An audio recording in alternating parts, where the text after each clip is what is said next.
Hey, what's up, guys? This is Star If. How are you all? Please support to subscribe this channel for watching new interesting stories. This video includes a self-recorded human introduction in the first 30 seconds, followed by AI generation for creative storytelling purposes. So in this video, we're gonna see what if Harry Potter manipulated magic itself and became the silent guardian. But before we start, if you want more stuff like this, then be sure to subscribe this channel and share with your friends. Now let's start the video. Here is short summary. After uncovering a forbidden truth about magic, Harry learns to bend its laws with sheer will. Hidden from the world, he rises as an unseen protector, shaping destiny, rewriting fate, and silently defending the wizarding world from threats no one else can even sense. But before we start, if you want more stuffs like this, then please support to subscribe this channel and share with your friends. Let's start the video. In his 10 plus years of life, Harry Potter had become well acquainted with many types of pain. The dull ache of bruised ribs, the biting sting of open belt wounds on his back, even the awkward ache and occasional sharp pains that came from broken bones, all had become commonplace for Harry Potter at the hand of his so-called family. The first few times that it had happened, Harry thought it must have been something he did. When he was 5 and his uncle had knocked him into a wall for being underfoot, Harry had simply figured he had done something bad and deserved it.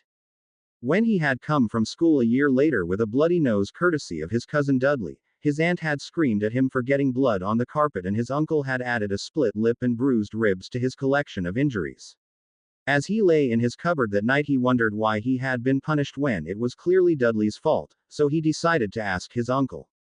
When he asked his uncle the next afternoon why he was punished and Dudley wasn't, his uncle picked him up by the neck and slammed his head into a wall repeatedly, yelling that he was a worthless freak, and should never ever compare himself to Dudley, as he was a better person than Harry could ever hope to be.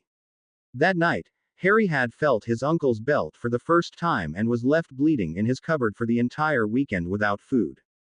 He never asked again. When Harry turned 7, his uncle had celebrated by forcing him to clean the entire house with a broken arm, again courtesy of Dudley, and rewarded him by breaking 2 ribs and accusing him of being too slow. That night, as he lay in agony with pieces of his rib poking his internal organs, Harry asked God to take him from this horrible house and give him a real family that would love him. If this was too much, Harry asked God to at least have mercy and let him die. God didn't grant his prayer. Instead, Harry awoke the next morning with no broken bones and all his bruises gone. Unfortunately, when his uncle saw how that he had been somehow healed, he screamed bloody murder about how freakish and unnatural it was, and proceeded to re-break the 2 ribs and beat Harry with his belt until he passed out from the pain. Harry never asked God for anything again. When Harry returned to school following the healing incident, he decided to risk telling a teacher that he was being beaten at home. His teacher looked skeptical, and instantly Harry knew he had made a mistake. When his aunt and uncle had returned from the parent-teacher conference they'd been called to attend, Harry's uncle had taken a knife to his throat and threatened to kill him if he ever told another soul. Harry never asked an adult for help again. By the time he was 8, Harry had accepted that pain was a major part of his life. In a way, pain and his relatives' loathing were the only things he could count on. Every day he was either in pain from a recent beating, or he was wondering when his next beating would come. If he was late, he got beaten. If he was early, he got beaten. If he was too loud, too fast, too slow, or too happy, he got beaten. If he screamed loud enough to disturb his aunt when he was getting beaten, he was beaten some more. And so, the young boy learned to move swiftly and silently, and to disappear immediately. He did nothing extraordinary, got average grades, had no friends, and never went out to play. He never got angry, never yelled, never cried, and he never smiled. By the middle of his 8th year, Dudley and his gang of bullies had even given up pushing Harry around because they never got a response. Harry's peculiar behavior led his classmates at school to dub him the robot, and left many of his teachers to wonder if he really was mentally ill, as Petunia Dursley so often claimed. To the rest of the world, Harry Potter had become a shell, devoid of all life and emotion, and this suited him just fine. After all, if emotions were what the world used to hurt you, then he would simply take away their ammunition. It was only when he was alone at night, locked safely in his cupboard, that Harry would allow himself to feel. When he was younger, Harry would often have dreams of being rescued by a long-lost relative, someone who had been looking for him for a long time and would finally bring the Dursleys to justice. As years passed and the beatings increased, he came to realize how foolish such dreams were. By the time he turned 9, Harry Potter had accepted that no one would ever come to rescue him, and no one else in the world cared if he lived or died. But although he accepted the reality that he was alone in the world, he refused to allow life to slowly kill him. As he sat in the darkness of his cupboard on his 9th birthday, he swore that one day he would be strong. And he would never be helpless again. After the mysterious healing incident, Harry spent many nights nursing wounds in his cupboard trying to figure out how it happened. One night, after a particularly vicious lashing, Harry closed his eyes and wished really hard that his back would heal itself. As he was wishing, he started to feel sharp, stinging pains all over his back. After a minute the pain began to fade and Harry promptly passed out from exhaustion. When he awoke, he was amazed to find that his back was completely healed and he felt no pain at all. Although he was already quite adept at blocking pain from his conscious mind, he was nevertheless elated at this newfound ability, and practiced routinely every night thereafter. Now, nearly 2 years later, Harry once more lay in his cupboard healing his latest batch of wounds. However, tonight something very rare was happening. In fact, one could count the number of times this particular event had occurred in the last year on one hand. Tonight, Harry Potter was smiling. Flashback. "Take that freak," shouted Dudley as he pushed Harry, then 9 years old, to the ground. Knowing what was coming next, Harry rolled into a protective position and concentrated on a single blade of grass in front of him. It was an odd way to block pain, Harry thought idly as Dudley's foot made contact with the side of his head. He had first discovered it while recovering from a belt lashing years ago.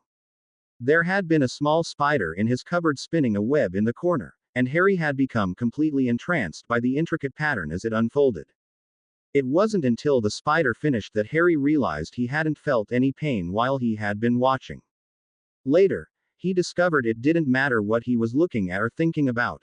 If he focused hard enough on anything, it was like the rest of the world faded away, and nothing was left but him. He had taken to calling this space the void, after he had read a fantasy novel his cousin had thrown away. In his mind, however, he thought of the void as his home, and it was one of the only places he truly felt safe. Of course, this was meaningless to his cousin. "Huh, you like that, do you? You like getting beat? Well, say something, freak. Come on, D," another voice chimed in, "this is no fun. Leave the robot alone and let's go get that new kid, he looks like a crybaby." "Yeah, whatever," Dudley replied with a last kick. "Let's go." As they walked off, Harry slowly uncoiled himself and stretched his screaming muscles. He started to concentrate on healing his bruises when his concentration was broken. "Hey kid, you okay?" Startled, Harry whirled to face the voice and instinctively crouched to a protective position. "Whoa there. Just checking to see if you're alright." Harry could now see that the voice belonged to a boy a few years older than him. The boy held out his hand. "I'm Jack Thomas. I saw that fat kid kicking you while you were on the ground and came over to help. Sorry I couldn't get here any sooner." "No matter," Harry shrugged. "What did you mean, no matter?" Jack asked, bewildered. "It had to hurt pretty bad." Harry shrugged again. "Pain is temporary." He turned to walk off. "Hey, wait a minute. Jack, what are you up to now?" A girl's voice interrupted from behind. "Just a second, Ro. Hey, kid, wait a minute." Harry stopped and turned around with his typical blank look.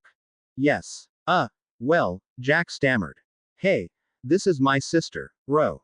He gestured to the young girl that had come up from behind them. Harry greeted her in his signature monotone. "Hello, Ro." Ro giggled. "Well, aren't you just full of excitement? What's this all about, Jack?"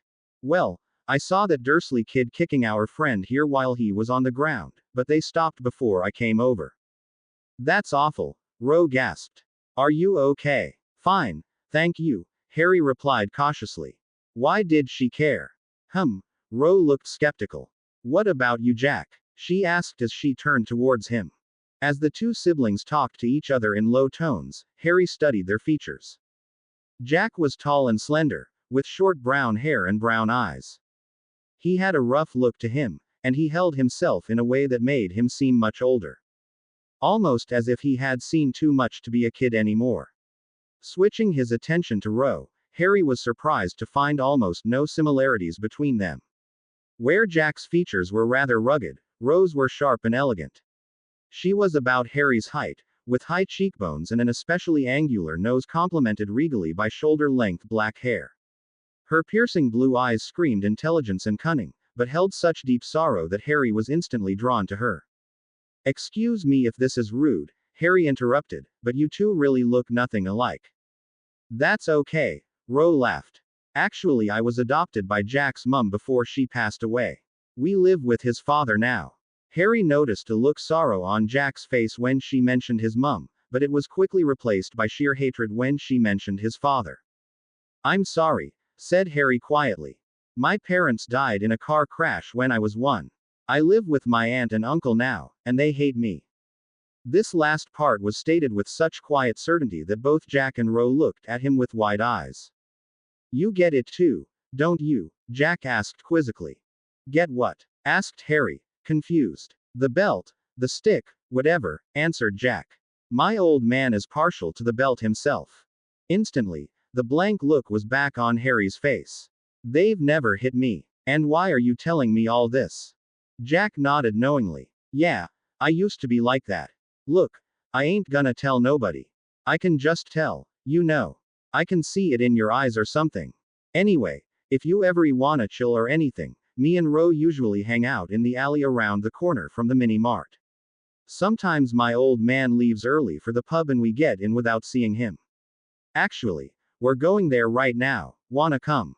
Harry shrugged. "Whatever." Jack smiled. "Follow us then." End flashback. The three of them had become remarkably fast friends after that. Having never known what it felt like to have someone who actually cared about him, Harry quickly developed a fierce sense of loyalty to Jack and his sister. Although he didn't admit the extent of the abuse he suffered at the Dursleys, he did tell them he was mistreated. It was almost cathartic for Harry to finally have someone to share even part of his home life with, and he suspected it served a similar purpose for Jack. It turned out Jack's father blamed Ro for getting his wife killed, although neither of them knew why. Whenever he tried to take it out on Ro, Jack would start a fight with him and take the brunt of the beating. What really scared them both were the speculative looks they sometimes caught Jack's dad giving her lately. Jack said he didn't know what they were about, but Harry instinctively knew he was lying. It seemed strange to Jack that Harry appeared so angry when he talked about his and Ro's father when it was obvious that Harry got the same treatment. Little did he know Harry was already trying to find a way to improve his new friend's situation, knowing firsthand how painful such a life could be. Originally, Harry was worried that Jack and Ro would be afraid of him if they were ever to find out about his special abilities, and therefore chose not to tell them. Of course, that decision didn't last for long. Flashback. "You know Harry," drawled Jack, "I think I could take your cousin out for you if you want. At least keep him away from you for a while. And have him go running to my uncle." Harry snorted. "It doesn't really matter anyway. Most of the time I'm too fast for him, and if he does get me I don't really feel it and he gets bored." Yeah, big bad Harry," teased Ro. Harry shrugged. "You know it's not like that. It's just that pain is really temporary, you know. I mean, if that's the worst there is then bring it on. I'll take it for now, and when I'm stronger I'll put them in their place, and everybody like them." Harry's eyes hardened and his voice grew hard. "I'll never be helpless again." Jack broke the tense moment by doing a Superman pose. "Then you'll be Super Harry." Ro broke out in giggles and Harry's face relaxed. "Yeah, well," he began, but was interrupted by a car that came speeding around the corner of the alley. "Ro, look out!" Jack yelled, but it was too late. The car was headed straight for her and showed no signs of slowing. Just when it appeared the car would hit her, Harry flung his hand toward and shouted, "Move." And she did. Ro was suddenly flung violently sideways, avoiding the collision by milliseconds. She soared through the air and crashed straight into an astonished Harry, who promptly collapsed on the pavement under the added weight. They both lay there panting, and Harry found himself feeling oddly drained. Jack stammered in confusion. Okay, what the hell just happened? It was like you pulled her right into you, Harry. Harry. Hey. Harry. Huh, what? Harry broke out his trance. I don't know how you did. Ro turned around, still breathing heavily. But thanks. Yeah, thanks, echoed Jack. But what the hell did you just do? You just pulled her right to you, like it was nothing. Looking at their astonished but grateful faces, Harry made a decision. Okay, now you guys have to promise not to tell anybody this, but this isn't the first time something weird has happened around me. End flashback. In the end, they had taken the news much better than he thought they would. Jack had even remarked that now he really could be Super Harry, and asked what else he thought he could do. Harry had replied that he really wasn't sure, but they may as well find out. And so it was that instead of just hanging out in the alley after school, the young trio spent every afternoon trying to establish the limits of Harry's odd powers. After a few short weeks, they still appeared limitless. So far they had determined that Harry could move virtually any small object in any direction simply by thinking about it. They had also tested his healing abilities, but thus far it appeared that the only person he was able to heal was himself. It had been one of Jack's ideas that finally led them to a breakthrough, when he had jokingly asked Harry if he thought he could throw a fireball like Gandalf from Lord of the Rings. Harry had laughed too, until he tried and managed to set Jack's shoes on fire. Since then, Jack had been rereading every fantasy novel he could get his hands to find new things for Harry to try. After 2 months of daily practice, Harry could move objects, make things bigger and smaller, create fire, ice, and water, blow things up, Jack's favorite, and make himself invisible. And the list was still growing. After a month of practice, Jack had suggested that Harry use his new powers on his so-called family to teach them a lesson. While it was tempting, using his abilities still left him rather tired, and unless he wanted to kill all 3 of them, it would leave him defenseless later. Therefore, he decided that the best option was to continue to explore his strange gift and grow stronger. If life had taught Harry Potter anything, it was that he would only have one chance to make his escape. If he failed, it would likely be the last thing he ever did. And he would not fail his friends. Now, in his cupboard nearly a full 2 years later, Harry was confident that he could take his uncle and cousin apart piece by piece. His powers still seemed limitless, and he could use them for hours on end before he began to feel drained. In fact, it seemed that there was virtually nothing he couldn't do if he concentrated hard enough. He'd even discovered that if he looked someone directly in the eyes, he could almost read their mind, like he was viewing their thoughts on a TV screen. It was a good thing too, because after nearly 11 years of torture, Harry Potter had a plan. He was ready to make his escape. Daddy, the freak burned my bacon, whined Dudley as he stuffed his face. Boy, I warned you, said Vernon as he began to grin. Get over here and take your punishment. Now, Vernon, interrupted Petunia. It's the last day of school. Plenty of time for that over the summer before we put him to work. Yes. You're lucky boy. Got a stay of execution for now. Now hurry up, freak, shrieked Petunia. Get Dudley's things together and out the door. Yes, Aunt Petunia, Harry replied evenly. Still, he couldn't prevent the shiver of anticipation that ran through him. If everything went according to plan, he would never set foot in this accursed house again. As he passed his cupboard, he couldn't stop himself from taking one last look. It wasn't much, but it was his. And despite all he'd been through, he found that he would miss it in some strange way. As he took his last look, he couldn't help but think that this should always be his, even if he wasn't there. This was where Harry Potter lived, it belonged to him. He concentrated, and he could feel the soft presence of his powers as he wished that this would always be Harry Potter's cupboard, and that no one would ever change that. With a final look, he slammed the cupboard door, ignoring his aunt's screech, turned and headed out the front door, quietly muttering, "Good riddance," as he left. Ha! You're going to get it tonight, freak, taunted Dudley as they walked to the bus stop. Worse than ever. Dad even said he'll let me have a few shots. How'd you like that, huh? Of course, that would be lovely, Dudley. Perfect. Harry responded in his usual monotone. Whatever, freak, spat Dudley as the bus pulled up. You'll get yours.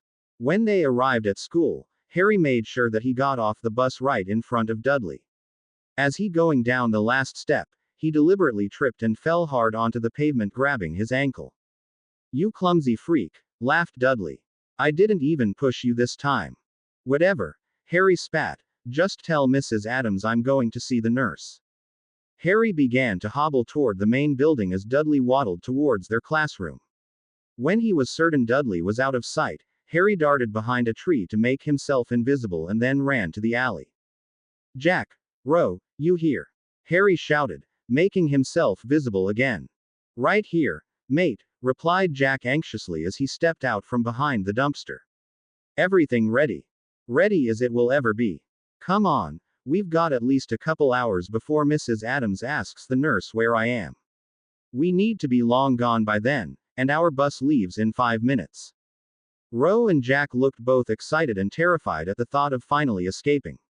Although Harry had been over his plan many times, Ro couldn't help but worry what would happen to all three of them if they got caught running away.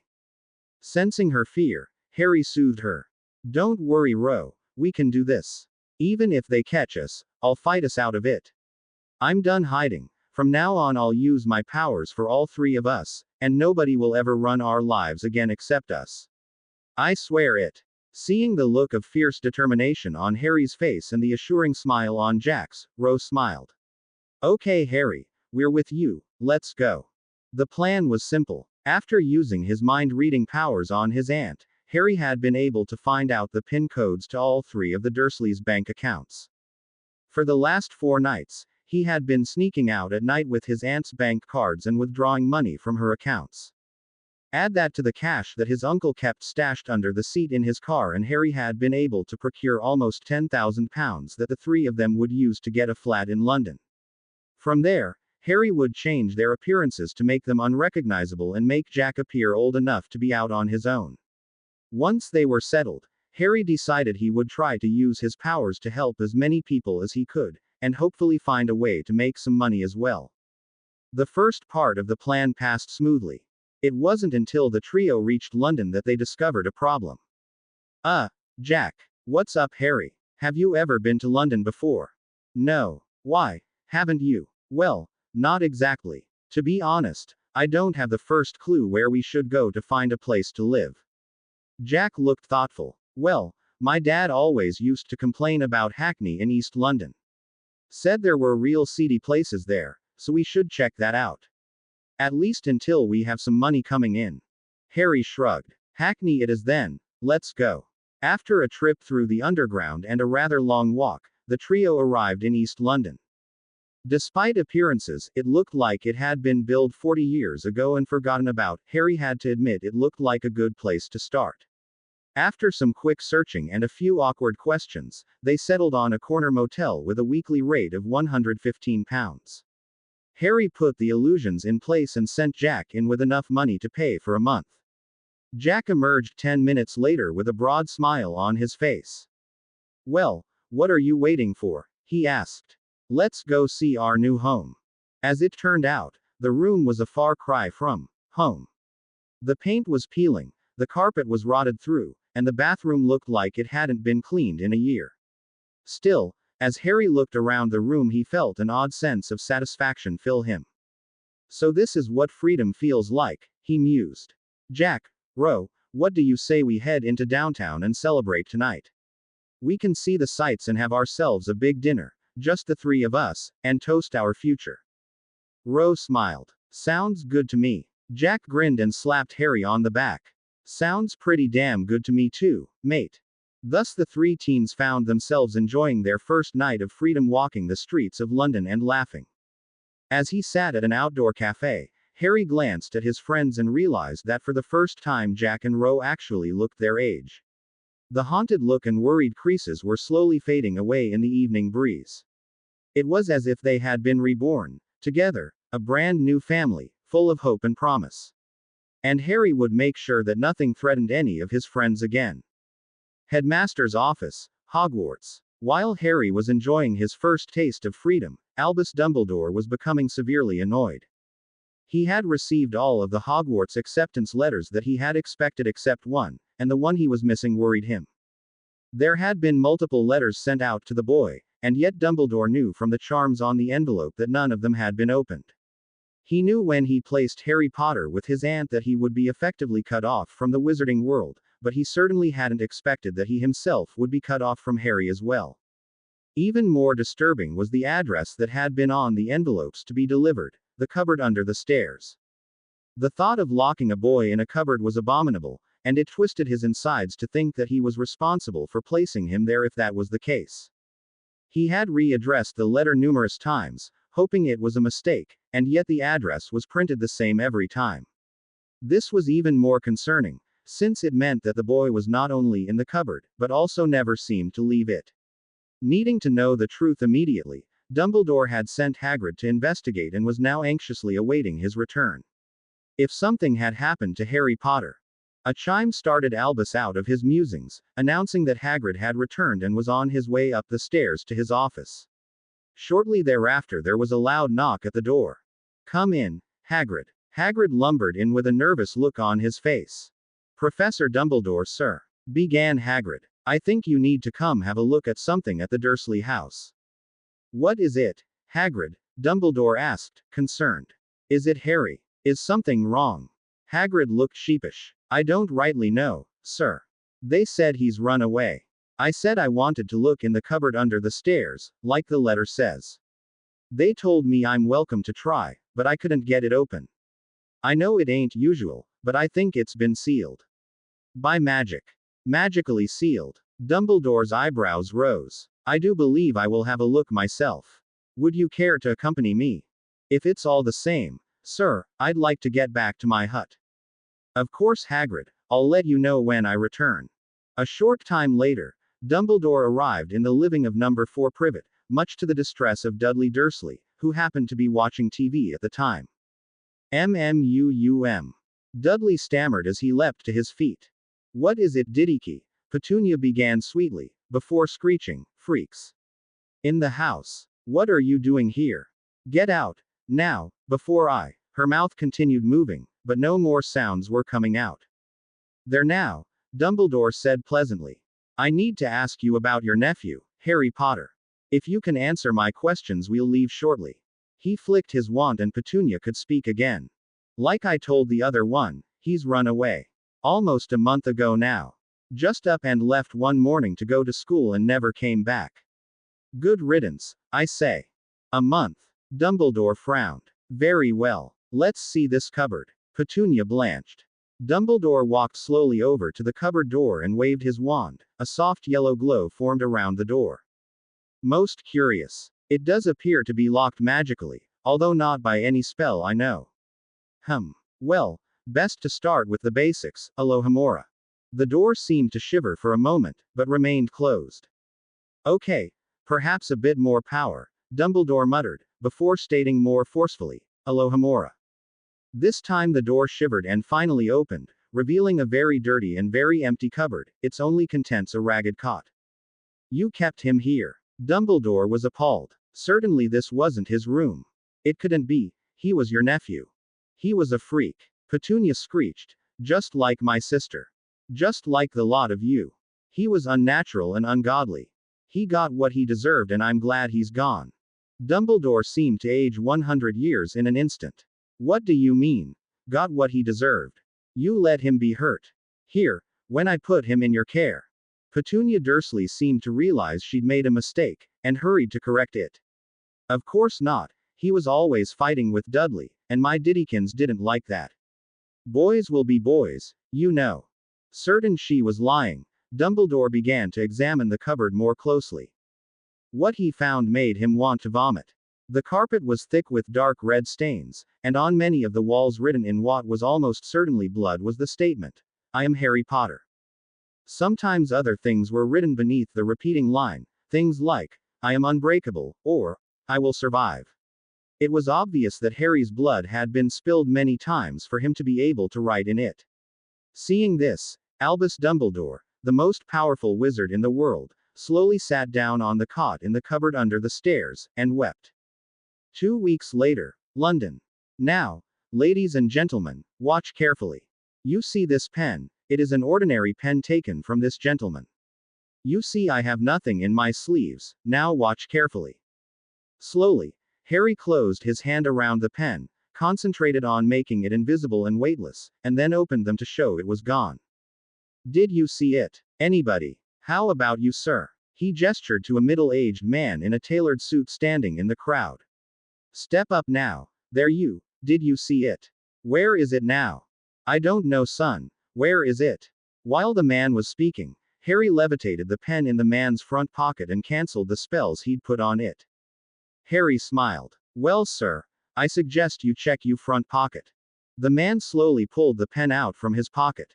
Well, I'll be damned if I've ever seen something like that. And right in front of me, too. The man reached for his wallet. Well, that's funny. I was going to give you a $5 for that little trick, but I can't seem to find. Looking for this? Harry interrupted, holding the man's wallet. The crowd roared its approval and the man looked baffled. Never trust a magician, good sir, said Harry with a cheeky grin. We're devious, the lot of us. The crowd laughed. Harry, that was great. Rose squealed once everyone had gone. And look, we made almost £30 on the performance alone. Harry smiled at her excitement. He had been using his powers as a street performer for over a week now, and although he really didn't like acting like a showman, he had to admit the money was good. Yeah, well, he began, it puts food on the table. And I have to admit it is kind of fun sometimes. The look on that guy's face was priceless. Anyway, let's get back. I want to see how Jack's first day of work on the docks went. When they arrived back at their room, Jack was lying on the bed, looking exhausted. Tired, teased Ro. You have no idea, Jack replied. One day and I already feel like an old man. Well, we had a great day. You should see him now, he's amazing. Had the whole crowd eating out of his hand. Yeah, well, interjected Harry, let's be honest here. I do kinda have an advantage in the magician business. You mean the fact that what you do it actually magic? Ro smirked. You know, I've been thinking about that, said Jack seriously. I wonder if that's something only you can do, like a special power, or can any of us do it? Yeah, maybe you're an alien. Ro squealed. Maybe I can turn you into the X-Files. Shut up, Ro, I'm serious. Ro held out her hand. Hi, serious, I'm Ro. And I'm getting a headache, Harry groaned. Well, that's a strange name, Ro giggled. Can I call you IGH? Or IG for short? Shut up, Ro. Jack and Harry yelled together. Boys are no fun, Ro pouted. Anyway, Jack interrupted, I think you should try to teach us to do some of the stuff you can do. You know, some of the easy stuff, like making things float. Harry mused, okay, why not? We'll start tonight after dinner. That night when the trio returned from dinner, Harry sat cross-legged on one of the beds and motioned for Jack and Ro to do the same. He took out 2 sheets of plain white paper and placed it on the bed in front of him, then he placed a red ball between them. Okay, now what I want you both to do first is try to clear your mind completely. I want you both to focus on the ball. Focus completely. No distractions. I want you focus on the ball until it is the only thing in the room, until everything else seems to fade away. Once you have that, I want you to visualize the ball moving. It doesn't matter what direction, imagine your thoughts stretching out to the ball and pushing it around, lifting it, hitting it. Just visualize your thoughts hitting the ball. What's the paper for? Questioned Ro. Well, when I was first experimenting, sometimes I would be trying to move something and something else would move instead, explained Harry.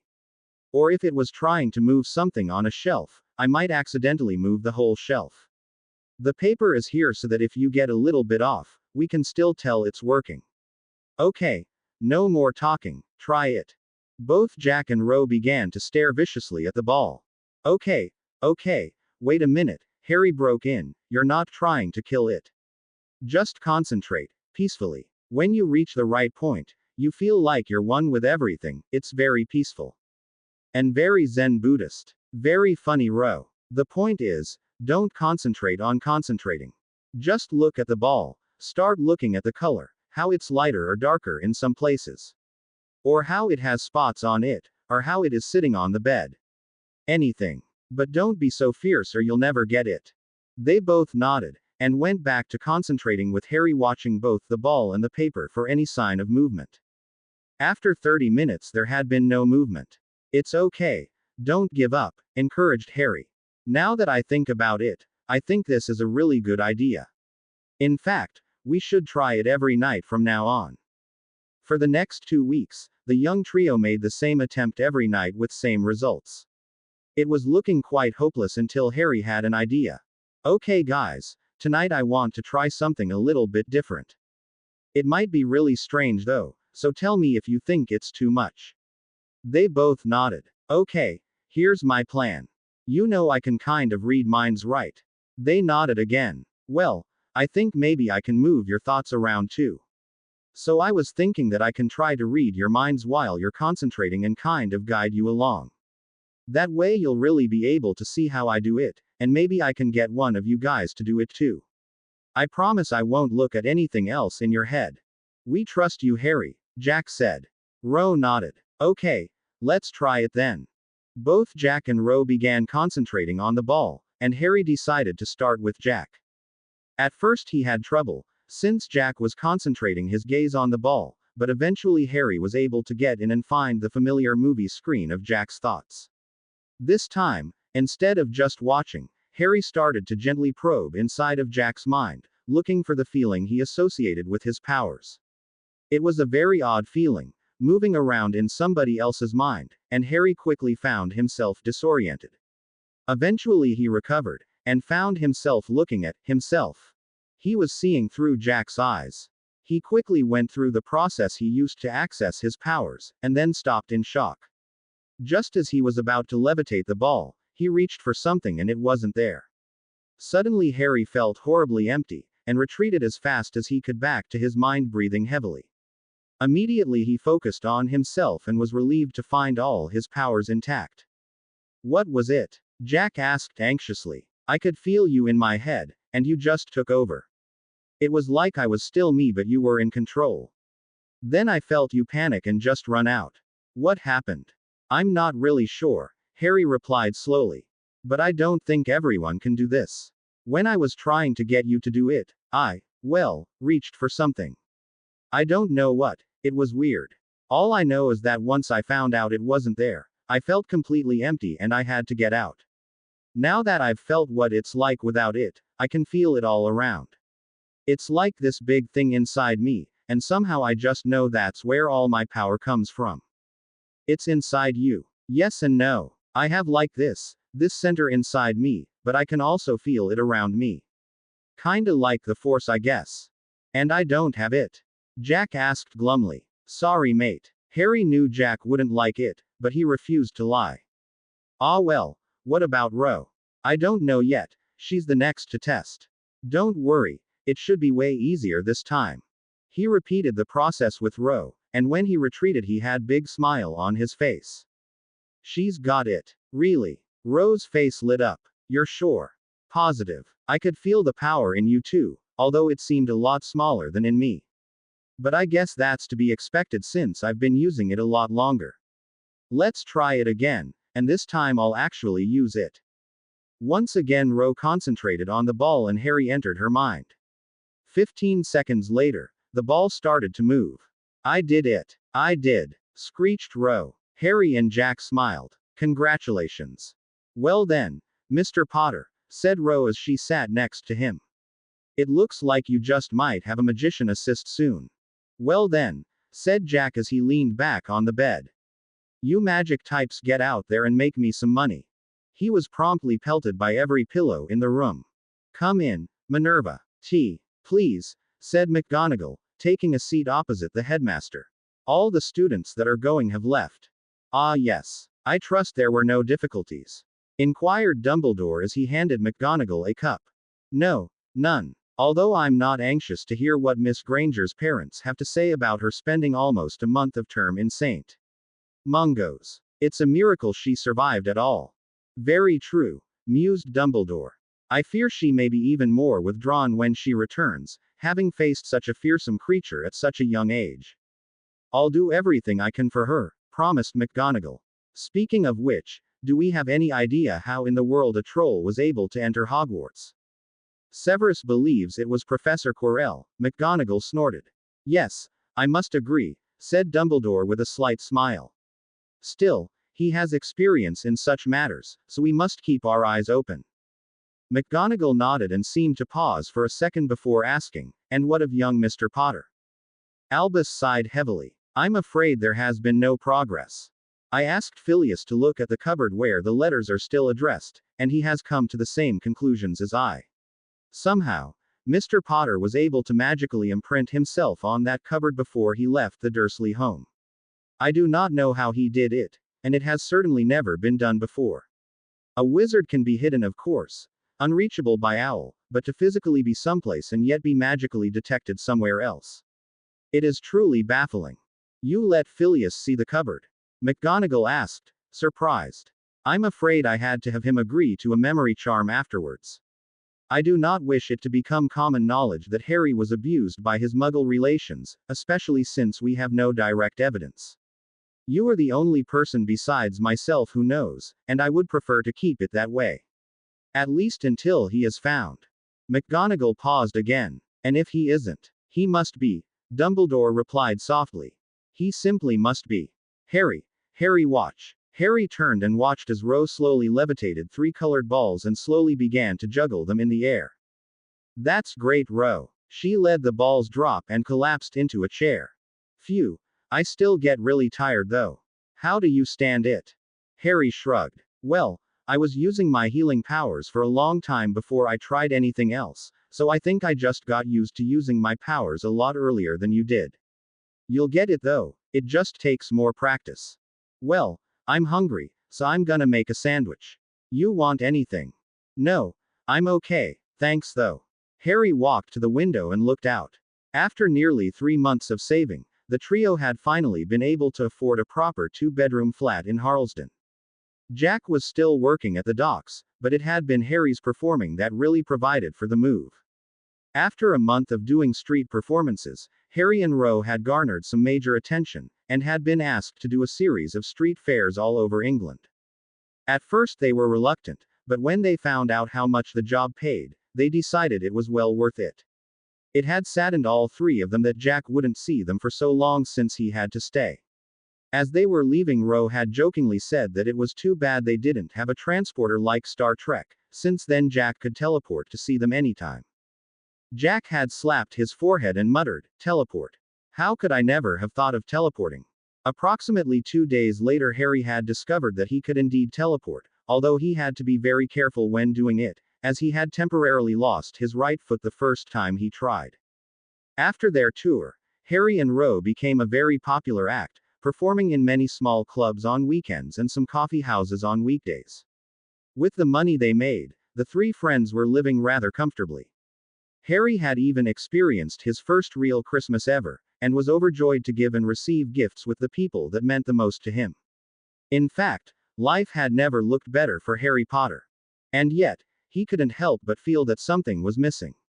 With all the powers he possessed, he'd still done nothing to help the world in general, and he hadn't brought the Dursleys to justice.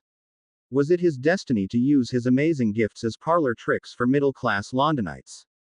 Somehow, he knew that something greater was waiting for him, which was why he continued to practice and explore his powers. Harry also couldn't get over the feeling that all his good fortune would inevitably come crashing down around him.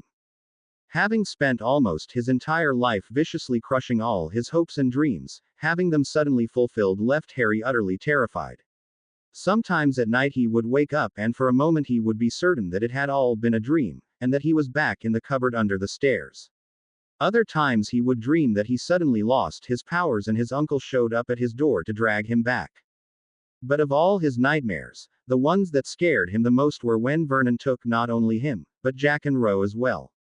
He knew he shouldn't fear his relatives any longer, but the thought of someone, anyone, hurting his friends like his uncle had hurt him left Harry feeling physically ill.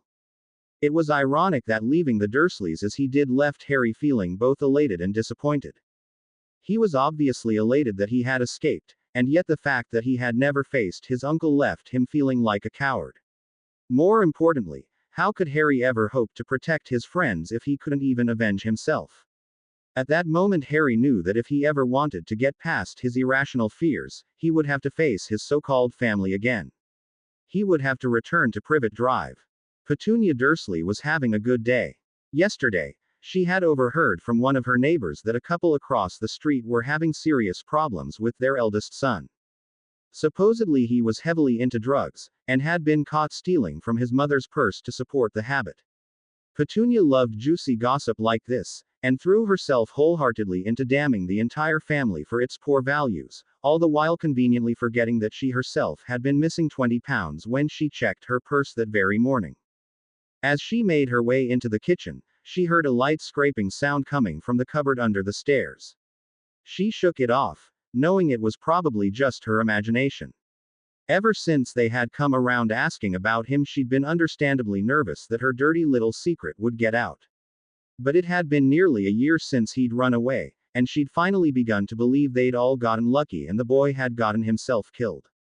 "Darling, your two strapping men are home, and they're hungry," yelled Vernon Dursley as he walked in the kitchen door.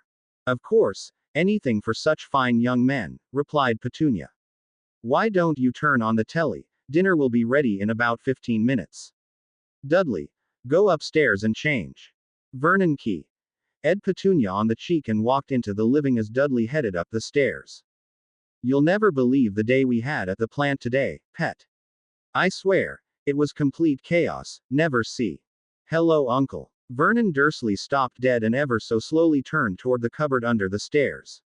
Suddenly, he found himself staring into the coldest green eyes he had ever seen. Like pools of ice, hard as steel and sharp as granite, that gaze burned into his soul, and found it wanting. In that instant, Vernon Dursley saw God. And God was pissed. With a gesture, Harry sent his uncle flying backward through the kitchen door. The door went flying off its hinges and shattered under the obese man. With another wave, both Vernon and Petunia were suspended in midair, limbs splayed outwards, unable to move. "We have a score to settle, Uncle." Harry's voice was like steel wrapped in velvet, a low hiss that made Petunia wet herself on the spot. "Daddy, what's going on? Where's my dinner? Where I ack?" As Dudley appeared in the kitchen, he was assaulted by the wire attached to the toaster, which wound its way around his fat neck and began to squeeze. "Well, everybody's here," Harry began, careful to raise his voice over his cousin's gurgling. "I suppose you all know why I'm here. I'm here for revenge. I'm here for justice. But most of all, I'm here to end this, once and for all. And there is nothing any of you can do to stop me. You are at my mercy. Completely helpless." When Harry had finished, Dudley quickly followed his mother's example. "Vernon," Harry turned towards him, "you're first." Harry sat down at the kitchen table and served himself a piece of chicken as two chairs began to float toward the helpless Vernon Dursley. Crash. The first chair shattered over Vernon's chest. Crash. The second caught him in the side. Unable to scream, all Vernon Dursley could manage was a horrible gurgle as Harry flung him back and forth, smashing into the walls on either side of the kitchen. Finally, he allowed him to fall on the ground at Harry's feet. Throughout the ordeal, while Dudley was watching the man he idolized thoroughly abused, Petunia was frozen by the look of fierce determination on her nephew's face. "He's not even enjoying this." "You're right, Petunia," Harry addressed her thoughts. "I am not enjoying this. I am giving you what you deserve, and making sure you can never hurt another innocent again. For you, I will destroy everything inside this house except for my old cupboard, and you're going to watch while both the hideous creatures who call themselves powerful men learn what true power is." With that, he enlarged several of the broken pieces from the kitchen door, increased their weight and set them to break every single one of his cousin's ribs. Seeing that his uncle was beginning to stir, Harry cancelled his cousin's beating and let him fall to the floor with the toaster wire still tied around his neck. Vernon tried to stand, but it was obvious that both his arms and one of his legs was broken. His face was covered in blood and his right eye was nearly swollen shut. "Well then, Uncle," Harry levitated his Vernon so that he was lying horizontally in the air facing the floor. "I don't think you've been punished enough yet. Haven't quite learned your lesson, Isn't that what you used to say before you did this?" Harry flicked his wrist and Vernon's shirt and belt were stripped off, revealing a disgusting mass of rolling fat.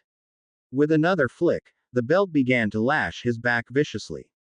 Unlike when Vernon would use it, Harry had no arm to get tired, so every lash was just as strong as the first. After the first 5 lashes, Vernon had passed out. Harry waited patiently for him to regain consciousness, then started again. When he was finally satisfied, Vernon looked more like a pile of rotting flesh than a human being. He had soiled himself more than once, and one could no longer distinguish what flesh was still connected to his back and what was falling off. Dudley, while not as bloody, was writhing in pain from having his arm and all his ribs broken. Well, we're almost done here. Just a couple more things and I'll be rid of you forever. Harry walked slowly up to Vernon. Look at me, he hissed. When their eyes met, Harry entered his mind. Searching through his fragile mental state, Harry burned every second of this encounter into his memories. Every time he thought of Harry, or the cupboard, or anything relating to them, he would remember this in vivid detail. Harry himself would never fully be rid of the demons this man had created, and now Vernon would never be rid of the demon he created in Harry. That done, Harry added the finishing touch. With a final flourish, he threw Vernon into the cupboard under the stairs, magically sealing it for the next 2 days. With that, he turned towards his aunt. I hope that there is a hell, he began slowly, so that you and your family can have these punishments visited upon you every day for eternity. Unfortunately, I'm not that lucky. So, instead, I'm going to make sure you remember what happened here every day for the rest of your life, but are unable to speak of it to anyone. You will never forget that you tried to break me, tried to own me, and that I now own you instead. You will never be free of me, but I am now free of you. If I ever have to deal with any of you ever again, I will not be nearly as merciful as I have been tonight. If Vernon is still alive after 2 days, the cupboard door will open and I will let him live. However, knowing what a pathetic wretch he is, I would be surprised if he lasted the night. In any case, this is the last time you will ever so much as look at me if you wish you and your precious Dudley to remain breathing. As Harry spoke, he poked and probed around inside Petunia's mind, burning the images into her as he had done with Vernon. With a final twist, he made sure she would never be able to tell anyone what happened, or who had done it. With a final flourish of his hands, Harry demolished the inside of number 4, Privet Drive, and then vanished. Harry arrived in his bedroom and immediately collapsed onto his bed. A part of him was disgusted with what he had done to his uncle. He had delivered the same type of malicious beating that had been given to him so often. However, Harry also knew that all 3 of the Dursleys truly deserved every single thing he had done to them. There wasn't a doubt in Harry's mind that his uncle would treat Ro exactly how he had treated Harry if given a chance, and he would never allow anyone to hurt his friends, no matter the cost.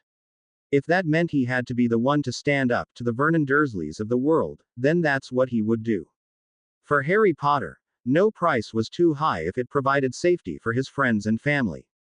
Later that night, after Petunia and Dudley had gone to the hospital, Vernon Dursley lay dying in a space hardly big enough to fit someone half his size. As his life slowly slipped away from him, he looked up and saw, written in blood. Arthur Weasley looked up from his desk as an official-looking owl landed next to him and held out its leg. Everything all right, sir? Assistant Perkins asked. Yes, replied Arthur as he read the note. It seems that we've received a report that an entertainer in London may be using enchanted artifacts. I am to accompany Auror Dawlish to a performance tonight to determine whether any ministry laws are being broken.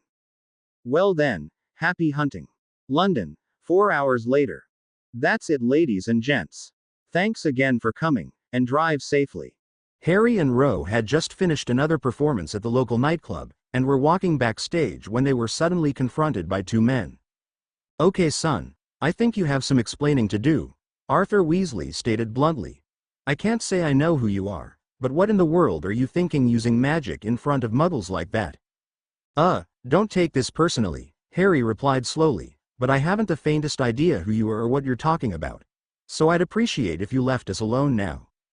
Now see here, exclaimed Dawlish as he pulled his wand. You can't be more than a year out of Hogwarts, so I know you understand the laws you're breaking. It will be better for everyone here if you just cooperate. Ro cast a withering look at the second man. Look, I'm sorry if you have us confused with somebody else, but we don't know what the hell you're talking about. So if you could just. Bollocks! Exclaimed Dawlish as he leveled his wand at Ro. Come quietly or we'll be forced to stun you. Harry didn't understand what was happening, but he knew threat when he heard one. Without a second thought, Harry sent two nearby chairs crashing into the unsuspecting Auror, knocking him out cold. Stupefy. Arthur Weasley immediately sent a red jet of light at Harry. Harry twisted at the last second, leaving the stunner to make contact with his shoulder. The impact sent him flying into the wall, and for a moment Harry thought he was going to pass out. His vision seemed to swim and Harry found himself slowly slipping into unconsciousness. Harry! Help! Ro's voice cut through Harry's consciousness like a knife. Hearing the panic and helpless in Ro's plea, Harry fought viciously against the darkness that threatened to overtake him. As the darkness receded, Harry turned just in time to see Ro dodge another jet of red light from the red-haired attacker. Thinking quickly, Harry attempted to throw the attacker against the wall. As the man was lifted off the ground, he turned with an astonished look on his face before waving the stick in his hand and muttering something. Immediately, the man stopped moving and landed on the ground. He has my same powers, thought Harry frantically. What am I supposed to do now? Arthur Weasley, meanwhile, was thoroughly confused by the fact that a young man who couldn't be a day over 17 had managed to cast a rather powerful banishing charm without a wand.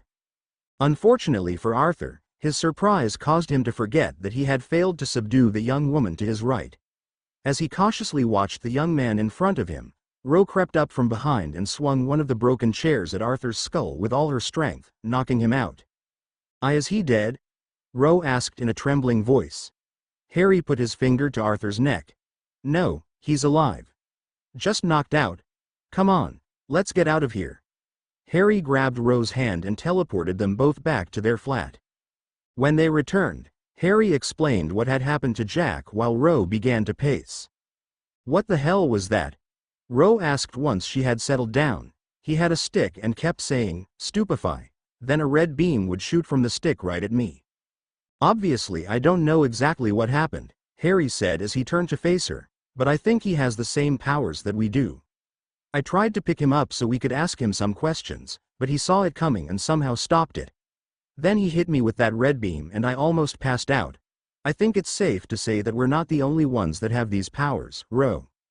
If you think about it, it makes sense, supplied Jack. Out of the three of us, the two of you both have this power, so we really should have expected to find someone else like you eventually.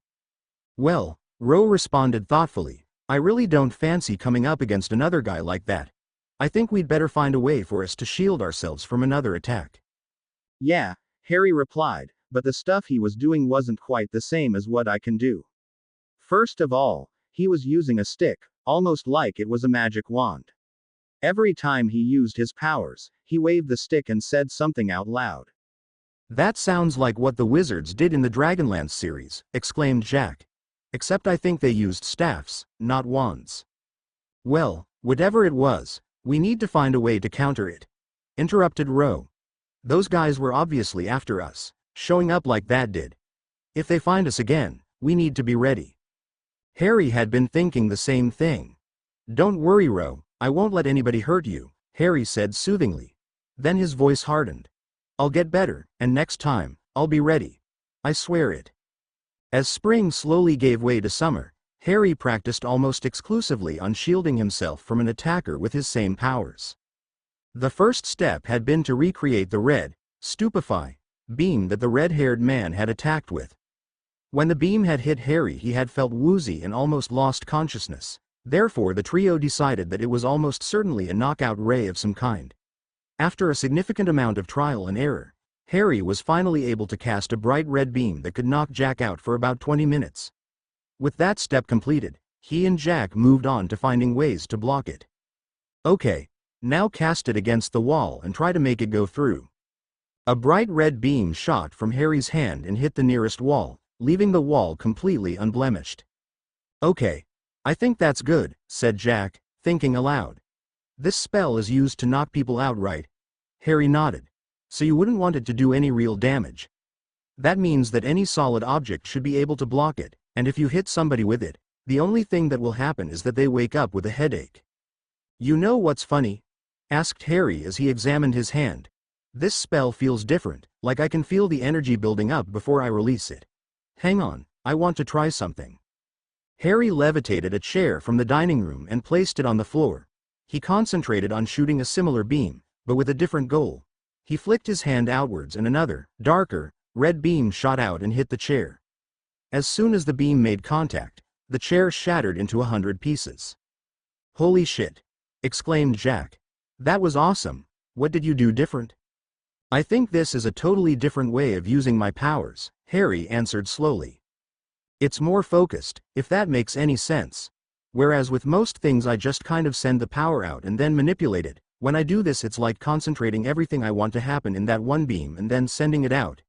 It lets me use more power since it's so concentrated, but I don't have as much control as I do when I'm levitating and throwing things. I don't know if that makes sense, but that's the best I can explain it. Can you do both at the same time? Asked Jack. I'm not sure, Harry replied. Let's find out. The rest of the practice session continued with Harry attempting to use ordinary objects as shields while attacking with the stunning ray, as they had taken to calling it. To simulate attacking stunners, Jack was throwing tennis balls at Harry, who would enlarge chairs or cushions to block them. When the session had ended, Jack sat down across from Harry with a serious look on his face. I need to ask you about something. Okay. Harry looked at Jack questioningly. What's up? Well, it's like this, Jack said as he ran a hand through his hair. I'm worried about you. You've always been really closed off, especially when I first met you. Never smiling, never laughing, and I know that it was for a good reason. Hell, he snorted, I didn't laugh much either back then. But now we're free. He waved his hand around the room. We can do anything we want, have as much fun as we want, and never look back. Ro and I have had more fun in the last year than the rest of our lives combined, and I can see it in her face. Jack leaned forward and looked at Harry intently. But not you. You still don't really laugh, and even when you smile it almost never reaches your eyes. In fact, I think the last time I saw you look truly happy was on Christmas. All you ever seem to do anymore is practice using your powers. Look, Harry, you're my best friend. And if anyone deserves to be happy, it's you. Seeing that his friend truly meant what he said touched Harry. Thanks, Jack, that means a lot. And it's not that I'm not happy, I'm happier than I've ever been. Harry shrugged. I don't know what to tell you. I practice using my powers because I think it's important. I mean, what if we run into some more of those guys? What if there's more of them this time, or if they're stronger? What then? It's not your job to protect everybody, Harry, Jack said quietly. Then whose job is it? Replied Harry in the same tone. I have a gift, Jack, a power that most people only dream of. What do I have it for if not to protect others? It might not be my job, but that doesn't make me want to do it any less. Life is cruel, Jack, we both know that. How many other people are out there right now in the same situation we were in? Innocent people being hurt and abused, living every day in misery with no hope of ever getting out. I know they don't expect me to help them, but that just makes me want to do it more. I have power, Jack. Real power, enough to make a difference. Tell me, what else can I do? Jack and Harry studied each other for a long moment. Finally, Jack broke the silence. I don't know, man, he said finally. I just know that you're always pushing yourself, always looking ahead. I know how important it is to you, but you still have to live in the moment every now and then. You're a hero, Harry. Jack put up a hand to forestall Harry's objection. Wait, hear me out. Everything you do is based on protecting people that are weaker than you, and I get that. Hell, I used to be that. Before you got us out of Little Whinging, everything I did was aimed at making it easier for Ro. Now I don't have to do that because you do it for us, and I don't think I can ever repay you for that. All I can do is make you realize that heroes can have fun too. Harry gave Jack a small grin. Sounds like a pretty good job for you, huh? Damn straight, Jack smirked. Now get dressed, there's fun to be had tonight, and we're just the blokes to have it. The next month passed slowly but without incident. After their encounter with the other magic attackers, Harry and Ro had decided to take a break from their normal performance schedule. Harry had also changed the illusions on himself and Ro, on the off chance that there were other people out there looking for them. At night, Jack and Harry would continue their combat practice, and Ro would concentrate on using her powers as Harry instructed, most often juggling balls and moving objects. Harry quickly discovered two things about Ro. She was an exceptionally quick learner and she asked way too many questions. Because so much of what Harry could do was basically instinct, he found it very hard to put into words, often resorting to his standby. "You just do it." This annoyed Ro to no end. Jack and Harry had also decided it would be best if they learned some martial arts, so they had enrolled in lessons together at a local dojo. Their sensei, Master Choi, had been immediately impressed with Harry's ability to focus inward and react on instinct, and Harry had found himself quite enjoying his instruction. Jack, who always ended the lesson considerably worse for wear, held a somewhat different opinion. Still, between training to use his powers and practicing martial arts, Harry was confident that the next time he was engaged in combat he would emerge the victor. As the full weight of August heat descended upon their flat, the young trio had admitted that life was good. Headmaster's office. Hogwarts Albus Dumbledore was sitting behind his desk examining the roll of potential first years when a chime in his office alerted him of a visitor. "Come in, Severus." Severus Snape entered the headmaster's office with his usual scowl. "You summoned me, Headmaster?" "Indeed I did, Severus," replied Dumbledore, eyes twinkling merrily. "I have a bit of a surprise for you, although shock may be a more appropriate word." Dumbledore reached into a drawer and withdrew a letter addressed in familiar green ink. "I came across this while looking over the names of potential new students. I think you will find the name most interesting."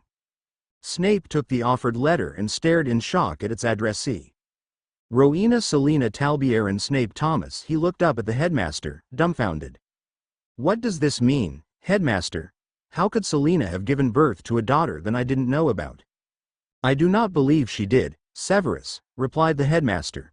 "I believe that your sister adopted the young woman, and in doing so magically granted her your family name, despite all her efforts to leave it behind. Muggle records have her recorded only as Rowena Selina Thomas, since she was adopted after your sister's marriage." Dumbledore was smiling now. "I believe you also recognize the significance of the name Talbierin?" "Of course," Snape replied bitterly. "She was obsessed with it.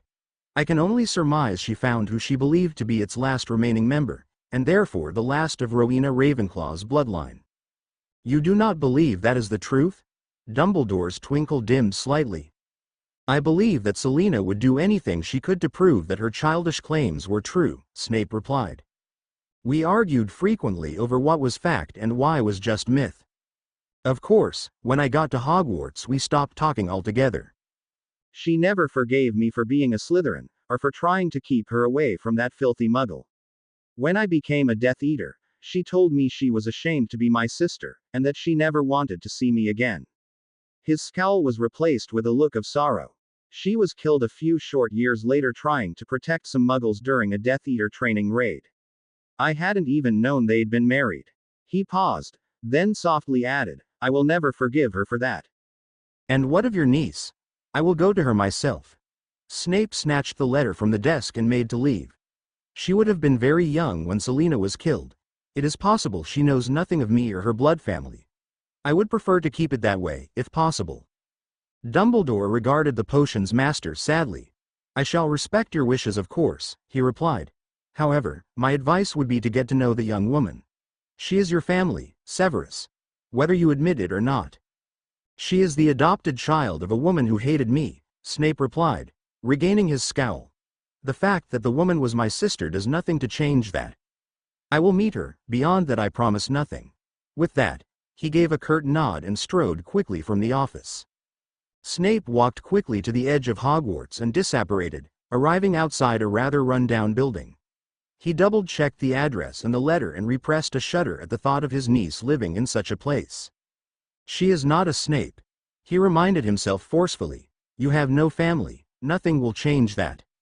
Still, he could not help but be anxious to meet his adopted niece.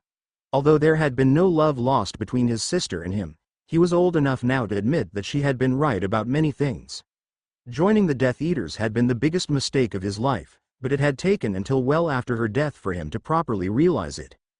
He approached the correct door and knocked forcefully. After several moments the door opened a crack and he could just barely make out blue eyes and blonde hair before a boy's voice spoke. "What do you want?" "My name is Professor Severus Snape, and I am here to see a Miss Rowena Thomas," he replied in a haughty tone. "Professor?" the voice asked cautiously. He nodded. "Okay. Hang on a minute." With that he closed the door. Inside, Ro was thinking frantically. What possible reason could a professor have to see me? She wondered. "I don't like it," Harry said immediately. "What's a professor doing here?" "Well, Ro always did get really good grades," supplied Jack helpfully. "Maybe he found us somehow. In any case, it's just one guy and he might have a good reason. I say we hear him out." Harry still looked skeptical, but agreed nonetheless. He cancelled the illusion spell on Ro but left his and Jack's firmly in place. Outside, Severus Snape was becoming very annoyed at being kept waiting and was about to simply Alohomora the door when it opened to reveal a young woman that he instinctively knew to be his niece. "I'm Rowena, but call me Ro. These are my brothers Jack and Harry." The two boys nodded at him, but one seemed to be examining him very closely. "A pleasure, I'm sure. Miss Thomas, I have been asked to deliver this letter to you. It's an acceptance letter from the very prestigious Hogwarts School of Witchcraft and Wizardry. This may seem hard to accept, but you, Miss Thomas, are a witch." Ro looked at the letter with wide eyes and then looked questioningly at Harry, who shook his head slightly. "Well, I can accept that, I guess. After all, every now and then weird things happen around me. But why didn't anybody tell me sooner?" Snape was slightly miffed at her easy acceptance, but answered her question nonetheless. "Your adopted parents were not magical, they were what wizards refer to as muggles. Which means that they were unable to do magic. However, it appears that your biological parents were wizards, and hence where you get your magic." Snape glanced around.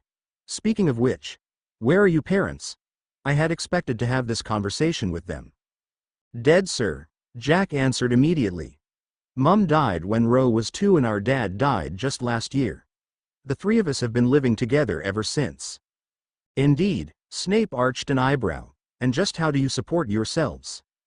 Can you demonstrate some magic for us, sir?" Harry attempted to change the subject.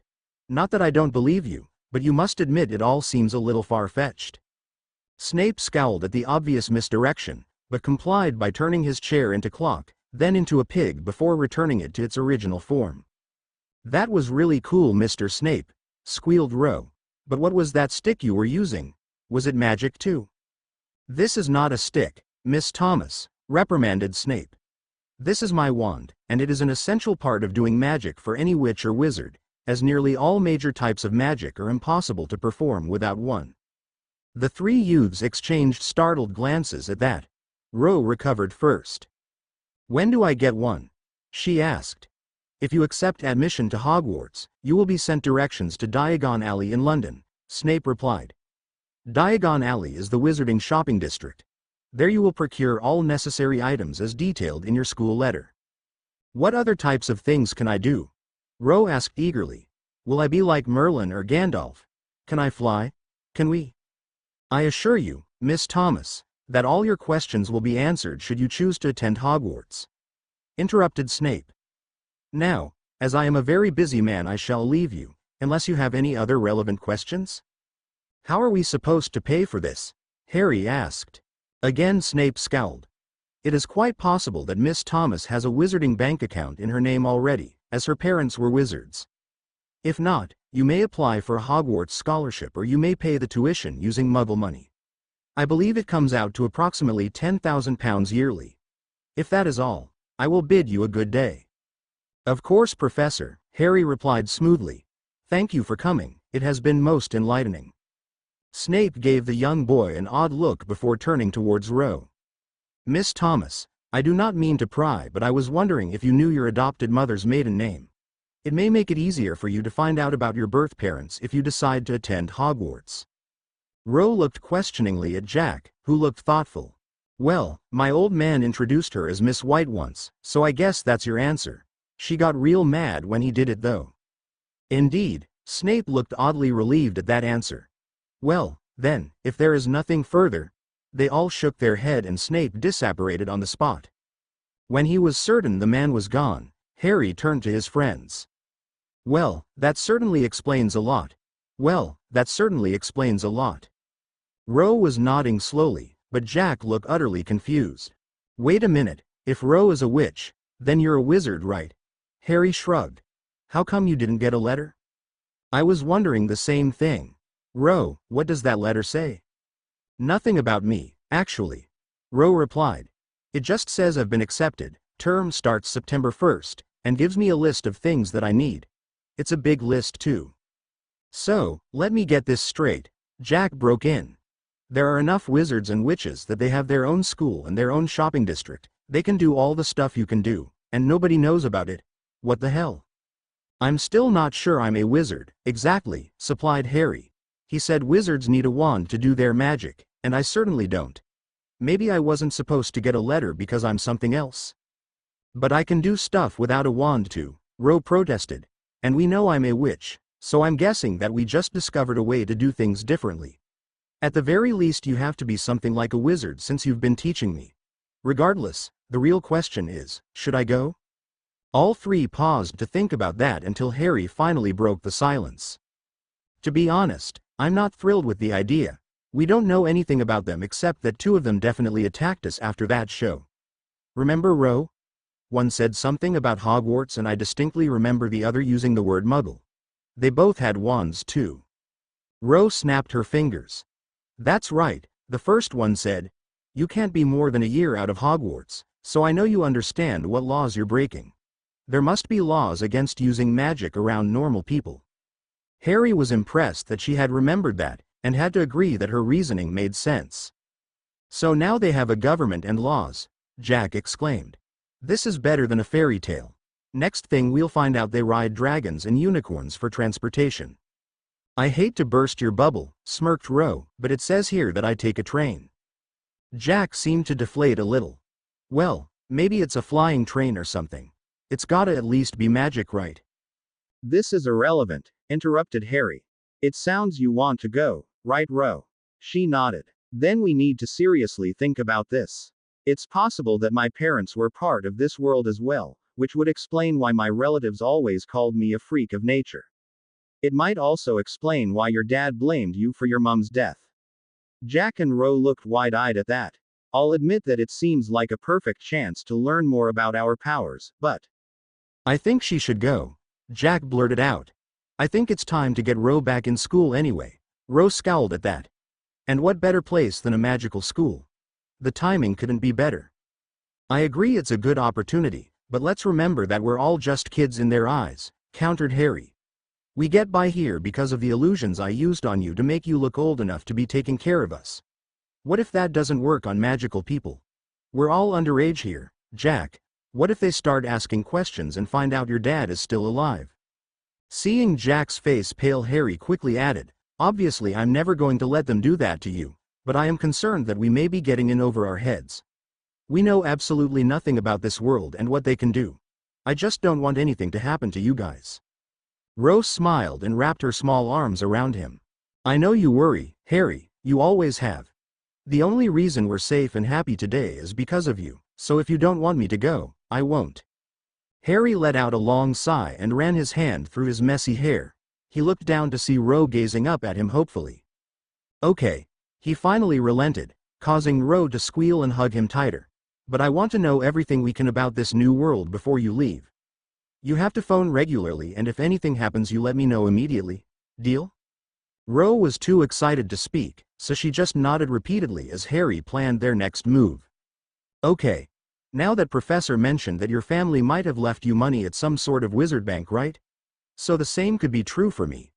I'd also like to get as many wizard books as I can so we can find out exactly what it is they can do, and if it's any different from what I can do. We should also try to find as many history books as we can. Both Jack and Ro were nodding along as Harry spoke. So, how do you accept their offer? Ro checked the parchment. It says to owl them. I wonder what the hell that means. When she had finished speaking, she was startled to hear a soft tapping at the closest window. As she opened it, a large barn owl flew through the window and landed on her shoulder with its leg extended. I guess it means to give your letter to the owl, Jack said skeptically. The owl hooted in response. Quickly grabbing a pen, Rose scribbled out an acceptance and asked for directions to Diagon Alley. She guessed at the spelling and attached it to the owl's leg. The owl gave a hoot and promptly flew out the window. "Well," said Rose as she sat down, "I guess now all we can do is wait." As it turned out, they didn't have to wait long. Less than an hour later, another owl appeared with a message for Rose containing the requested directions. All three of them were amazed that an entire wizard district was somehow hidden in central London, and they agreed to leave early the next morning to explore it. Headmaster's office. Hogwarts. Severus Snape strode angrily up the stairs behind the stone gargoyle and burst through the door to the headmaster's office without so much as a knock. "What is the meaning of this?" he spat angrily. Dumbledore looked up from his desk, surprised. "Why did you not tell me that her father had died?" Snape continued. "Or that she had two brothers, my nephews? Why was I not told?"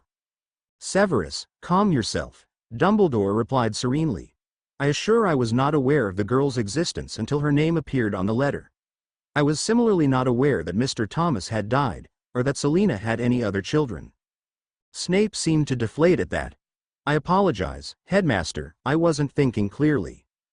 Dumbledore waved off the apology. "Don't trouble yourself, my boy. Now tell me, you met her brothers?" Snape nodded. "Did they appear older or younger than her?" "One was certainly older, I'd say close to 20. Snape looked thoughtful.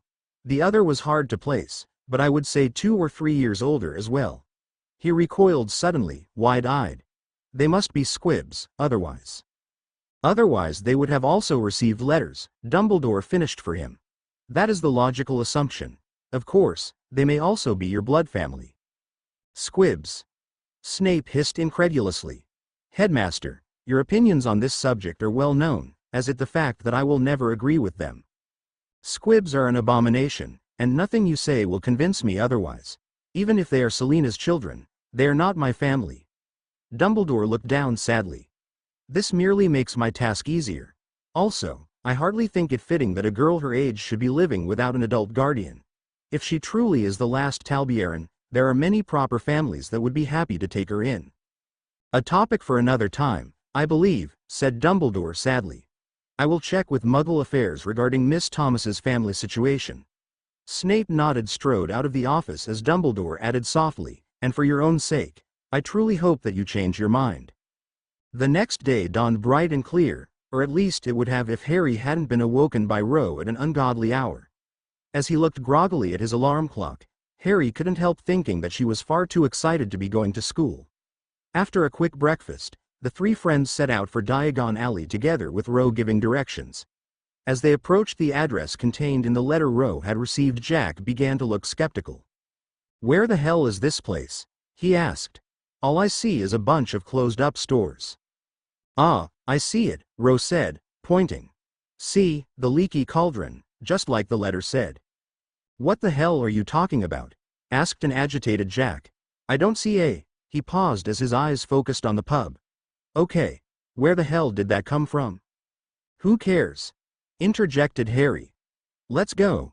Jack grumbled but complied, and a short time later they stood in the entry of a small, dark pub. Walking quickly, Rose led toward the back until they were in front of a brick wall. "Trying to get into the alley?" asked a voice from beside them. "Yes, actually," answered Harry. "My sister here is a new Hogwarts student." "Ah, of course," the man replied as he drew out a wand and tapped an odd pattern on the wall. "Well, best of luck." With a final tap, the wall began to shift and change to reveal Diagon Alley, making 3 jaws drop simultaneously, until someone remarked, "Well, I think it's safe to say we're not in Kansas anymore." It was a sign of their shock that they couldn't tell which one of them had said it. "Excuse me," a voice startled them out of their daze, and Harry realized that they were still blocking the entrance. "Pardon us," he said as he turned to see a bushy-haired girl and her parents. "It's our first time here." "Really?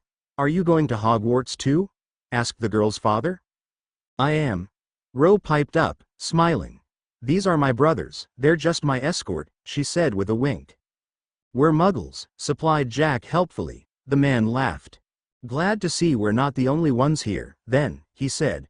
"I'm Dan. This is my wife Emma and my daughter Hermione."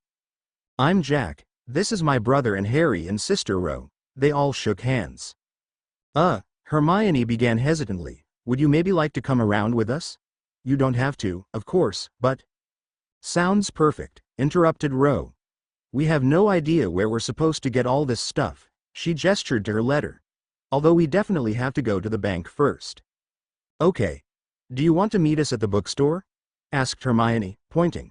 It's called Flourish and Blots, right over there. Ro looked at Harry, who smiled. Sounds perfect. As they parted, Jack grumbled, just our luck, the first witch we meet and it's another bookworm. Jack. Just because you can only understand picture books doesn't mean books are bad, laughed Ro as she quickened her pace down the street. Oi! That was one book, Jack exclaimed, hurrying to catch up. Neither noticed Harry smile softly to himself as he subtly surveyed the street as they walked, looking for any sign of trouble. A short walk later, the gang found themselves in front of a gleaming white building they had been told was the bank.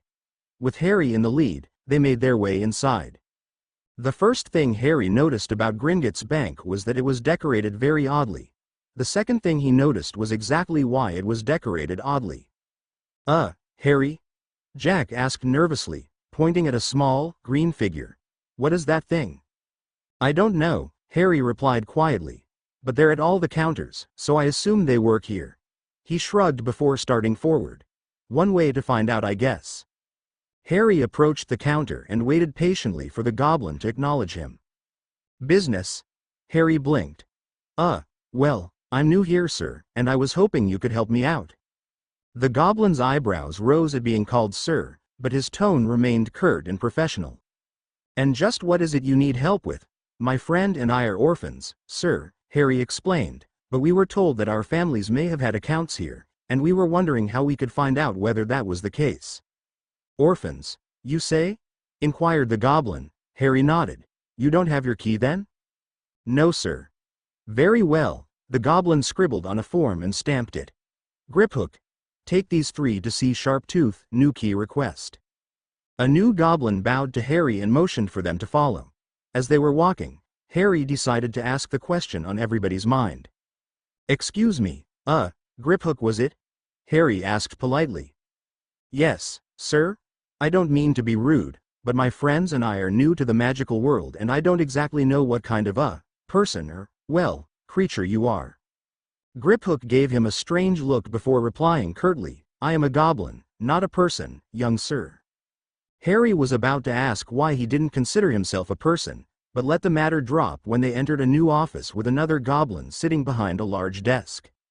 New key request, Master Sharptooth, said Griphook, handing a form to the goblin behind the desk. Very good, Griphook. Griphook bowed and left the room. Names? The goblin, Sharptooth, barked at the trio. Harry Potter and Rowena Thomas, sir, responded Harry. Sharptooth's head snapped up quickly and Harry noticed that the goblin's gaze flicked upwards to his forehead for a moment before looking at him with a doubtful expression. Almost like he was looking for my scar, thought Harry, weird. Very well, we'll need a little of your blood dropped into one of these glasses. Sharptooth produced 2 ornate crystal goblets from behind his desk along with 2 slender knives, each about 5 inches in length. Harry hesitated. Blood, sir? Yes, blood, snapped Sharptooth impatiently. If either of you are authorized as key holders for a family vault, we will know shortly. If you please. He gestured to the knives on his desk. Nodding slowly, Harry took the first knife and pricked his index finger over the goblet, letting a few drops of blood fall. When he had finished, Sharptooth snatched the goblet and walked across the room to a small box inlaid with gold and decorated with strange symbols. Holding his hand over the box, Sharptooth muttered something and a small hole appeared in the top with a slight click. The goblin carefully placed the goblet into the box, then waved his hand and muttered again. When Sharptooth finally placed his hand into the box, there was a bright flash and his hand emerged holding a key. For a second the goblin seemed shocked, and once again Harry found himself being scrutinized. Finally, Sharptooth made his way back to the group. Sorry for the delay, Mr. Potter, he said slowly, handing the key to Harry. Vault 687, give me a moment to attend to your friend and I will have Griphook show you down. The process was repeated with Ro, But this time when Sharptooth put his hand into the box, it emerged empty. "I'm sorry, Miss Thomas, but it appears that there are no family vaults that you are authorized for, at least not by blood inheritance. Would you happen to know the family name?" "No," Rose sniffed. "I didn't even know I was a witch until yesterday. I've always just been regular O.L. Rowe Thomas." Sharptooth gave the goblin equivalent of a shrug. "Well, if that concludes your business, Griphook will show you to your vault, Mr. Potter." Harry bowed formally. "Thank you for your assistance, Master Sharptooth." Sharptooth returned the bow. "My pleasure, Mr. Potter." The group turned and followed Griphook out of the office and toward a loading platform. "This looks like a roller coaster," muttered Jack as they strapped themselves into the cart. Griphook gave him a toothless grin before throwing a switch and sending the cart barreling through the vast underground tunnels of Gringotts. After a short trip that left all three children excited and breathless, the cart stopped outside a large set of doors. "Vault 687, recited Griphook. "Key please." Harry handed Griphook the key and watched as he inserted it into the large doors, swinging them open to reveal pile upon pile of gold coins. "Is this all yours?" Jack asked in awe. "Ours," Harry corrected him. "This is all ours." Jack gave a low whistle. "I wonder how much is here." Harry turned to Griphook. "Is there a way for me to find out approximately how much I have in here?" "Of course, Mr. Potter," Griphook replied. He walked over to the nearest wall and ran his hand over it, revealing a ledger. "As of today, you have 103,640 galleons and change. At the current exchange rate of 4.2 pounds per galleon, that is approximately 435,288 pounds. Griphook's statement was met with 3 looks of pure astonishment. "400,000 pounds. Stammered Jack. 400,000 pounds. Woohoo. He jammed a fist in the air. "We're rich." Rowe was looking between Harry and Griphook with wide eyes after this announcement. Harry, however, looked lost in thought. "Is this my family money, Griphook?" he asked the goblin, who nodded. "Do you happen to have any records of then, will maybe? Also, can you tell me if I have any other magical family that can enter this vault?" Griphook seemed startled by the question, but answered in an even tone. "I'm sorry, Mr. Potter, but we goblins have sworn not to involve ourselves in wizarding affairs more than is absolutely necessary. I can tell you that this vault is yours by blood, passed to you by at least one of your parents. However, beyond these facts I'm afraid there's nothing I can tell you." Harry sighed dejectedly and nodded. "Well, I guess we'd better take some money and get this shopping done. We'll need something to carry the money in, and I'd also like to withdraw the equivalent of 50,000 pounds, will that be a problem?" "Not at all," replied Griphook. "I have 3 bottomless moneybags here, and we can attend to the Muggle currency upstairs." Half an hour later, their business concluded, the trio left Gringotts, after another enjoyable cart ride, and made their way across the street to Flourish and Blots. Harry entered the store first, and froze for a moment, before grabbing his friends and pulling them into the corner.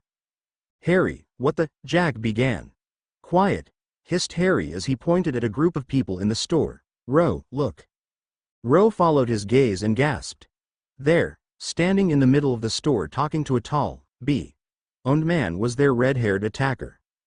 "Will somebody tell me what's going on here?" whispered Jack. "That's one of the men who attacked us that night," supplied Rowe. "The one with the red hair, not the bee-owned one. Actually, they don't seem to like each other." As they watched, the conversation between the two men grew more and more heated. Although they were too far away to overhear what was being said, it was obviously not pleasant. Finally, the bee-owned man made a final comment as he turned and walked away, followed closely by a boy about Harry's age. "That has to be his son," whispered Jack, "they look identical." "Look, the red-headed guy has kids with him too," said Harry, pointing to a boy and a girl with the same red hair as the man. "I wonder if they all go to Hogwarts?" "Well, they almost have to, don't they?" reasoned Rowe. "Unless there's another magical school in England that we don't know about. Plus I'm going to Hogwarts and they sent me to shop here, so it makes sense that we'll see other Hogwarts students, like the girl from the pub." "Okay then, we should be okay. I changed our illusions after that fight, so he shouldn't recognize us," Harry reasoned. "If he does recognize us somehow, I want you two to run back out through the pub and onto the street." I'll hold him off here and then teleport out to the street, understood? Seeing the serious look on Harry's face, the siblings nodded quickly. Okay then, I'm going to start looking for books to take home. Jack, you take Ro around to get her school books and anything else she wants. You might also want to find that girl we met earlier, I'm sure she could help you out. With that, they split up to begin their tasks. Harry spent the next 40 minutes scanning the shelves and picking up any book that looked interesting. So far he had chosen the standard book of spells, grades 1 to 7, Hogwarts, a history, modern magical culture, a brief history of magic, a beginner's guide to transfiguration, 1001 household charms, defensive magical theory, wizarding combat, an introduction, the rise and fall of the dark arts, defending the undefendable, a comprehensive guide to defense against the dark arts, a beginner's guide to enchantment, and several smaller titles. It wasn't until he was finished that Harry realized he had chosen enough books to fill a small library, and had no way to get them all home without using magic. Carefully setting all his purchases aside, he approached the clerk. Excuse me, my sister is going to be attending Hogwarts soon and I'm afraid we've picked out too many books for us to carry home. What kind of trunk do you have, son? Asked the clerk. Harry's eyebrows contracted in confusion. Trunk? The clerk rolled her eyes. Muggleborn, right? Harry nodded. No problem, son. Here's what you want. Every Hogwarts student has their own trunk to carry their robes, cauldrons, brooms, and such. The best place to pick one up is right down the street next to Ilope's Owl Emporium. It's called Lockley's. Tell the clerk what you're looking for and he'll set you right up. Harry thanked her for her help and had his items put on hold for him, then went in search of Jack and Ro.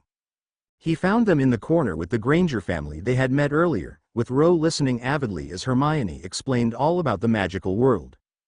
Oh, Harry! Exclaimed Ro when she saw him.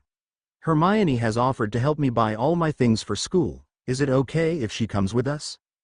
Mr. Granger gave Harry a strange look, obviously surprised that she was asking the young boy for permission. That's fine, Ro, Harry replied. Actually, I just discovered that we need to get you a trunk to hold all of your supplies, so why don't you and Jack go with Hermione while I get your trunk and we can meet up later? He turned to Hermione. Is there a good meeting place around here? Well, Hermione stammered, blushing. There's a nice ice cream parlor, Florian Fortescue's, it's right across the street. Okay then, Harry nodded. We'll meet back there in, say, 2 hours? Is that enough time? Hermione nodded. Okay then, good luck. He gave Ro a hug before whispering in her ear. Remember, if anything goes wrong you run for it. I remember, she said, breaking the hug. Honestly, Harry, you worry too much, but that's why you love him. Jack finished in a sing-song voice before laughing. We know, now let's go buy magic stuff. Ro stuck her tongue out at him before following the Grangers outside. Before Jack could follow her, Harry grabbed his arm. Be careful, Jack, he said in a low voice. I'm going straight from the trunk store to the ice cream parlor. If something happens, find me there immediately. Jack's face turned serious.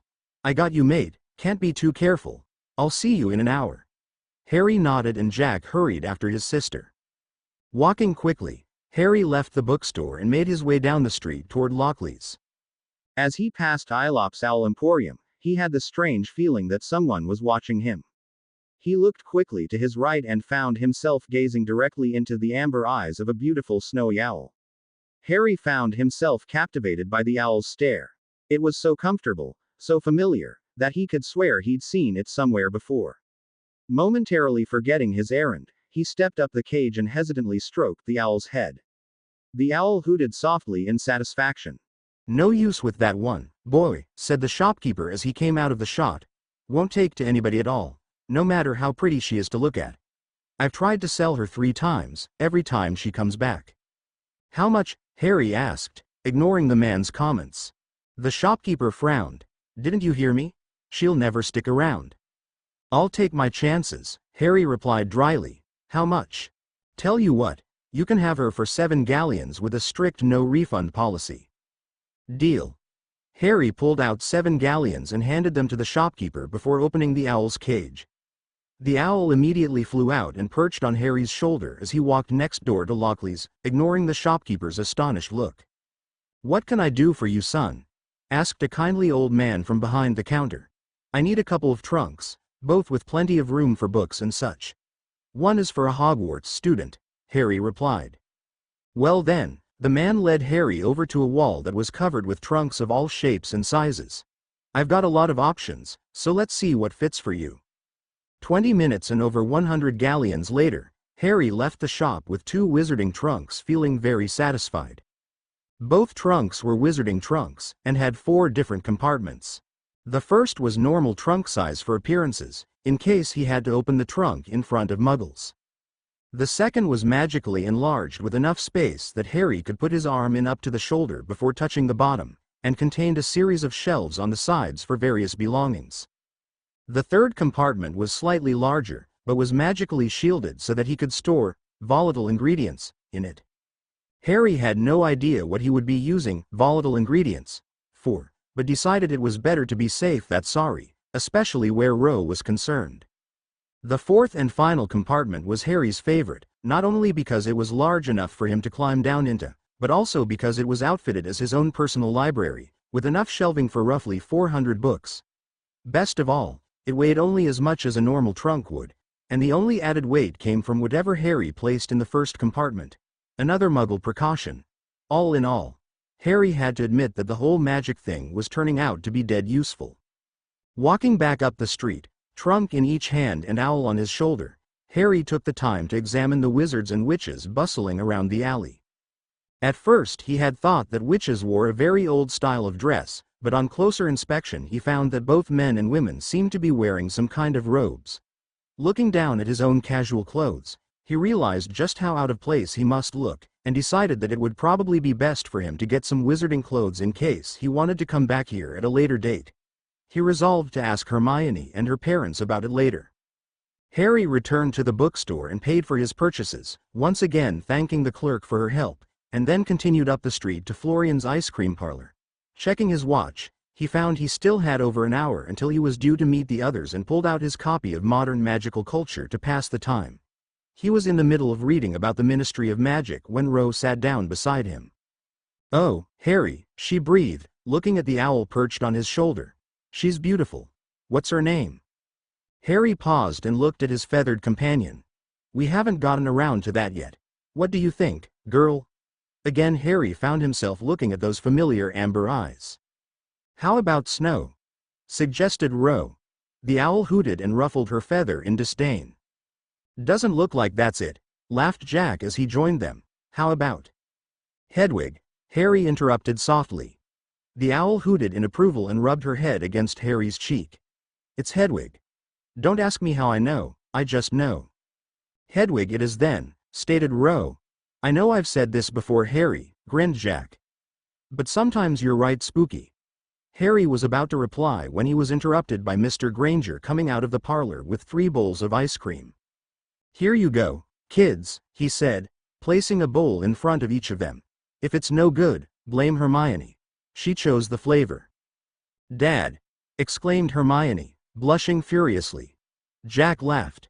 "Bad ice cream? If you found such a thing, I know it's magic, because it simply doesn't exist in the real world." With that the group began to talk about their shopping experiences. Harry showed Ro the trunks he had purchased, and she was just as excited as he was at the prospect of a portable library. Hermione, too, seemed fascinated by the trunks, but was too hesitant to question Harry about them. Harry was glad for this, since it avoided the awkward question of why he had bought 2 trunks for one person. Ro told Harry all about all the shopping she and Hermione had done for school, including a story involving an old man who acted very strange, and a little creepy, who had sold Ro her wand, which she immediately showed to Harry. Overall, everything had been relatively simple since she'd had Hermione's help, and Ro thanked her profusely for her assistance. The group sat and talked about various topics for a while, but all too soon it was time to return home. Ro thanked the Grangers again for all their help and promised to look for Hermione on the train on September 1st. Once they had packed all of Ro's school supplies into her trunk, the trio exited back into Muggle London and returned home, each of them pondering their first experiences in the world of magic. Minerva McGonagall was exhausted. She had spent her entire day escorting new Muggleborn students to and from Diagon Alley and answering their questions. It was an important job, to be sure, but incredibly tiring nonetheless. Reaching the door to the headmaster's office, she knocked quickly and waited. When she got no reply, she let herself into the office to find it empty. Strange, she murmured to herself, and she looked at the empty seat behind the headmaster's desk. Just as she was turning to leave, the fire flared green and Albus Dumbledore stepped gracefully into the office. "Ah, Minerva," he greeted serenely. "I apologize for my absence. I'm afraid our dear minister saw fit to keep me in chambers all day discussing several rather mundane matters. Please, take a seat." She did. "How are our new students looking this year?" Excited, as always, Albus McGonagall replied. And full of questions. Always full of questions. Dumbledore chuckled. "Yes, that would appear to be a common trait. Tell me, did..." Dumbledore stopped suddenly as his eyes were drawn to a letter sitting in one of the many different trays on his desk. "What is it, Albus?" asked McGonagall, concerned. "It seems I have a missive from a friend at Gringotts," Dumbledore replied, opening the letter. He scanned it quickly before jumping to his feet and hurrying to the fireplace. "I'm afraid we shall have to continue this discussion later, Minerva. An urgent matter has come to my attention." He threw the flow powder in the fireplace and shouted, "Gringotts. Oh my God, it says here that the entire ceiling of the Great Hall is spelled to look like the sky. That's so cool. Ro, if you say one more thing about Hogwarts is so cool, I'm going to throw that book out the window." Jack grumbled. "Besides, what you should be reading about is that flying broomsticks game." "What was it, Quidditch?"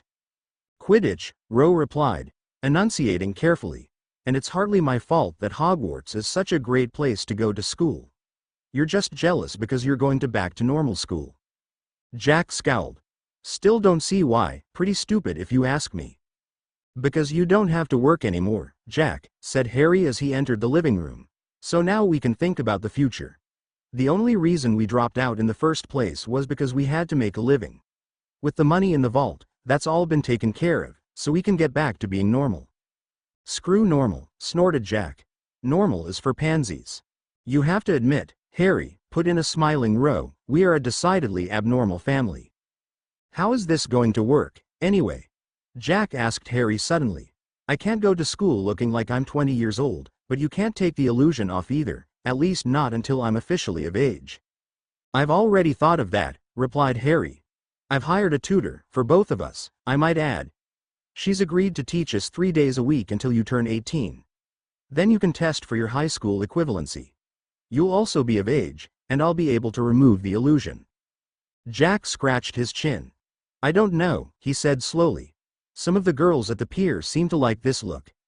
Harry gave him a warning look. I know, be careful. It just KS that nobody I meet ever actually sees me for who I am." Jack trailed off. Harry's face softened. "I know it's not easy, Jack," he said quietly, "but it's only a couple more years, which isn't so bad when you consider what we've got here." Jack smiled. "I know, Harry, I'm just complaining for the hell of it. I was never very good in school." "Well, you had a lot on your mind back then," Harry replied thoughtfully. "Now you're much more carefree, maybe it will come easier." Jack laughed. "Well, you're right about the carefree bit. Even working like a South Dot Avenue on the docks felt like heaven when I knew I was coming back to a real home." "Yeah," said Harry softly. "I know what you mean." "Oh, you guys," shouted a sniffling Ro as they grabbed them both in a group hug. "I'm gonna miss you." There, soothed Jack. "We've got that owl, we'll write every day. And you know you're going to love Hogwarts and everything about it." "Everything will be all right, Ro," said Harry softly. "Everything will be all right, I promise." Headmaster's office, Hogwarts, the next morning. Enter, Severus. Severus Snape entered the headmaster's office to find Professors McGonagall and Flitwick already seated and waiting. Snape quirked an eyebrow. "I was not aware of a staff meeting," he drawled. "Indeed, this is not a regular staff meeting," said Dumbledore, twinkling madly. "I have just received some information about our wayward Mr. Potter that I would like to share." "What news, Albus?" asked an astonished McGonagall. "Last night I received a missive from a friend of mine at Gringotts. He told me that the Potter Vault was accessed yesterday, and a tidy sum of both wizarding and muggle money was withdrawn. The goblins actually told you? Asked Snape incredulously. I was under the impression that they refused to provide any information like this to other wizards. Dumbledore's twinkle went into overdrive. At my age, I have acquired friends in many places, Severus. Of course, Headmaster, Snape conceded. Were you able to acquire any more information? If there was anyone with him, perhaps? Or how he obtained a key? Unfortunately, even my information is quite limited when it involves the goblins, Dumbledore replied. However, the fact that he is aware of the wizarding world raises many new questions regarding his disappearance. It is possible that he has been right under our noses all along. With a wizarding family? Squeaked Flitwick. How is this possible? The same way it would be possible for him to walk into Gringotts unnoticed, replied Dumbledore evenly, in disguise. To think, McGonagall was shaking her head, I could have walked right past him yesterday and never known it. Indeed, Minerva, but don't let it trouble you, soothed Dumbledore. If I had been able to leave the minister's company earlier, I may have received the missive in time to find Mr. Potter myself. This is all well and good, interjected Snape with a sneer, but what exactly are you proposing, Headmaster? If Mr. Potter was in Diagon Alley yesterday shopping for supplies, it would stand to reason that he was doing so either for or with a Hogwarts student, Dumbledore explained carefully. It is therefore likely that he will also make an appearance at Platform 9 3/4 at some point on September 1st. What I propose is this. We will spell the barrier at Platform 9 3/4 to dispel any and all magical means of disguise for all who walk through it. I would also like Professor Flitwick, he nodded at the small man, to come up with a way to remove any muggle means of disguise, as well. A modified Scourgify will do nicely to remove makeup or hair dye, I believe. But Albus, interrupted McGonagall, won't this cause problems for everyone else walking through the barrier? And even if we do succeed in unmasking Mr. Potter, how will we know what he looks like? It may be an inconvenience to some, replied Dumbledore evenly. But it will not be harmful, and we can always say it was simply a student prank, he winked conspiratorially before turning serious. Of course we cannot know for certain what Mr. Potter will look like, but we can reasonably state that he will have his father's black hair and his mother's eyes. Apart from that, I'm afraid we shall have to look for Scar. There is no other way. Dumbledore looked at each other them in turn. I cannot impress upon you enough the importance of finding Mr. Potter should he appear. That is why I would like the three of you, as well as myself, to be watching the barrier in shifts throughout the day. It is imperative that he be returned safely to our world. King's Cross Station, September 1st, Jesus, Ro, what did you put in this thing? Complained Jack as he carried her trunk toward the platform. Ro? Harry asked cautiously, you did remember that you could have put all the heavy stuff in the second compartment, right? That way the trunk wouldn't be any heavier. Of course I did, Ro replied sweetly. I also knew that Jack would be the one carrying the trunk, so I decided to repay him for his little stunt yesterday. Jack groaned. I should have known you'd do something like that. Ro smirked. Well, next time you feel the need to put a stink bomb in my library, perhaps you'll remember that. Harry just shook his head and smiled at their antics. The 2 weeks since Diagon Alley had been stupendously boring for the young trio. Harry and Ro had spent nearly all their time reading their new books and discussing the similarities between Harry's magic and Hogwarts magic. They had found that many of the spells that Harry could do actually had official names, and were listed in the Standard Book of Spells. Of course, all this reading had started getting to Jack, who made it his mission to prank his siblings as often as possible, hence the stink bomb. Okay, Ro said, stopping. Here it is. Hermione said that you have to walk right into the barrier between platforms 9 and 10. It's a false wall, or something, and you end up on the platform for the Hogwarts Express. Okay, said Harry, studying the wall. I'll go first and check it out. If it's safe, I'll come back and we'll all go in together. Harry, Ro began, exasperated. Let him go, Jack laughed, before whispering, I think he likes this 007 stuff. I heard that, said Harry, called over his shoulder as he approached the barrier. Back in a minute. With that, he walked through. The instant Harry reached the other side, he knew something was wrong. He suddenly felt different, like he had lost something. My illusion, he thought frantically. It's gone. Quickly, he turned to walk back through the barrier when a strong hand grabbed his shoulder. Instinctively, Harry reached for the arm and twisted, eliciting a hiss of pain from behind him.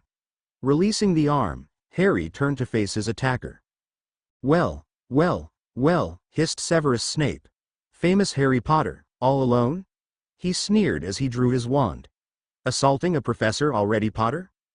Harry's eyes narrowed. Who are you? And what the hell are you talking about? Assaulting a professor? You attacked me. Such arrogance for a boy so young, hissed Snape.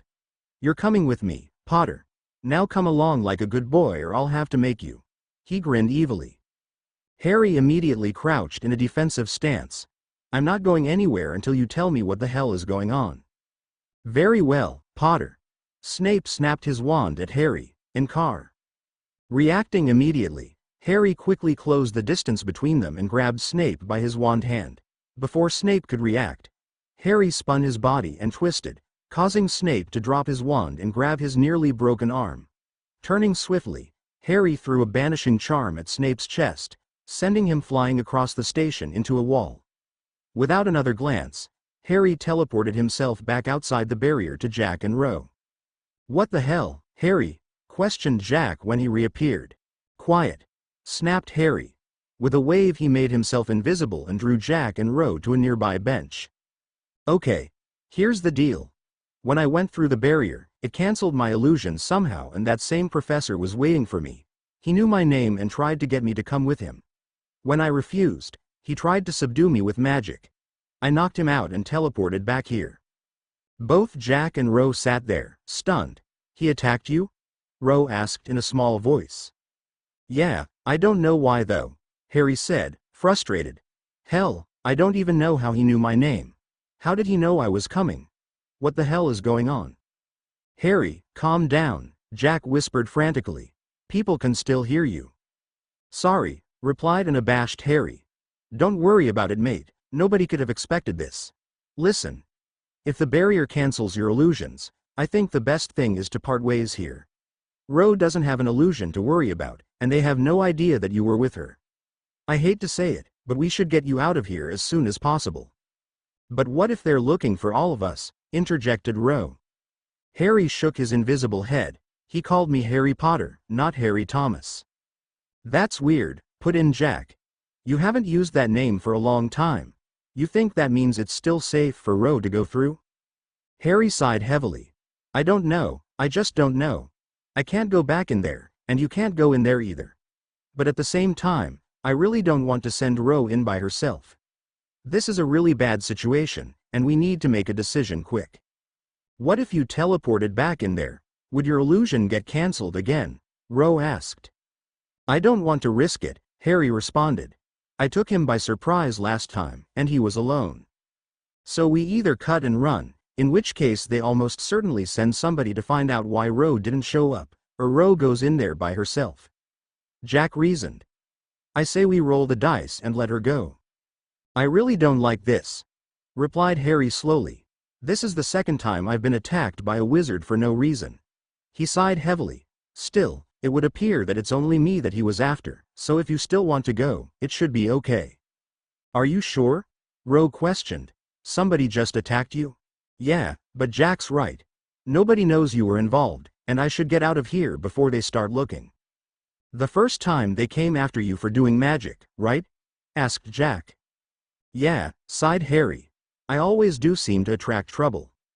Don't worry, Harry, sniffed Ro. I'll find out why they were after you, and I'll send you an owl tonight with whatever I can learn. She felt Harry draw her into a hug, which she tearfully returned.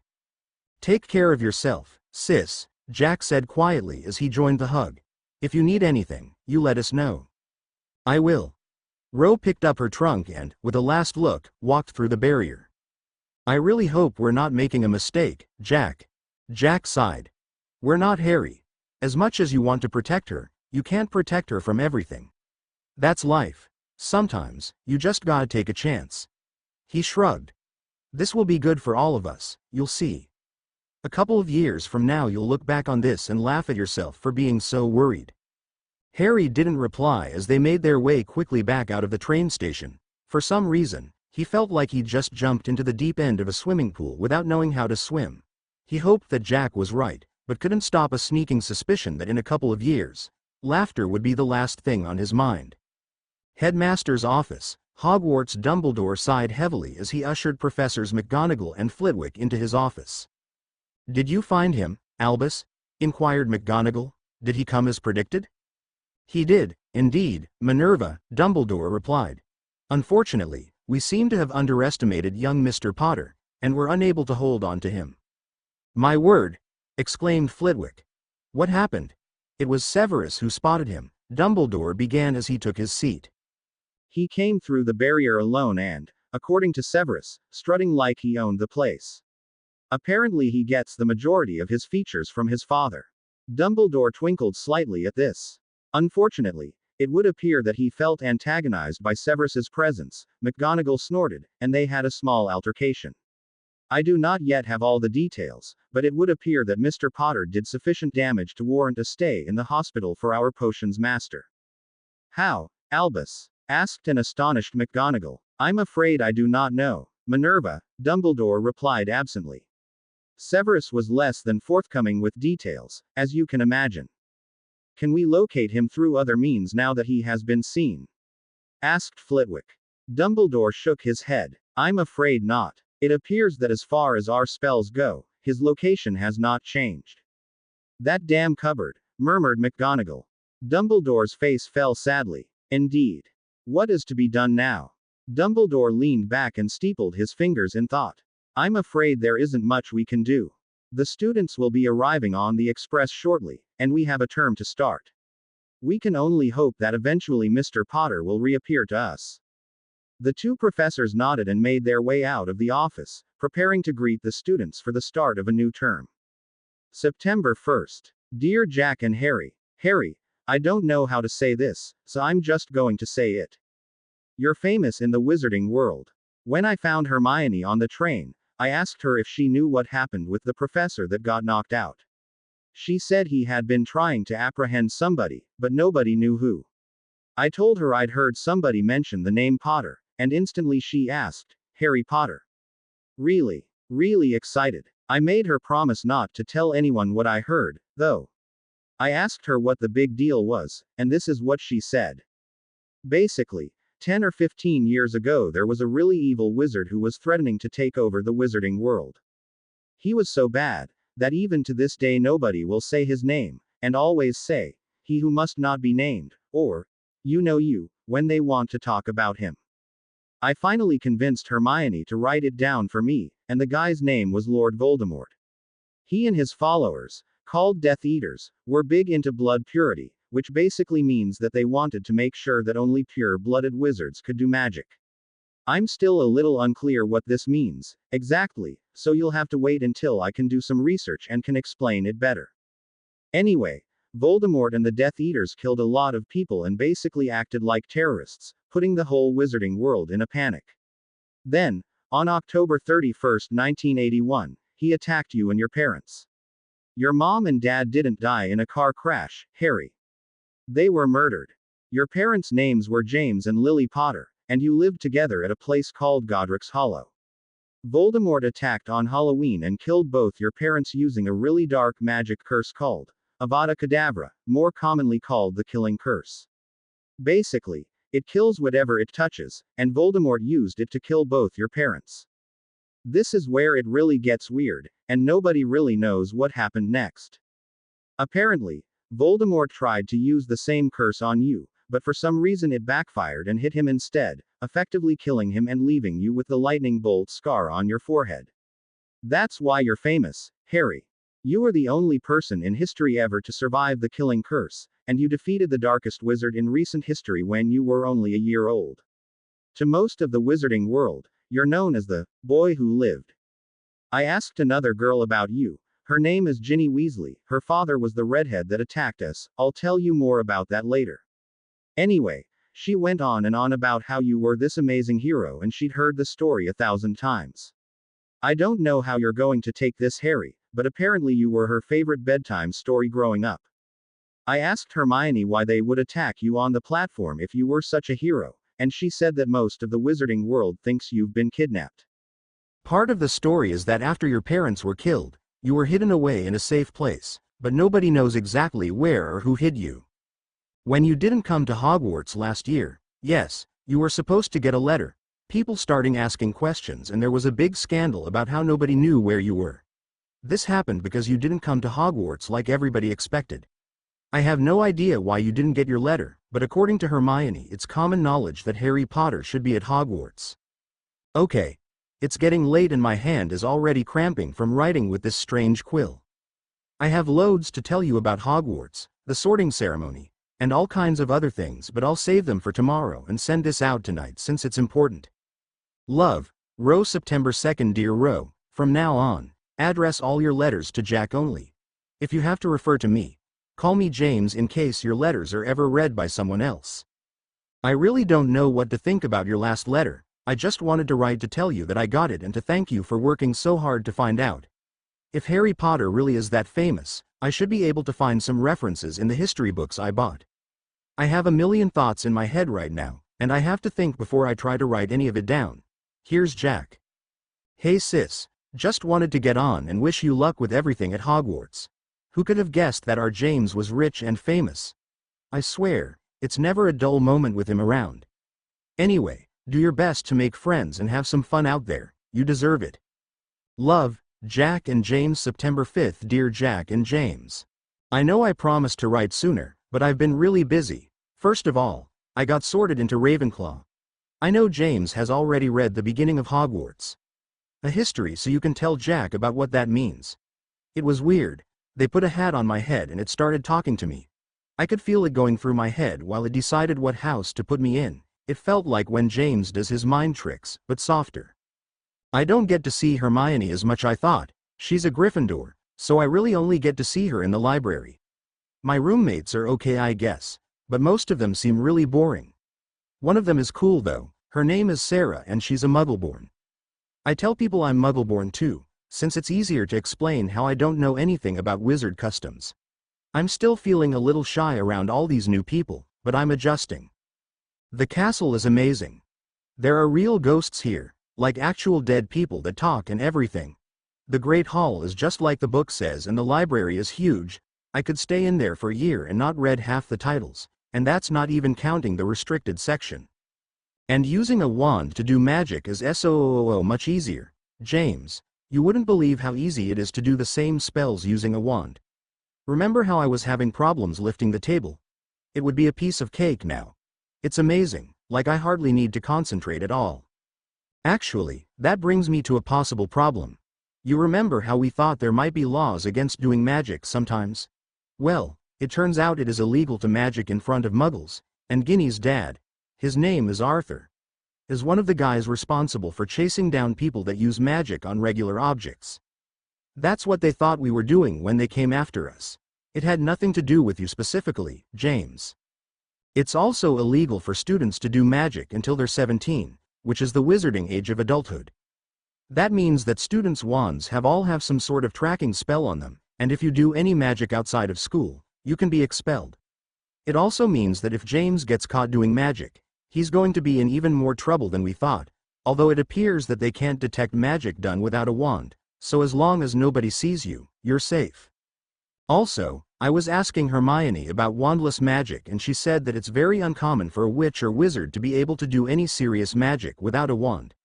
Basically she said that small levitations or summoning isn't completely uncommon, but anything stronger, like stunners, it's practically unheard of. Do you think I can show her and Sarah my wandless skills, or should I keep them secret? Love, Ro. September 8th. Dear Ro, we've decided on an official format for your letters. James will write first and Jack will write second, so without further ado, here's James. I'm glad to hear everything is going well. It will come as no surprise that I was very worried when we left you on the platform. Things here are going well.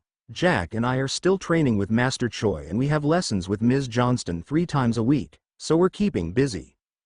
If you want to show your friends what you can do without a wand, I think it's fine, as long as you don't tell them you had someone teaching you.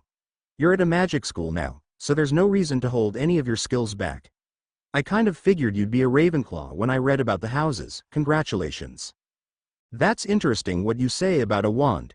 Now that I can read about spell theory, everything seems to be easier for me as well. I conveniently ignore the part about wand movements.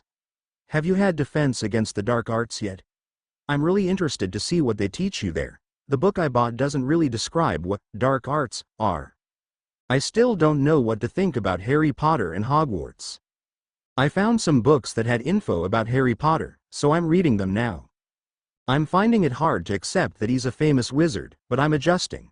I just don't understand how he can be famous but sent to live in hell and forgotten. I still don't know what to think about that. If you can, I'd like you try and find out who was supposed to be responsible for him if his parents died. There had to be somebody designated in a will or something. I refuse to believe that his parents would condone where he was sent. Remember, if you need anything, send Hedwig immediately. Love, James. Hey sis, it's your favorite brother. You need to tell James that not all of us are superhuman, that guy's a menace. Master Choi is sadistic, as always, and Ms. Johnston is a bloody nightmare. She's way worse than a regular teacher. She gives enough homework in 3 days to last a bloody month. Sorry about the language, but you know I never liked school. Still, it beats working for a living, right? Harry told me about how Ravenclaw is the bookworm house, and although I can't say I didn't expect it, I still think you should try to have some fun this year. You live in a castle, for God's sake. There are probably all kinds of secret passages just waiting to use. Life is fun, remember that. Study hard too, though, because that's also important. Okay. That last part didn't really make sense and Harry is making use this stupid quill thing so I don't know how to erase. Blast. Anyway, right back soon. Love, Jack. September 21st. Dear Jack and James, I don't really have much to say. My classes are going really well, especially Charms with Professor Flitwick. He's my head of house. I always get extra points in that class because most of the stuff we're learning I already learned from James. My second favorite class is Transfiguration with Professor McGonagall. She's head of Gryffindor. It's probably the coolest kind of magic. I even saw the professor turn herself into a cat. It was really cool. I'm sorry to disappoint you, James, but Defense Against the Dark Arts is a pretty worthless class. The teacher is supposed to be a big wizard hero, but all he does is sit around and talk about himself. He even gave us a quiz that asked us what his favorite color was. No, I'm not kidding, Jack. The only class worse than that is Potions, taught by Professor Snape. He's the head of Slytherin, and the one who attacked you. He's really mean to everybody in my class. We have Potions with Hufflepuff, and I swear he's always looking at me, but I can never seem to catch him. In any case, he gives me the creeps. You'll be happy to know that the whole school thinks he got beat up by a student at the train station, but nobody knows who it was. Wink. I get to see Hermione in the library a lot, and we're pretty good friends now. It's weird, because it seems like she doesn't have any friends in her own house, and other than me she's almost always by herself, and she's really shy. I want to ask her about it, but I don't want to be rude. Sarah and I are also good friends now, and there's an older girl in my house. Her name is Padma. She's cool too. I also see Ginny Weasley every now and then since we have some classes together, but there's something off about her, and her older brothers are really annoying. Although they would get along famously with you, Jack. Their family is huge though, and they're all in Gryffindor. Anyway, things are going good here. I'm really glad I came. I think that Harry Potter would like it here. Love, Ro. September 27th. Dear Ro, from now on you should use School Owls to send your notes, since I may be using Hedwig for other deliveries. I understand what you're saying about Harry Potter enjoying Hogwarts, but you have to consider the fact that maybe him ending up where he did was not an accident. Somebody left him on that doorstep, and that somebody was almost certainly a wizard. Until we know more about his situation, it's probably best that things stay the way they are. There is plenty of time for Harry Potter to come to Hogwarts later if he decides to. I'm progressing, though the magic books I bought much more quickly than I thought I would. Charms especially seem to come easily to me, since they seem to require less concentration than Transfiguration. Hexes and curses come rather easily as well, although not quite as easily as Charms. Still, I think that by Christmas I will be done with at least the majority of the books that I bought. I'm planning another trip to Diagon Alley soon for more books, so if there is anything you want, let me know. Remember, if there is anything at all that you need, let us know immediately. Love, James. Hey sis. You will not believe what Master Choi has James and I doing. James has to wear a blindfold when we're training and even a little around the house, and I am encouraged to attack him at random intervals. Can you believe that? Supposedly he's going to learn how to sense attacks coming and react without his sight. What this really means is that I finally get some payback for all the thrashings I get at the dojo, because so far he's terrible. Hey, fun for me though. You wouldn't believe how boring James is these days. All he goes is read, plan, train, study, or think about reading, planning, training, or studying. I know we've had this conversation before, Ro, but this isn't healthy for a 12-year-old kid. I'm 3 years older than him and yet it's obvious he's the one always looking out for me. I'm beginning to think that life with those Dursleys was even worse than he let on, and maybe he has scars that even his magic can't heal. I'm glad to hear things are going well for you out there. I miss you too. Love, Jack. October 11th. Dear Jack and James, the first. No, it's been a long time, but it seems like every time I'm going to write a letter I find out something new. I have so much to tell you that I don't even know where to start. I finally asked Hermione why she doesn't have any friends in her own house, and she ended up telling me about her first year at Hogwarts. Apparently, a lot of people in her house didn't like the way she acted in class because she always knew the answers and loved to ask questions. Some of them started calling her names, and last year on Halloween this guy named Ron, he's another one of Ginny's brothers, Hermione's age though, he said some really nasty things about her when he thought she couldn't hear, and she ended up crying in the bathroom. Problem is, somehow a troll got into the school and went into the same bathroom. Trolls are usually between 10 and 15 feet tall and they're really strong and vicious. Hermione was seriously injured, and ended up in the wizard hospital in serious condition. This was really hard for her to tell, and she was crying by the end of it. Ever since then, her housemates tend to leave her alone and she returns the favor. It's really sad, actually, but I don't really know what I can do about it. This brings me to some really disturbing news. Lord Voldemort might still be alive. I know everybody says that Harry Potter defeated him, but according to Hermione, he's still alive and actually possessed a teacher at the school last year. I got some of this story from Hermione and the older girls in my house, but most of it came from a really large man named Hagrid who's the Hogwarts groundskeeper. Basically, this is what I pieced together. Headmaster Dumbledore hid something really valuable in Hogwarts last year behind a bunch of traps and enchantments. Nobody knows exactly what, but Hagrid slipped once and called it the stone. Professor Quirrell, who was the defense against the dark arts teacher, lured Dumbledore away from the school and tried to steal it at the end of the year. Fortunately, whatever safeguards Dumbledore had in place to guard the stone succeeded, and kept him from getting it. Dumbledore came back to the school and went to check on the stone, found Quirrell, and killed him. I'm still unsure whether he meant to kill him, or whether it was an accident. Hagrid thinks it was an accident. What they all agree on is that Quirrell was being possessed by Lord Voldemort, and that when Dumbledore expelled Voldemort from the body, Quirrell died. Hermione told me that everyone in the school knows that the professor was killed, but only a few believe that it was Voldemort that was responsible. Dumbledore announced an abridged version at the end of Term Feast, where he said that Quirrell had been trying to steal an important item and had not survived the enchantments protecting it. Hermione claims that she and several other Gryffindor first years overheard a conversation between two professors where they specifically said that Quirrell had been possessed by Lord Voldemort, and Dumbledore had arrived just in time to drive him out, thus killing Quirrell. Hagrid unwittingly confirmed this theory for us when we asked him if it was true. As if this wasn't enough of a bombshell, I found out who put Harry Potter with the Muggles.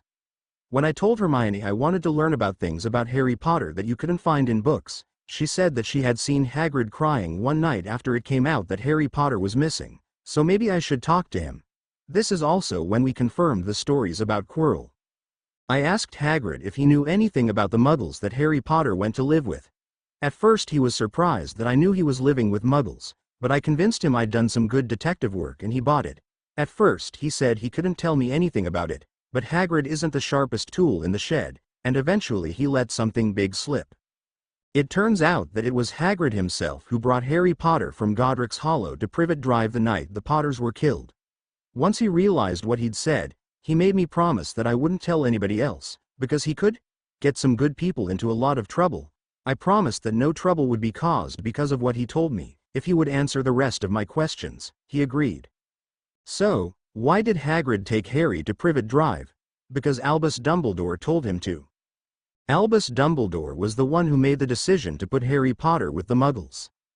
I asked him why Dumbledore got to decide where to place him, and why it didn't come from the Potter's will. He said that the reasons were a secret. I didn't want to press too much. But essentially all of Harry Potter's other family was dead, and most of the Potter's friends had also been killed in the war. He also said that they all recognized Dumbledore as their leader, and trusted him to do the right thing. Basically, no one questioned him when he said that Harry Potter was safe. I can only imagine the shock that you're feeling right now, James. I can hardly believe that it was the headmaster who made the decision, but there it is. Remember that I love you, and you too, Jack, and I miss you both terribly. Love, Ro. October 18th. Dear Ro, I've come up with a way for us to communicate without these ridiculous codes. They weren't very smart anyway. I've charmed this paper so that only you, Jack, and I can read it. When you want to write back, you have to touch your wand to the paper, concentrate on clearing it, and say, Clarice. I've attached the directions for the spell from one of my books in case you have a problem. I have spent the last few days reading everything I could find about Albus Dumbledore. He appears to be the pinnacle of wizarding achievement. Everything I read praises him for both his brilliance in magic and his social contributions to the wizarding world. He seems to have all the qualities that a wizard should aspire to be. He also seems to be very powerful politically. I am having a very hard time resolving this man with the man who left me with the Dursleys. There is no way that a wizard of his intelligence would have simply dropped me off on the doorstep without a second thought. He must have done some research into what sort of family the Dursleys were and what Petunia thought of her sister. That means that one of two things happened. Either his information was completely wrong, or he knew. He knew that they would hate me, and he left me there anyway. If Albus Dumbledore is half the wizard that the history books claim he is, the second option is the only one that makes sense. If he did know what kind of hell he was putting me into, why did he do it? Would he try to do it again? From what you've told me, he can do pretty much whatever he wants without question, which means that he could force me to live somewhere else, away from you and Jack. Again, if half of what they write is true, I seriously doubt that I could stop him. Don't take this the wrong way, but I'm beginning to think that it would be best if I never have any contact with the magical world, and live my life as a muggle. In the magical world, I have a headmaster who condemned me to a life of suffering and would be in a position to do it again. And I have the spirit of an evil wizard that probably hates my guts running around trying to find another body to possess. The only reason to come to Hogwarts would be to do magic, and I can already do that. I know you want me to come to Hogwarts with you, Ro, and truthfully I think I'd really like to, in a perfect world. But the last thing I'm going to do is trap myself in a position that I can't fight my way out of. Maybe if I can come up with some way to stay in control, I'll consider it. I hope you understand. Jack wrote you a letter but I can't find it here, so he'll have to send it later, plus it's not on the new secure parchment. We miss you. Love, Harry. P.S. On my last trip to Diagon Alley I found out that I can teleport to the town of Hogsmeade, which is right next to Hogwarts, and then run up to the castle from there. That means that if you ever need me, I can be there as soon as I get your owl. October 21st. Dear Jack and Harry, first of all, Harry, this new parchment is brilliant. Hermione saw me writing on it and couldn't stop asking how I made it. Snicker. Of course, ever since I showed her and Sarah my wandless abilities, they expect that sort of thing from me. Smiley face. I understand what you're saying about Hogwarts, and I won't try to argue with you in a letter. You're going to get an earful at Christmas, however. The real reason I'm writing to you is that I found out that what you call teleporting is actually called apparating, and like everything else in the wizarding world, you have to be 17 before you can be licensed to do it legally. One of the girls in my dorm has a dad who works at the Ministry of Magic, and she told me that it basically works the same way as a driver's license.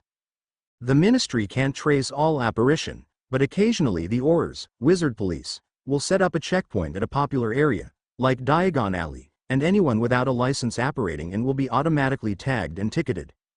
It's like a muggle speed trap. There are other ways to get caught, of course, but this is the one that you should worry about. So next time you're going to teleport, be careful.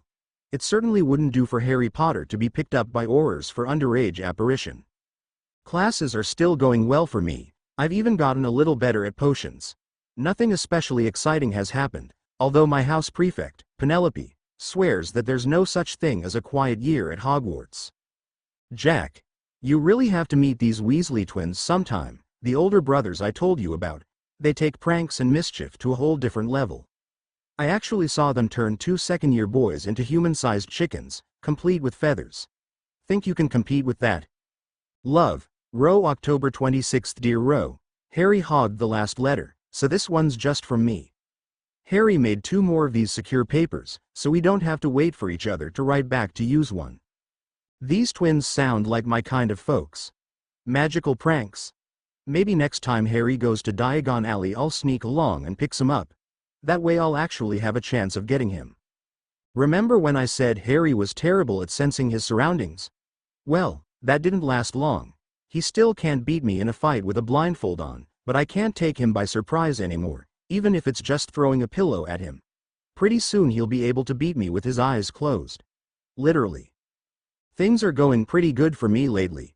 Ems Johnston is still a nightmare, but since I can't go to a regular secondary school, I guess I can't complain. It's a small price to pay for life I have here. Some days I can't believe things turned out the way they did, and I'm not just talking about the magic thing. You remember when the old man caught us coming home really late the night after we met Harry? I remember thinking that I was going to die before I ever got out of that house, and now here I am, completely free and without a care in the world. That's why I'm always hounding you to be silly and have some fun. We have to make up for lost time. I hope everything is still going well for you at Hogwarts. Love, Jack. November 2nd. Dear Jack and Harry. Well, it looks like Penelope was right. There is no such thing as a quiet year at Hogwarts. A couple days ago, somebody petrified a cat that belonged to the Hogwarts caretaker, Mr. Filch. There was a message on the wall saying that something called the Chamber of Secrets had been opened, but nobody seems to know what that is. Hermione says that the teachers all looked really worried, but I don't know why. I mean, it was just a cat, and petrification can be cured. It looks more like a student prank than anything else. Still, it can't hurt to find out more about this Chamber of Secrets. There's no mention of it in Hogwarts. A history. Other than that, things are pretty much the same. My classes have gotten a little harder, but I still haven't come across anything that I couldn't do.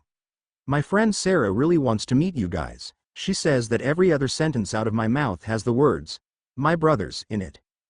Oh, I forgot to tell you that I had my first flying lesson already. It was brilliant. It was a little awkward at first, but once I got the hang of it, it's absolutely incredible. The first Quidditch match of the year is coming up in a couple weeks, and I can't wait to see what it's like. If it's as fun as it sounds, I just might have to learn how to play. Although Hermione says it's actually boring, I don't believe her. Christmas is coming up fast, and I can't wait to see you guys. Love, Ro. November 17th. Dear Jack and Harry. Okay, here's the deal with the Chamber of Secrets. Supposedly, Salazar Slytherin, Harry, tell Jack who he is, had a big disagreement with the other 3 founders about whether or not to let Muggle-born students attend Hogwarts. This should sound familiar. It's the same kind of thing Voldemort believed in. He was overruled by the other 3, and chose to leave the school. According to legend, before he left he built a secret chamber somewhere in Hogwarts and put a monster in it. Supposedly, only Slytherin's heir can access the chamber and control the monster, thus cleansing the school of Muggle-born students. At first this sounded like just a myth, but 2 days ago a Muggle-born student named Colin Creevey was attacked and petrified in the halls. It happened right after a Quidditch match, and a Gryffindor girl named Katie Bell was in the hospital wing when they brought him in. She overheard Professor Dumbledore say that it meant that the chamber had definitely been opened again, implying that it had been opened before. Now it makes sense that the teachers were all worried after the cat got petrified. I know that once you hear this, your first reaction is going to be to come get me, but I need you to trust me on this.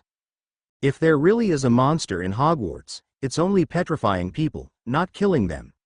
Even in the magical world, there aren't that many creatures that can petrify people at will. So it shouldn't take long before we know exactly what we're dealing with. My friends and I are already working on it, and with any luck we'll know by the time we leave for Christmas. I'll tell you everything we find out then. Love, Ro. November 21st. Dear Ro, I understand that you want to solve the mystery of this chamber and its monster, but please, be careful. I'll admit that you know more about the magical world than I do at this point, but that doesn't mean you should go rushing to solve riddles that have gone unsolved for 1,000 years, no matter how curious you are. Salazar Slytherin was undoubtedly a very powerful wizard, so if he did leave a secret chamber inside Hogwarts, it is guaranteed to be guarded by more than a simple locking charm. Remember, if at any point you think that you or your friends might be in danger, let me know immediately. Regarding the Christmas holiday, Jack and I will meet you outside the station next to the taxi stand on the 17th, just in case they're looking for me again. Until then, be careful. Love, Harry. Ancient riddles and dangerous monsters. You get to have all the fun. I've always said you were too curious for your own good, so if there's anybody that can solve this mystery, it's you. Still, I must say I'm a little jealous that you found yourself in a real Indiana Jones-style adventure, and you'd better have some good stories for me at Christmas. I also want to talk to you about the possibility of Harry going to Hogwarts. I know he wants to, but there's just so many things that could go wrong that it makes him too scared to take the risk. Lately he seems to be thinking really hard about something and going to the regular library for information. I can only guess he's trying to come up with a safe way to find out more about himself and his magical family. Speaking of which, have you found out anything about your birth family? I know it can't be easy, thinking that you might have an entire family out there somewhere, but no matter what, you'll always have us, remember that. We're really looking forward to seeing you at Christmas. Love, Jack. December 10th, Headmaster's Office, Hogwarts. Come in, Severus. I'd appreciate if we could make this quick, Headmaster, said Snape as he strode into the room. I'm a busy man. Of course, Severus. You do remind of that fact quite often, I believe, replied Dumbledore lightly. Seeing as how it is almost time for the Christmas holiday, I thought we might discuss the information I received from Muggle Affairs regarding Miss Thomas. Snape's eyes narrowed. And why would such information interest me? Because it appears that she was not entirely truthful with you earlier this year, said Dumbledore carefully. Her father is not dead, and she has only one brother, a Jack Thomas, your nephew. What's more, it appears that their father actually lives in Surrey, not in London. They ran away? Snape asked, surprised. It would appear so, the headmaster replied. Although it would also appear that the father is in no hurry to get them back, as he has made no attempt to find them. Who was the other boy then? She said they were both her brothers. I do not know, Severus, Dumbledore replied. This is the limit of my information. If you wish to know more, I would suggest talking to Miss Thomas directly. Snape seemed to waver for a moment, before regaining his usual sneer. That will not be necessary, Headmaster. Will you be speaking with her regarding her living arrangement? No, Severus, Dumbledore sighed heavily. It is not my business to interfere in the life of Miss Thomas. I only give you the option in the hope that you will take a more active interest in her life, and that of your nephew. Snape scowled. If that is all, then? Dumbledore nodded sadly and Snape walked to the exit, carefully considering what to do with this new information. King's Cross Station, December 17th. What time is it? 5 minutes since the last time you asked, Jack, replied Harry evenly. Yeah, well, I thought she'd be here by now, Jack grumbled. He opened his mouth to say something else, but was interrupted by a loud squeal as a pair of small arms engulfed him in a hug. Oh, I missed you too terribly, squeaked Ro as she gave Harry the same treatment. We missed you too, sis, Jack chuckled. Harry gave her a small smile. So, ready to head home? Ro's smile widened. You bet. The taxi ride home passed quickly, with the trio exchanging mostly small talk. Once or twice Ro would start to talk about Hogwarts, only to be silenced by Harry. We'd best wait until we're alone to talk in detail, he told her quietly. Finally they had reached their destination. Harry paid the driver while Jack grabbed Ro's trunk from the boot and followed her inside. Home sweet home, said Ro as she entered the flat. I love Hogwarts, but it's definitely good to be back. Harry smiled. It's definitely not the same without you, he said, taking a seat on the sofa. All right, now that we're alone, let's all have a seat. We've got a lot to talk about. Wait, there was another attack? Ro looked at her brother and nodded grimly. Yeah, another Muggle-born student named Justin Finch Fletchley. When? Asked Harry quietly. About a week and a half ago, replied Ro. Same as the first one, He was found petrified in the hallway with one of the school ghosts. Ghosts? Asked Jack, bewildered. Yeah, no one knew that ghosts could be petrified, but apparently they can. Anyway, it's not that big a deal since he'll be fine in a month or so. Stop it, Ro, interrupted Harry. I know what you're doing. What's she doing? Asked a confused Jack. She's afraid we're not going to let her go back, replied Harry. That's why she's trying to downplay the attacks. Am I right? Ro nodded glumly. So that's a total of 3 attacks so far, Harry muttered. And they're getting more frequent. Okay. I know it's serious, said Ro, but I really like being at Hogwarts. It doesn't even really feel like school, you know. It just feels right, somehow, and if I leave now I might never go back. Harry gave her a small smile. Relax, Ro. We're not talking about pulling you out of school. Ro visibly relaxed. However, I am wondering what is being done about all this. We were thinking the same thing, replied Ro. Hermione thinks that if the professors don't do something soon, the school might be closed. What about Dumbledore? Asked Jack. Isn't he supposed to be the most powerful wizard in the world? Why can't he do something? Mostly because pretty much everything we know about the chamber is rumor, Ro replied thoughtfully. Nobody is really sure what's true and what isn't, even Dumbledore. Still, said Jack, looking unconvinced. You'd think that he'd at least have some idea, wouldn't you? You said that this same thing had happened before, right? Actually, it wasn't the same, Ro replied. Apparently, the last time the chamber was opened there was only one attack, and the girl died. Died? Jack gulped. Ro nodded. Actually, Padma said that gave her an idea, but she needed to do more research, and would tell us after the holidays. Well, whatever it is, don't go looking for it, said a concerned Jack. Of course, Jack. Ro just rolled her eyes before turning to Harry. So, what's new around here? She said, obviously trying to change the subject. Did you get through all those books? Jack snorted. He better have. Practically all he does is read. Speaking of which, where did you go last week? You said you'd tell me when Ro got here. Harry sighed.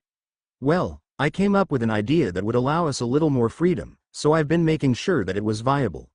Actually, I've learned a lot from the books I bought, he said, turning to Ro, but for the last couple weeks I've been looking into emancipation. You mean? Asked Jack, wide-eyed. I paid a visit to your father. You what? Screamed Jack and Ro together. I paid a visit to your father, Harry replied calmly, ignoring their outburst. I convinced him it was in his best interest to file emancipation claims for both of you. I had a similar meeting with my aunt. How could you go without me? Asked Jack desperately. I know this isn't what you want to hear, Jack, said Harry carefully, but it wouldn't have done any good. You told me yourself that if you had your way, you'd never have to see him again. Hopefully, now you don't. It's not just about that, Harry, Jack continued angrily. I don't need you always looking out for me. I can take care of myself, you know. I know, Jack, Harry nodded slowly. But the fact remains that I was the best person to do this, and if everything goes through, you can be yourself again. How did you do it, Harry? Asked a concerned Ro. The last time I was in Diagon Alley, I picked up this book on mind magic. Actually, I found out that the mind reading trick and I do is actually called Leglymancy, and it can be used for a lot more. It's based on eye contact, so I'd recommend trying to avoid looking your professors in the eye, Ro. One of them might have the same ability. Harry paused for a moment before continuing. There was a lot of information in the book, and one of the things it mentioned was a mind control spell that was based on Leglymancy. Mind control? Asked Ro, horrified. Oh Harry, are you talking about the Imperious Curse? Please tell me you didn't use it? Calm down, Ro, it wasn't the Imperious Curse, Harry assured her. I know about that curse also, and although it's also a type of mind control, it's a completely different spell. What I used was an advanced form of Leglymancy called compulsion. Basically I just convinced them that they really wanted to do what I told them to. Actually, if I tried to make someone do something that they were really strongly opposed to, it would make them resist more and break the spell, so it can't be used to completely control someone, unlike the Imperious Curse. It worked quite well on both your father and my aunt, though, he finished with a small grin. Ro visibly relaxed until a sudden though struck her. Hang on, how'd you learn how to do that? You didn't just try it for the first time on your aunt, did you? Well, no, Harry fidgeted uncomfortably. I've been practicing for almost 2 months now. But how? Pressed Ro. On random people, mostly, Harry admitted. At the library, at the dojo. Walking on the street. Anytime I can make eye contact, I've been practicing my Leglyman-C. Never for anything bad, he hastily explained, seeing the expression on Ro's face. The most I ever did was make Master Choi pick Jack as a volunteer 5 straight times in class once. That was you. Jack exploded. Harry grinned sheepishly. Yeah, that was when I knew I could do it, sorry. Jack was not mollified, and voiced his displeasure in rather colorful language. I don't think that's possible for a vertebrate, Jack, put in an amused Ro before turning back to Harry. Back to the real topic, when will we know the results? As near as I can tell, we'll have to see a judge sometime in the next year, answered Harry. I hired a solicitor, and he suggested that it would be best to wait until Jack's birthday before we actually have that meeting, so we've got almost 6 months. Basically we have to demonstrate some type of guardian neglect, which is easy since I convinced our guardians to admit to it. Then. Wait a minute, interrupted Jack. You mean they're going to confess to everything? Unfortunately, not everything, Harry sighed. If they admitted everything, they'd probably be arrested, and I don't think I'd be able to make them do that with Leglyman-C. They'd resist too much. Basically they're going to admit that they've never really treated us well, they don't want us, and we'd be better off on our own. From there, we have to demonstrate that we can take care of ourselves, but with the money in the vault I don't think that will be a problem. I've already moved most of it into a normal bank account. And we've been doing fine by ourselves for some time already, said Ro, thinking out loud. Exactly, agreed Harry. The fact that we've been out on our own already is evidence of neglect since they never filed any type of missing persons report. We've been doing fine and continuing our schooling, basically doing everything that we're supposed to. Plus, if anyone gives us a hard time, I should be able to use Leglyman-C to push them to agree. I'm not sure how I feel about that, Harry, Ro frowned. I mean, you can't just go around forcing everybody to agree with you. I know, Ro, Harry replied softly. But if you think about it, this is really important for us, especially if we're ever found out. Once we're emancipated, it doesn't matter who finds us. Nobody can force us to move. You know I only use magic when it's absolutely necessary. Ro looked like she was about to argue, but finally relented and nodded. So if all this comes through, then what? Asked Jack. Well, we'll have adult rights so we won't have to hide anymore, answered Harry. At least in the regular world. I've been talking to the goblins at Gringotts, and they've been really helpful with financial advice.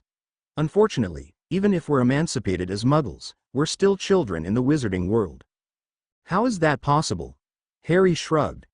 I asked my goblin advisor what he could tell me about wizarding emancipation, but he gave me the same, "we don't interfere," line that he gave me before.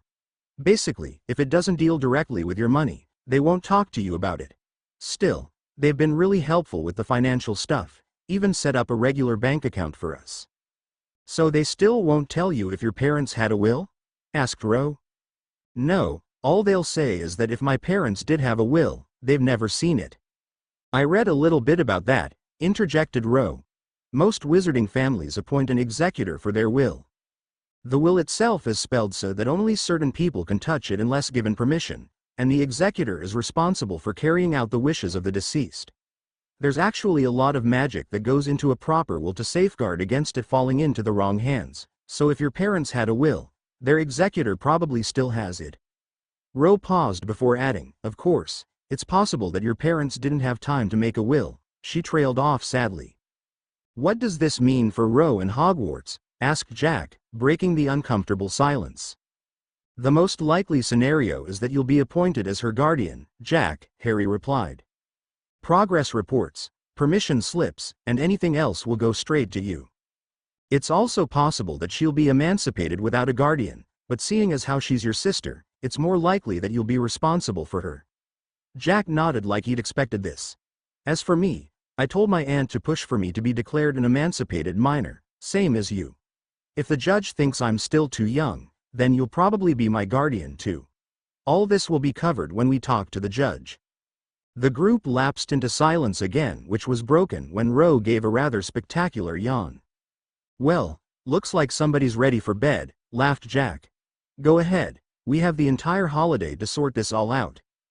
Ro smiled and gave both Jack and Harry a quick hug before retiring. When she had gone, Jack turned to Harry with a serious expression on his face. "Harry, why didn't you tell me you were going to see my father?" he asked quietly. "What would you have done, Jack?" Harry replied just as softly. "Damn it, Harry," Jack muttered forcefully, "when you told me what you did to the Dursleys, I didn't judge because I knew you needed revenge. Didn't you think that maybe I did too?" Harry shook his head slowly. "What I did wasn't about revenge, Jack. I didn't do it because I was angry, or because I would enjoy it. I did it because it was the only way I could get on with my life." He paused before fixing Jack with a steely gaze. "Do you know that I still have nightmares about my uncle showing up and hurting you and Ro? I know it's completely irrational because he's dead, but I'll never be completely rid of that vision. I had to punish the Dursleys. I had to bring them to justice if I was ever going to get on with my life. I didn't do what I did because of the past. I did it so that I could have a future." "So you're telling me it had nothing to do with revenge, then?" asked Jack skeptically. Harry sighed. "I'm not perfect, Jack. What I did was cruel and malicious, so I'm not going to lie and say that none of it was revenge. What I can say is that it wasn't revenge that drove me to return. It may have driven me to be more vindictive than I would have been otherwise, but it wasn't the reason I went back." Harry sighed again and leaned back in his chair. "Do you remember when I asked you what you would do if you saw your father on the street?" Jack nodded. "You said that if he didn't see you, you'd avoid him, and that you hoped you never had to see him again. When you said that, I knew that you'd moved on. You didn't need what I did, and that's a good thing. It doesn't make you less of a man, Jack." Jack slumped back into the sofa. "Yeah, I know all that," he sighed. "I just don't feel right having you out there fighting my battles, you know?" "I understand," Harry agreed. "But it was the quickest way, and the only way that he was guaranteed to do what we wanted." "I know," Jack sighed. "Just promise me that you won't make this a habit." Harry nodded solemnly. "I promise." Harry awoke early the next morning and fixed breakfast for the three of them. Jack and Ro joined him a short time later, and Ro was reminded of just how good a cook Harry was. Harry was the first to finish, so he excused himself and put his blindfold on as he made his way over to the area he and Jack had set up for training. Ro watched him leave and got her first look at the new training area, causing her to give a low whistle of appreciation. One of the first things Harry had done upon returning from Diagon Alley was to look up any spells that he could use to improve their home. As a result, what was once a very modest flat had become much more comfortable, and now sported an interior that was several times larger than it had been originally. This had enabled Harry to block off a corner of what was once the living room and set it up with targets and training dummies for him to practice on. Harry entered the training area and began his warm-up exercises while he waited for Jack. "Hey sis," whispered Jack as he got up from the table. "Watch this." Ro watched as Jack silently picked up the 3 spoons that were left over from breakfast and crept slowly forward. When he was within 10 feet of the entrance to the training area, he lobbed the first spoon high in the air and then threw the other 2 as hard as he could at the unsuspecting Harry. Moving quickly, Jack ran into the area, grabbed a wooden practice sword, and attacked. The first 2 spoons Jack had thrown hit Harry's position at the same time, but he was no longer there. Ro watched, slack-jawed, as Harry immediately spun to the side to avoid the projectiles, summoning a sword from the rack as he did so. Ducking to avoid the 3rd spoon, Harry extended his right hand to catch the incoming sword and swung it diagonally across his body, meeting Jack's blade with a loud crack. Completely unsurprised, Jack began to attack Harry in earnest. Using their locked blades for leverage, he pushed back and tried a sweeping kick at Harry's legs. Harry sidestepped the kick and leveled a slash at Jack's midsection, which Jack blocked with his own blade. Harry quickly closed the distance between them and tried to grab Jack in an arm lock, but Jack was immediately jumped backwards and regained a defensive position. The duel continued for another 30 seconds, until Harry was a split second late countering one of Jack's sword strikes and was pushed off balance. Jack immediately seized the opportunity and sent him to the mat with a sweep kick. Harry groaned and removed his blindfold as he grasped Jack's extended hand. How did you know I was coming in with the sword? Jack asked as he pulled Harry to his feet. I heard the wood scrape against the rack when you grabbed it, Harry replied. Somehow my first instinct was to summon a sword as soon as I heard it. I guess subconsciously I just knew. Well, you're certainly getting better at the whole, no sight, thing, Jack said, grinning. What did you think, Ro? Oh my god. That was amazing. Ro blurted out. How did you do it? And so fast. And just, wow. That's our Ro, Jack chuckled. It's good so see you haven't changed much. Oh, shut up, you, Ro Mock grumbled. Seriously though, how long have you been training blindfolded like that?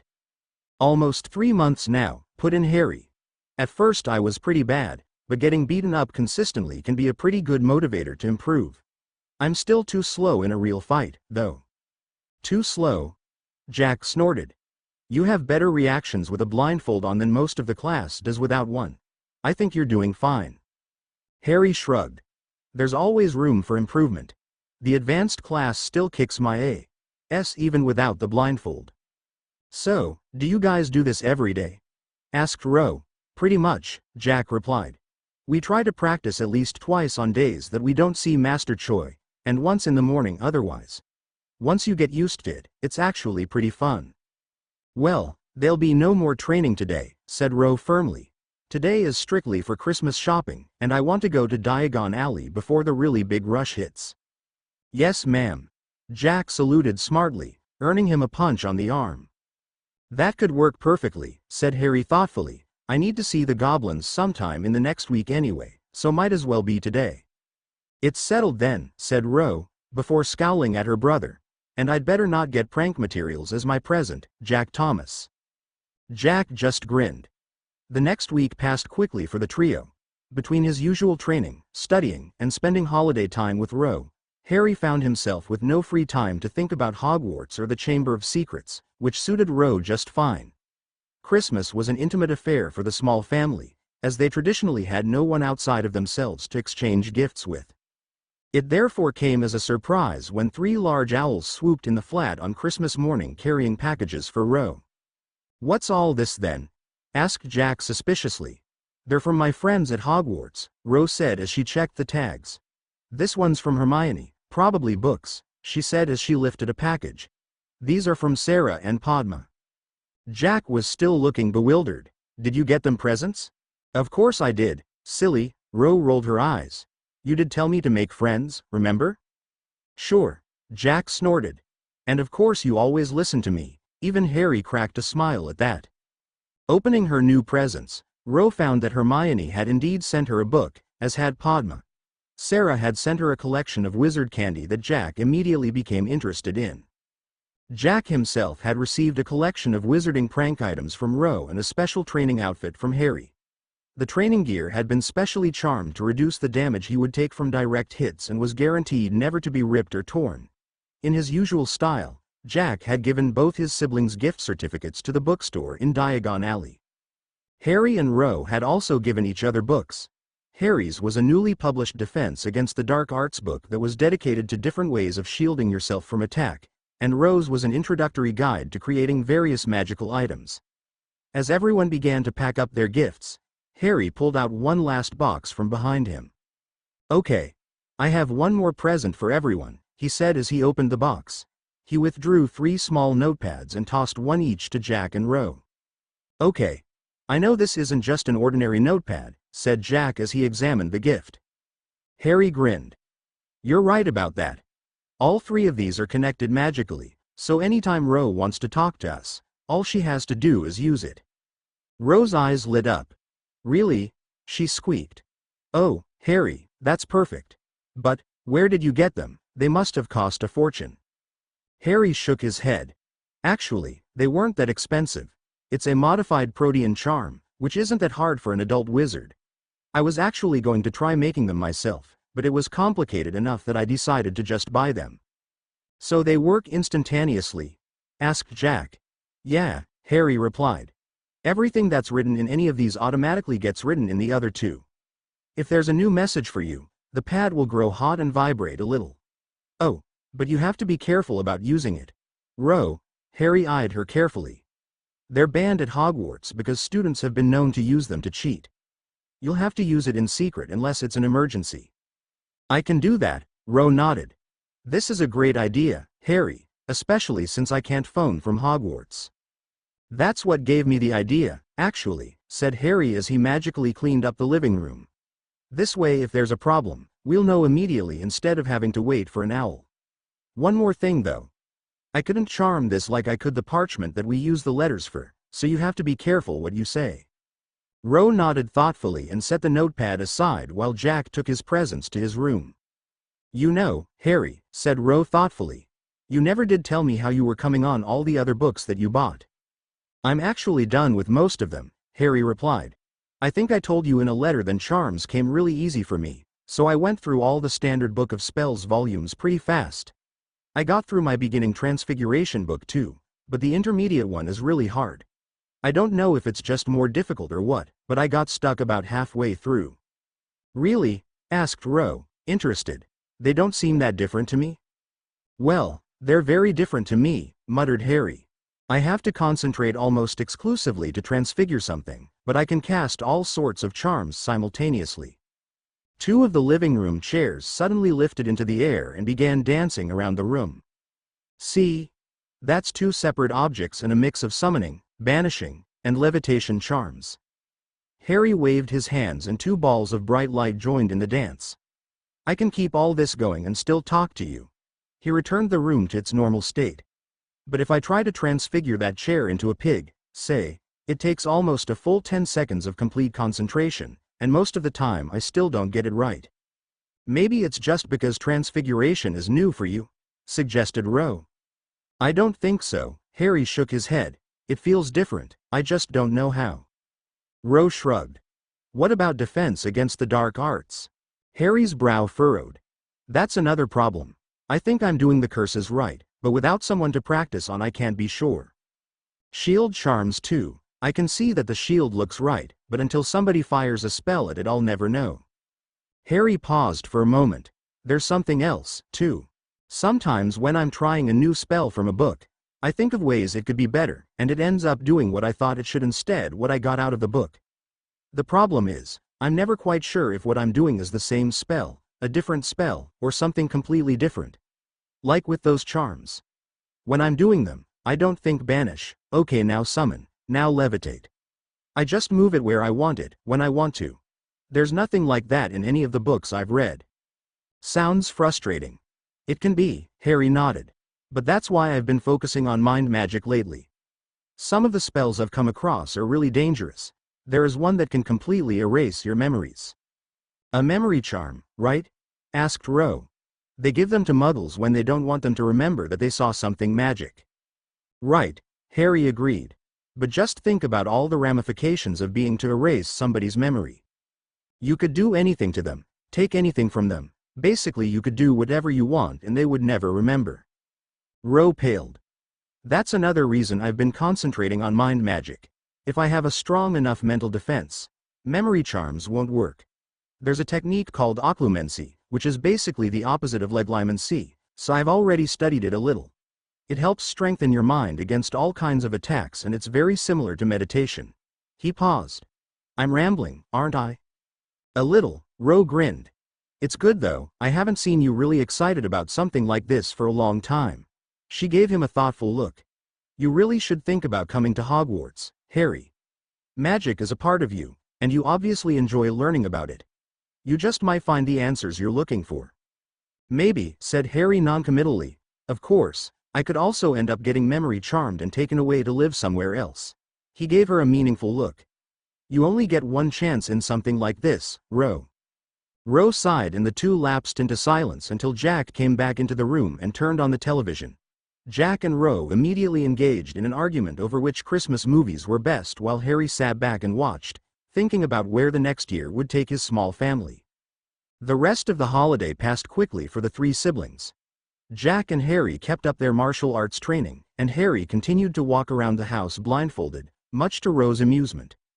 Ro and Harry set aside time each day to talk in general about doing magic and how spells differed between disciplines. Even though Harry was far ahead of her in using spells, he still couldn't help but be impressed at the knowledge Ro had acquired in such a short time at Hogwarts. Ro continued to exchange owls with her friends, and spent time visiting both Sarah and Hermione to do what Jack dubbed girly things. Sarah had invited her entire family, but Harry thought it unwise for him and Jack to go since it would only invite unwanted questions about their parents and living situation. Still, despite the restrictions, Ro thought it was perhaps the best Christmas ever, and said so as her brothers dropped her off at King's Cross Station. "Well, I do try," Jack replied with a smile. "It's not the same without you, Ro," said Harry honestly. "Remember the notepad messenger if you need anything." "I will," Ro said as they exchanged hugs. "And Harry?" Harry looked up. "Thanks." With that she made her way inside the station. Harry spent the entire first month after Ro returned to Hogwarts constantly checking his messenger for an emergency. After another 2 weeks with only normal letters back and forth, he began to think that maybe the Chamber of Secrets mystery was blown a little out of proportion. This continued through March and April. In every letter, Ro commented that there hadn't been any new attacks, and that the students were finally beginning to feel safe again. Classes continued as normal, and for a short time it appeared that the Chamber of Secrets mystery had simply gone away. Harry noticed that Ro had neglected to mention if she and her friends had made any progress on solving the riddle, but as long as there were no more attacks, he decided to leave it alone. Although he was still concerned, Harry forced himself to consider the possibility that the whole incident sounded a lot worse than it was. He trusted Ro to tell him the truth if something really did go wrong, so he threw himself back into his normal routine. The emancipation proceedings were also coming along nicely, and by the end of April, the trio had scheduled a hearing with a judge in mid-June to discuss their options. When May arrived and still he heard nothing sinister from Hogwarts, Harry was ready to admit that the crisis was over and that he'd overreacted, and said as much to Jack as they walked home from the dojo one evening. "Well, said Jack smugly. "I never thought I'd see the day. Maybe now you can loosen up and have some fun with me and Christy." Christy was Jack's new girlfriend, and a constant source of annoyance for Harry. Jack had always favored looks over substance, and Christy was no different. With long blonde hair and a sleek, toned body, she was everything Jack looked for in a girl. As expected, Harry hated her. She was the quintessential popular girl. The same type of girl that had helped Harry's cousin make his life miserable in primary school. She was pretty and she knew it, and she used it as an excuse to treat everyone beneath her like dirt. On top of all this, she treated Harry like he was 4 years old, often telling Jack he was so brave to take care of the helpless little boy. Harry hated being called helpless. "I'll never have anything with Christy," Harry snapped. "I told you to keep her away from me." "Whoa, mate," said Jack, holding up his hands. "I was kidding, all right?" "Sorry," Harry sighed. "But I really don't like her. The only reason I don't throw her out is because you do. I really don't know what you see her besides looks." "There's more?" asked Jack with fake astonishment. "Seriously though, I like her, and if you got to know her a little better, you'd like her too." "I seriously doubt it," Harry snorted. "Besides, He abruptly stopped when he felt the messenger in his pocket being to vibrate. Quickly he pulled it out and to read the message as Jack did the same. "It's back. Hermione was attacked and petrified today. We know what the monster is, but still don't know where the chamber is, and we don't know how to stop it. I'm scared and I don't know what to do." Harry immediately pulled a pen out of his pocket and scribbled his reply. "Ro, stay calm, I'm coming." Now what?" asked Jack when he saw Harry's message. "I'm going to Hogwarts immediately," Harry replied as he quickened his pace back to their flat. "I don't care if I have to stay invisible the whole time, I'm not letting whatever this thing is get her." "I'm coming with you," said Jack resolutely. "Not unless you learned how to apparate, you're not," replied Harry just as surely. "I'm apparating directly to Hogsmeade and walking to Hogwarts." "There's no time to discuss this, Jack. If you have something to say, use the messenger." Jack scowled but remained silent as they entered their flat and Harry packed a small bag. Finished, he turned back to Jack. "I'm sorry," he said quietly, before staying more strongly, "I'll keep her safe." With that, he disapparated. It was well into evening when Harry reappeared on the side of High Street in Hogsmeade. Ducking behind the nearest building, he made himself invisible and then set a brisk pace for Hogwarts.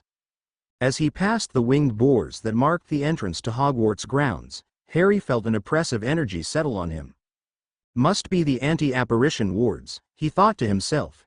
He attempted to apparate anyway and found that he couldn't. That will make things more difficult, but there's nothing I can do about it now. Shrugging, he continued through the gates. As he neared the large castle, Harry removed the messenger from his pocket and scribbled a note to Ro asking her to meet him. Knowing that she wouldn't be able to respond until she was alone, he settled in to wait. A short time later, Ro came into the entryway. Harry moved up next to her and tapped her on the shoulder. "I'm right here, Ro," he said as he made her invisible and led her over to a corner. Sitting down, he put a silencing charm. "Okay, I've put a silencing charm around us. Now, tell me everything." "I don't know where to start," Ro sniffed. "I thought it was over." "Just be calm and start at the beginning," said Harry soothingly. "Okay." Ro gathered herself and began. "Well, when we got back to school, Padma said that she'd been trying to work out why everybody had been petrified, but not killed. So we all got together and went over the list of attacks and everything we knew, and we looked to see what creatures could both petrify and kill based on circumstances. Sarah had the idea to document the detail of every attack scene and talk to witnesses, so Hermione and I." "Ro," interrupted Harry softly. "Calm down. What did you actually find out?" "It's a basilisk," Ro cried. "A giant snake that kills anything that looks it in the eye, but everybody that was petrified saw it either as a reflection or through something else. It was Hermione who finally figured it out, and then it got her." Ro was crying now. She was carrying a mirror with her to look around corners and must have run right into it. "It's okay, Ro," said Harry as he hugged her invisible form. "How do you kill a basilisk?" "The book said that a rooster's cry will kill it, but whoever is opening the chamber killed all the roosters on Hogwarts grounds." "And you have no idea where it lives?" "None," Ro said glumly. "We think it has to be underground somewhere, but we don't know where. They arrested Hagrid today, too. Sent him to Azkaban, the wizard prison." "The gamekeeper?" asked a bewildered Harry. "Dumbledore let them arrest him just like that?" "Dumbledore's gone too," Ro screeched hysterically. "The school governors removed him earlier today. It's like they're taking people away one by one and leaving us all to die." "Shush, it's okay. I'm here," Harry said as he tried to comfort his now hysterical sister. "Come on, let's get you inside. I'll be right next to you the whole time." Ro nodded as Harry made her visible again and took down his silencing charm. They walked slowly into the castle and made their way to Ravenclaw Tower. "Kill, yes, did you hear that?" asked Harry as he grabbed Ro's arm. "Hear what?" asked Ro, confused. "Blood, Kill. That. It's moving this way." Harry pulled Ro up the stairs at a run. "What the, Harry? I don't hear anything," yelled Ro as they ran. "I hear a voice talking about killing, and it's just ahead of us," Harry responded as he quickened his pace, finally bursting into the second-floor girls' bathroom. He paused, listening intently for any sign of the voice. "Harry," huffed Ro, "this is the girls' bathroom." "I heard something come this way, Ro," said Harry, annoyed. "It could have been the basilisk. It was talking about killing." "Basilisks don't talk, they're snakes," said Ro. "Only a Parseltongue like Salazar Slytherin can." She halted abruptly before looking at Harry with wide eyes. "Can what?" "Can talk to snakes," finished Ro slowly. "Have you ever talked to a snake?" "Not that I can remember," said Harry thoughtfully. "Of course, I've never actually tried." "Harry, I'm going to conjure a harmless snake, okay? Make yourself visible and don't attack it." Harry looked bemused but complied. "Serpensortia." Ro jabbed her wand forward and a small snake jumped out of it. "Where am I?" hissed the snake. Harry's eyes widened in astonishment. "Can you understand it, Harry?" asked Ro eagerly. Harry nodded. "Try to say something back." Hello," said Harry cautiously. No, Ro shook her head vigorously. "Try to talk to the snake, really try. You should be able to talk in snake language." Harry furrowed his brow and looked intently at the snake in front of him. "Hello?" he hissed. The snake's head snapped up to look at Harry. "You speak?" "Apparently I do." Harry hissed back. "Do many people talk to you?" "You are the first," the snake replied. He says I'm the first person he's ever talked to, Harry told Ro, who was watching the hissing exchange, fascinated. She shook herself out of her daze and vanished the snake before turning to Harry. Wow, a Parseltongue. Ro shook her head. Is there anything you can't do? Harry shrugged. We're getting off track. This means that I probably did hear the basilisk, right? It would make sense, said Ro thoughtfully, and if it led you in here. This could be the entrance the chamber. Harry finished for her. You should tell your professors immediately. Ro nodded and Harry made himself invisible again as the two walked towards the staff room. As they approached, they heard voices through the cracked door. Total tragedy. A Scottish voice was saying. The school will never be the same again. What was the message that the heir of Slytherin left this time, Minerva? The message said, her skeleton will lie in the chamber forever. Do we know who was taken? Asked a third voice. We do, replied McGonagall sadly. Ginny Weasley. Ro gasped as the professor continued. I have already dispatched a letter to Albus, but I fear he will be too late. Even he does not know where the chamber lies. Where is Gilderoy? Squeaked a voice. He did say he would deal with the monster, didn't he? Running away as fast as he can, no doubt, replied another man snidely. I have said from the beginning he was a fraud, and now we see the proof. We will lose her then, another woman said sadly, and perhaps Hogwarts as well. Harry leaned in to get a look at the speakers but was pulled away from the door and down the hall by Ro. Harry, we have to do something, she whispered when they were out of earshot. Ginny isn't exactly a friend, but I do know her, and she's the only girl in Gryffindor that doesn't shun Hermione. We can't just let her die. We're not doing anything, Harry cut in sharply. I don't like the idea of leaving someone to die any more than you do, but my first priority is to make sure you're safe. What if it was me then, Harry? Ro asked angrily. It could have just as easily been me down there. What would you do then? You know what I'd do. I'd get you out, Harry responded immediately. This is no different, Harry, Ro practically screamed. She's going to die down there. I'm involved already and it's too late to back out. We know where the entrance to the chamber is, and I'm going in, with or without you. For a brief moment Harry considered simply stunning her and taking her home, but then he thought about how he would feel if it actually was Ro down there. He knew that he'd move heaven and earth to see her return safely. But what of Ginny Weasley? He didn't know her, but she was still an 11-year-old girl who would die unless he did something. We could tell the professors, Harry thought to himself, but dismissed the idea immediately. Telling the professors would bring a lot of questions that Harry didn't want to answer, and he didn't want to trust them any more than he had to. What's more, telling them would seriously handicap his ability to deal with the situation if it got worse. So either I go after her or I wait and see what happens, he thought with a frown. I risk my life against a monster or leave a girl to die. Leave an innocent 11-year-old girl to die, he sighed.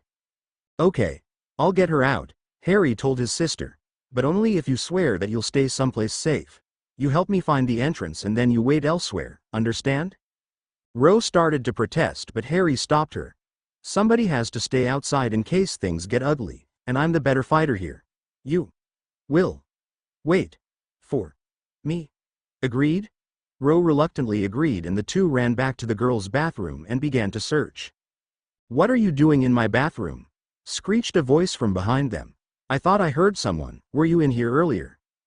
Instinctively, Harry moved himself in front of Ro and got into a defensive position before he realized that the speaker was a ghost and that the ghost couldn't see him. We're looking for someone, Harry replied politely as he made himself visible. Perhaps you can help us. I'm Harry. What's your name? If it were possible, Harry could have sworn the ghost was blushing. Myrtle, the ghost replied shyly. Sorry about earlier, I didn't see you, she said, emphasizing the last word coyly.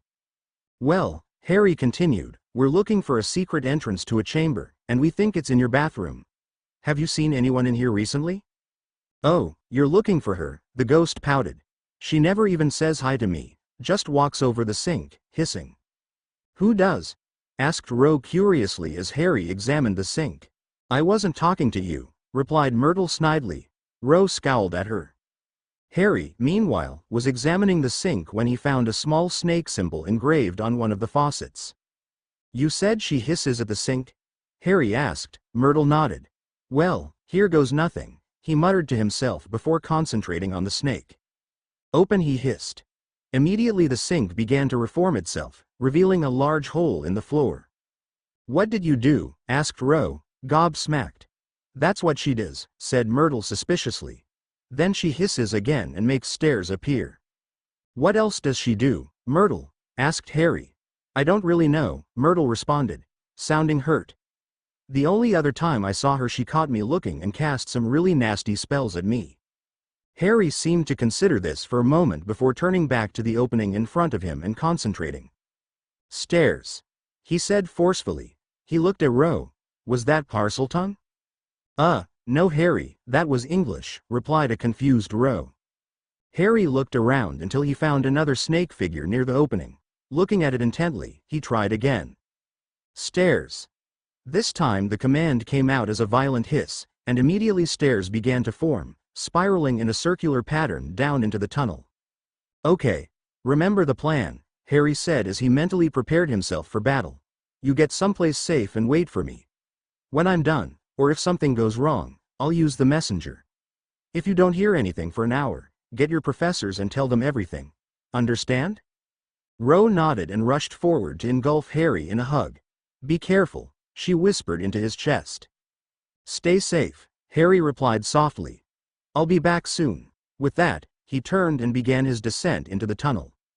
Harry immediately conjured 2 balls of white light and sent them down ahead of him to light his way.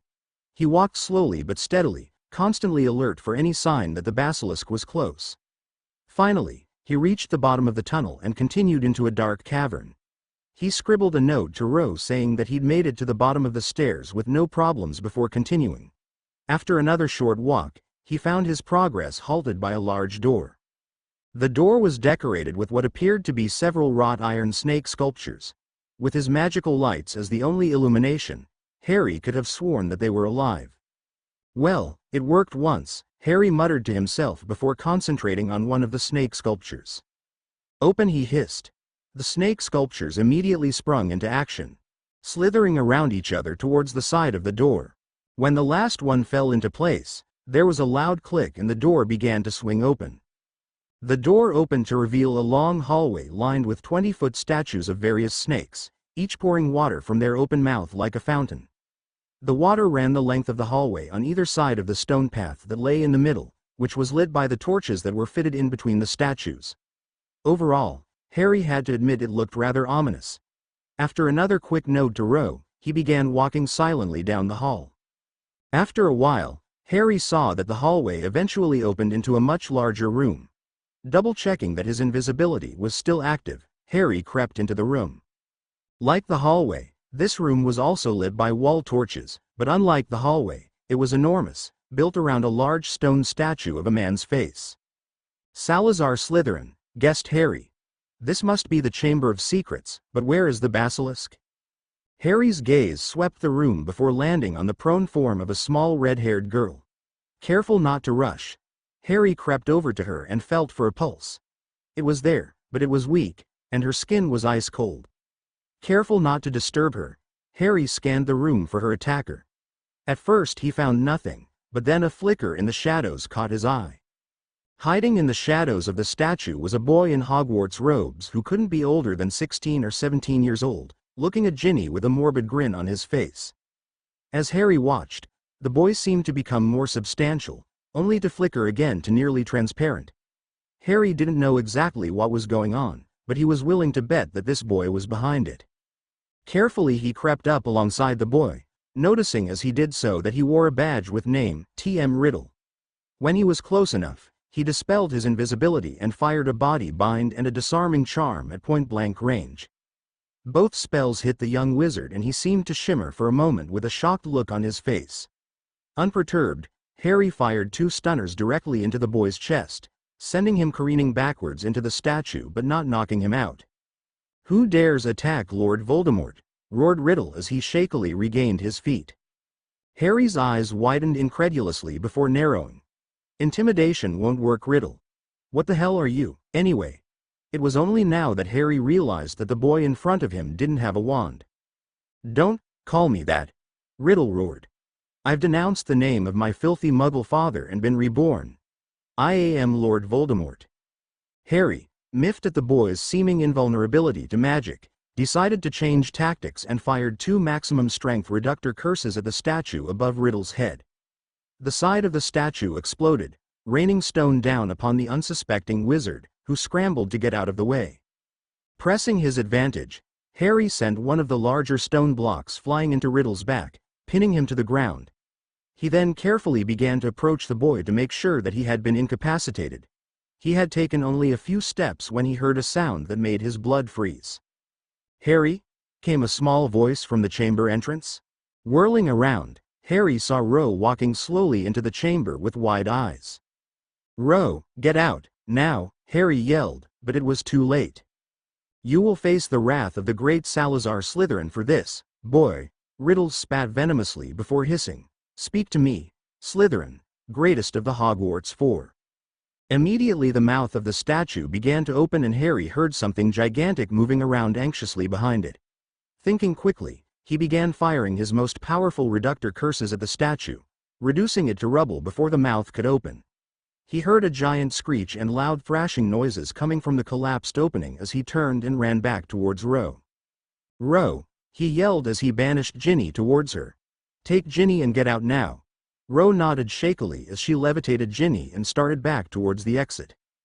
"Kill them, you stupid beast," hissed the trapped Riddle angrily. "Ignore the boy, get the girl's diary." Hearing this, Harry turned back to look at Ginny's body as Ro levitated her out of the chamber, and noticed for the first time that she had a small leather book grasped firmly in her hands. With a thought he summoned it to him and put it in his back pocket as he closed his eyes, assuming the void and concentrating on his instincts. With a loud cry, the basilisk finally broke through the remains of the stone statue, sending pieces everywhere and freeing Riddle as well. Spitting with fury, it leveled its gaze at Harry before whipping forward with jaws agape to swallow him whole. Quick as lightning, Harry fired twin reductor curses into the monster's gaping maw, causing it to rear back and cry out in pain as 3 of its fangs were blown out the side of its mouth. Still with his eyes closed, Harry focused all his energy and sent an enormous block of stone flying into the basilisk's side, throwing it against the wall with enough force to rock the entire chamber. He quickly followed with a series of reductor, blasting, and piercing curses, but they were all absorbed by the monster's hide. Changing tactics again, Harry began to banish as many stone blocks as he could towards the downed beast. The basilisk thrashed about on the ground as Harry tried to bury it, until, with a giant heave, it broke free and came at him again. "Leave, boy. Get the book," hissed Riddle frantically. With an agonized cry, the injured basilisk turned from Harry and dove toward the tunnel. "Wait. I have the diary here," Harry yelled as he held the book aloft, but the beast didn't slow. "Damn," Harry swore. He made to follow the beast into the tunnel, but was tackled from behind by Riddle as he grabbed for the diary. Harry twisted his body and delivered a kick that sent Riddle flying off. Thinking that the only way to get Riddle off his back was to destroy the diary, he threw it to the ground and fired a severing charm at it. The spell sliced the cleanly book in 2, and Harry was forced to cover his ears as the apparition of Tom Riddle let loose an unearthly scream and vanished from sight with a bright flash. Pocketing the remains of the diary, Harry ran full bore back towards the surface. Right as Harry finally dispatched the young Tom Riddle, Ro reached the stairs leading back to the girls' bathroom. Moving quickly, she and the still unconscious Ginny had slowly begun their climb when a loud roaring sound came from the tunnel behind them. Ro quickened their pace and had cleared the cavern opening when the basilisk came roaring out underneath her. The monster reared up to follow them, but was unable to fit its wide girth in between the spiral stairs. With a roar of fury, it lashed strongly into the bottom stairs, shaking the tunnel and sending Ro sprawling onto the stair in front of her. The basilisk thrashed and rammed the staircase once more, but Ro held fast and quickly continued her climb. With another angry screech, the basilisk turned and dove back into the cavern. With a sigh of relief, Ro turned to make sure Ginny was secure when she saw the young girl's eyes begin to open. "Ro Thomas?" asked Ginny groggily. "What happened? Where are we? What?" "Sorry, Ginny," Ro cut her off. "No time, we're being chased. Can you walk?" Ginny nodded and Ro removed her levitation spell. Come on, we have to hurry. The two girls continued their ascent, and reached the exit into the girls' bathroom quickly. One there, Rose slumped against the wall in exhaustion, breathing heavily.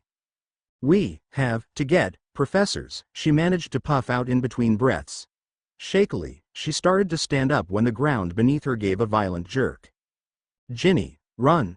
She yelled, but another violent blast sent Ginny to the ground as well.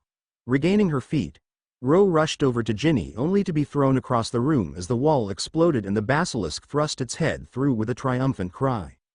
Rose hit the wall hard and felt something warm oozing down the side of her head as she fought a losing battle to stay conscious. Sorry Harry, she thought sadly. I tried my best. Briefly, she thought she registered a bright flash through her closed eyelids before darkness overtook her.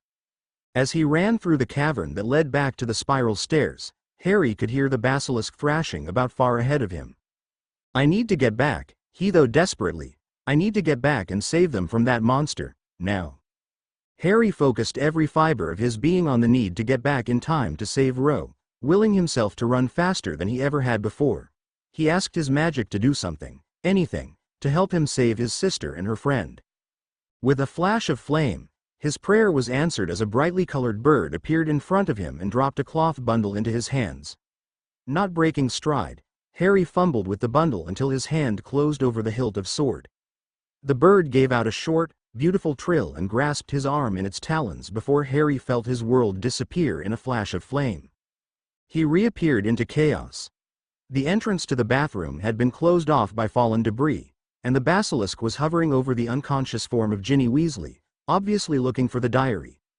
Harry immediately averted his gaze and banished 2 large stone blocks at the monster, sending it crashing into the wall. As he turned, his gaze landed on Rose, lying on the ground with blood covering the right side of her face. For a second, time stopped for Harry. Falling shakily to his knees, he reached out a trembling hand and felt for a pulse. Finding one, he cast the only healing charm he knew with all his power and summoned Ginny's body, placing it next to Rose and building a makeshift barrier of stone to protect them from any more collateral damage. That done, he grasped the sword he'd been given and turned to face the basilisk with fire in his veins. Immediately, he sensed that the bird that had brought him here had not been idle, as the basilisk was now thrashing about wildly. Chancing a brief glance, Harry's suspicions were confirmed when he saw that both of the beast's eyes had been ripped out. He gave a grim smile as he prepared his attack. The basilisk was far from defenseless, however, and struck out viciously with its tail. Harry dove to the side and swung the sword, only to have it knocked from his grasp and his shoulder torn from its socket. He summoned it back to him with a thought, simultaneously firing a reductor curse into the ground beneath the basilisk's head, sending a spray of stone and tile into its face. Just as Harry had hoped, the beast reared up and let out a loud roar of fury, leaving his mouth open and unprotected. Levitating the sword, blade out, in front of him, Harry put all of his energy into one super concentrated banishing charm, and sent the sword flying into the basilisk's mouth at an incredible velocity. The sword flew straight between the monster's jaws, piercing the roof of its mouth and continuing through its brain. The force was so great that the sword continued to tear through the monster, eventually ripping out the top of its head and spraying the room with a thick film of blood and gore before finally coming to rest hilt deep in the bathroom wall. It was only now that the battle was over that Harry realized just how large the basilisk really was. He looked over the bloodied carcass in front of him in awe for a moment before turning swiftly and examining the 2 unconscious girls. He was relieved to find that both of them had strong pulses. Although both undoubtedly had serious injuries, it didn't appear that either was close to death. It was only then that Harry began to hear frantic voices on the other side of the debris blocking the door, followed by what was unmistakably the sound of blasting curses. Exhausted both physically and magically, Harry sank to the floor to consider his options. He was sure that Hogwarts had its own medical team, but he had no idea where it was. Not to mention the fact that he was there in secret. A secret he would prefer to keep. There was a decent chance that he could get by with his illusion still in place, but it was still a chance he would rather not take. Sighing heavily, he opened his eyes to find that the bright red bird from earlier was in front of him, giving him a very sharp look. "Can you get them to a healer?" he asked hesitantly. He felt ridiculous for talking to a bird, at least until the bird clearly nodded. Harry watched in astonishment as the bird grasped the girls one by one and disappeared in a flash of flame. Harry decided to take the time to heal his own wounds, but found that he was too magically drained to do it properly, although he did manage to pop his shoulder back into place. With a grunt of pain, he got to his feet and prepared to leave when the bird reappeared. The bird trilled and cocked its head to give Harry a stern look. It looked toward the sword embedded in the wall and then back to Harry, who finally caught on. Gathering himself for one more spell, he summoned the sword back to his hand, only to have it immediately disappear. He looked bemusedly at the bird, which seemed to bob up and down in approval before grasping him and once again vanishing in a sea of flames, just seconds before the Hogwarts professors succeeded in blasting their way into the bathroom. Harry briefly caught himself thinking how different this feeling was from the jerk of apparition when he reappeared in what was obviously a hospital wing of some sort and saw that Ro and Ginny were already laid out on beds. Harry heard a noise coming from the nearby office, and tried to make himself invisible but was only half successful. He quickly ducked behind a dividing screen and tried again, this time succeeding. When he heard the healer return to her office, he slowly crept out and made his way to Ro's bed. Seeing her sleeping peacefully, he decided not to wake her and, after checking that she still had her messenger, he crept over to Ginny Weasley's bed and placed the remains of the diary in her front pockets. That done, he made his way stealthily out of the hospital wing. With an immense amount of effort, Harry eventually made it out of Hogwarts and back into Hogsmeade. Walking into the Three Broomsticks, he didn't care that he'd only been able to remove half of his invisibility charm, and looked to all the world like a ghost requesting a room. Still, Madame Rosmerta's skepticism vanished quickly enough when he showed her the gold, and she was more than happy to rent him a room for the night. Looking like death warmed over, Harry stumbled up the stairs and into his room, passing out cold before he hit the sheets. Daniel Miller was bored. It wasn't that he hated his job, quite the contrary in fact. Of course, being a squib doesn't exactly get one inundated with job offers, and working with Muggle equipment for the Ministry of Magic did involve a certain amount of prestige. Anytime Muggle affairs needed something done with a computer, they came to Daniel, and he had to admit he liked that. He had long ago accepted the fact he would never be promoted higher than he was, and that was okay. But it didn't help on bloody boring days like this. Mechanically, he checked his inbox for anything that needed doing, and was surprised to find an alert message. He did a quick lookup for the file that the message referred to, and stared in shock at the name that came up. Harry Potter. No longer bored, Miller sent an owl to his supervisor in Muggle affairs and began to process the alert. Hogwarts staff room. Hogwarts. Silence. Albus Dumbledore's voice cut through the chaotic chattering like a knife as his fellow professors immediately took their seats looking abashed. Now, I know that we are all quite befuddled, Dumbledore continued, but before we jump to conclusions, let us examine what we know. He flicked his wand and conjured a comfy recliner before sitting down and continuing. Now, as near as anyone can tell, Ginny Weasley was captured earlier by the heir of Slytherin and taken into the Chamber of Secrets. Minerva contacted me as soon as she could, however it was doubtful that I would be able to arrive in time to render any assistance. I, of course, came as soon as I could and had just been filled in by Minerva when Mr. Filch reported a major disturbance in the area of the second-floor girls' bathroom. Upon hearing this, I sent out messenger charms to Professors Snape and Flitwick telling them to meet me in the hallway. When we arrived, the entire wall containing the bathroom entrance lay in shambles, and we could hear a violent struggle taking place within. But Albus, broke in Professor Sprout, who could possibly?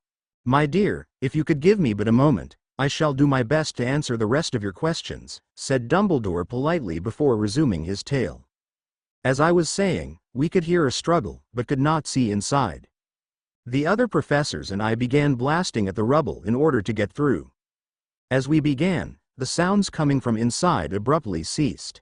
Fearing that we were already too late, we redoubled our efforts and finally forced our way into the bathroom to find a rather large dead basilisk and one petrified ghost by the name of Myrtle. The bathroom itself was nearly completely demolished, however we were also able to locate what appears to be a tunnel leading into the bowels of Hogwarts from the vicinity of the bathroom sink. I can only surmise that the basilisk was indeed the monster from the Chamber of Secrets, and that the tunnel was the entrance to that hidden chamber. Dumbledore paused to take in the shocked faces of his fellow professors before he dropped his last bombshell. Indeed, I was surprised as most of you are now. I was even more surprised when I received a summons from Madame Pomfrey requesting my presence in the hospital wing. When I arrived, Miss Weasley was already being attended to by Madame Pomfrey, as was Miss Rowena Thomas. Judging by the injuries they sustained, it would appear that it was the two of them who fought and killed the basilisk, after which they were transported by Fawkes to the hospital, startling Madame Pomfrey quite a bit in the process. He chuckled at the mental image before spreading his hands to the room. Now, I shall do my best to answer questions, but be warned, many of the answers are still beyond my grasp and will remain so until our young heroines have awakened.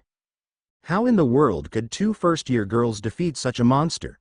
Professor Sprout shouted at once. And who was the heir of Slytherin? Was it a student? I must admit to being rather curious about the actual battle myself, replied Dumbledore, twinkling. The basilisk's eyes had been ripped out and something had pierced through the back of its head, killing it. It also had several other injuries that appeared to be from falling debris.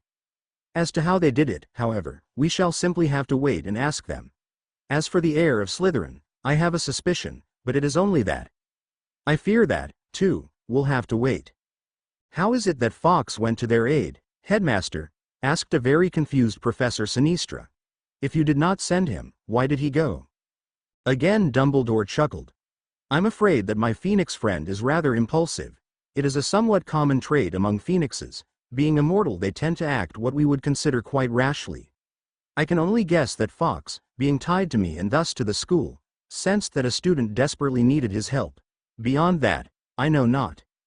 If I could hazard a guess, Headmaster, cut in Snape silkily. The markings around the beast's eyes looked rather like scratches made by a bird's talons. It could have been the phoenix that blinded the monster, thus enabling one of the young women to somehow dispatch it. A keen observation, Severus, said Dumbledore with a smile. Whoever it was that called Fawkes to the rescue, we can be assured that they had only the purest of intentions, as he would not have gone otherwise. Dumbledore looked at his fellow professors and was greeted by a mix of confusion and astonishment. I believe it would be best for us to adjourn until we have a change to talk with Miss Weasley and Miss Thomas, he said, rising slowly to his feet. Until then, I suggest that each of the heads of house apprise their students of recent events. Inform them that all end-of-term exams are to be cancelled. That should get you a warm welcome. With that, the professors filed out of the staff room to continue their duties around the school. When everyone had gone, Dumbledore carefully took out 2 pieces of a small diary and turned them over in his hands. Still deep in thought, he made his way to the hospital wing to talk to Poppy. Harry awoke the next morning feeling like he'd been run over by a bus, picked up, and run over again. It seemed like even his blood hurt, and he groaned as he pulled himself out of bed and over to the bathroom for a morning shower. After a nice long soak, he emerged feeling slightly better and determined to find out how Ro was doing. He checked the messenger in his pocket and found a short message from Jack asking what was going on. With a curse, Harry realized that Jack hadn't heard from him since yesterday, and was probably extremely worried. Harry quickly wrote a short summary of what had happened, leaving out any specific details, and finished by saying that he was about to check on Ro and then he would contact Jack again. That finished, Harry reapplied his glamour, thanked a suspicious-looking Madame Rosmerta, and made his way back up to Hogwarts, pausing along the way to make himself invisible. As he entered the school, he was amazed at how much more activity there was than there had been the day before. Students were milling about everywhere, many talking in excited whispers about what had happened in the chamber. Killed it with her bare hands, 200 feet long, and completely resistant to magic. Just to save the Weasley girl. I didn't even know they were friends. To Harry's dismay, it seemed that the entire school already knew that Ro had been involved with the fight in the Chamber of Secrets. From the snippets of conversation he caught, the popular belief was that Ro had single-handedly charged into the Chamber of Secrets, rescued Ginny Weasley, and slain the basilisk. Harry felt a ball of ice settle in his stomach when he realized what this meant. Everybody's going to want to know what happened, he thought. Especially the professors. And she's not going to have anything to tell them. I have to find her, now. Still invisible, Harry quickened his pace towards the hospital wing. After 2 wrong turns, he eventually found his way there and, seeing the room empty of visitors, made his way over to Ro's bed. Ro looked better, but she was still unconscious and very pale. Harry reached out and felt for her pulse, which was back to normal despite her somewhat weak appearance. "Ro," he whispered, shaking her gently. "Ro, it's me, Harry." Ro seemed to shift slightly but offered no other response. Sighing in frustration, Harry examined the surrounding area for any clues. He found a number of empty vials, but nothing that indicated how long it would be before she woke up. Harry had to admit that whoever the matron was, she appeared to be taking good care of Ro. Still, there was the issue of all the questions that she would face when she finally did wake. An issue Harry was very reluctant to let her face alone. "But what choice do I really have?" he thought. "I can't stay here, and I can't take her." He looked down at her peaceful face. "I hope she has time to use the messenger before she has to talk to anyone, otherwise this could get pretty ugly." Harry gave one final try to wake her before admitting defeat and making his way silently out of the castle. When he reached Hogsmeade, he went straight to the Owl office and sent a letter to Ro's friend, Sarah, asking her to send him notes as often as she could about Ro's recovery. That done, he apparated back home to explain the situation to a very anxious Jack. When 3 days passed and every letter from Sarah said simply, "No change, she's still unconscious," Jack wasn't the only one that was anxious. "Harry, will you stop pacing? You're making me nervous," said Jack, exasperated. "She's unconscious, which isn't surprising after what you've told me. Sarah said she's in no real danger, she just needs time to recover." Harry sighed heavily and ran his hand through his hair. I know. I'm just worried that when she wakes up she's going to get blindsided by all kinds of questions and panic." "Well, she's still got the messenger," Jack reasoned. "So she can contact us as soon as she's awake. Everything is going to be fine, Harry, you'll see. You've already saved the day, the least you could do is relax." Jack glanced at his watch and gave a start. "Shit, I'm going to be late for my date. I'll see you later." Harry nodded reluctantly and Jack ran to his room to change. Harry sighed again and was taking a seat by the window when his messenger began to vibrate. With nearly inhuman speed, he whipped it out and read the message.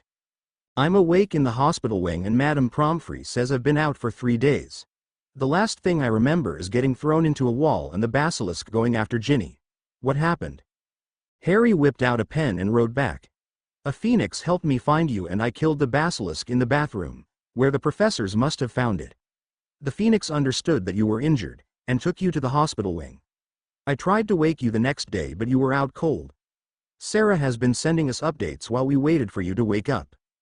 What happened with you and that boy in the chamber? I'm not sure. He was yelling about a diary that Ginny had, and when I destroyed it he sort of exploded.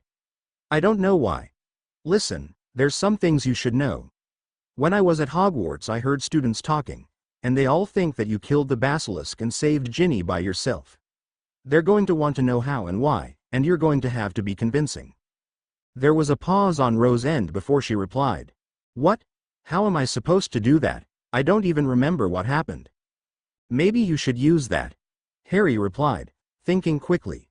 "The phoenix that helped me actually blinded the basilisk. You could just say that you rescued Ginny, fought a guy named T.M. Riddle, destroyed the diary, and then blacked out. I don't think that's going to work, the professors aren't stupid. You have a better idea. Silence. I know it KS, Ro, but there's only a week or so left before you come home. If you can hold out until then, we can figure it out when you get back." "Okay. I have to go. Madam is coming back." Harry breathed a sigh of relief and felt the tension he'd been carrying for the last week slowly leave him. Ro was awake and coming home soon, and that was all he needed to know. Headmaster's office, Hogwarts. "Enter Severus, Minerva," called Dumbledore jovially. Snape gave him a suspicious glance as he took his seat, but held his tongue. "You are both no doubt aware that both Miss Thomas and Miss Weasley are awake." Both professors nodded. "Good. There will be a small meeting tomorrow. I would like you both to attend. I trust you have no objections?" Snape scowled, but nodded. "As loath as I am to admit it," he drawled, "I am more than a little curious as to how events unfolded. Have you been able to determine why the Sorting Hat was found in the bathroom?" "I'm afraid the Hat has been rather tight-lipped about the entire affair," Dumbledore chucked. "All it would say is that it was needed." "This secret is not mine to reveal," the Hat said sagely from its position on a shelf. Snape's scowl deepened. Very well, Dumbledore replied, smiling. Severus, there was one other thing I would like from you. If you would be so kind, I would appreciate it if you could deposit a memory in my pensieve. What memory would that be? Snape asked cautiously. Nothing extreme, my dear boy, said Dumbledore, waving his hand absently. I am curious about Miss Thomas, and was hoping you could show me your first encounter with her when you delivered her Hogwarts letter. Snape gave the headmaster a bewildered look, but acquiesced by withdrawing the requested memory and placing it in the bowl. With that, he took his leave. You're rather chipper today, Albus, McGonagall said suspiciously. Is there a special reason? Indeed there is, Minerva, replied Dumbledore, twinkling madly. I believe you should read this report that I received earlier while I examine the memory Severus has kindly provided. I believe you will find the information quite uplifting. Feeling rather confused, McGonagall took the report and opened it while Dumbledore entered the memory. She looked down at the title of the report and gasped.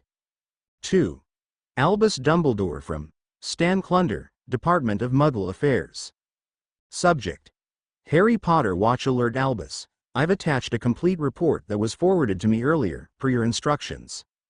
In summary, Mr. Potter's aunt, a Petunia Dursley, has initiated emancipation proceedings for him, stating that he was unwanted and neglected.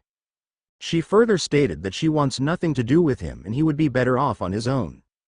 The details of the case are attached, as are the details for 2 more emancipation cases. Apparently, Mr. Potter has been living with 2 other individuals who are also to be emancipated, a Mr. Jack Thomas, age 15, and Rowena Thomas, age 11. Their father filed for emancipation for them, citing the same exact reasoning as Mrs. Dursley. You can read the details of the case, but in summary, it appears that all 3 will be granted reprieve from their current guardians. However, it is still unclear whether Mr. Potter and Ms. Thomas will be completely emancipated or placed under the guardianship of Mr. Jack Thomas until they are older. The 3 have filed together, and stated in writing that either outcome is acceptable. If any more information crosses my desk, I will let you know. Good luck. Stan, a rather uplifting missive, wouldn't you say? Asked Dumbledore with a grin. McGonagall could only nod dumbly. I have just examined the memory, and Miss Thomas did indeed introduce her 2 older brother as Jack and Harry Thomas. I confess that I had suspicions earlier, but with all the excitement this year I was unable to follow them up. In hindsight, the whole thing is rather obvious. Miss Thomas and her brother lived with their father in Surrey, only a few kilometers from the Dursley house. The 3 must have escaped together and lived as a family, which would explain why she introduced Harry as a second brother. But Albus, questioned McGonagall, what about the cupboard? The anti-locating magic? That brings up something most interesting, Minerva, said Dumbledore as he leaned forward conspiratorially. Something else that I had noticed in Severus's memory is that both Harry and Jack Thomas appeared quite older than they should be. Jack looked to be at least 20 years old, when in fact he is only 15. This also explains how the 3 of them have been able to live alone for so long without attracting attention. What are you saying, Albus? I believe that Mr. Potter not only knows magic, but has been performing it for some time. But, stammered McGonagall.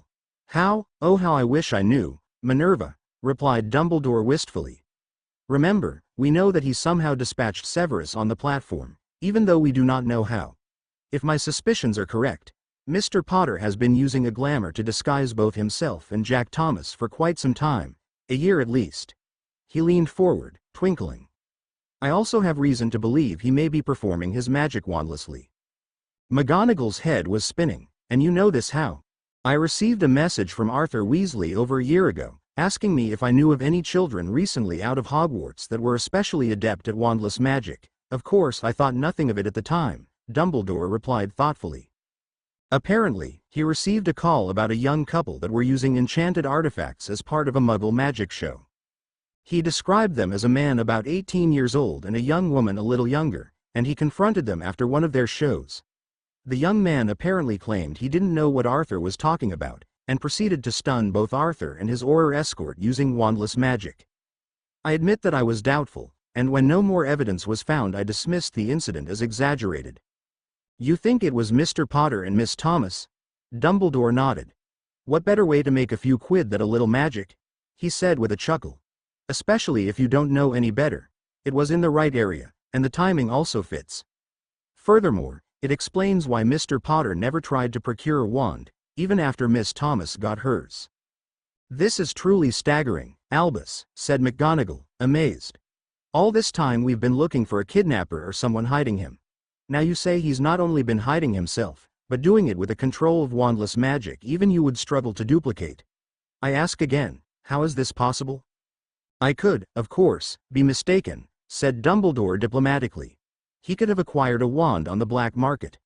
However, I do not believe that to be the case. This also adds a new dimension to our recent incident with the Chamber of Secrets. McGonagall's eyes widened. You think he was there? He and Miss Thomas went to rescue Miss Weasley. She was hurt. My thoughts precisely, replied Dumbledore. It would explain how the basilisk was defeated despite the injuries sustained by Miss Weasley and Miss Thomas, and how they got to the hospital wing so quickly despite being unconscious. Left on his own, Fawkes would have almost certainly come to me for directions.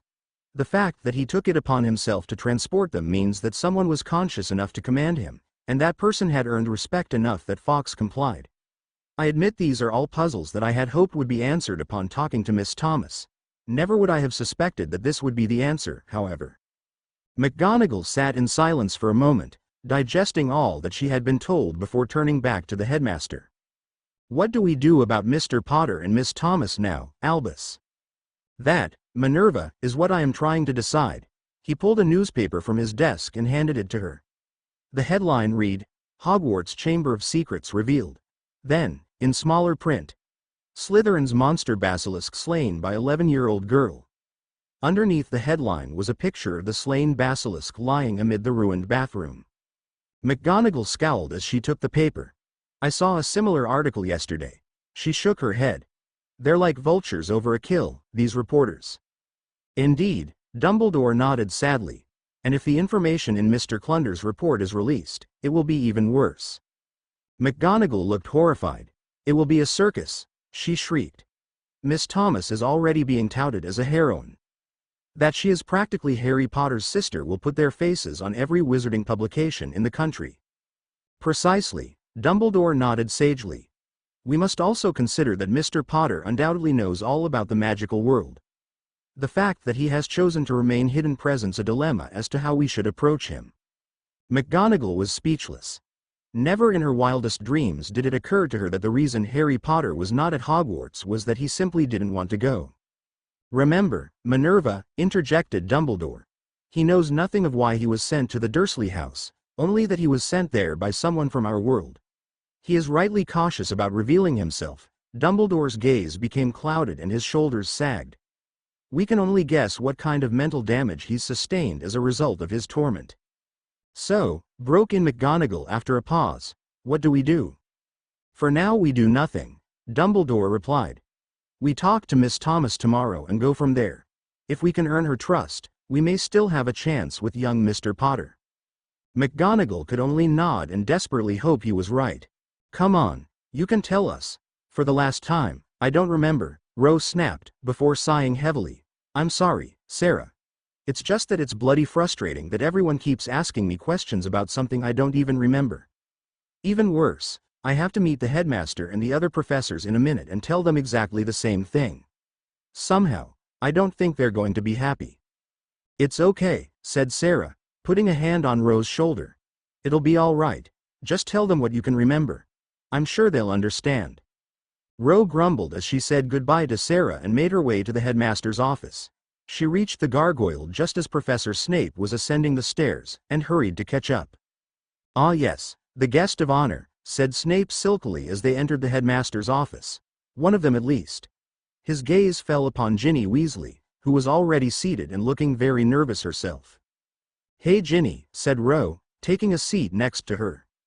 Hey, said Ginny with a small smile, before leaning forward and whispering, are you nervous? Rose nodded her head vigorously and Ginny giggled.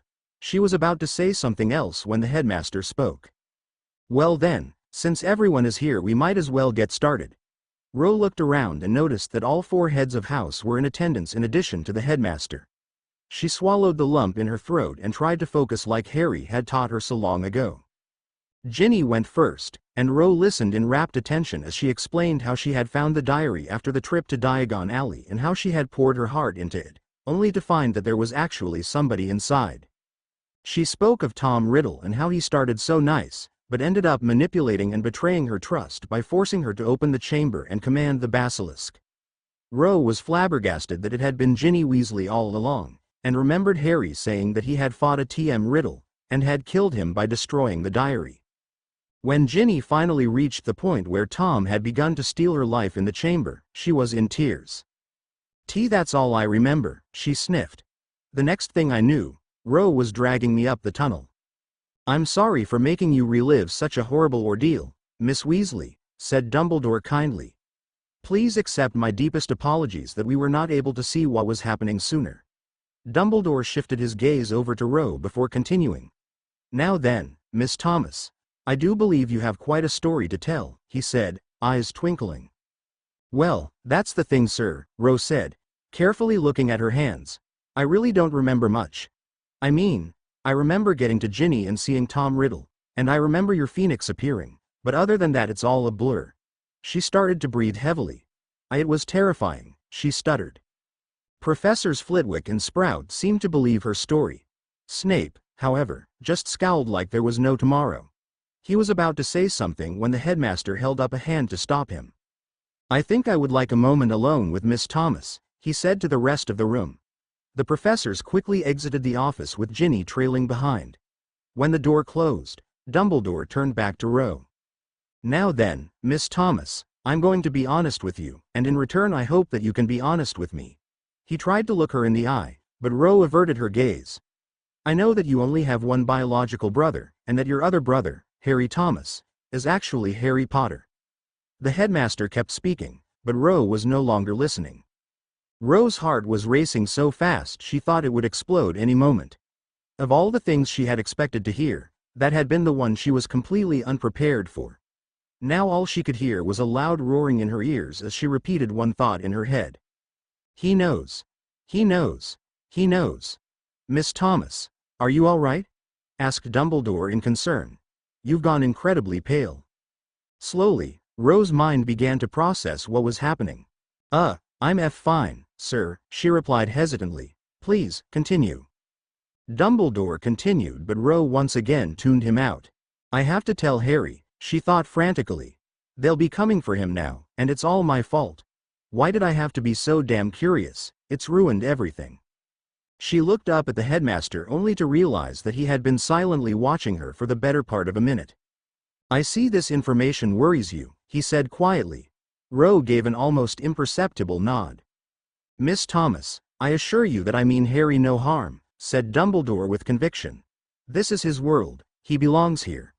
I only want him to be able to live the life he was born for. I am only concerned for. A switch flipped in Ro. In a flash, she was no longer nervous, she wasn't sad, she wasn't even scared. She was furious. How dare you, she screamed. After what you left him to, you sit there and say you mean him no harm. Who the bloody hell do you think you are? Miss Thomas, please, calm down, said an astonished Dumbledore. No, I will not calm down, Ro roared in response. You put him into his own personal hell. You let those bastards torture him for fun his entire life. It was your fault. I won't let you do it again. We'll stop you. Harry will stop you. Ro broke down and started crying, quietly repeating, he'll stop you, through her sobs. Albus Dumbledore could only stare in shock. Not for the fifth time, he cursed himself for leaving Harry Potter with the Dursley family, and he felt the familiar waves of shame wash over him as he looked at the crying girl before him. It's true, of course, he said in a voice full of regret. It was my decision to leave him with his aunt. A decision that I regret more than anything in this world. Ro looked up at that. I would ask how you know that I was responsible for his placement, but it seems rather irrelevant at the moment. Is it safe to assume that Harry knows this as well? Ro gave the headmaster a searching look before nodding briefly. That does explain a few things, Dumbledore sighed. Miss Thomas, I need your help. I have wronged Harry terribly, but this is still his world. We need to bring him back.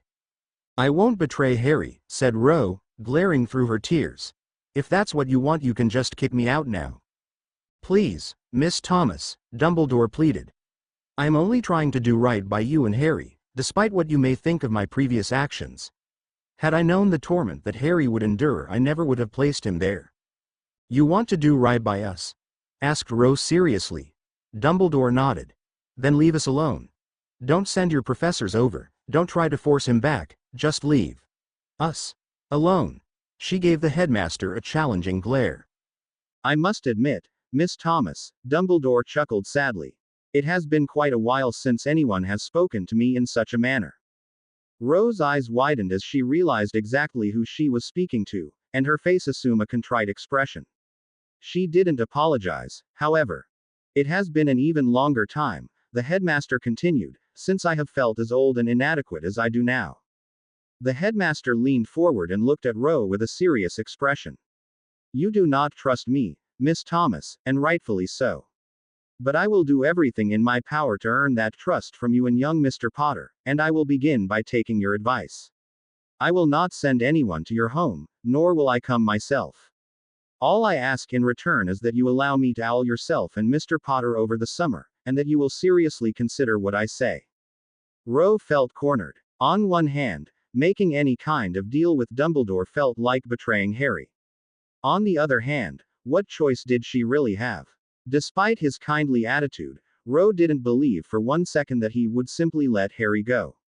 If she agreed, she would at least be able to go home to Harry and Jack first, and if they wanted to run then they could do it together.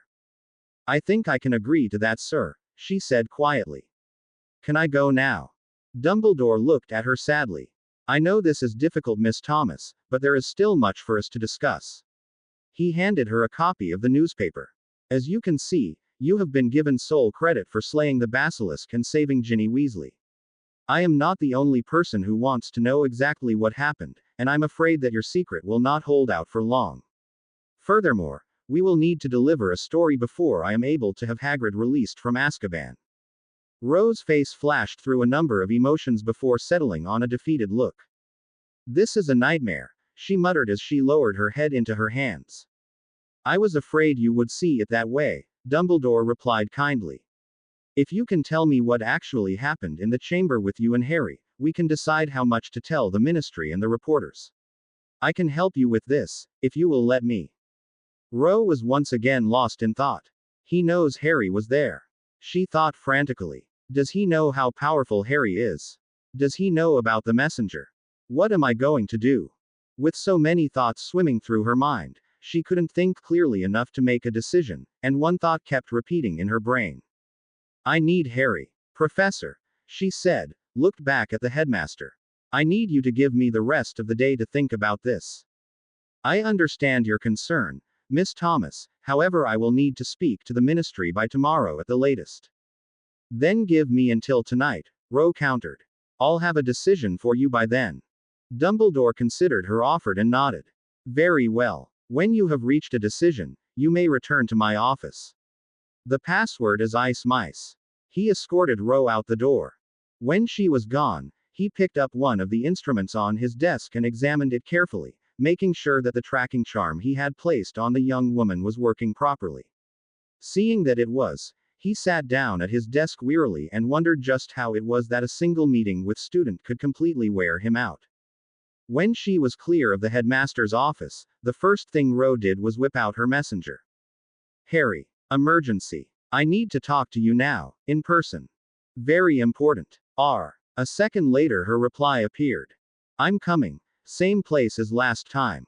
H. Breathing a sigh of relief, Rose made her way to the entrance hall to wait for Harry.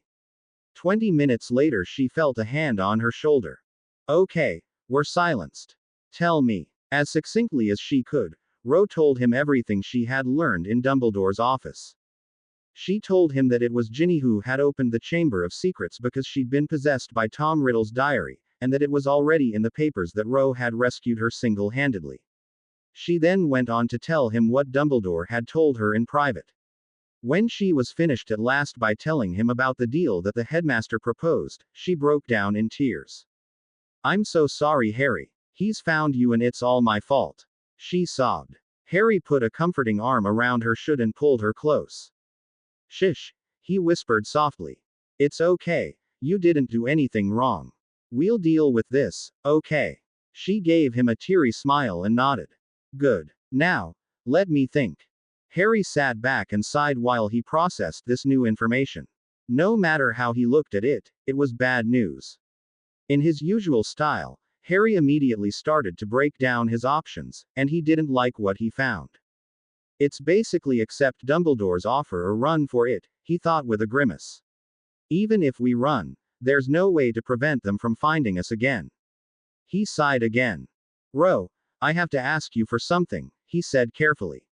I need to know if Dumbledore was sincere, and I'd like to look at your memories of the meeting, if you're up to it. Ro just nodded and situated herself so that she and Harry were eye to eye as he carefully entered her mind. She relaxed completely, allowing him to direct the flow of the memory as it played. When he was finished, he withdrew from her mind and lost himself in thought once more. What are you thinking, Harry? Ro asked, breaking the silence. He seems sincere, but it just doesn't make any sense. He finished with a frustrated sigh. Why is he so interested in me? Hell, he's more interested in me than the magical government is, and now he's found me and he says he won't come after me. Bollocks. Harry got up from his seat and began to pace. There's something going on here, and it's more than the boy who lived crap. He paused and moved his invisible gaze to Ro. Still, we really don't have much of a choice, we'll have to take his offer, at least for now. Do you have a piece of parchment? Ro pulled out a quill and piece of parchment and handed it to Harry, who immediately began to write. Ro watched bemusedly as he scribbled line after line onto the parchment, and was just about to ask what he was writing when he stopped abruptly and handed it back to her. This highlights almost everything that happened in the chamber, so you can give it to Dumbledore. I tried to downplay my actual spell casting, but he's still going to know I can do magic. If he asks, tell him I have a wand but you don't know how I got it. Does he know about the emancipation? I don't know, we didn't get that far, Ro replied hesitantly. Whatever you do, don't bring it up then. That's the last thing we need him to find out about. Once that goes through, at least we'll be free on a legal level, which should give us a little more leverage. He racked his brain to think of anything he was forgetting. I can't think of anything else that's really important right now. If you need something, use the messenger. Actually, don't tell him about that either, if you can help it. Ro nodded before asking in a small voice, Harry, are you mad at me? Harry was surprised by the question, but promptly shook his head. I'm not mad, Ro, I'm just frustrated. If I'm honest with myself, I know it wasn't realistic for me to stay hidden forever when there's practically an entire world looking for me, and I definitely don't blame you for anything that's happened. He sighed and ran his hand through his hair. It's just that this is really the end of all the freedom I've had. I'll probably end up coming to Hogwarts, which isn't bad in itself, but there's going to be a lot of people who want a piece of me, and that I'm not looking forward to. He moved to engulf Ro in a hug and whispered the rest in her ear. No matter what happens, it isn't your fault, Ro. Remember that. I knew we'd have to deal with this eventually, this just speeds things up. Everything will be fine, I promise. Thanks, Harry, Ro sniffed as they parted. She wiped her sleeve across her face and took a deep breath before gathering her things and starting back inside Hogwarts. Harry waited until she was gone from sight before he too made his retreat. When he reached the edge of the wards, he turned and gave Hogwarts Castle one final glance. Why do I get the feeling that my battles are only just beginning? He thought to himself. Sighing, he crossed over the school boundary and silently apparated home. Severus Snape opened the door to the headmaster's office and strode in, only to find it empty. Annoyed, he started to sit down and wait when an open file on the desk caught his eye. What's the brat done now? He muttered, picking up the file. A few minutes later, his reading was interrupted as Albus Dumbledore entered the office. I was not aware we had an appointment, Severus, he said, his eyes lacking their usual twinkle. Completely ignoring the headmaster's comment, Snape slowly looked up with wide eyes. She lives with Potter? He asked incredulously. Indeed she does, Dumbledore replied evenly. You met him, in fact, when you delivered her Hogwarts letter. Snape looked like he wanted to slap himself. Her second brother. Dumbledore smiled and nodded. Certainly this cannot continue then, Headmaster. Snape exclaimed as he rose from his seat. A Potter and a squib. What is being done? Calm yourself, Severus, said Dumbledore calmly. She is quite happy where she is, of that I have no doubt. She is also our only confirmed link to Mr. Potter. We would do well not to antagonize her. Snape scowled. I see no difficulty. Drag the Potter boy back and put him where you please. As I have said before, there are many families that would be honored to accept Miss Thomas as their charge. To forcibly separate them from each other would be unwise, Dumbledore replied in measured tones. We need to bring Mr. Potter to Hogwarts by choice, not by force. Otherwise we will only lose him later. Miss Thomas is a similar case. She is fiercely loyal to Harry and I have no doubt she would not react favorably to being separated from him or her brother. Snape's scowl deepened. So nothing is being done then. Dumbledore shook his head sadly. Our first priority is to bring Mr. Potter back to Hogwarts and into our world. I will not jeopardize that, Severus. The boy is not even here and already the school revolves around him, said Snape bitterly. This is a mistake, Headmaster. The boy will be insufferable. Nevertheless, he is needed, Dumbledore replied. Snape bit back an angry retort and gave a curt nod before turning on his heel to leave. If he wants Potter, I'll get him Potter, thought Snape angrily. Then we'll see how important the brat is. Ro woke up on the last day of term relieved that she was finally going home.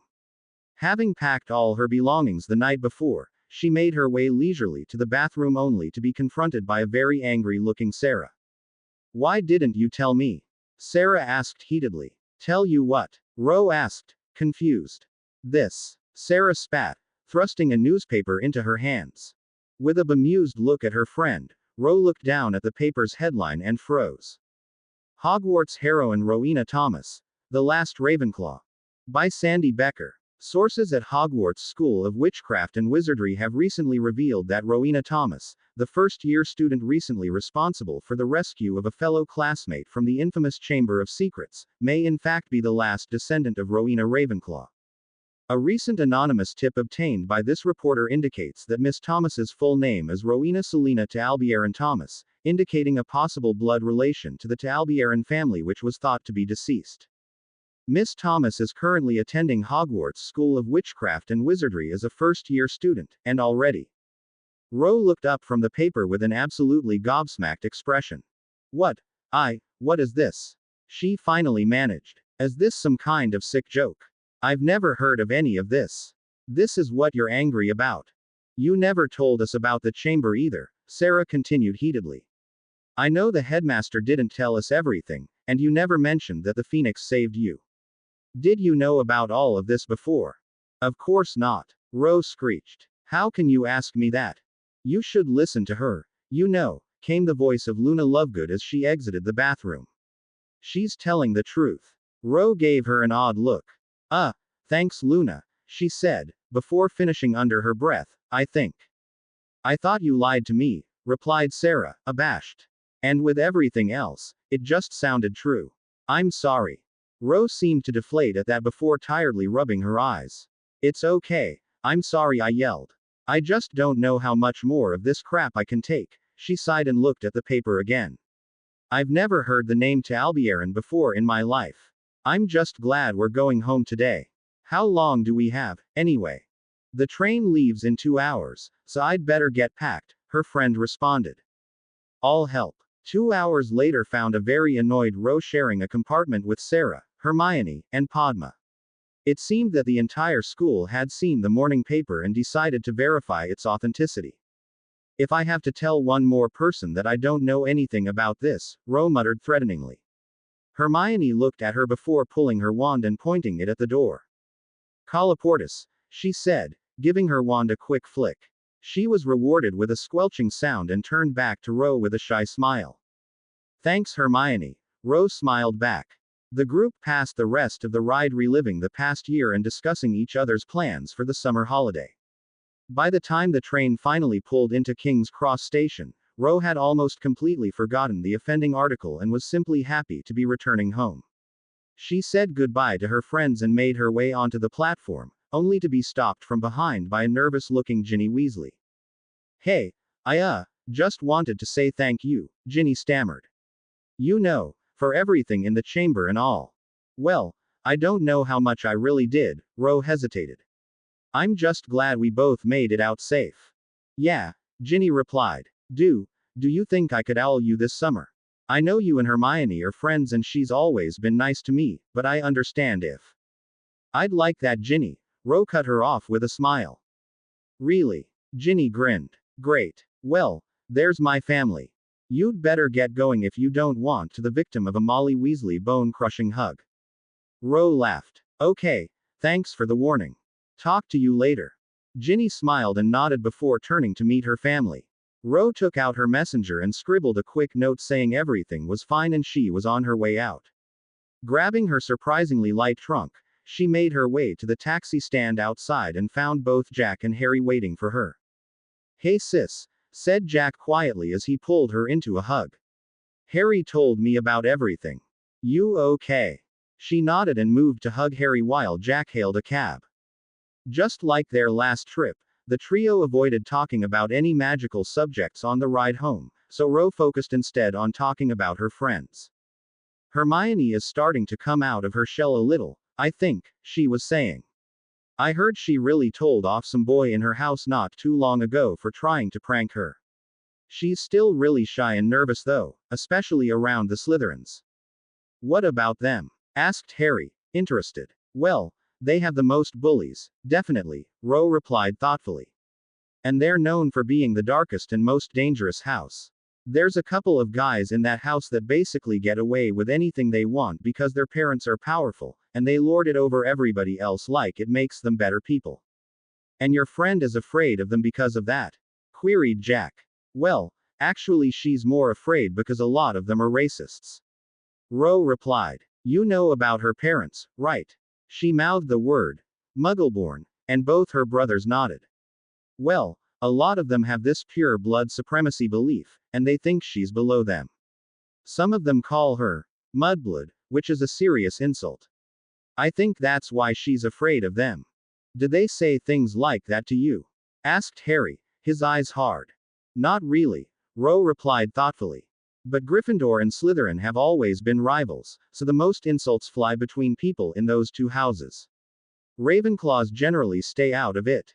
It's worse for Hermione, though, because she doesn't have anybody in her house to stick up for her, so she gets bullied more than normal. I don't like bullies, said Harry coldly. Ro giggled. Hero Harry strikes again. That sent Jack into fits as well when he saw the extremely annoyed look on Harry's face. He opened his mouth to retort but Jack cut him off. Yeah, we know. Great gift, responsible, blah blah, he ended laughing again. Harry abruptly closed his mouth and turned back to the window. Oh, sod off, he grumbled, making his siblings laugh even harder. Ro struggled to listen to the exchange through her giggles, and finally completely broke down at Harry's final comment. It was good to be home. The next morning, Ro handed Harry his first letter from Dumbledore.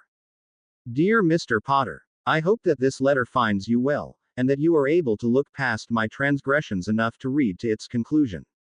You have no doubt already discussed some of this with Miss Thomas, but I would like to say it to you directly.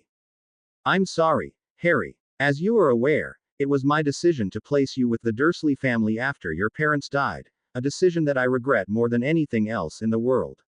The only excuse I can offer is that I had no reason to believe that you would be treated so badly, and that living with your aunt provided you a magical protection you could not get anywhere else. In my ignorance, I did not consider protection from your relatives, and I can only beg your forgiveness. You are no doubt wondering why I would even consider placing you in the Muggle world rather than the magical one. What you cannot know is that I was the executor of your parents' will, meaning that I was responsible for carrying out their last wishes. Unfortunately, all the individuals named by your parents as potential guardians were unable, for various reasons, to take you in. This left me in a quandary, since I had effectively run out of options, and I elected to keep you safe and isolated in the Muggle world. I will not pretend to know how difficult it was for you, Harry. All I can ask is that you allow me the chance to make up for this incredible mistake and to help you assume your rightful place in the magical world. To this end, I have contacted a friend of mine who was also a good friend of your parents when they went to school, and he has agreed to meet with you if you wish. His name is Remus Lupin, and he was one of the individuals your parents wanted you to live with, but under magical law he is unable to have custody of children. If you want to know the reason, you will have to ask him, as it is a very personal matter. I know that you do not trust me, nor do I believe that you should. However, I truly do mean you no harm, and I do not wish you force you into anything. I honestly believe that you would enjoy a much more complete life in the magical world. It is the life your parents wanted for you. I ask you for one favor, however. I do not know how you managed to divert all your owls to the cupboard at the Dursley house, but it would be much easier if you were reachable directly, rather than through Miss Thomas. If you could modify your owl protection to allow my letters, I would appreciate it very much. Also, you are no doubt aware that Miss Thomas is currently quite popular in wizarding publications. I have taken the liberty of making a statement regarding the incident in the Chamber of Secrets, and have discouraged any further contact with Miss Thomas. I have also done my utmost to ensure that no one else in the wizarding world find you until you are ready. I hope this meets with your approval. If you have any questions for me, please send them at your leisure and I will answer all that I can. Sincerely, Albus Dumbledore. Without a word, Harry passed the letter to Ro, who immediately started reading. Well? Asked an anxious Jack. What did he say? Not a lot actually, replied Harry as he took a seat on the couch. Mostly he was apologizing about putting me with the Dursleys and explaining why he did it. I really don't know how to feel about that. He frowned. It turns out he's the executor of my parents' will, so at least I should finally be able to get some answers about that. He also said he'll set me up with somebody who knew my parents if I want to meet him, so overall it's not as bad as I was expecting. I still don't trust him though, and I'm really confused about the cupboard comment. Are you going to meet the guy? Jack asked. Harry gave him a confused look. The one who knew your parents, are you going to meet him? I think you should, piped in Ro as she finished the letter. It can't hurt, and you'll be able to tell if he's lying about anything. That's true, Harry nodded thoughtfully. I guess I will then, but not until after the emancipation hearing. We can't afford to let anything screw that up. Does the Hogwarts headmaster know about that yet? Asked Jack. I don't think so, but I'm not sure, replied Ro. If he does, he hasn't mentioned it. There's been no attempt to stop us yet, in any case, put in Harry. So we're still looking good. Actually, that reminds me, said Ro glumly. This was in the paper yesterday. She handed Harry the Daily Prophet article hailing her as the last Ravenclaw. I guess it's possible, said Harry slowly when he was finished reading. I mean, you were adopted from an orphanage as a baby, right? And Mum died right afterwards, said Jack. So she wouldn't have had time to tell you. Actually, she might not have even known. How much do you remember about your mum, Jack? Asked Harry quietly. Not much, really, he replied quietly. It's more of a feeling, you know. She loved me, I know that. It's like I can remember feeling protected and cared for. I have no memory of my mother, said Harry softly. My first memory is the cupboard under the stairs. The three of them were silent after that until Jack cleared his throat. Well, that's all over with now. Just think, another week and we'll be free for real. Yeah, you're right, said Ro. I just don't want any more attention until everything is sorted out.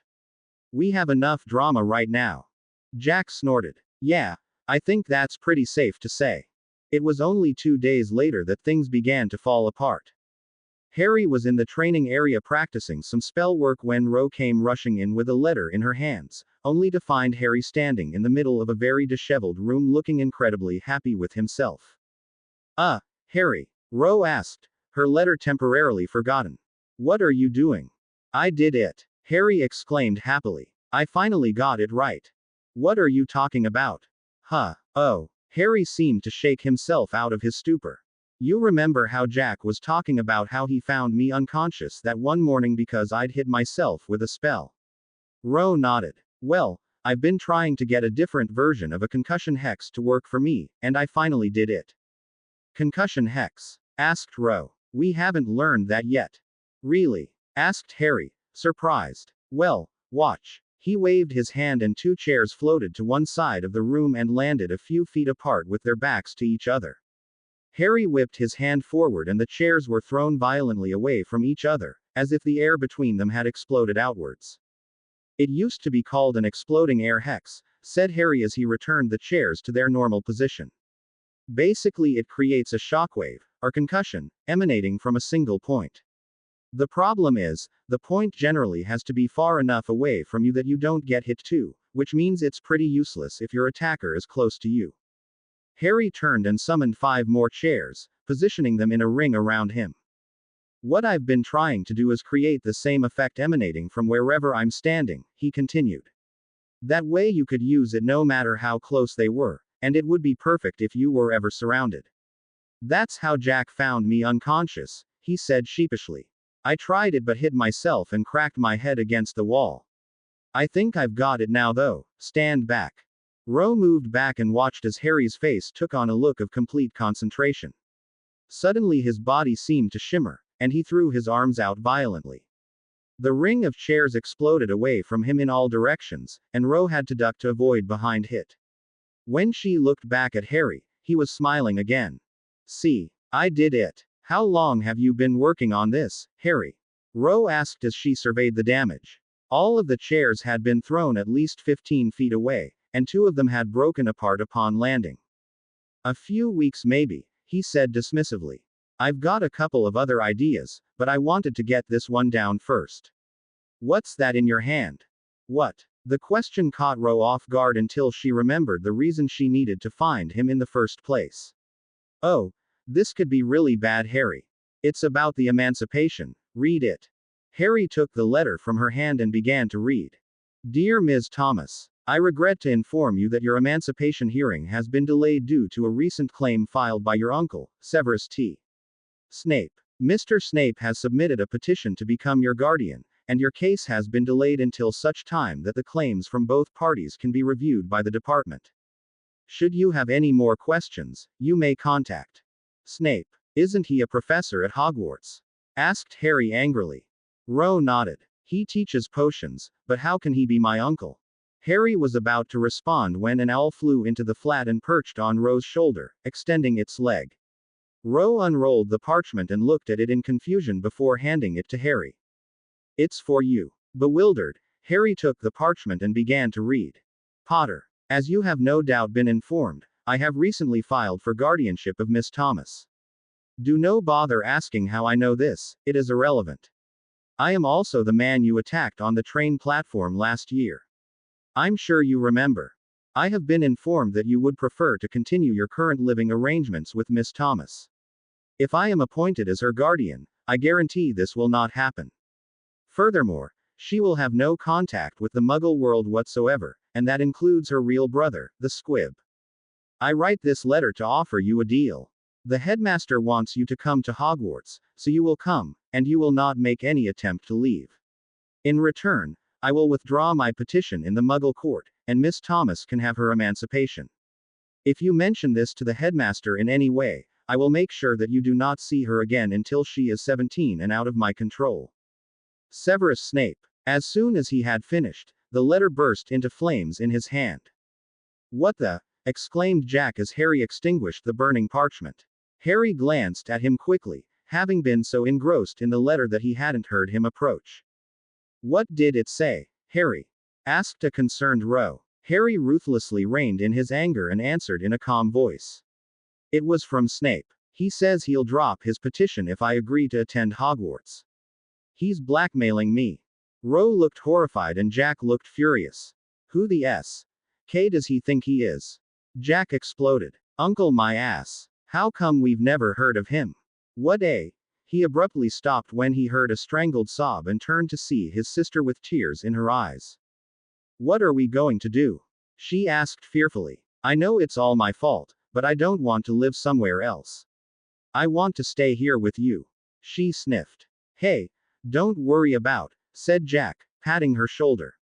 You're not going anywhere, right, Harry?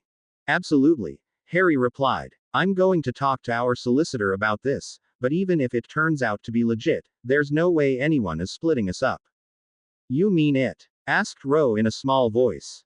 Yeah, I mean it, Harry forced a smile. It's not like he's asking for a lot anyway, since I'm sure Dumbledore was going to insist that I come to Hogwarts next year. Honestly, I'd already resigned myself to the fact that I'd be going, I just don't like being blackmailed. He scowled. It leaves a bad taste in my mouth, like he thinks he owns me. I don't like it either, Jack said, looking thoughtful. I mean, you're already talking to the headmaster, right? Then out of nowhere this Snape guy comes in trying to push you around. Jack's eyes suddenly flashed. If he really is our uncle, he's got a lot of explaining to do. He might be Ro's uncle, but not yours, said Harry thoughtfully. She was adopted, so he could be her uncle by birth. In that case, he's got even more questions to answer, Jack scowled. You don't think this is a ploy by the people at Hogwarts, do you?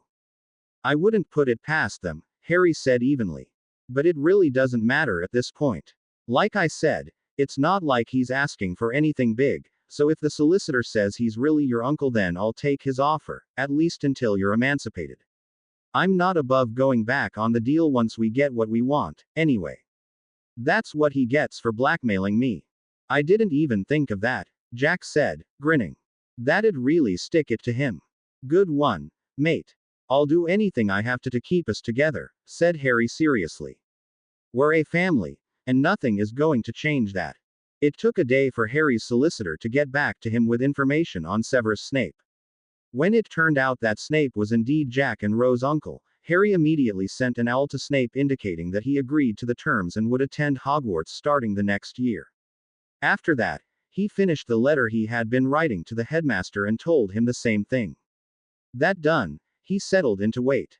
He didn't have to wait long. The next morning Harry got a phone call from his solicitor informing him that Severus Snape had withdrawn his claim for guardianship, and that Ro would still be able to present her case at the hearing. At dinner time, Harry received a reply from Dumbledore as well. As expected, the headmaster was rather pleased with his last letter. Dear Mr. Potter, I am relieved and overjoyed that you have decided to attend Hogwarts next year. It gives me hope that I may still be able to atone for the sins I have committed against you. Also, I would like to thank you for making yourself accessible by OWL once more. It will make correspondence much easier. As to your questions regarding your parents' will, your father, James Potter, had 3 close friends that were to receive you in the event of your parents' death. They were all great friends in Gryffindor together, and remained inseparable even after Hogwarts. The first 2, I'm sorry to say, are dead. Both died bravely in the last war opposing Lord Voldemort. The third friend of your parents is Remus Lupin, who should be contacting you shortly now that owls can once again reach you. He could not take you in for legal reasons, which he shall no doubt explain in person. The 2 other individuals named by your parents as potential guardians were Frank and Alice Longbottom. Both Frank and Alice are currently in the long-term wing at St. Mungo's Hospital in a catatonic state due to the prolonged torture they suffered following an encounter with Lord Voldemort's followers. Again, I am sorry, Harry. As for your inheritance, the vault that you currently have access to was set up as a trust account that you can access until you are 17, at which time you will receive the full inheritance of the Potter family. When that time comes, you will find yourself quite wealthy, although I know that it is a poor substitute for all that has been taken from you. I have attached the book list for first, second, and third year students with this letter. I do not know what subjects you have studied, or how extensive your knowledge is. I would be happy to discuss the progress you have made on your own either by OWL or in person, and I am especially interested to hear how you were able to survive your encounter in the Chamber of Secrets. Truly, you must be a very talented young man.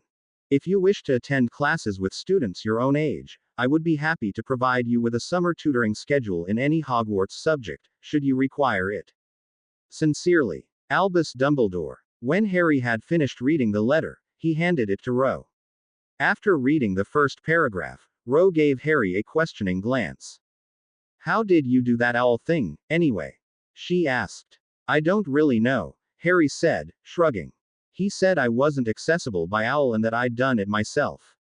I meditated on it a couple days ago, and basically focused on my desire for owls to reach me wherever I was. I didn't even know it had worked until he mentioned it. You're a strange one, Harry Potter, said Ro with a shake of her head. Yeah, Harry grumbled. Don't I know it? Harry spent the rest of the week preparing for the emancipation hearing, and was understandably nervous when the time finally came. After everything he'd dealt with in the last few weeks, Harry couldn't help but expect something disastrous to happen. As it turned out, his worries were mostly baseless. The hearing proceeded exactly how the solicitor had said it would, with Harry, Jack, and Ro all presenting their cases individually before Jack spoke for them as a group. Once all the statements had been made and evidence presented, the judge considered the case before delivering his verdict. I have made my decision, the judge began. Mr. Jack Thomas will be granted emancipation. He is to be considered a full adult in the eyes of the law from this day forward, with all the rights and privileges that entails. Mr. Thomas will also be entrusted with the care of his sister, Miss Rowena Thomas, who shall be his charge until she reaches the age of 18. Miss Thomas will be completely emancipated from her previous guardian. The judge paused before looking over at Harry. In the case of Mr. Potter, I find myself in a bit of a quandary. Mr. Potter, I have no doubt that you can take care of yourself, and I commend you for finding friends that are as supportive as yours are. However, I cannot in good faith grant adult status to a 12-year-old boy. As such, I am also appointing Mr. Thomas as your guardian, under the condition that your case be re-examined yearly to ensure that everything remains in order. Also, your family will be assigned a social worker who you will be required to meet with once a month. The judge looked down at Harry only to find him wearing a large grin. I take it this arrangement is acceptable? He asked, amused. Definitely, sir. Thank you, replied Harry politely before he was pulled into a three-way hug. We did it, we're really free. Ro exclaimed as they left the courthouse. Well, seeing as how I am the adult now, said Jack pompously. I'll expect you two to obey me, and no back talk. Ro snorted and Harry grinned. I don't know, Jack, I might have to fight you for it if you act like that, he said nonchalantly. Whoa, hey, enough of that, Jack raised his arms in surrender. Ro seized her opportunity and began to tickle him mercilessly. It's so obvious that the judge made the right decision, said Harry over the laughter. I mean, just look at how mature you are. Shut it, you, Jack grumbled as he regained his feet. Anyway, let's go home. I have a date. His only response was two sets of rolling eyes. Harry celebrated his newfound freedom the next day with a trip to Diagon Alley, where he purchased all the books from Dumbledore's list that he didn't already have. When he was finished, he made his way to Ollivander's to get his wand. Hello, Harry called when he entered the empty shop. Is there anybody? He stopped abruptly when an old man seemed to materialize behind the counter. For a moment, the old man looked at him quizzically, before he seemed to find what he was looking for and smiled. Well, Mr. Potter, I was wondering when I'd be seeing you, he said. Harry's eyes darted around the store quickly before he realized that they were alone. You can see through my glamour? He asked, fixing the old man with a questioning glare. That is indeed a skill I have, Mr. Ollivander replied with a slight smile. It is almost as rare as, say, performing magic without a wand. Both useful, wouldn't you say? Harry's eyes narrowed, but he could only nod. Now then, said Ollivander as he moved to the shelves behind him. Let us see what I have for you. He withdrew a long box and removed a walnut-colored wand from it. 10 inches, mahogany, good for transfiguration, much like your father's wand. He handed the wand to Harry, who immediately knew it wasn't right. His suspicion proved true when, at Mr. Ollivander's insistence, he attempted a simple levitation charm and destroyed half of the front counter. Well, no matter, said Ollivander pleasantly. We'll find the wand for you, Mr. Potter, don't you doubt it. Half an hour and 10 wands later, Harry was beginning to think that perhaps he couldn't use a wand at all. He was about to say as much when he caught Mr. Ollivander bringing him another wand with a strange look on his face. He seemed to hesitate before offering the wand to Harry. Perhaps, this one, he said carefully. Shrugging, Harry reached for the wand and wrapped his fingers around the handle. For a moment, Harry couldn't tell what was happening.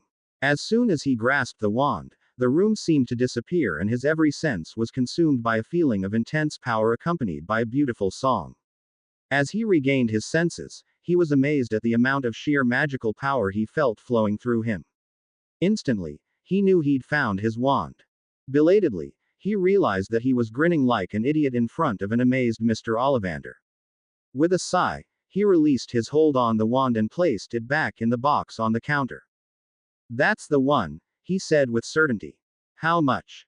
Never, in all my years, have I seen such a display, Mr. Potter, said a stupefied Ollivander. That wand was made for you and you alone, of that I have no doubt. It is curious, however, that you should destine for this wand, when its brother gave you that scar. Harry's head snapped up. Voldemort. Mr. Ollivander flinched. Yes, indeed. The phoenix whose feather resides in your wand gave one other feather that resides in the wand of he who must not be named. Curious indeed. A phoenix? Harry asked curiously. It wouldn't happen to have been Albus Dumbledore's phoenix, Fawkes, would it? Well, yes, actually, replied a surprised Ollivander. How did you know? Lucky guess, said Harry dismissively. Now, how much for the wand? It was late afternoon by the time Harry finally exited Ollivander's with his new wand.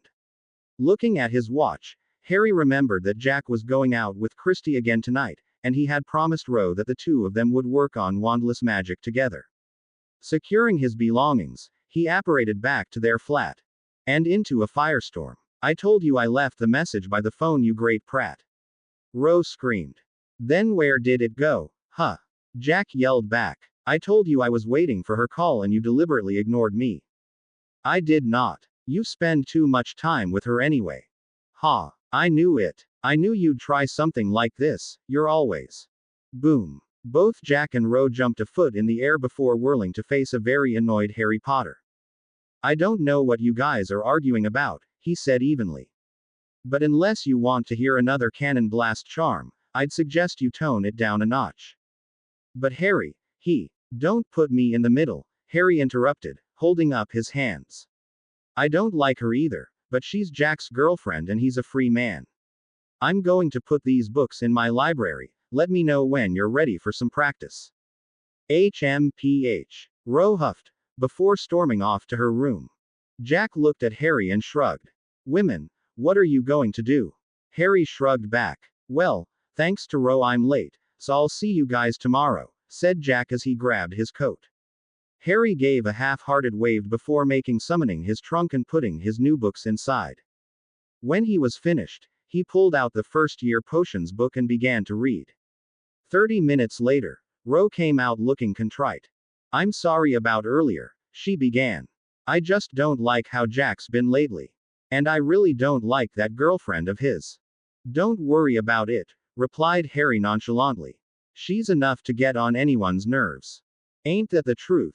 Ro snorted. Whatcha reading? First year potions, Harry replied. I didn't want to end up with Snape as a tutor, but I don't want to be behind either. How's it going? Not too bad, actually, Harry said as he gestured to the rest of the books around him. From what I can tell, I'm well ahead of the third-year curriculum in charms, defense, and transfiguration. Actually, I've read most everything covered in history of magic as well, although I skipped over some of the Goblin rebellions. Astronomy is pretty self-explanatory, so really the only subjects I'm behind in are herbology and potions. I figure I'll read the first 2 years of potions first, then herbology, and if I have time after that I'll look at the third-year books. You're that far ahead, huh? Asked Ro, impressed. How about the defense training you were doing? Are you going to tell anybody about that? Not if I can help it. No, Harry replied evenly. Third-year defense against the dark arts focuses mostly on dark creatures anyway, and that's a topic I pretty much ignored. As for the rest, I told you I got stuck in transfiguration, right? Ro nodded. Well, that actually ended up being a real problem, because I can't seem to conjure anything substantial. Seeing Ro's confused look, he continued. Defense and charms both come really easy to me, like I told you. So when I was finished with the regular books, I moved on to the advanced topics.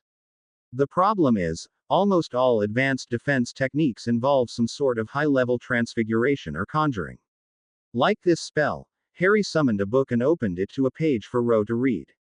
This is an advanced attack called a spell whip. It's basically a whip that you can charge with a specific charm or curse and use it to attack. Is that better than a regular curse? Ro asked. Well, you need a partially corporeal shield to block it, replied Harry. A normal curse can be blocked by a weak magic shield, like Protega. This can't. Corporeal. Never mind, said Ro, shaking her head. Go on. Well, I can cast the charm or curse on a whip no problem, Harry continued. But if I can't reliably conjure a whip from my hand, the spell is worthless. Almost everything in here is like that. It's a combination of conjuring, transfiguration, charms, curses, and the like. Wow, this is some really advanced stuff, Harry, said Ro as she flipped through the book. Where did you get this? I got it in Nocturne Alley a couple months back. You went to Nocturne Alley? Ro squeaked. Isn't dangerous there? It could be, but I was disguised, Harry replied evenly. I got some other books there, but this was the only one worth anything. Actually, I got one other book that might be useful. It's supposed to be an introduction to ancient magic, but it's written in runes. Really? Ro looked interested. I think Hermione is going to take runes as one of her electives next year. Are you going to take it too? Yeah, Harry nodded. I'm thinking ancient runes and arithmancy. I haven't read any good beginner books on either of those, and they look much more worthwhile than the other options. So basically you're going to be bored out of your mind in most of your classes, Ro smirked. Probably, Harry shrugged. Maybe I'll get a couple of the professors to work with me on an independent study type of deal. Although, that would probably bring some unwanted attention, so maybe not. Why don't you see if you can get into 6th or 7th year's classes for charms and defense?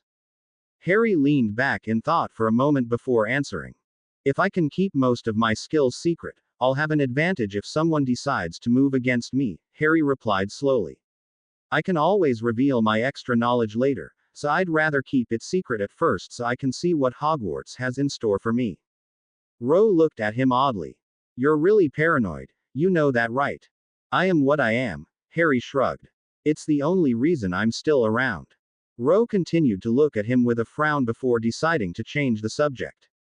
What house do you think you'll be in? She asked. That's a good question, Harry said thoughtfully. Dumbledore said my parents were in Gryffindor, so I'm sure that's where everybody expects me to end up. Of course, with my luck I'll end up in Slytherin. Ro wrinkled her nose. That would s.k. On the bright side, maybe you could beat some sense into a few of them. Maybe. Harry chuckled. So, are you ready for some wandless practice, or has Hogwarts made you soft? Ro took a deep breath and made herself comfortable. Okay, let's go. True to his word, Harry spent the next 2 weeks reading and practicing potions from the first and second year curriculum. Between studying, going to the dojo with Jack, and practicing wandless magic with Ro, time passed quickly for Harry, and before he knew it the day he was scheduled to meet Remus Lupin had arrived. You're meeting at the Leaky Cauldron. Yeah, then we'll probably go to someplace in regular London, Harry said as he checked his glamour in the mirror. You're not going to apparate directly there, are you? Asked a concerned Ro. Not directly. No, Harry replied. I found an alley that's about a block away and I'm going to apparate there. I seriously doubt that there'll be an ore trap there, in any case. Satisfied, Ro wished him luck and Harry promptly apparated to the alley and made his way up the street to the Leaky Cauldron. He'd been given only a brief description of the man he was supposed to meet, the most important detail being that he would be wearing a cloak with a gold phoenix embroidered on the east. Harry spotted him almost immediately in the empty pub, and made his way over. Remus Lupin. Lupin looked at the young man in front of him in astonishment before remembering that he was disguised. That's me, he replied with a small smile. Shall we be off? Harry nodded and led the way outside. Once they were safely away from the pub, he hailed a cab and the two of them headed to a small cafe. When they were seated, Lupin gave Harry an odd look. The headmaster warned me that you'd be under a glamour, but I must say it's still rather strange, he said with a chuckle. What were you expecting, Mr. Lupin? Honestly, I thought you'd look like your father, right down the mop he called hair, Lupin replied. And please, Call me Remus. You were one of the people my parents wanted to be my guardian, right? Harry asked. Lupin nodded. What happened? Lupin fidgeted in his seat before looking back at Harry. Harry, I have a rather, delicate condition, he began cautiously. It's a very serious magical malady, serious enough that the Ministry of Magic passed a law stating that anyone with my affliction cannot legally raise children. Well, that clears it up, said Harry sarcastically. Lupin cringed. I'm sorry I can't be more specific, but it's okay, Harry said, cutting him off. I understand. Some secrets have to be kept. Lupin eyed him shrewdly but nodded. Harry considered him carefully before carefully phrasing his next question. Did the headmaster want you to talk to me about anything special? As Lupin began to answer, Harry entered his mind. He had asked that question specifically, hoping to get Lupin thinking of any conversations he and Dumbledore had concerning Harry. Almost immediately, a memory floated into his mind. Just tell him a little about his parents' days at Hogwarts, Dumbledore was saying. How they met and how much they enjoyed themselves. He will want to connect with his parents, Remus, and he can only do that at Hogwarts. He finished twinkling. Anything else, Headmaster? Dumbledore paused. He does not need to know everything yet. It is important to keep the conversation positive, so do not tell him about Sirius's betrayal, that time will come later. Our first priority is to bring him firmly back into our world, Remus. Harry pulled himself out of the memory and realized that Lupin was still speaking. Questions about your parents, I'll try to answer them. Who were my parents' other friends, the ones that died in the war? A dark shadow seemed to pass over Lupin's face, which did not go unnoticed by Harry. Tentatively, he extended his legilimency just enough to read surface emotions. Our other friends' names were Sirius and Peter. They were good friends, and I still miss them. Harry could tell that what he was saying was only half true, but he couldn't tell which part. Shrugging, he asked Lupin to tell him some stories of his parents' days at Hogwarts. Over the next hour, Harry grew increasingly frustrated. Everything Lupin said was true, strictly speaking, and yet Harry knew for a fact that he was hiding something major. He was considering risking a full legilimency assault when Lupin abruptly got up looking at his watch. I'm sorry to leave you, Harry, but I have to be back at Hogwarts soon. That's okay, Remus, Harry replied, hiding his frustration. What's at Hogwarts, if you don't mind me asking? Remus paused before giving Harry a small smile. Well, I guess it wouldn't hurt to tell you, he began. I'm the new Defense Against the Dark Arts teacher. Are you really? Asked Harry, interested. Well, according to my sister, the last teacher didn't leave you much to work with. I'll look forward to your class. Thanks, Harry, said Remus with a kind smile. If you'd like, I'd be happy to meet with you again. Maybe I could bring some of my old photos along, he trailed off. I'd like that, Professor. Until then. The two parted ways as Remus made his way to the apparition point by the leaky cauldron and Harry ducked into a deserted alley. Giving the alley a final glance for bystanders, he disapparated silently and reappeared in his room. Throwing his coat on the bed, he made his way to the kitchen. Hey Harry, Ro greeted him from the living room. How'd it go? Well, he really did know my parents, that much was true, Harry replied as he made himself a sandwich. But I caught a glimpse of Dumbledore telling him not to tell me everything, and he mentioned something about one of my dad's friends betraying him. I was trying to get more out of him the whole time, but all I could get was the sense that he was hiding something big, and that it still hurt him to think about it. What do you think it was? Well, Harry looked thoughtfully at his sister. Honestly, I think it's just more half-truths designed to get me feeling good about Hogwarts. Something bad obviously happened and they don't want me to know about it in case I change my mind. Why didn't you just break into his mind and find it that way? I didn't want to risk it, Harry replied. The deeper I go, the more likely it is he'll catch me. He's obviously not an Occlumens, but that doesn't mean he doesn't know what legilimency feels like. Plus if he caught me then he'd tell Dumbledore and that would bring a lot of questions I don't want to answer yet. So you can't trust this Remus guy then? Ro asked sadly. Not completely, Harry answered. He seems to genuinely care about me though, and I know he cared about my parents. I guess I understand that he wouldn't want to talk about his dead friends, but it still irks me that they're trying to keep me in the dark. Just give it some time, Harry, Ro replied thoughtfully. They'll come around. Maybe. Harry just shrugged and sat down to eat his lunch. Malfoy Manor. Lucius Malfoy was sitting down to tea when his fire abruptly flared green and Severus Snape stepped out. Severus, to what do I owe the pleasure? He asked silkily. Lucius, Snape nodded. I have a rather interesting situation and am in need of your assistance. At Malfoy's nod he continued. You have no doubt been informed about the incident at Hogwarts regarding Miss Rowena Thomas. Malfoy's eyes flashed in anger before he resumed his cool expression. Your niece, I believe. Snape looked shocked for a moment and Malfoy chuckled. Come now, Severus, I am nothing if not well informed. Snape inclined his head in agreement and continued. It has recently come to my attention that Miss Thomas is currently living under the Muggle guardianship of her squib brother. Malfoy's face contorted in disgust. I quite agree, I assure you. I was hoping to secure a more suitable magical guardian for her, without attracting unnecessary attention. A guardian like yourself perhaps? Malfoy asked with a small smirk. Snape scowled. Relax, Severus, your attitude towards children is well known. I am quite amused every time Draco mentions Professor Snape. He chuckled. Of course, I'm sure the minister would understand the need for a change in Miss Thomas's guardianship. He is of a similar opinion on such matters, after all. Such things do take time, however.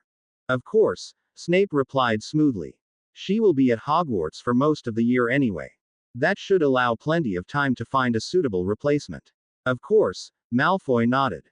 Well, with the proper motivation, I'm sure we could have this matter settled sometime around the new year. Would that be satisfactory, Severus? Snape smirked. Quite.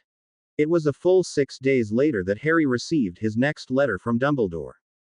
Dear Mr. Potter, I am glad to hear that you will be ready to attend classes with your fellow third-year students. I would still like to meet with you regarding the progress you have made on your own, and would be happy to answer any questions that you may have. I must admit that I am rather curious about your latest inquiry, as ward casting is not a part of the traditional Hogwarts curriculum. I'm afraid that even the simplest wards would prove too difficult with you at this point in your magical education, however I should be happy to arrange for you to learn when you are older. If there is a specific area that you need warded, I would be happy to assist you personally. Remus Lupin recently suggested that you could benefit from a tour of Hogwarts before the coming school year. As this year's defense against the dark arts teacher, he has kindly offered to be your guide and I think it is a splendid idea. I should very much like to meet you in person, and I'm sure Fox would like to see you again as well. You need only tell us what day you would like to come and the castle will be at your disposal. Sincerely, Albus Dumbledore. Shorter than usual, Harry snorted as he handed the letter over to Ro. Why'd you ask him about ward casting? She asked, looking up quizzically. I figured it was worth a shot, Harry shrugged. Once I'm at Hogwarts I'm sure I'll be in the wizard papers, and I was hoping to have some security for the flat when that happens. From the little bits I've read, there are some really powerful wards out there. Ro frowned. You think that's going to be a problem? Honestly, I am surprised it isn't a problem already, Harry replied. If Dumbledore wasn't trying to keep it quiet, we'd probably be swimming in owls.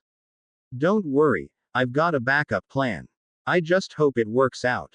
Ro just nodded and went back to her charms book while Harry made his way over to the training area. Whatcha working on? Asked Jack as he came out of his bedroom. Just an idea I've been trying, said Harry as he warmed up with a few curses. What's the idea? I'm trying to cast more than one spell at a time, Harry replied as he continued to warm up. Wait, said a confused Jack. I thought you could already do that, one from each hand, right? Harry frowned. Wait, that's not right. I guess what I'm really trying to do is cast one spell, but aim it at multiple targets so it acts like multiple spells. So I'd be able to hit two different things with a spell I cast from one hand. Ro looked up from her book and whistled. How are you gonna manage that? Well, I haven't yet, Harry replied wryly. Scorched my whole arm up pretty good the last time I tried, and that was just using the disarming charm. Still, It would be a big advantage, especially if I could learn to do it with high-powered spells. Expelliarmus. That's not a curse. Harry frowned again. It feels like one though. He replied thoughtfully. It creates a specific beam of magic that has to connect with the target to be effective. The same is true for nearly all curses. Charms, on the other hand, are much more indirect magically in that I don't have to hit something with a spell to levitate it. I can just do it. What about hexes and jinxes? Harry paused for a moment before answering. Actually, hexes might be easier.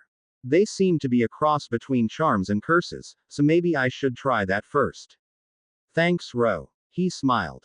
You can thank me all you want, but I still don't understand exactly what you're trying to do. Harry looked thoughtful. I guess what I'm really trying to do is cast curses without a specific emanating focus, that way I can split the effects and I'm not limited to my two hands. You know that's supposed to be impossible, right? You'd have to create an entirely new spell. Asked Ro skeptically. Harry's brow furrowed. Well, I can already do a bunch of charms at the same time, and for the most part one don't even need to gesture with my hands anymore. If I don't need my hands to cast some spells, why should I need them for curses? Ro looked confused, so he elaborated. When I cast a curse, I use my hand like a wand, right? She nodded. But why does it have to be my hand? It's not like my hand has special properties like a wand does, so why can't I shoot a curse from elbow, or my shoulder, or anywhere else? What's the difference? Harry, what the hell are you talking about? Think about it this way. Harry levitated Ro a foot in the air and then set her back down. I just cast a spell on you, right? Ro gave him an odd look but nodded. So I hit you with a spell without throwing any kind of magic at you from my wand, hand, or anything else. I simply focused on levitating you and it happened. So why can I do that with some spells and not with others? What's to say I can't do exactly the same thing with a stunner? I'm still confused. When you levitate something, you concentrate your magic on the correct charm and send it to the object. That's what Professor Flitwick said. If you focus correctly on the process of the charm and its desired effect, and if you focus enough power through your wand, the spell is successful. Harry frowned at her. I think Hogwarts is brainwashing you. Remember when you first learned wandless magic? How did you feel then? I didn't really know what I was doing then, Ro replied. You told me to focus on what I wanted to happen, so I did, and sometimes it happened. Honestly, it's a lot easier when you know all the steps involved like I do now. Harry shook his head. I don't think it's that simple or straightforward. I've already found different ways to cast some of the same spells, and I didn't need a wand. I think using a wand has narrowed your thinking. Think about this. Complex wandless magic is supposed to be impossible, but you've seen me do it. How do you know they're not wrong about this too? Ro could only reply with a skeptical shrug and shake of her head as Harry turned back to begin his practice. The rest of July passed quickly, and before he knew it, Harry's birthday had arrived. He had declined Dumbledore's offer of a tour of Hogwarts, but agreed to meet with Lupin again on the 1st of August. It was therefore a surprise when a Hogwarts school owl landed in front of him with a parcel tied to its leg. What in the world? Harry muttered to himself as he took the package and read the note attached to it. Dear Harry, your father left this as my possession for safekeeping, and I am glad to finally have the opportunity to return it to you. Use it well. Albus Dumbledore. Somewhat bewildered, Harry opened the package and pulled out a silvery invisibility cloak. Whoa! Cool! Exclaimed Jack when he saw. Who sent you that? Dumbledore, Harry answered. He said it was my dad's. Suddenly he chuckled. Pretty worthless for me though, don't you think? Jack's brow furrowed in confusion before he snorted in realization. Well, at least that means he doesn't know about your invisibility, supplied Ro helpfully. I guess, Harry snorted. Actually, this works out pretty well, he said, tossing the cloak to Ro. Now you can sneak around just as effectively as I can. Really, Harry? Are you sure? Asked Ro with wide eyes. Positive, Harry replied with a nod. It's not like I need it, and this way if we're in different houses you can sneak out without me if you need to. Ro squealed in delight and threw her arms around Harry. Only you would give somebody else a gift on your birthday, Harry, Jack said laughing. Harry just shrugged on, moved on to his other presents. The next day Harry met Lupin at the same outdoor cafe, and immediately he noticed that the man was nervous. Hello, Harry, Lupin greeted him as he sat down. I've got a bit of bad news for you. Have you seen the Daily Prophet lately? No, Harry shook his head cautiously. Well, I guess you'd best read it for yourself. Lupin handed him the previous day's edition of the paper and opened it. The headline read, Harry Potter found. Will attend Hogwarts September 1st. By Dominique Rourke. Sources at Hogwarts School of Witchcraft and Wizardry have confirmed that Harry Potter, the boy who lived and defeater of he who must not be named, has officially enrolled for the fall term. Although it is still unknown where the boy who lived has been hiding in recent years, Albus Dumbledore, current headmaster of Hogwarts, released a statement yesterday stating that Mr. Potter will starting with his fellow third-year students for the coming year. I am very pleased that Mr. Potter has found his way back to us, the headmaster said. Let us make every effort to welcome him back warmly. There has been much discussion about the possible whereabouts of Mr. Potter, including numerous reports including. Well, I guess the cat's out of that bag, then, Harry said with a scowl. It was bound to happen eventually, Harry, Lupin replied carefully. The headmaster is doing everything he can to keep you hidden from the press, but he couldn't keep this quiet forever. The prophet threatened to break the story without him, so he gave them a statement. Yeah, I knew it would be out eventually, said Harry with a sigh. I don't have to like it though. Lupin smiled ruefully. No, I suppose you don't. On the bright side, at least Albus has been able to keep your two friends out of it. My brother and sister, you mean, Harry corrected him sharply. Of course, said Lupin quickly.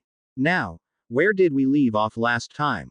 The rest of their meeting continued much the same as the first, with Lupin answering Harry's questions and Harry trying unsuccessfully to find what Lupin was hiding. Finally, Harry decided to try a more direct approach. Remus, I know you mentioned that your other two friends' names were Sirius and Peter, and that they died in the war. I was wondering if you knew how they died, or who killed them. Did it have anything to do with my parents? As he finished, Harry risked a slightly stronger legilimency probe, and finally hit something. James and Lily are dead, Remus, said Dumbledore sadly. Sirius sold them to Voldemort and he attacked them last night. And no, Remus choked. It can't be. Harry, are you listening? What? Oh, I'm sorry Remus, said Harry with a fake smile. I was thinking about that damn article. Understandable, Remus replied kindly. I was saying that we don't really have details on how they died, only that they were killed by Death Eaters. You're lying. I see, Harry replied. Just out of curiosity, what was Sirius's last name? Remus choked on his tea and looked at Harry oddly before answering. Black. Sirius Black. Thanks, Remus. And thanks for bringing the pictures, too. It's nice to finally be able to put a face to my parents. Remus smiled. Anytime, Harry. My door is always open. After leaving Remus, Harry apparated home and flopped into a chair to brood. Who died? Jack asked jokingly when he saw him. My parents and all their friends, actually, Harry snapped. And even better, no one will give me a straight answer about how. Jack's face fell. Sorry mate, he said seriously. You want to talk about it? No, there's nothing to say really, Harry replied. Just one more thing to find out about when I get to Hogwarts, I guess. Jack looked like he thinking hard about something before he suddenly looked at Harry with a very serious expression. Harry, can I ask you a question? Sure, Harry answered, a little confused. Aren't you worried that somebody is going to find out what you did to your uncle? A wizard, I mean. Dumbledore knows about the cupboard already, what if they find him? Harry shook his head. They won't. I took care of that when I told my aunt to file the emancipation forms, he replied. And she still can't tell anybody. The only way they could find out is if somebody forcibly removed the block I put on her using legilimency, and they wouldn't even know there was a block until they were already in. Trust me, I've already thought about it. Jack nodded, but still looked unconvinced. Well, if you want to talk about anything you know where to find me. Thanks, Harry replied before jumping to his feet. I think I'm going to get some practice in, actually. Clear my mind a little. That's cool. Ro and I are going to the cinema later. You want to go? No thanks, said Harry, waving his hand dismissively. I'm not in the mood. Jack nodded his understanding and left the room as Harry grabbed a practice sword and began to work. Harry spent the first week of August continuing through the second-year potions curriculum. Overall, he found the material rather simplistic, and had no trouble with the few potions that he tried on his own. He was just about to dispose of a perfect swelling solution when something on the TV caught his ear. Hey Jack, turn that up. Quote, comma dot. I repeat. There is a convict on the loose by the name of Sirius Black, shown here. He is wanted in connection with over a dozen murders, and is considered armed and extremely dangerous. If you have any information. What is it, Harry? Yo, Harry, is. King knew it. Harry exclaimed angrily. The television screen promptly exploded, causing Jack to dive behind the sofa to avoid being hit. Harry closed his eyes and quickly regained control of his emotions before waving his hand to fix the TV. Want to tell me what that was all about, mate? Said Jack as he cautiously poked his head up from behind the sofa. Sirius Black is the person that betrayed my parents, the one I just found out about from Remus Lupin. They told me was dead, Harry said, fighting to keep his tone even. I knew they were hiding something, but I thought it was just the fact that he was a traitor before he died. Of course, it makes sense now.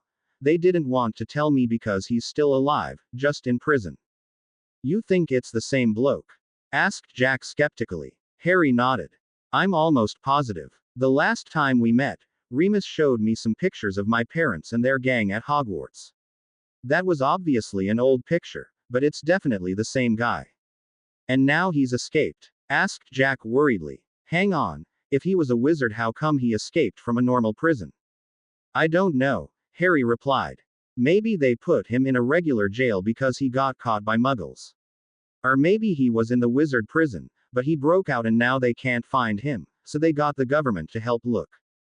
You don't think it has anything to do with you, do you? I don't know, said Harry slowly, before his jaw clenched in anger. But I've got some letters to write. Professors Dumbledore and Lupin. I am most interested to hear how it is that Sirius Black, who you have both assured me is dead, has recently become a wanted fugitive after a daring prison break last week. Don't bother trying to tell me that it is a different man.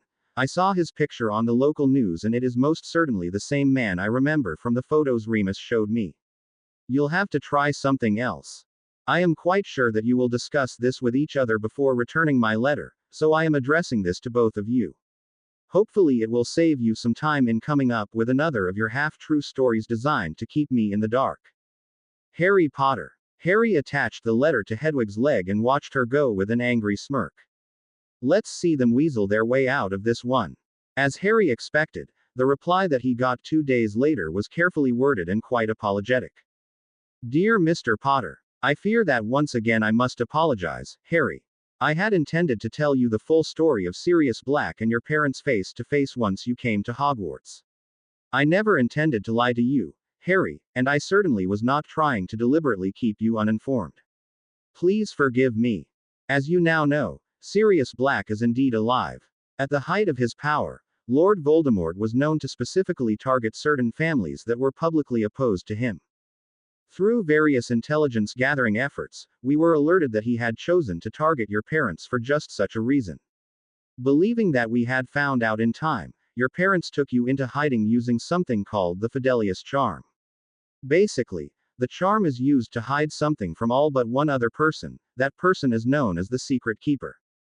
Only the Secret Keeper can reveal the hidden location, and thus it seemed like the perfect way to safely hide your family. You parents, James and Lily, chose Sirius Black to be their secret keeper. Unfortunately, Sirius had, unbeknownst to us, been working for Voldemort for some time. He revealed that your parents had gone into hiding at Godric's Hollow, and Voldemort attacked shortly thereafter. The rest you know. After that horrible night, Peter Pettigrew went after Sirius Black and confronted him in Muggle London. After a brief altercation, Black killed him as well as 12 innocent Muggles before he was apprehended and sent to Azkaban to serve a life sentence. He escaped from Azkaban earlier this month and the Ministry has asked the Muggle government for their help locating him. This is the full story, Harry. I have left nothing out. Please accept my sincerest apologies for my oversight in not telling you directly. I simply did not want you to have to deal with such unpleasant thoughts until you were ready. As it stands, you must be very careful, Harry. Sirius Black is known to have been one of the strongest supporters of Lord Voldemort after he betrayed your parents, and it is quite possible that he will come after you if given the chance. It may become necessary to move you to a more secure location before term begins. I will keep you notified if I hear anything more. Also, you must forgive Remus Lupin for not telling you, he was only acting on my advice. Once again, I sincerely apologize, Harry. Sincerely, Albus Dumbledore. Harry could feel cold ire build in him as he read the letter. When he was done, he crumpled it in his fist with all his strength. Harry asked a concerned Ro, "What's going on?" Realizing he'd just demolished the letter, he attempted to smooth it out and handed it to Ro. "What are you thinking, Harry?" she asked softly when she had finished. "I don't know, exactly," Harry answered honestly. "I know I'm not going to any secure location, though." "What if he finds you though?" asked a frightened Ro. Harry's eyes flashed and Ro could feel the raw power flowing around him. Let him. In the weeks that followed Sirius Black's escape, Harry redoubled his training efforts in defense, reviewing all the material he'd already covered and thinking about how he would use it against a dark wizard. He had made some progress on his idea with hexes, but he was still unable to get the desired effect with curses or anything remotely powerful. His progress with conjuring was similarly slow, and he began to wonder if advanced transfiguration was a subject that was simply beyond him. Worse, he still didn't have another wizard to actually practice his magical shields against, although Ro had promised that she would help him as soon as they reached Hogwarts and she could use her wand again. Harry was also increasingly pressured by Dumbledore and Lupin to relocate to a safer location. Since his initial polite refusal had thus far been ignored, Harry sent his first ever howler to the headmaster stating in no uncertain terms that he would not be leaving his family, no matter how unsafe it might be. Thankfully, loud words seemed to accomplish what polite words had not, and Harry heard nothing more from either Dumbledore or Lupin for the rest of the summer. Training had always been rather relaxing for Harry, as it required him to clear his mind of extraneous thoughts. This left him in a better mood than normal despite the black factor, and he found himself quite enjoying the relative peace. He had even spent a number of nights out on the town with Jack, who was much more fun to be around now that his girlfriend was on vacation. It was therefore rather depressing when Harry awoke on the morning of August 31st, knowing without a doubt that today was the day that all that would end. Ro had jokingly dubbed it his coming out day, and refused to refer to it as anything else for the better part of a month. Once Jack noticed that the term annoyed Harry, he took to using it every chance he got as well. But regardless of what they called it, one thing was certain: August 31st was the day that Harry Potter would rejoin the magical world. He had originally got the idea from Lupin when he mentioned that many witches and wizards would need some time to get used to the idea that the boy who lived, their hero, was back among them. Lupin had mentioned it as a way of hopefully persuading Harry to come on a tour of Hogwarts, but Ro had immediately thought of a much better place for him to reveal himself: Diagon Alley. After all, it was well known that the majority of Hogwarts students left their school shopping until the last possible moment, and Diagon Alley was the only place they went to get their supplies. Of course, this also meant that Ro could introduce Harry to her friends, which she conveniently decided not to mention. And so it came to be that, for the first time since he escaped the Dursley house, Harry Potter walked the streets of London looking only like himself, without any type of illusion or disguise. As Ro practically drug him into the leaky cauldron, Harry couldn't help feeling almost BPD without a disguise, and his hand moved to cover his scar almost instinctively. Catching himself angrily, he took a deep breath and purposely blew his hair out of the way, revealing his scar in all its glory. Almost on cue, furious whispers started up around him and grew into excited chatter as the pub's patrons scrutinized the young man in the doorway. Eventually, an old woman worked up the courage to approach him and offered her hand. "It's an honor to meet you, Mr. Potter," she said shyly. Harry barely had time to digest the fact that a woman easily 3 times his age was looking at him like a schoolgirl before he was suddenly swamped by well-wishers offering thanks and congratulations.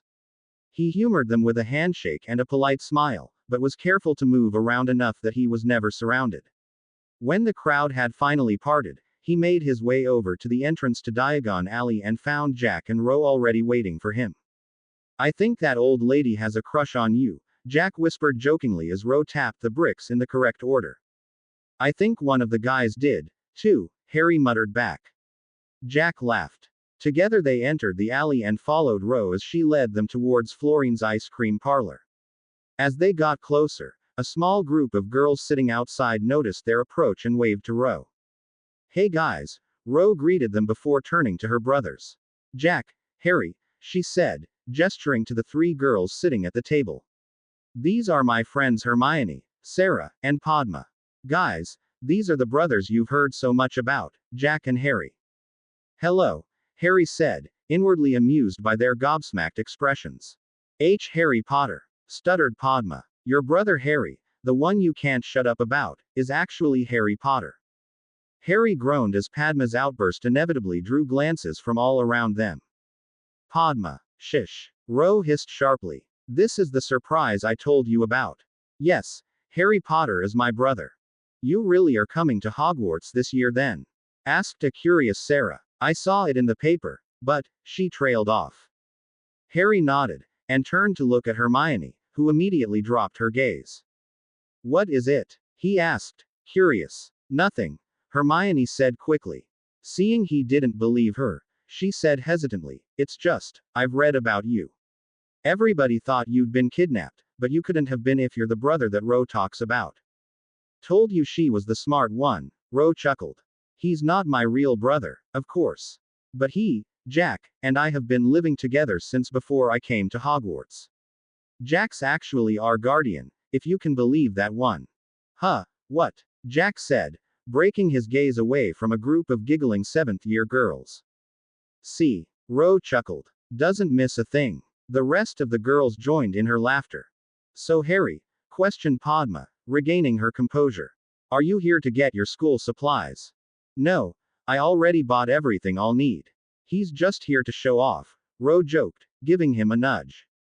"More like be shown off," Harry grumbled.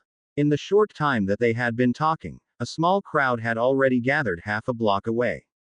"Ro, there you are," came a voice from behind them. "I was wondering if you'd be here, and Eep." Ginny Weasley cut off abruptly when her eyes landed on Harry. "Ginny, I'd like you to meet my brother Harry." Ginny just stood there, speechless, before turning frantically to Ro and then to Hermione, her face flushed. "We didn't know either. She just kind of sprung it on all of us," Hermione said, shooting Ro an annoyed look. Harry, meanwhile, had been subtly probing Ginny's mind for any trace of Tom Riddle and his diary. Finding none, he relaxed and shook Ginny's hand. "It's nice to meet you, as well," he said. Ginny had almost managed to form a response when she was approached from behind by a large group of redheads. "There you are, Ginny dear. You ran off so suddenly that I was worried," Molly Weasley gently chastised. "Now then, you must be Rowena Thomas," she said, engulfing the girl in a hug. "We looked for you on the platform but Ginny said you'd already left. We can't thank you enough for saving our little girl." "Oh, my word, are you Harry Potter?" Harry sighed. "That I am. He's Ro's brother," blurted Ginny, who finally got her voice to work. "Are you really?" asked Arthur Weasley. "Well, that explains where she gets her courage, You certainly caused quite the disturbance with your disappearance, Mr. Potter. You've been with Miss Thomas and her parents then." "She doesn't have parents, Dad," Ginny practically hissed. "I told you, she lives with her older brother Jack. All 3 of you without a parent." Molly Weasley looked scandalized. "Surely you must have someone who looks out for you." "We look out for each other, actually," Jack said, cutting into the conversation. "Although technically I'm their guardian as an emancipated minor, I hardly consider myself a parent." "We sure don't," Ro joked. "But you're so young. It's simply not right. You must have someone who can help you, an aunt or uncle maybe." "We're quite happy as we are, actually," replied Harry evenly. There's no need for worry, we get along quite well. Jack and Rose smiled and nodded. Well, it's certainly a pleasure to meet you both, said Arthur, cutting off his wife's response. A pleasure to meet you as well, replied Harry politely. He noticed that the rest of the red-headed family was closing in and smoothly sidestepped as one started to approach. The lack of personal space was starting to alarm him slightly. Jack saw Harry's demeanor begin to change and decided to intervene. Hey, Harry, don't we have to go to the bank? He asked. Harry shot him a grateful look before replying. Actually, we do. He turned to Ro. Jack, I have to take care of something right now, so why don't you stay with your friends and we'll meet back at the bookstore? Ro looked at him quizzically but nodded. Molly Weasley started to protest, but Harry quickly separated himself from the group and walked towards Gringotts. Looked like you could use a little help there, Jack chuckled.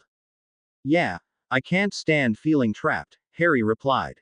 So, what do we have to do at the bank, anyway? Or did you just tell me that earlier so that I could use it as a diversion? No, we really do have business. It's secret though, so you'll have to wait. Okay, Jack just shrugged and followed Harry into the white building. When they emerged half an hour later, Jack had a disbelieving smile on his face. You need to see a shrink, mate, he said with a laugh. You've got issues. Is there a plan C too? Plan D maybe. It's really not that big a deal, Harry replied, annoyed. It's just a precaution, and you already agreed. Jack just shook his head in amusement as the two made their way to Flourish and Blots. Just like everywhere else they had been that morning, Flourish and Blots was packed with Hogwarts students, and it wasn't long until Harry was recognized. After another round of exchanging handshakes and smiles with blushing teenagers, they finally found Ro. There you guys are, she said as they approached. You know, I've had 6 different people in here come up asking me what it feels like to be related to Rowena Ravenclaw. I think I'm starting to understand how you feel, Harry. Don't forget the guy that wanted to know what the basilisk really looked like, piped up Sarah from behind her. Oh yeah, Ro rolled her eyes, then she giggled. I told him it was classified by the ministry. He ate it up. Can we go someplace else now? Jack asked, eyeing the store warily. Too many books in here. Ro rolled her eyes again. Yeah, I was going to walk down the rest of the alley and then head back, Harry replied.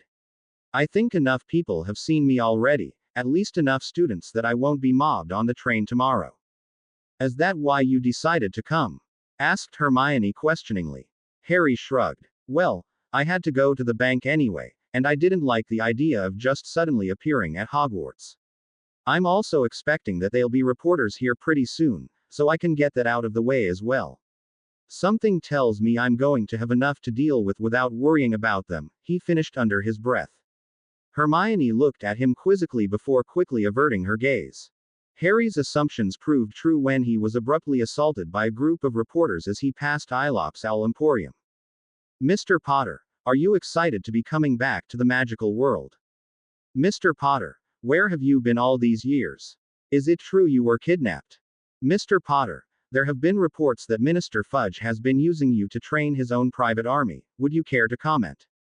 Mr. Potter, is it true that Sirius Black broke out of prison to kill you? How does that make you feel? What the hell kind of a question is that? Harry blurted before he could stop himself. Shaking his head to clear it, he held up his hand for silence and formulated his answer. I don't have a lot of time, but I'll do my best to answer your questions. First, I am excited about going to Hogwarts, and I look forward to learning more about the magical world. Second, I was not kidnapped. I ran away from home when I was younger and I didn't get my Hogwarts letter until this year. Third, I have never met Minister Fudge and I have no idea what you are talking about. Fourth, I really don't know anything about Sirius Black or why he broke out of prison, so I don't know what to tell you. That's all, thank you. Ignoring the reporters' shouts, he turned on his heel and walked over to the nearest store where he found Jack and Ro browsing. Okay, I'm ready to go when you are, he said as he came up behind them. It looks like they have some more questions, said Jack, pointing at the reporters that were once again waiting outside the store. Harry sighed. Well, we have to leave sometime, and something tells me they're going to be there for a while. Jack just shrugged as he followed Harry out of the store and back up the street.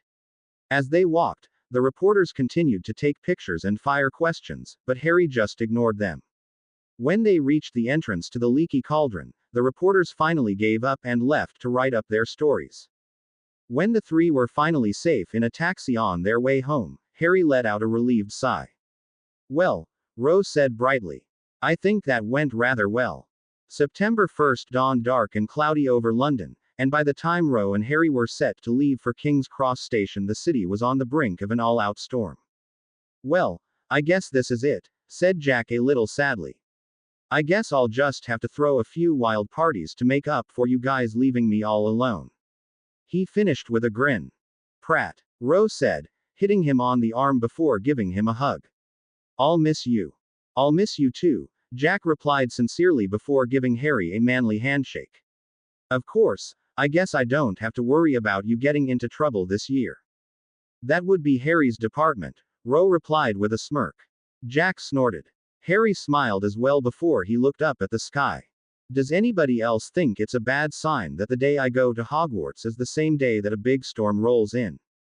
Oh, hush, Ro replied, but her smile betrayed her. Let's go or we'll be late. Harry nodded and lifted both their trunks before giving Jack one last look. Remember the plan, he said. Jack rolled his eyes and nodded. I remember. Now go learn some magic. Shaking his head, Harry carried both trunks down to the taxi waiting on the street. You think we can trust him not to burn the place down? Ro asked as the taxi pulled away from the curb. Harry shrugged. Who knows? As long as he doesn't shag Christy on my bed, I'll probably forgive him. Ro burst out laughing. Harry, that is the funniest thing you've ever said. Harry decided not to tell her he was serious. The two passed the rest of the ride in comfortable silence, both wondering what the Hogwarts Express had in store for them. When they arrived at the station, Harry once again carried both trunks as he followed Ro to the magical barrier and threw it onto the platform. Almost immediately the whispering began, and Harry quickened his pace so that he could unload the trunks before he got cornered again. You can leave the stuff here, Harry, said Ro, gesturing to a pile of Hogwarts trunks. My friends and I usually have our own compartment, so you can sit with us. Harry just nodded and followed Ro through the train until she stopped at a compartment occupied by Sarah and Padma. Hey guys, she said, opening the door. Okay if Harry sits with us. Padma snorted like it was a stupid question and Sarah gave a quick nod. Thanks, said Harry as he took a seat next to Ro. I still can't believe that one of your famous brothers is actually famous, said Padma, shooting another odd glance at Harry. Do you have any idea what a big deal this is going to be? Actually, I was hoping to prevent some of that by going to Diagon Alley yesterday, Harry replied with a frown. Padma shook her head. Trust me, it's a big deal. I wonder how they're going to sort you. Did they tell you anything? I assume the same way they sort everyone else. I haven't heard anything different. Padma thought about that for a second and was about to reply with the compartment door open to reveal Hermione. As she closed the door, the train gave a giant lurch forward and they were on their way to Hogwarts. Sorry I'm late, she said as she flopped down next to Padma. Ginny Weasley just got here. I think she's looking for you, Ro. She's Ro's biggest fan, Sarah said to Harry. Not that I don't understand, mind you, since she did save her life. Speaking of which, she said, turning to Ro. You never did tell us that whole story. Ro considered Sarah for a moment before casting a questioning glance at Harry, who shook his head slightly, a gesture that went unnoticed by all except Hermione. Sorry, it's like I told you before, Ro sighed. I don't remember the whole thing and even the parts one remember I'm not allowed to talk about. One of these days I'm gonna slip you some Veritaserum, Sarah grumbled. You keep saying that, Padma giggled. Sarah glared. You're going into your third year too, right Harry? She asked, changing the subject. Yeah. Did you take private lessons to get caught up? Asked Hermione worriedly. Actually, I'm mostly self-taught, Harry replied casually. But I've read the books that have been used for the past 2 years and I even got permission to practice a bit, so I should be okay. You're not the prankster brother, right? Asked Sarah suspiciously. Ro laughed. No, That's Jack. I kept meaning to introduce him to the Weasley twins, but their whole family went on summer vacation to Egypt, so I didn't get a chance.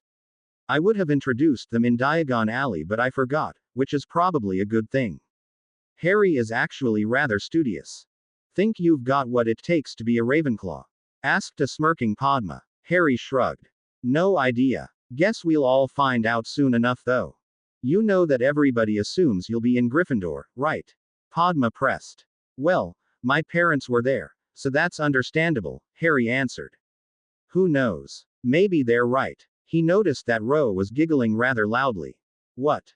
Oh, nothing, she replied, still grinning. I was just thinking about what Jack says about assumptions. Harry gave an amused chuckle. What does he say? Asked Hermione. Jack says that when you assume, you make an A.S. out of you and me. Hermione and Padma immediately rolled their eyes, but Sarah just furrowed her brow in confusion. I don't get it. Ro opened her mouth to explain it but abruptly stopped when their compartment door was flung open to reveal the sneering face of Draco Malfoy. I heard that Harry Potter was in this compartment, he said imperiously, his gaze landing on Harry. You must be him. Although why you're sitting with these muggle lovers and mudbloods I don't know. You'll soon. Hey, I'm talking to you. Harry turned while Malfoy was talking and quietly asked Ro a question before turning back to the young Slytherin. You will not speak of my sister or her friends that way again, Harry said quietly as he fixed Malfoy with a steely gaze. Do you know who I am? Draco bristled. I'll speak how I want to whom I want. You'll soon find that some wizarding families are better than others, Potter. Hanging around with mudblood whores is AACK. Whatever else he had been about to say was abruptly silenced as he found himself suspended in midair, clawing at his throat as it was squeezed by an unseen force.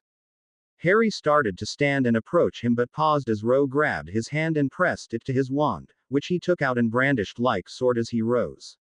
I don't know who you are, and I don't care, Harry said in a cold hiss, but if you ever insult my sister or her friends again, you won't live to regret it. He cancelled the asphyxiation hex on Malfoy and let him fall to the ground where he collapsed, gasping for air. Vincent Crabbe, who had been watching the exchange with a rather dumb look on his face, cracked his knuckles threateningly and advanced on Harry. Across from him, Gregory Goyle did the same. Moving his murderous gaze off of Malfoy, Harry waved his wand almost lazily and sent Crabbe flying through the hallway directly into Goyle. Unfortunately, Harry had meant to cast the spell as he always did, wandlessly, and had forgotten that he had the wand in his hand. The result was that rather than simply sending the two sprawling onto the floor, Crabbe sped past Harry at a rather alarming speed, hit Goyle, and sent both of them crashing into the side of the compartment 2 doors away with a vicious thud. Shit, Harry muttered, giving his wand a dirty look. Sensing movement, Harry turned to see Malfoy trying to point his wand at him and promptly hit him with another asphyxiation hex before summoning the boy's wand. Harry knelt down so that his eyes were level with Malfoy's and waited a moment before canceling the hex. Look at me, he hissed, his voice hard. Hesitantly, Malfoy looked up at him, eyes wide with beady fear. You do not want me as an enemy, Harry ground out slowly. Tell all your friends that anyone who insults my sister will answer to me. Now, get your boys and leave, but remember my words. Do you understand? Malfoy was literally shaking with fear at the cold fire he saw in Harry's eyes. He nodded dumbly and Harry got up and returned to the compartment, pausing to throw Malfoy's wand at his feet. Shutting the door to the compartment, he turned to see 3 odd expressions and 1 knowing smirk. How the hell did you do that? Asked Sarah, breaking the silence. He didn't even use an incantation, Padma muttered absently. And you threw Goyle across the hall like it was nothing. How the hell? You did that without your wand. Hermione exclaimed, oblivious to the fact that she was interrupting her friend. I saw Ro give it to you afterwards. And in the hall you cast that choking spell on Malfoy with your hand, I saw you. The other 2 girls whipped their gazes to Hermione and then immediately back to Harry. Obviously, they hadn't noticed the part about the wand. Harry gave her his best confused look. What are you talking about? I had my wand the whole time, he shot a quick look at Ro. Yeah, maybe you just didn't see it, Ro agreed. She gave Hermione a pleading look. Yeah, Maybe I just couldn't see it, Hermione said slowly, giving Ro an odd look. I guess you had to have it to do magic like that anyway. I shouldn't have blurted it out without thinking first. Don't worry about it, Rose said, giving her a grateful smile. I think we were all pretty surprised. How did you know how to do all that, Harry? Asked Padma. I mean, you did most of that without an incantation or wand movement. Plus those were some powerful spells. Rose smirked. I think you'd better sit down, Harry. We have some explaining to do. It's not that big a deal, Harry said, shooting an annoyed look at Ro. I've been studying magic for a couple of years already, and I guess I learned how to do some of the spells a little differently than you. How did you do magic without getting caught? Asked Sarah skeptically. The ministry tracks our wands, so how did they not catch you? I can't tell you that, Harry replied evenly. Suffice to say that I've been learning magic for a while and I'll probably be a little ahead of third year in some subjects. You'd better drop it, Sarah, Ro chuckled. If I know Harry, he's thinking about memory charming all three of you right now. I wasn't thinking that, denied Harry, shooting Ro an annoyed look. Actually, that was exactly what he was thinking about, but damned if he was going to admit it. You can do a memory charm? Asked Hermione in a high-pitched voice. Harry sighed and nodded. Sarah whistled but Padma looked thoughtful. Why would you memory charm us? It's not like it was illegal, and we're not going to tell on you for taking out Malfoy, of all people. I wasn't going to memory charm you, said an exasperated Harry. He sighed. Look, it's not personal or anything, I just don't like people knowing about my personal business. It's like people think that just because I'm Harry Potter, they have the right to know everything that happens in my life. I just like to be careful, that's all. And contrary to what you've heard, he glared at Ro. I'm not in the habit of going around throwing out memory charms. Ro stuck her tongue out at him and Sarah giggled. Look, I know we just met, said Padma kindly. But you're Ro's brother and we like you. You can trust us, Harry. The other two girls nodded emphatically. We won't say anything you don't want us to, Sarah added. You should be careful though, Hermione said quietly. Malfoy's a nasty person, and he doesn't like to lose. He's one of the Slytherins I was telling you about, Ro said helpfully. I figured, Harry said with a shrug before turning to the others. I don't like bullies. You might say I hate them, in fact. So I really could care less who he is, he won't get away with shit like that around me. He could get you in trouble though, Hermione stammered. His head of house is Professor Snape, and he lets Malfoy get away with anything. Harry snorted. Trust me, they're not going to expel me. Don't ask how I know, just trust me. We will if you will, Padma said, looking him in the eye.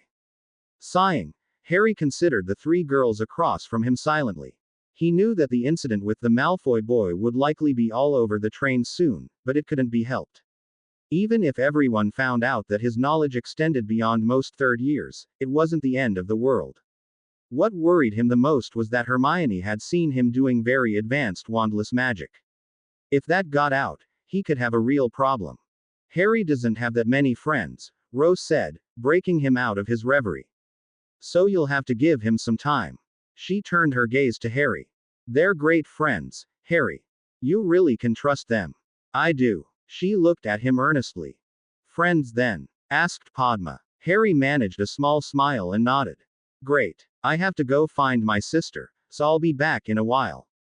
Padma left the compartment as Hermione and Sarah started talking about who the new Defense Against the Dark Arts professor would be. Ro joined in the idle speculation, knowing that Harry would prefer not to reveal that he'd already met the man. After a while, the conversation moved on to include the other classes that they would taking this year, and what they might learn. After an hour or so, Padma returned the compartment looking annoyed and complaining about her sister. Padma's twin sister is in Gryffindor, Ro told Harry quietly. She's a big gossip and a bigger flirt. It's a wonder that they're even related, much less twins. Harry nodded and was about to go back to his book when the train gave a sudden jerk and began to slow down. Hey, why are we stopping? Asked Sarah in a confused voice. I don't know, we can't be there yet, Padma replied slowly. The train slowly ground to a halt and Sarah put her face up against the glass window. There's something getting on board. She exclaimed, frightened. Harry was about to tell everyone to calm down when he was struck with a feeling of intense cold, followed by the most horrid sensation he had ever experienced. It felt like his entire body had been immersed in freezing water, and no matter how hard he tried, he would never get out. Harry, are you okay? And why is it so cold in here? Asked Ro in a small voice. Fighting the despair that threatened to overtake him, Harry drew his wand and stood in the middle of the compartment. Something's coming, he ground out through gritted teeth. Behind me, now. Harry only dimly noticed the girl's fall in cowering behind him, for at that exact moment he saw a dark shadow approaching from outside. Slowly, a skeletal hand reached out and the compartment door began to slide open. By now everyone else in the compartment was under the same mental assault that Harry was, and although he knew it was all in his mind, his mental defenses seemed ineffective at best. He lashed out with legilimency, but the assault didn't slow. When the door opened fully, Harry felt like he was being pulled into a bottomless pit of despair. He could hear his uncle screaming and felt the blows land all over his body. As he fell deeper, he heard a woman's voice screaming in his head. No, no, not Harry, no. At that moment Harry knew that whatever it was that was attacking him, it was winning. He tried desperately to raise his wand, but the woman's screams were growing louder and he could feel himself losing consciousness. He could sense a foul stench in the air as his attacker slowly reached for him. He could feel Ro's hand slowly sliding out of his. He could feel her falling, dying. No. The word tore from his mouth with a scream so primal it sounded like his entire throat had been ripped out. With one incredible surge, Harry ruthlessly clawed his way out of despair and raised his hands, unleashing two vicious blasting curses that completely obliterated the front wall of the compartment and sent the demon crashing through the window on the other side of the train. Breathing heavily, Harry collapsed onto his knees and fought to stay conscious as his vision swam. He turned slowly to check on the girls behind him, but stopped abruptly when he felt the cold, empty feeling returning. Stunned, he turned back to see the demon floating slowly towards him, looking none the worse for wear. Harry could only briefly register someone else approaching before he felt himself being pulled once more into icy despair and he collapsed, completely exhausted, and knew no more. Harry awoke slowly to the feeling of something sweet being pressed in between his lips. A warm feeling gradually replaced the cold inside of him, and he opened his eyes to see Remus Lupin and Ro standing over him looking concerned. Harry, asked Ro, are you okay, Harry? Can you say something? Harry sat up groggily and replaced his glasses on his face. I'm okay, I think. His vision sharpened and he took a quick look around the compartment. Is everybody else okay? Were you hurt? Ro shook her head. After you collapsed, Professor Lupin cast a spell that chased that thing away. Really? Harry asked, turning to Lupin. What spell was it? The one I cast didn't do a damn thing. I wouldn't say that, exactly, said Lupin with a faint smile as he gestured to the ruined compartment. Unfortunately, Dementors are immune to nearly all spells except for the charm I cast. Lupin waved his wand and began to repair the damaged wall. Dementor? Harry asked, racking his brain.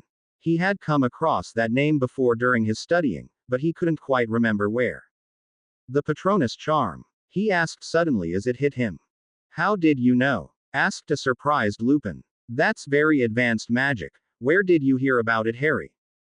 I read a lot, Harry replied dismissively. Then he shook his head in disgust. I didn't know Dementors were that powerful. If you hadn't come, we'd probably all be dead. The Dementors weren't here to attack, Harry, said Lupin kindly. They were searching the train for Sirius Black.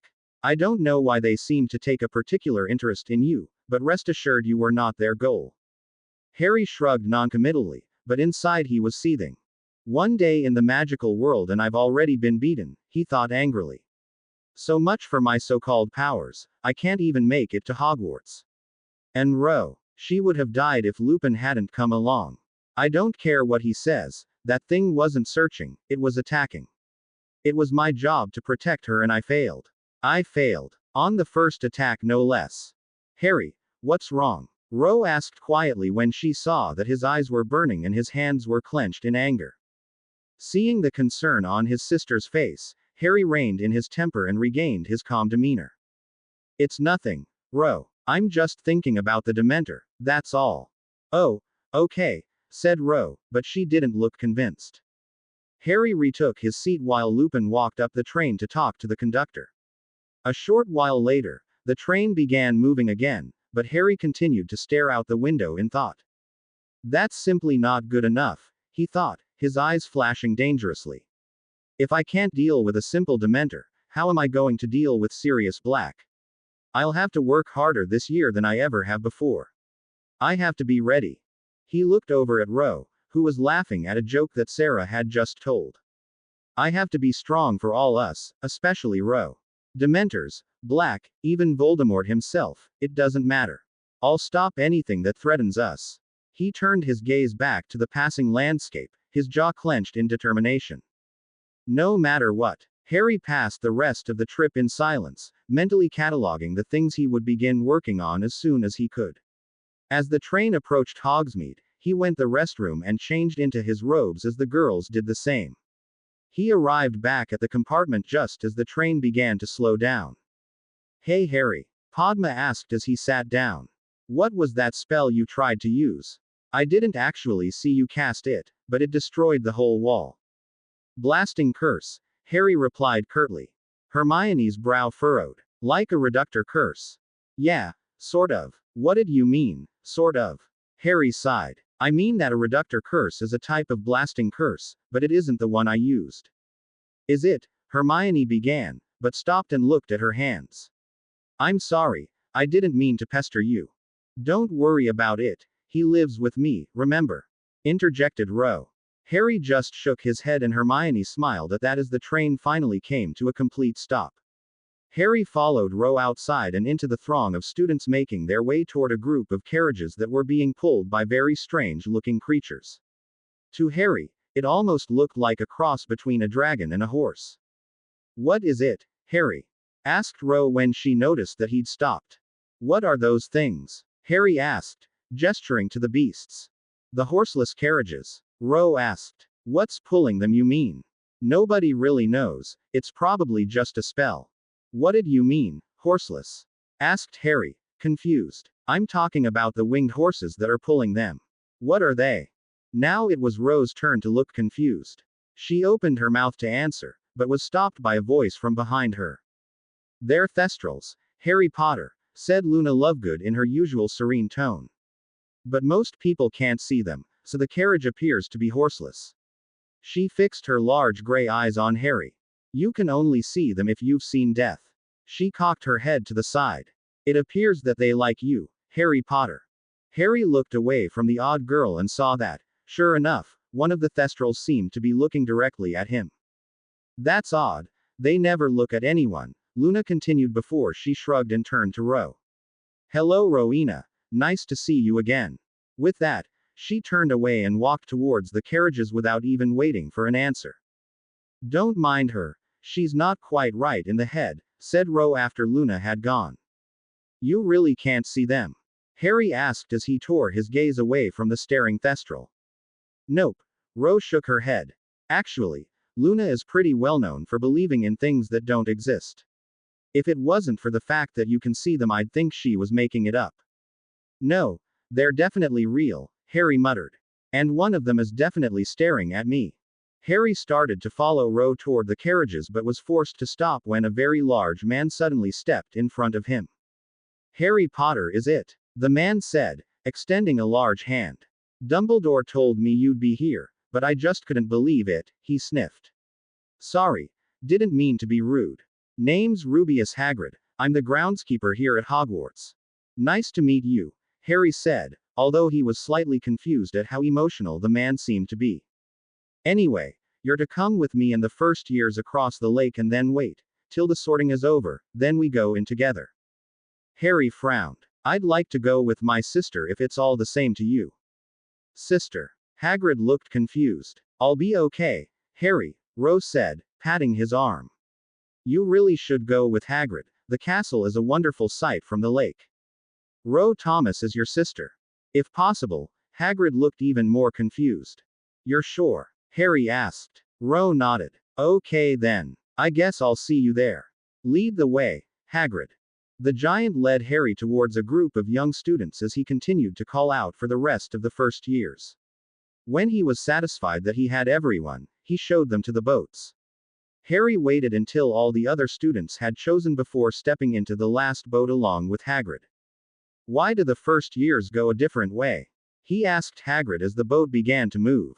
Don't rightly know, actually, Hagrid responded. Always been that way, though. Did I hear you right earlier? Ro Thomas is your sister. Harry nodded. Not by birth, of course, he replied. But I've been living with her and her brother Jack for a while now.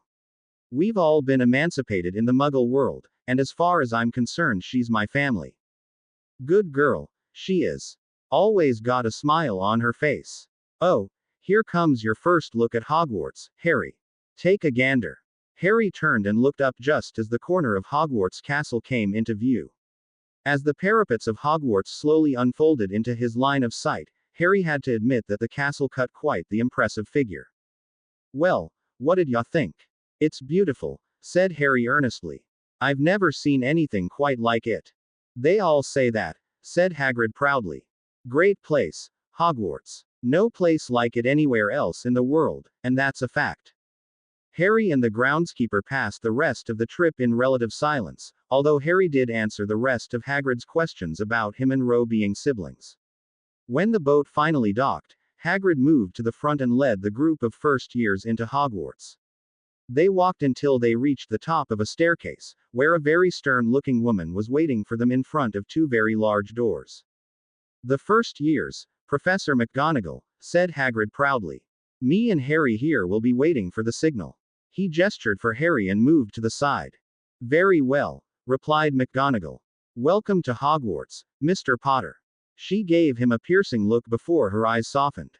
We're very glad that you're here, she said quietly. She turned away and led the first years through the large doors. Now what? Harry asked when they had gone. Now we wait for the signal and then we go in, Hagrid replied. Since he had no idea how long they would be waiting, Harry decided to question Hagrid about Hogwarts itself. Hagrid was in the process of telling Harry how to get to the Ollery when a chime sounded. That's the signal, said Hagrid, cutting off his directions. Follow me. Hagrid walked up to the big doors and threw them open to reveal a large room that Harry immediately recognized as the Great Hall. He took the time to look at the enchanted ceiling that he had wondered about ever since he first read Hogwarts, a history before he carefully surveyed the rest of the room. It was set up exactly as Ro had described it, with the 4 house tables laid out parallel to each other and the professors sitting behind the head table at the front.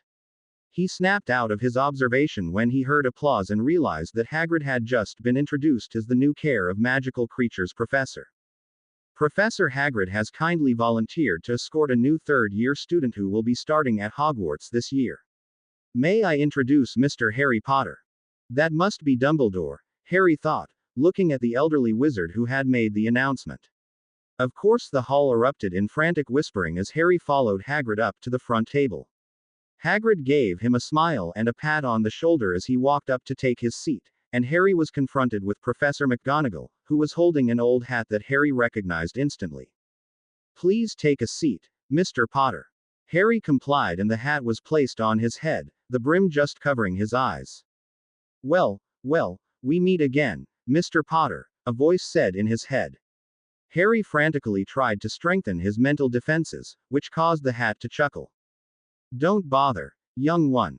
Occlumency is useless against me, but never fear, I will keep your secrets. I am forbidden to speak of what I see, in fact. Harry relaxed somewhat, but was still very uncomfortable with the hat on his head. Are you the same hat that gave me the sword to fight the basilisk? He asked mentally. The very same, the hat replied. Ah, I see that the sword has chosen you as its new master. Congratulations. What do you mean? The sword disappeared when I touched it later. It will come when you call it. It was the blade of Godric Gryffindor himself, created to fight against all the vile creations of Salazar Slytherin, like the basilisk.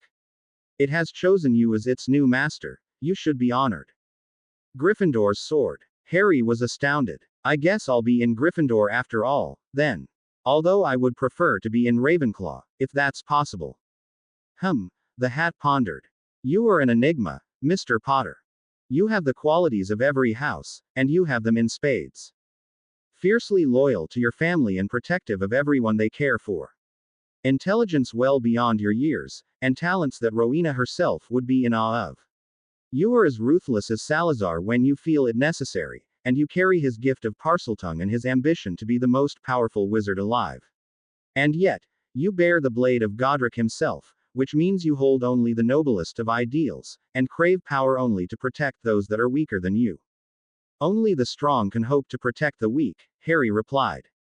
I already nearly failed on the train, and I won't let that happen again. I need to be stronger. Yes, I can see the two traits that drive you. The will to be the strongest and the noble desire to use your power to protect those who need it. The hat chuckled. Never in my life have I had a harder decision, Mr. Potter. You have the ruthless will of Salazar Slytherin with the noble heart of Godric Gryffindor. I would say it is between those two for you. Slytherin, thought Harry, surprised. That's where all the racists and bigots are. Plus their head of house is the one blackmailing me, you can't put me there. It's true, of course, that Slytherin house has become synonymous with dark arts and pure blood bias, the hat responded slowly. On the other hand, Slytherin himself, when he was young, held the same idea you do, that only the strong can protect the weak. Harry thought carefully about that for a moment before he asked his next question. Which house will make me stronger, Gryffindor or Slytherin? The hat seemed to pause before answering. If you go to Gryffindor, you will be admired, praised, and well liked by your housemates. You will learn the value of friendship, and the rest of the world will continue to look up to you as a hero. Most will support you, some may even fight for you, and you will be strong. But you will not be the strongest. If you go to Slytherin, you will be outcast, ridiculed, and assaulted. You will be grouped with what you call racists, and will be suspected of dark arts by the rest of the school. You will be scorned for no reason, suspected when you are innocent, and considered evil by many students and some professors. However, if you survive your years in Slytherin House, you will be the strongest that you can possibly be when you leave Hogwarts. I leave the choice to you, Mr. Potter. One way you will have support and friendship, the other you will be completely alone. And yet, I already know which one you will choose. Harry paused as he considered the dilemma the hat had just handed him. He thought about all the lessons that he had learned in his short life, and he found one common thread. He remembered being beaten by his uncle, and the hopeless despair that came with being helpless. He remembered when he became strong enough to escape, and later to extract justice. He remembered the look on Jack's face the first time they went out together in London, and how the hardened, hopeless look in his eyes had been replaced by youthful exuberance. He thought of escaping Arthur Weasley and his accomplice, and escaping again from Snape on the platform. He thought of Ginny Weasley, Tom Riddle and the Basilisk. He thought of Voldemort and Dumbledore, and how each undoubtedly had their own plan for Harry's future. Lastly, he thought of Sirius Black, who was responsible for the death of Harry's parents and now desired to end Harry's life as well.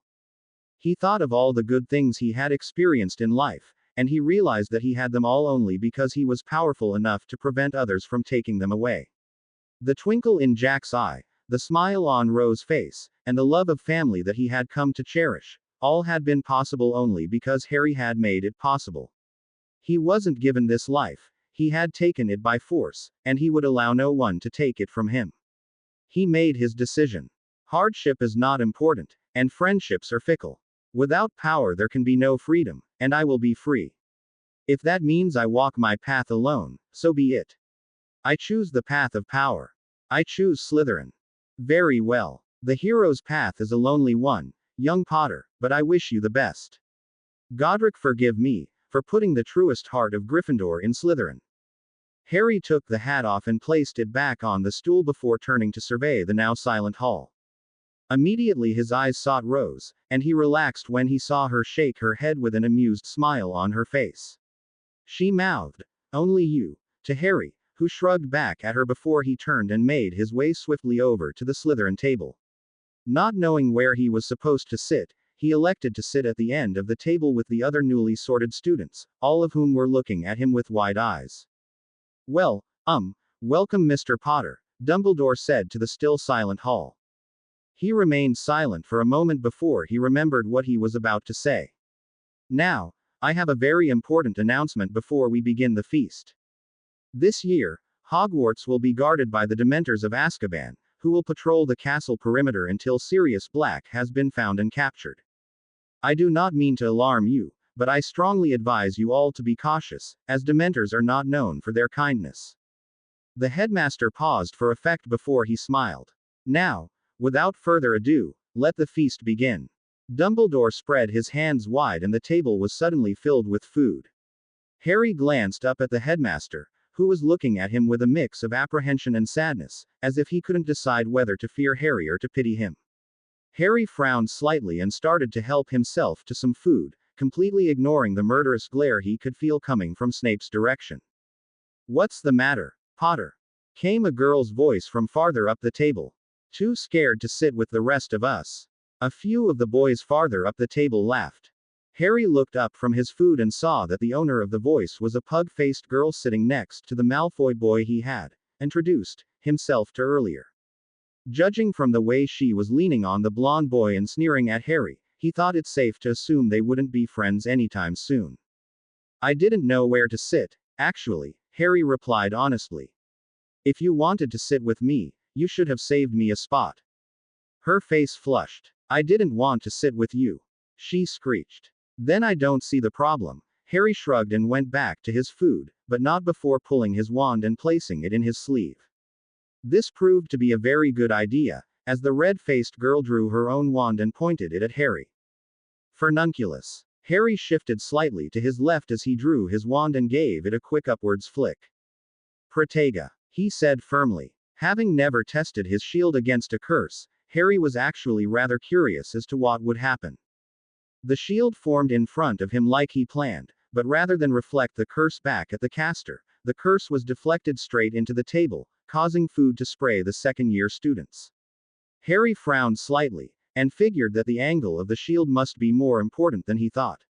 He was almost hoping that someone would cast another curse when he saw Professor Snape striding angrily towards him. "Potter," he barked. "What do you think you are doing? 5 minutes and you're already causing trouble.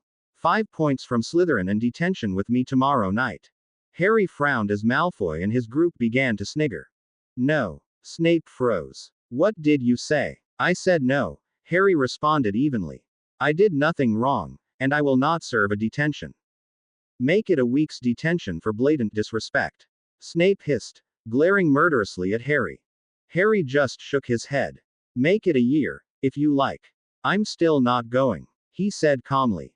Snape's pale face became a blotchy red as he flushed in anger. "Don't let him get away with this, Professor," came Malfoy's voice from up the table. "He attacked Crabbe, Goyle, and I on the train before we got here. I was going to tell you later, sir." Crabbe and Goyle nodded their agreement. "So, Potter, attacking students and insulting professors on your first day. I'll have you expelled for this, you arrogant brat. After all the trouble you went through to get me here?" Harry asked, giving Snape a meaningful look. Snape's flush deepened, and his gaze bore into Harry's. Harry met his gaze calmly, until he felt a foreign presence trying to creep into his mind. Harry's eyes widened in surprise before they narrowed dangerously and he lashed out viciously with his own legilimency, slamming into Snape's mind with all the finesse of a sledgehammer. Snape cried out in pain and fell to his knees grabbing his head. Harry felt the attacking presence disappear and quickly stopped his own attack before reinforcing his defenses in case Snape tried again. By now the rest of the hall was watching the drama unfolding at the Slytherin table with wide eyes. To everyone else, it appeared that Snape and Harry had simply been glaring at each other when suddenly the professor collapsed holding his head. The only person who knew for certain what had just happened was the headmaster, who made his way swiftly over to his fallen colleague. "Mr. Potter, I believe it would be best if you accompany me to my office." Harry shrugged and got up to follow the headmaster, but stopped when Snape also made to follow. "Harry, if you would," said Dumbledore, gesturing for him to follow. "I won't walk with him behind me," Harry replied, gesturing to Snape. The headmaster glanced at the potions master, whose glare had reached a new level of intensity. "Harry, I assure you that Professor Snape will not attack you. He already did, Harry replied as his usual even tone. Have him lead the way and I will follow. Otherwise forget it. You miserable, arrogant, Snape growled, spit flying from his mouth. That is enough, Severus. Please, lead the way so that we can resolve this matter. Snape scowled fiercely but complied, and Harry followed the two wizards through the castle halls until they reached a large stone gargoyle that he recognized at the entrance to the headmaster's office. When they were inside, Harry waited for Snape to take his seat before assuming a standing position on the opposite side of the room. Please, take a seat, Harry, said Dumbledore, gesturing to one of chairs in front of the desk. Lemo. Drop. Harry eyed the headmaster quizzically. No thanks, I prefer to stand. He replied slowly. As you wish, Harry, said Dumbledore as he leaned back in his chair. Now, would you care to tell me what happened in the Great Hall earlier? Harry shrugged. It's simple enough, really. One of the older students tried to curse me. I used a shield charm and the curse hit the table. Snape came over. Professor Snape, Harry, Dumbledore interrupted quietly. Harry regarding the headmaster thoughtfully. Pick your battles, he thought to himself. Harry inclined his head. I apologize. Professor Snape came over and accused me of cursing the table on purpose, and gave me a detention. I told him I refused to attend a detention for something I didn't do, at which point he attacked me using legilimency and I fought him off. You filthy brat, Snape seethed. He's lying, headmaster. Enough, Severus, Dumbledore held up his hand. I am curious, Harry, how it is that you know what legilimency is, and even more curious how you managed to fight off Professor Snape's intrusion, if that is in fact what happened. I've studied quite a bit of magic, Harry said dismissively. You already know that, of course. Occlumency and legilimency are two things that I have read a significant amount on, although I hardly consider myself an expert in either field, I know enough to detect and repel an attack. May I test you, Harry? The headmaster asked. Harry thought for a moment before nodding. Immediately, Harry could feel a pressure on his mental defenses, but unlike with Snape, he couldn't tell exactly where the attack was coming from. Rather than lash out like he had before, Harry carefully extended his own defenses out slowly and evenly, until he had pushed the presence into a single area. He was careful not to move too fast, or push too hard, lest the headmaster discover how proficient he truly was with the mind arts. Once he had located the attacking presence, he slowly and carefully pushed it out of his mind. Truly extraordinary, Harry, said Dumbledore. You have the most advanced mental defense of anyone your age that I have ever met. Who taught you? I taught myself, mostly, Harry replied carefully. He could tell that Dumbledore was fishing for information, and he would have to be careful not to give anything away. Actually, most of it comes from basic meditation that I learned when I was younger. Dumbledore nodded slowly. Well, it is a truly remarkable accomplishment for one so young. Surely you don't believe the boy, headmaster. Snape exploded. He attacked me in the middle of the hall right after he attacked another student. You cannot mean to let him go unpunished. He should expelled. The headmaster was about to respond when he was stopped by the sound of Harry's quiet laughter. Let me get this straight, Harry began. You blackmail me into coming here, and now you want me gone. He snorted. I mean, really, make up your mind. Blackmail. Dumbledore said sharply. What blackmail? Snape's face had gone from blotchy red to pale white. I don't know what he's talking about, headmaster. He is an attention-seeking liar. Nothing. You mean you didn't know? Harry interrupted incredulously. You didn't know that Professor Snape threatened to stop Rose's emancipation if I didn't come to Hogwarts. You didn't know that he actually filed for her guardianship himself, and swore to me that he would hide her away if I didn't agree to come. Surely you didn't think I simply woke up one morning and decided it was a nice day to come out of hiding. Didn't my sudden change of heart make you the least bit curious? Dumbledore regarded his potions master with quiet horror. Severus, how could you? I told you specifically that Harry needed to come to us in his own time. He turned his gaze back to Harry. I assure you, Harry, I had no idea that this was happening. It seems that I cannot quite seem to get anything right when it comes to you, and again I must apologize. He threw a stern look at the potions master. I believe we can forget about this little incident tonight. The feast should be breaking soon, and I would hate to keep you from your new housemates, Harry. If you will excuse us, I will have a house elf show you to the Slytherin quarters. Dumbledore snapped his fingers and a small green elf appeared at the door before gesturing for Harry to follow him. Harry nodded briefly to the headmaster and followed the elf out the door, leaving a very angry Albus Dumbledore and a very nervous Severus Snape behind. Harry followed the elf through the many twists and turns of Hogwarts until finally they came around a final turn and ran into a large group of Slytherin students being led down a flight of stairs. Thanking the elf, Harry hurried to catch up and fell in line next to a dark-skinned boy about his height. A quick survey of the group showed that Malfoy was walking well ahead of him, surrounded by the same people that were seated next to him at dinner.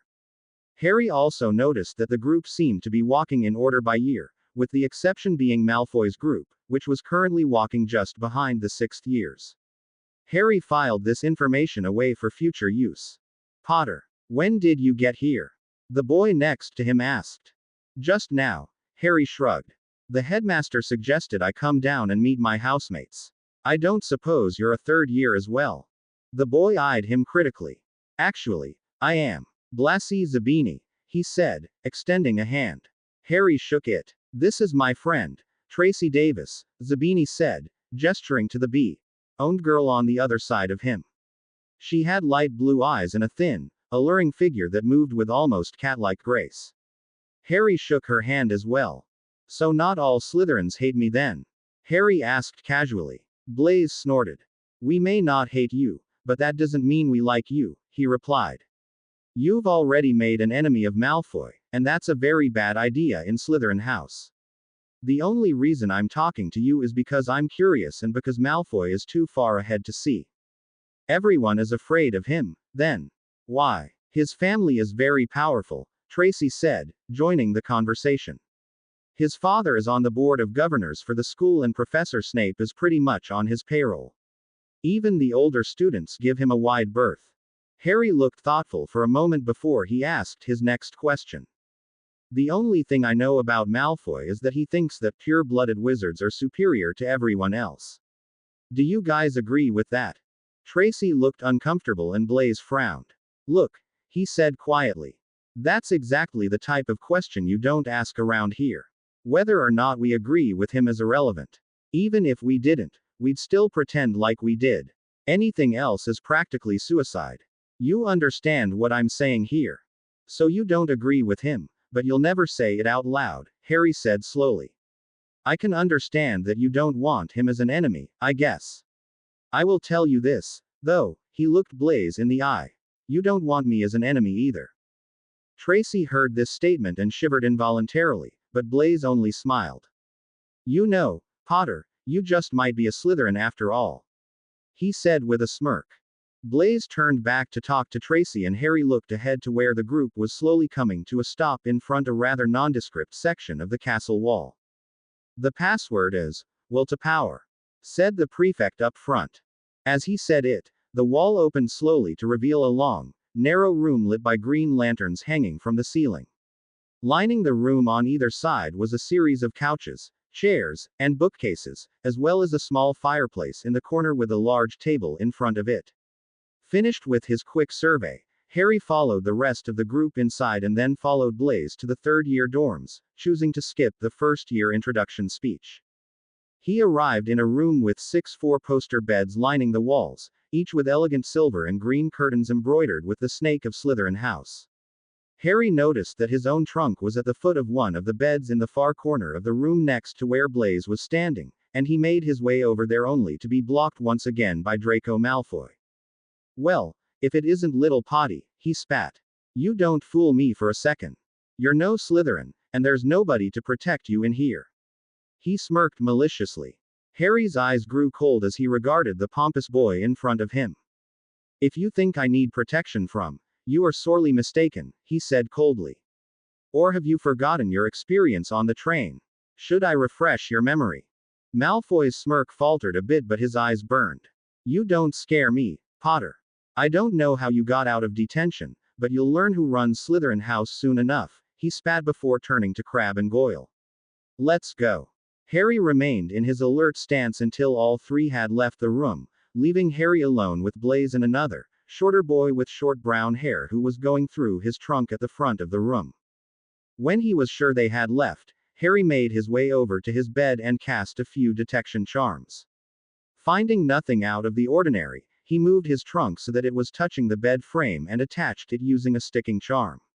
He didn't think Malfoy would be able to get into his trunk, but there was always the possibility that he could simply hide it out of spite, and Harry was not about to let that happen. His task done, he turned to find that the other boy had left and Blaise was about to head back to the common room. "What time is curfew here?" he asked. 9, Blaise responded, pausing at the door. He smirked. "I wouldn't miss it if I were you. It seems like Professor Snape hates you enough already." Harry nodded his thanks as Blaise walked out of the room. When he was gone, Harry ducked into his bed and pulled the curtains shut before taking out his messenger. Right back when you're alone. H. He started to put the messenger back in his pocket when a reply appeared. "I'm alone now. I figured you'd want to talk." Harry had to smile at that. "Yeah, I know it's a shocker, but the hat gave me a choice between Gryffindor and Slytherin, and when I asked which house would make me stronger, it said Slytherin, so that's what I picked." "You actually picked Slytherin. Did you hit your head or something?" "Ha ha. Okay. Sorry. It's just weird, you know. Everybody in Slytherin looks down on the rest of the school, and they always lie, cheat, and steal to get their way. That's not you at all. I don't think they're all like that. I just think that they have to act that way or else they'll be outcast by the people that run the show, like Malfoy. Supposedly his family is really powerful, and that's why he gets away with everything. So all they respect is power. I don't know if that's all that matters, but I know that the only reason some people follow Malfoy is that they're afraid of what will happen if they don't.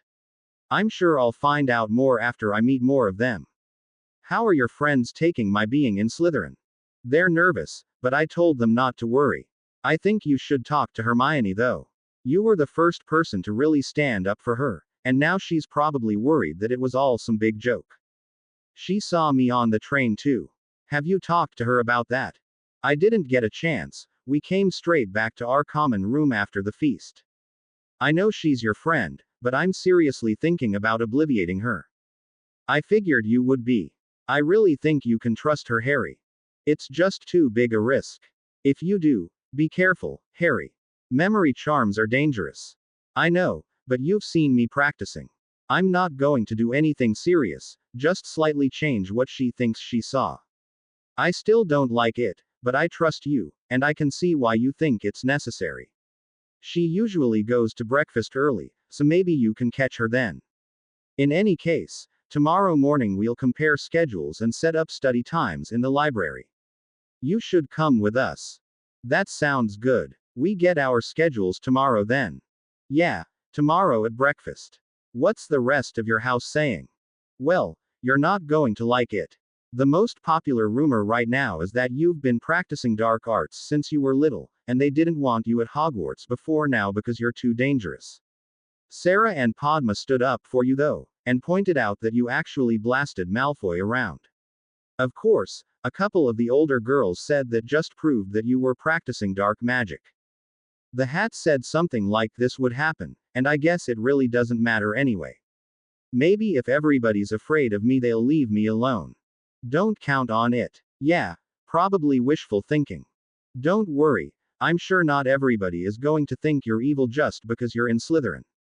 Maybe you should beat up Snape again, except do it in the Great Hall. I almost did that today. Did you see him attack me with Legilimency? He didn't. It looked like he just collapsed, and nobody saw you do anything. So you were really fighting him and he really did attack you?" "Yeah, he did. I hit him back with Legilimency and that's what made him fall to the ground. You need to be extra careful around him, especially now. Never look him in the eye and remember what I taught you about occlumency." "I remember. Wow, Harry, you've only been here a day and you've already been in 2 different fights." "It would have been 3, but the headmaster apparently didn't know that Snape blackmailed me into coming here, so he let me off." "You told him? Oh boy, I wouldn't want to be Snape right now. Hey, is this a private party or can anybody join?" "Jack, you're actually using the messenger. What can I say? I miss you guys. So Harry got sorted into the evil house.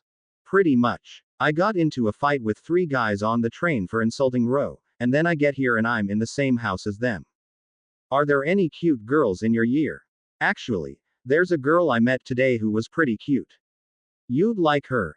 Anyway, she had a nice figure. I am so not trying to hear this. You were the one that said he needed a girlfriend. I didn't mean right away. Why would you say I need a girlfriend? I'll tell you some other time. Weren't we talking about why you picked Slytherin? Yeah, I read the part about you talking to a hat. What's that about? A magic hat is what decides which house you will be in. It looks through your mind to find out where you fit best. A magic hat. Well, that's just stupid, isn't it? You know, I assumed that since you'd actually taken the time to use the messenger that you wanted to have an intelligent conversation. I apologize for overestimating you. Serves you right. Okay, children, as much as I'm enjoying this, I'm going to have to put a bunch of charms on my bed before I go to sleep to make sure I don't get attacked by my new housemates, so I'm going to sign off. Don't let the evil guys get you down. And say hi to that girl for me. I won't do either of those. I'll see you tomorrow at breakfast, okay, Ro? Okay, I'll see you then. I love you guys. We love you too. Oh, isn't that sweet? I take it back, I only love Harry. Oh, you wound me. This is amazing. We're not even in the same room and you two are giving me a headache. I'm talented. Goodbye, Jack. Okay, okay. I'll annoy you tomorrow. Until then. These are not toys, Jack. Remember, we're not even supposed to have them here. I know, I was kidding. Go cast your spells. Alright. Good night. Night. Night. With a smile, Harry closed the messenger and started casting proximity charms around his bed. It would be much more effective if he could actually cast wards, but he hadn't yet been able to find any useful texts on the subject. When he was satisfied that nothing could approach him during the night without waking him, he removed his arithmancy book from his trunk and changed into sleeping clothes, slipping quietly into bed to wait for his housemates to return from the common room. A little while later he heard the door open and his roommates enter. He heard Malfoy make a few remarks in his direction, but none of his proximity charms were tripped and eventually the rest of the lights in the room were extinguished and silence fell. When he was satisfied that the other boys were asleep, Harry put his book away and strapped his wand to his wrist before he too closed his eyes and drifted off to sleep. He awoke early the next morning, as was his custom, and carefully removed his proximity charms before heading to the bathroom for a morning shower. When he re-entered the dorm, the rest of his roommates were just beginning to stir. Harry went to his trunk and grabbed his book on ancient runes before leaving the dorm to make his way down to breakfast. When he arrived at the Great Hall, he was surprised to see that there were only a handful of students already there. He searched the Ravenclaw table for Ro, but couldn't find her or her friends. As he scanned the rest of the room, he saw that Hermione was sitting by herself at the end of the Gryffindor table, and made his way over to her. Hello, Hermione, Harry said as he approached. Mind if I join you? Hermione looked shocked for a moment and could only nod dumbly. Harry took a seat and began to help himself to some eggs. Hermione, I know that you've taken a lot of abuse from Slytherins in your time at Hogwarts, he said carefully. But I want you to know that you don't have to be afraid of me. I'm not in Slytherin because I'm a racist or a bully. The hat said I could have been in Gryffindor too, actually. It just wasn't the best place for me right now. I'm not afraid of you, Harry, Hermione said quietly. But I am afraid of what they'll do to you if you try to fight them. The way you stood up for us on the train, well, I never really thanked you for it. So, thank you, but you should never do it again. It's not worth it. Harry regarded the girl in front of him carefully. He knew from what Ro had told him that Hermione was often rather subdued, and Ro wondered if it was because she started to believe all the worthless mudblood insults that were thrown her way. From what he'd just heard, it appeared that maybe she was right. Hermione, I want you to promise me something, Harry said seriously. I want you to tell me every time somebody from Slytherin threatens you, or calls you mudblood, or does anything else that makes you feel unsafe. Can you do that? What are you going to do? Hermione asked fearfully. I'm going to make sure they get punished for it. You can't do that, Hermione said frantically. It will only get worse. The one time I tried to tell a teacher, Professor Snape came in and said I made the whole thing up, and for the next week they were even nastier than usual. Please, Harry, just leave it alone. I can't do that. Harry shook his head. You're Ro's friend, and that means that if there's anything I can do to help you, I will. It won't help. Hermione practically screeched before calming herself. It doesn't matter what house you're in, you won't be able to get them in trouble. I'm not talking about telling a professor, Harry said carefully. He sighed. Actually, this brings up something I really need to talk to you about. It's about what you saw on the train. Hermione's ears perked up and she leaned close to Harry. The wandless magic, she whispered. I need to tell you something very important, okay, Hermione? Harry moved his arm around her so that his hand was resting on the shoulder opposite him with his palm extended towards the side of her head. I need you to look at me. You remember what you saw on the train. As Hermione nodded, Harry carefully entered her mind and centered it on the incident with Draco Malfoy. When that experience was completely in focus, Harry touched his hand to the side of her head and performed a memory charm, using Legilimency to target the precise moment she had seen him do his wandless magic. You didn't really see me doing wandless magic, you just thought you did. Looking back on it, you saw that I actually had my wand the whole time, but it was hidden from your view and that was what confused you. As he spoke, he subtly checked to ensure that her memory was forming correctly, and when he was satisfied he cancelled the spell. So, you can see that I actually did have my wand the whole time, Harry said like they were in the middle of a conversation. Although I don't use it quite the same way you're taught here at Hogwarts. He smiled. Of course you did, Hermione replied. Honestly, I don't know what I was thinking. I just couldn't see your wand from the angle I was watching from. It's actually pretty embarrassing. Don't worry about it, Harry reassured her. And I mean it about Malfoy and his gang. I want to know everything they do. I won't tell them you told me, but I want to know. Okay. Hermione still looked skeptical, but gave him a hesitant nod. Satisfied, Harry was about to turn back to his breakfast when a voice interrupted him. What did you think you're doing here, Potter? Harry looked up and found that the voice belonged to a rather tall, gangly redhead that he immediately recognized as one of the Weasley kids from Diagon Alley. Next to him was a slightly shorter, sandy-haired boy who was looking at Harry like he couldn't decide whether to hit him or ask for an autograph. I was just talking to Hermione here, actually, Harry replied evenly as looked the boy in the eye. I don't believe we've been introduced. I know you're one of Ginny's brothers, but I'm not sure which. I'm Ron Weasley, this is Seamus Finnegan, and Slytherins aren't allowed at the Gryffindor table. Ron said curtly. Harry frowned and looked at Hermione. Is that a rule? It most certainly is not, Hermione said, glaring daggers at Ron, who bristled. It might not be in the rulebook, but it's still a rule. His sister saved Ginny's life, you know, Hermione pointed out sharply. Maybe you could give him a break. Well, she's not his real sister, Ron said dumbly, but the fight had gone out of his argument.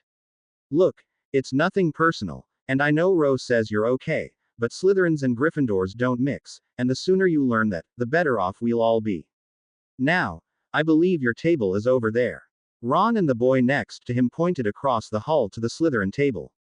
If you insist, Harry said casually, picking up his book. It was nice talking to you, Hermione. Ro said something about comparing schedules. Yes, we always do it after breakfast when the timetables are handed out. Harry nodded. I'll see you then. He turned and walked past the two Gryffindor boys without so much as a glance and made his way across the hall. As he sat at the end of the Slytherin table, he cast a look back at Hermione and let out a large sigh. It wasn't like he enjoyed messing with people's minds, he actually felt horrid about what he'd just done, but that didn't change the fact that he had to do it. He'd been over it in his head 1,000 times. The only thing he couldn't afford to have discovered was the fact that he could do all his magic wandless. There was little doubt in his mind that if that got out, he'd be hounded for the rest of his life, maybe even thrown into a room somewhere to be studied. He shivered at the thought of the entire wizarding world looking at him like some sort of mutant, and turned his attention to Professor Snape, who was walking in his direction. Potter, he spat venomously. The headmaster wishes to talk to you in his office about your schedule. Harry regarding the potions master coolly before picking up his book and walking carefully out of the hall. His memory was good enough that he made it to the headmaster's office relatively quickly and gave the password to the gargoyle. When he reached the top of the stairs, he knocked twice and waited patiently to be acknowledged. "Come in, Harry," came Dumbledore's voice. Harry opened the door and walked in to find Dumbledore seated behind his desk bent over some paperwork. "Ah, how are you this morning, my boy?" Dumbledore asked. "Slept well, I hope." Harry nodded. "Very well. Would you care to sit?"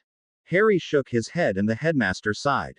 "Now then, I have your schedule here, and I see that you have elected to take arithmancy and ancient runes as your elective courses, is that correct?" "It is. Both worthy choices, to be sure. However, I was wondering if you'd given any thought to the subject of divination. I believe you would find it most enlightening." Harry's brow furrowed. "If I may be honest, sir." Dumbledore nodded. "I don't believe in divination. Everything I've read on the subject stresses the fact that anything you learn is basically worthless until it's already happened because the predictions can be interpreted in so many different ways." He shook his head. "I'm afraid I am not at all interested in a subject like that." "You seem to have given this a lot of thought, Harry," Dumbledore said, eyeing him thoughtfully. "You understand that true prophecies do exist." Harry frowned. "I don't know if they do or not. I suppose they could, but to be honest, I really don't care. Anybody can throw around vague statements that appear true after the fact, and I have no interest in thinking about what could happen. I prefer to focus on making things happen." The headmaster seemed to be weighing options in his head before reaching a decision of some kind and handing Harry a piece of parchment. "Very well, Harry. Here is your schedule. I hope it meets with your approval. Now, is there anything I can help you with before you go?" "Actually, there is," Harry said with a scowl. "Why did Ro and I get attacked by one of the Dementors on the train yesterday?" "I assure you, Harry, the Dementors were not there to attack you," Dumbledore said kindly. "I already spoke to Professor Lupin, who agreed that while the Dementor seemed to be taking an unusual interest in you, that could have been because you had recently cast it out a window." The headmaster finished in an amused voice. "That's not true," Harry said, shaking his head. "The Dementor opened the door to our compartment and came in before I did anything. It was trying to grab me when I threw it back." "I'm sure it may have seemed that way, Harry," Dumbledore replied. "But I have the strictest assurances from the minister himself that the Dementors are not to interfere with the students. You have nothing to worry about." Harry's eyes narrowed. "I guess you don't believe me, but I was attacked on the train. Then I was attacked again by a professor," he said coldly as he stood up. "Rather ironic, I'd say, considering how you claim that Hogwarts is the safest place for me. I guess we'll find out." When he was finished, Harry turned and walked briskly back to the Slytherin dorms, leaving Albus Dumbledore shaking his head in frustration. Since September 1st fell on a Wednesday, Harry had only 3 classes his first day at Hogwarts: herbology, runes, and arithmancy. Herbology was with the Hufflepuffs and his electives were a mix of all 4 houses, and all 3 classes were, in Harry's opinion, spectacularly boring. Because no one in Slytherin House wanted to work with him in herbology, he had been paired with a Hufflepuff girl named Susan Bones, who had been so nervous that Harry actually had to maintain a full 5-foot separation between them 2 of them to keep her from constantly flinching. As a result, he spent the majority of the lesson craning his neck to see what was going on. When he asked why she was so nervous, she looked at him fearfully and tried to respond, but was only able to manage a small squeak. Sighing, he made a mental note to ask Ro if the rumors about him had gotten worse. Arithmancy and runes, while devoid of any of the drama he'd faced in herbology, were equally worthless, since the teachers had simply recited what he'd already read, and then assigned reading homework that he'd already covered. The only bright spot was that he was able to compare schedules with Hermione and find out when he could meet Ro and her friends in the library for their study sessions. His first day of class complete, Harry decided to head to the library to see if he could find any decent books on wards that he could use to defend his bed and belongings. Unfortunately, the only book that appeared like it would be useful was in the restricted section, and somehow he doubted he would be able to convince a teacher to give him a pass. Deciding he would do something about that later, he went in search of an empty classroom to practice in. Taking out his wand, he sealed the door before going through a number of spells that he could already do wandless to see if he could tell the difference. What he found was that he could do all the spells just as easily, but the wand added an extra dimension of power that made them harder to control. He did note that transfiguration seemed to be easier with the added power, and resolved to test his limits later. His first task done, he moved on to something that had been bothering him since his sorting. Okay, sword, he muttered. Come. He whipped his hand forward like he was expecting something to be thrown to him, but nothing came. Harry frowned. I guess it would be kinda stupid if it were that easy, he muttered. Closing his eyes, he pictured what it felt like to feel the sword in his hand. He remembered the last time he had been desperate for anything that would help him against the basilisk, and the sword had answered his call. Need. He thought to himself. I need the sword. Come. I need you. Harry's eyes snapped open when he felt cool steel pressing against his palm, and sure enough the sword of Gryffindor lay before him, exactly how he remembered it. He took the sword through a few forms before concentrating on banishing it and calling it back. After another 30 minutes of practice, Harry was confident that he could call and banish the sword at a moment's notice, and left the classroom feeling quite pleased with himself. Having no wish to return to the Slytherin common room, he went back to the library to see what he could find out about the weapon he had somehow inherited. When Ro found him later that evening, he was surrounded by open textbooks and had his nose buried in one titled The Legend of Godric Gryffindor. Okay, Harry, what gives? She asked as she took a seat across from him. You missed dinner and now I find you surrounded by books on the founders. Something's going on. Harry threw up a silencing charm around them before he answered. You remember how Dumbledore's Phoenix brought me a sword to fight the basilisk? He asked. Ro nodded. Well, the Sorting Hat told me that it's actually Godric Gryffindor's sword, and that it chose me as its new master. Basically, it means that I can call the sword to appear in my hand whenever I want, so I figured I might as well find out everything I can about it. The Sword of Gryffindor. You can just conjure it. Harry shook his head. It's more like a summoning. Now that I know about it, I can almost feel it, like it's attached to me somehow. Have you found out anything else about it? Nothing concrete, Harry said, frowning. There are a lot of legends about the sword, but Gryffindor apparently died before he could actually pass it on to anyone, so nobody knows for sure what it can do. I did find one thing that was interesting though, he said, turning one of the open books to face Ro. 3 different books mention the fact that he was able to channel magic through the sword, making the blade glow certain colors. For all we know, it might actually work like a wand. Ro started to say something but stopped when she saw Hermione and Padma enter the library and wave. Oh, you should know that I did modify Hermione's memory. She thinks she was confused and I had my wand the whole time. Ro's brow furrowed but she nodded and Harry took down the silencing charm. What are you guys working on? Padma asked as she took a seat. Not much, really. My first day was pretty boring, Harry replied. Actually, I was hoping I could get Ro to help me with some practical stuff. Sure, said Ro, shrugging. You want to find an empty classroom? Harry nodded and started to get up from the table. What are you guys gonna work on? Padma asked. I think mostly transfiguration, maybe a little defense, Harry replied carefully. I want to make sure I'm ready for the rest of my lessons. Padma just shrugged her acceptance and Ro followed Harry out of the library and back to the empty classroom that he had used earlier. Once Harry had sealed the room, he turned back to his sister. Okay, first things first, he said, and summoned Gryffindor's sword. Wicked, Ro breathed. Harry gave her a small grin. Yeah, I have to admit I wasn't expecting this. He banished the sword and took out his wand. Okay, what did you really want to work on? Ro asked, taking out her wand as well. I want to work on my shield charms, Harry replied. Protega first, then once I have that down I want to try the more advanced magical shields, like Contigo and Cuntus Contigo. Also, I want to try to get into the habit of drawing my wand, so I want you to curse me randomly.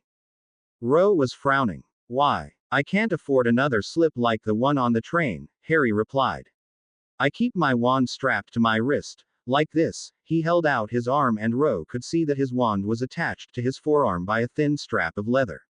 But I need to make sure that my instinct is to draw it and cast normally, using incantations too. Otherwise people will wonder why I do everything differently.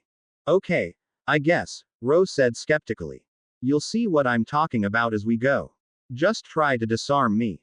The two practiced their spell work for the next hour, with Ro practicing various curses and jinxes while Harry concentrated on blocking and deflecting them.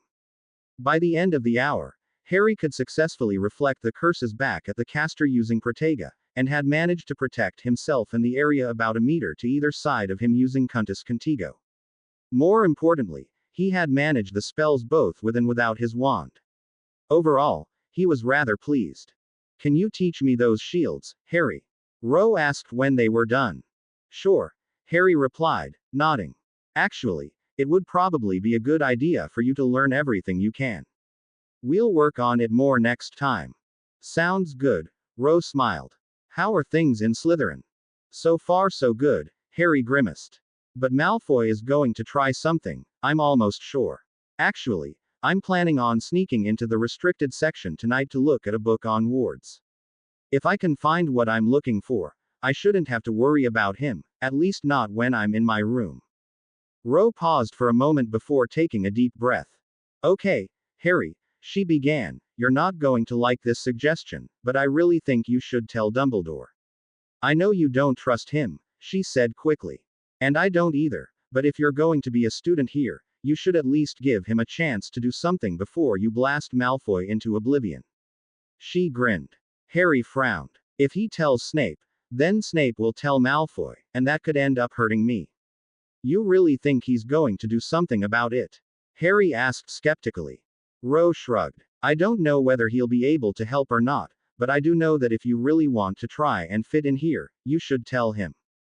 I really don't care about fitting in, Harry pointed out. I know, Ro replied. But you can't do everything alone, Harry. It's the headmaster's responsibility to make sure the school is safe, so all I'm suggesting is that you give him a chance to do his job. Think of it like this, she said, eyeing him carefully. If you don't give him a chance, you'll always wonder if things could have been better. At Harry's skeptical look, she sighed. Okay, I'll always wonder if things between you could have been better. Do it for me, please. Harry sighed and relented. Okay, if it'll make you feel better, I'll warn him. Ro smiled and nodded. I think you're going to be disappointed though. Ro thought for a moment before shrugging. Well, at least you gave him a chance then. She paused. You know it's just now starting to get around school that you're my brother, she said, smirking. Pretty soon I'm going to be almost as popular as you. Be careful, Harry said, frowning. Most of the attention I get isn't very good. If you think anybody is threatening you, I'll let you know immediately, Ro finished for him. Don't worry, I got it. Shall we head back? Harry nodded and the two made their way out of the classroom where they parted, Ro heading back to the library and Harry up towards the headmaster's office. Harry gave the password to the gargoyle when he reached it and made his way to knock on the headmaster's door. Come in, Harry, Dumbledore said from inside. To what do I owe the pleasure? He asked once Harry had entered. Harry eyed the headmaster carefully. I believe I may have a problem, he said slowly. And against my better judgment I'm going to give you a chance to help me with it. I am very glad to hear that, Harry, Dumbledore replied with a small smile. You know that I had a run-in with Draco Malfoy on the train, Harry began. The headmaster nodded sagely. I believe he'll attempt some sort of revenge against me, probably soon. Normally, I'd deal with him myself, but since I am a student now, I'm giving you a chance to deal with it before I take matters into my own hands. That is a very mature decision, Harry, Dumbledore said kindly. And I appreciate the gesture. However, as your head of house, it is up to Professor Snape to decide the correct course of action. Although the two of you have gotten off to a rather, shall we say rocky, start, he should be informed as well. Harry shook his head. I knew you would say that. Believe me when I tell you that Professor Snape is more likely to help Malfoy than to stop him, and if you leave the matter to him, I guarantee that you will not like the results. That is a rather large assumption, Harry. Are you so sure? He hates me, Harry said bluntly. I don't know why, but I know hatred when I see it. I don't know if it has something to do with Jack and Ro, although it's certainly possible, since he completely ignored them until it suited his purpose not to. Harry studied the headmaster carefully. You know why he hates me, don't you? It was not a question. Professor Snape is a very private person, Harry, Dumbledore replied carefully. He does not share his reasons with me or anyone else. I'm afraid he is the only one that can answer your questions. He'd kill me soon as look at me, and you know it. If you'll forgive me for saying so, you seem remarkably sure of that fact considering how little you know of him, Dumbledore chastised gently. He threatened to take my sister away, Harry replied immediately. That's all I need to know. Things are not always as they appear, Harry, Dumbledore said cryptically. Oftentimes you will see someone do the wrong thing for the right reasons. Have you yourself never been forced to make a decision you would rather avoid? Harry frowned. I do what I must, he said simply. He turned to leave before stopping. But know this. If Malfoy attacks me, I will hurt him. And I will not regret it. Then I very much hope that you are wrong, Harry, Dumbledore replied. I will see to the matter. However, it is rarely possible to change the way someone thinks overnight, especially someone as opinionated as young Mr. Malfoy. In any case, simply because you are stronger than him does not give you the right to make him act as you wish he would. Harry turned back to Dumbledore with an unreadable expression. Precisely. With that, he turned and made his way out of the office. After leaving the headmaster's office, Harry made his way down towards the Slytherin dorms. As he was descending toward the dungeons, he noticed that another group of Slytherin students was only slightly ahead of him. On a whim, he made himself invisible before following the other students through the entrance to the common room. As he entered, he noticed Malfoy, Crabbe, Parkinson, and another girl he recognized as Daphne Greengrass talking quietly in the corner while Goyle stood a few paces away from the entrance holding a large bag.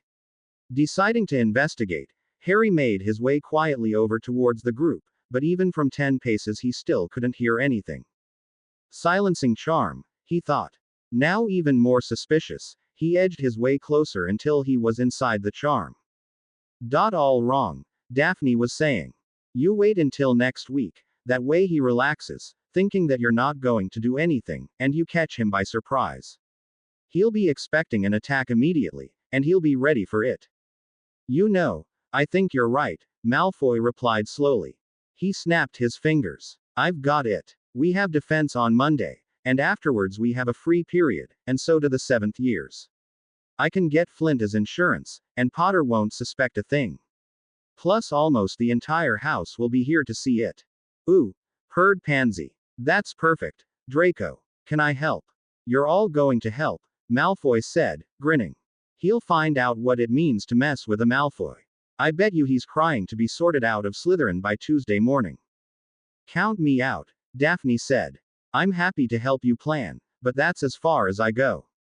I'm rubbish with curses anyway, you know that. Malfoy eyed her sharply, but nodded grudgingly.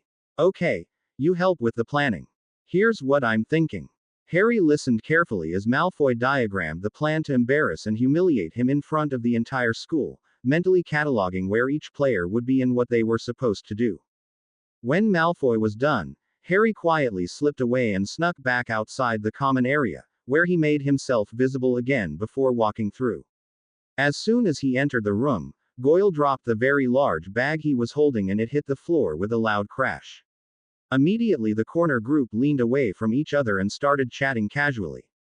Grinning inwardly, Harry made his way up to the dorm and got ready for bed. Replacing his proximity charms, Harry started in on his defense against the dark arts book while he waited for the other boys to go to bed. When they were all accounted for and he was sure they were asleep, he removed the charms around his bed and made himself invisible as he snuck carefully down the stairs and back out into the hallway. Careful to walk quietly, he made his way to the library and stole quickly back into the restricted section. Although he was tempted to simply browse for a while, Harry knew he didn't have much time, and therefore set straight to finding the book on wards. When he found it, he cast a detection charm that showed an alarm on the book in question, which he deactivated before removing it. That done, he replaced the book he'd taken with an old book from his collection and used a glamour to make it appear the same. His task finished, he exited the library and walked unnoticed back to his dorm. Harry awoke early the next morning and again managed to make it out of the room before his housemates began their day.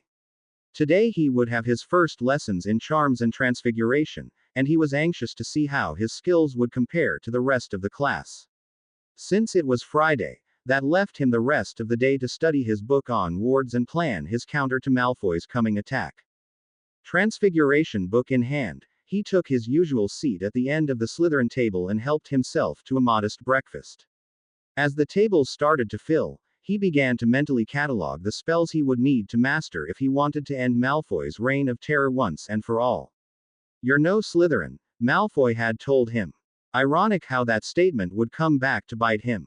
After a time, the bell rang signaling the end of breakfast and Harry followed the rest of the third-year Slytherins to the Transfiguration classroom, half of which was already occupied by the Gryffindors. Hermione gave him a small wave, which he returned before taking a seat by himself at the front of the room.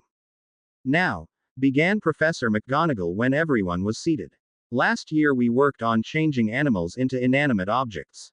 This year, we will do doing the opposite, like so." She flicked her wand at the teacup on her desk and it morphed into a small, white mouse that started to scurry away until she changed it back. "The relevant section in your book is chapters 3 through 6. You may begin. Potter," she said, turning to Harry. "If I could see you in my office for a moment."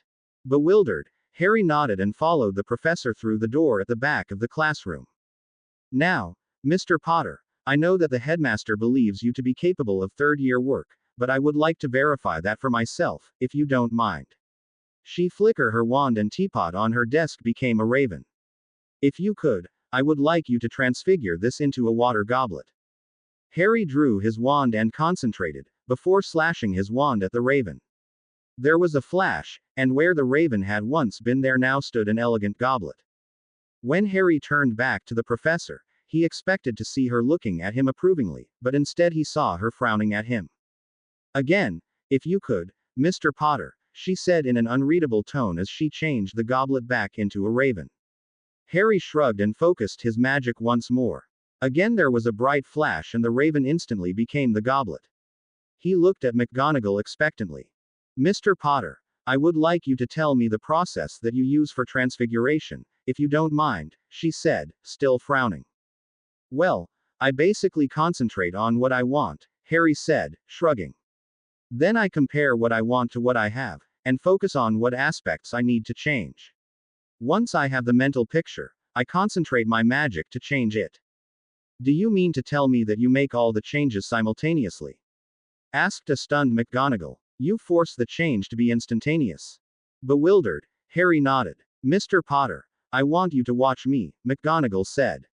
She flicked her wand at the goblet, and Harry watched as it slowly morphed back into a raven. "Did you notice how the change was gradual?" she asked. Harry nodded.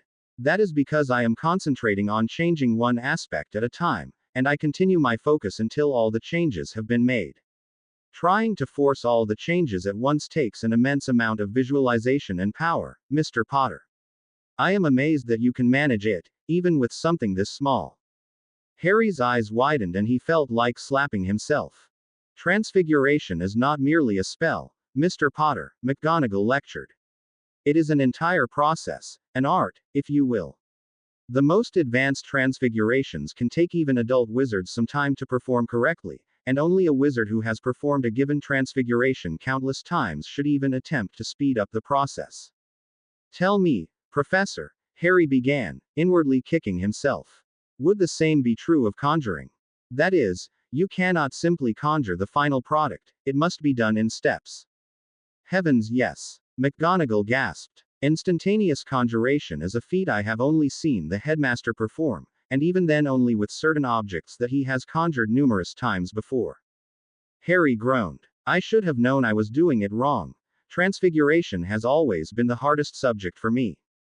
McGonagall eyed him shrewdly. "If I may hazard a guess, I would say that you are a natural in charms." Harry could only look at her wide-eyed. "Don't look so surprised, Mr. Potter," McGonagall chuckled. The way you performed your transfiguration is precisely the correct way to perform most charms. Charms require a moment of most intense focus and a concentration of power, whereas transfiguration requires much more finesse. Harry nodded thoughtfully before turning back to the raven on the desk. Concentrating, he flicked his wand more gently at the raven, which began to morph before stopping halfway in between. For a first attempt, that is remarkable, Mr. Potter, McGonagall said, completing the change with her own wand. I would recommend starting with slightly less intensive transfigurations to begin with, but considering that attempt you should have no trouble catching up with the class in the next few months. She got up and led Harry to the door. I can't thank you enough for this, Professor, said Harry earnestly. This is really going to help me out. You're very welcome, Mr. Potter, McGonagall replied with a smile. Now, if you will rejoin your housemates, we can continue the lesson. Harry nodded and returned to his seat at the front of the room, inwardly jumping for joy that he may have finally found the answer to his conjuring problem. Harry spent the rest of the day studying and practicing in 3 separate areas. The first was working on this new method of transfiguration, which, while definitely not what he was used to, required far less power and concentration, and was therefore much easier to learn. The second area he studied was the warding style he read from the book he'd stolen. As loath as he was to admit it, it appeared that Dumbledore had been at least partially right when he said that wards were too complicated, as Harry was having a very difficult time working out their specifics. Still, he had nothing but time on his hands, and resolved to continue working on the book whenever he could. The third and final thing Harry was preparing for involved Malfoy's upcoming attack. In Charms, Harry had caught Malfoy glaring at him and decided to probe the boy's mind, only to withdraw quite hastily when he found some very rudimentary occlumency defenses. He had scanned Crabbe and Goyle instead, but found that both of them were seemingly only thinking about food since Charms was right before lunch. Harry, therefore, continued with his original plan, and found that part of him was actually looking forward to putting Malfoy in his place once and for all. Because the attack was scheduled for Monday, Harry spent the majority of his weekend in the library as well, breaking only when he needed to find a classroom to practice something. He had told Ro about the impending confrontation, and Ro had agreed to keep the rest of her friends out of his hair until it was over. On Sunday, Harry took a break from his spell work and contacted Jack on his messenger, briefly telling him about the upcoming attack and asking what he thought. So basically they're trying to show you who the boss is and make you fall in line, right? Jack asked. Exactly. I believe his exact words were, "You'll see who runs Slytherin House soon enough." Well, you know what you have to do, right? You have to make an example out of him. It's not enough to beat him, you have to humiliate him. Yeah, I know. I'm afraid that if I show any weakness at all, the rest of the house will eat me alive. Then don't show weakness. Think of it like those nature shows, you're fighting for dominance here, there's no room for fair play. Crush him, plain and simple. I was thinking the same thing, but I wanted to see if you had an alternative. I guarantee this will cause me more problems down the line, especially with the Git's father and Snape. Well, you have a choice. You can let him get away with acting like he does, or you can put him in his place and face the consequences. Since you never let anybody get away with anything on you, I'm guessing you'll face the consequences. My thoughts exactly. Plus the girls will think it's dead, sweetie. That's the least of my concerns right now. Still, you might enjoy the effects later. Ro's right about one thing, you really should get a girlfriend. Why do you guys keep saying that? You need to lighten up, Harry. I don't know why life seems to have it in for you, but you can't let it turn you into just a shell. Trust me, having a girlfriend is one of the best feelings there is. That might be a little tough, since the girls in my house hate me and the rest of the school is afraid I'm going to kill them in their sleep. Price you pay for being you, I guess.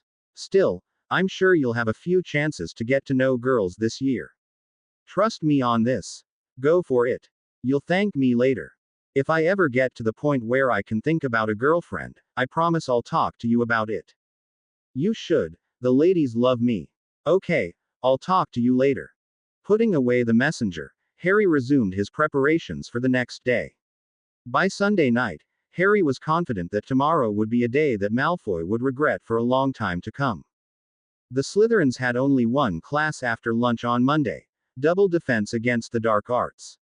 Harry was greeted by a smiling Remus Lupin when he entered, although he saw Lupin's smile slip slightly when he glanced at the house crest on Harry's uniform. Harry spent most of the class mentally preparing himself for what was to come. He heard Lupin give his introduction speech, but once he told them to take out their textbooks, he tuned him out. Harry was so engrossed in his preparations that he didn't notice the class was about to end until the bell rang. "Mr. Potter," said Lupin as he got up to leave. "If you could stay a moment." Harry could hardly believe his luck. By holding him back, Lupin was guaranteeing that Harry would be able to enter the common room alone, and it would force Malfoy to alter his plans while playing right into Harry's. "Of course, Professor," he said, waiting by his desk. "Now then, Harry," Lupin said, taking a seat on his desk. "I was wondering how Hogwarts is treating you." "Can't complain, I suppose," said Harry honestly, before narrowing his eyes. "I certainly haven't seen Sirius Black yet." Lupin winced. "Harry, I really am sorry about that. You must know that the headmaster strictly forbade me from telling you the truth." "I didn't want to lie to you, Harry, but Albus—" "I get it," Harry interrupted quietly. "Dumbledore only wanted you to tell me the good things, so that I wanted to return. But you listened to him, and you lied to me," Harry said, looking Lupin in the eye. "I'm sure he already told you about how Snape got me here." At Lupin's questioning expression, he snorted. "Or maybe not. You should ask the headmaster about that. Anyway, I'm not here by choice, but I am planning to make the most of the time I'm here. I don't like that you lied to me, but I'm willing to give you another chance, and you can start by teaching me everything you know about the Patronus Charm."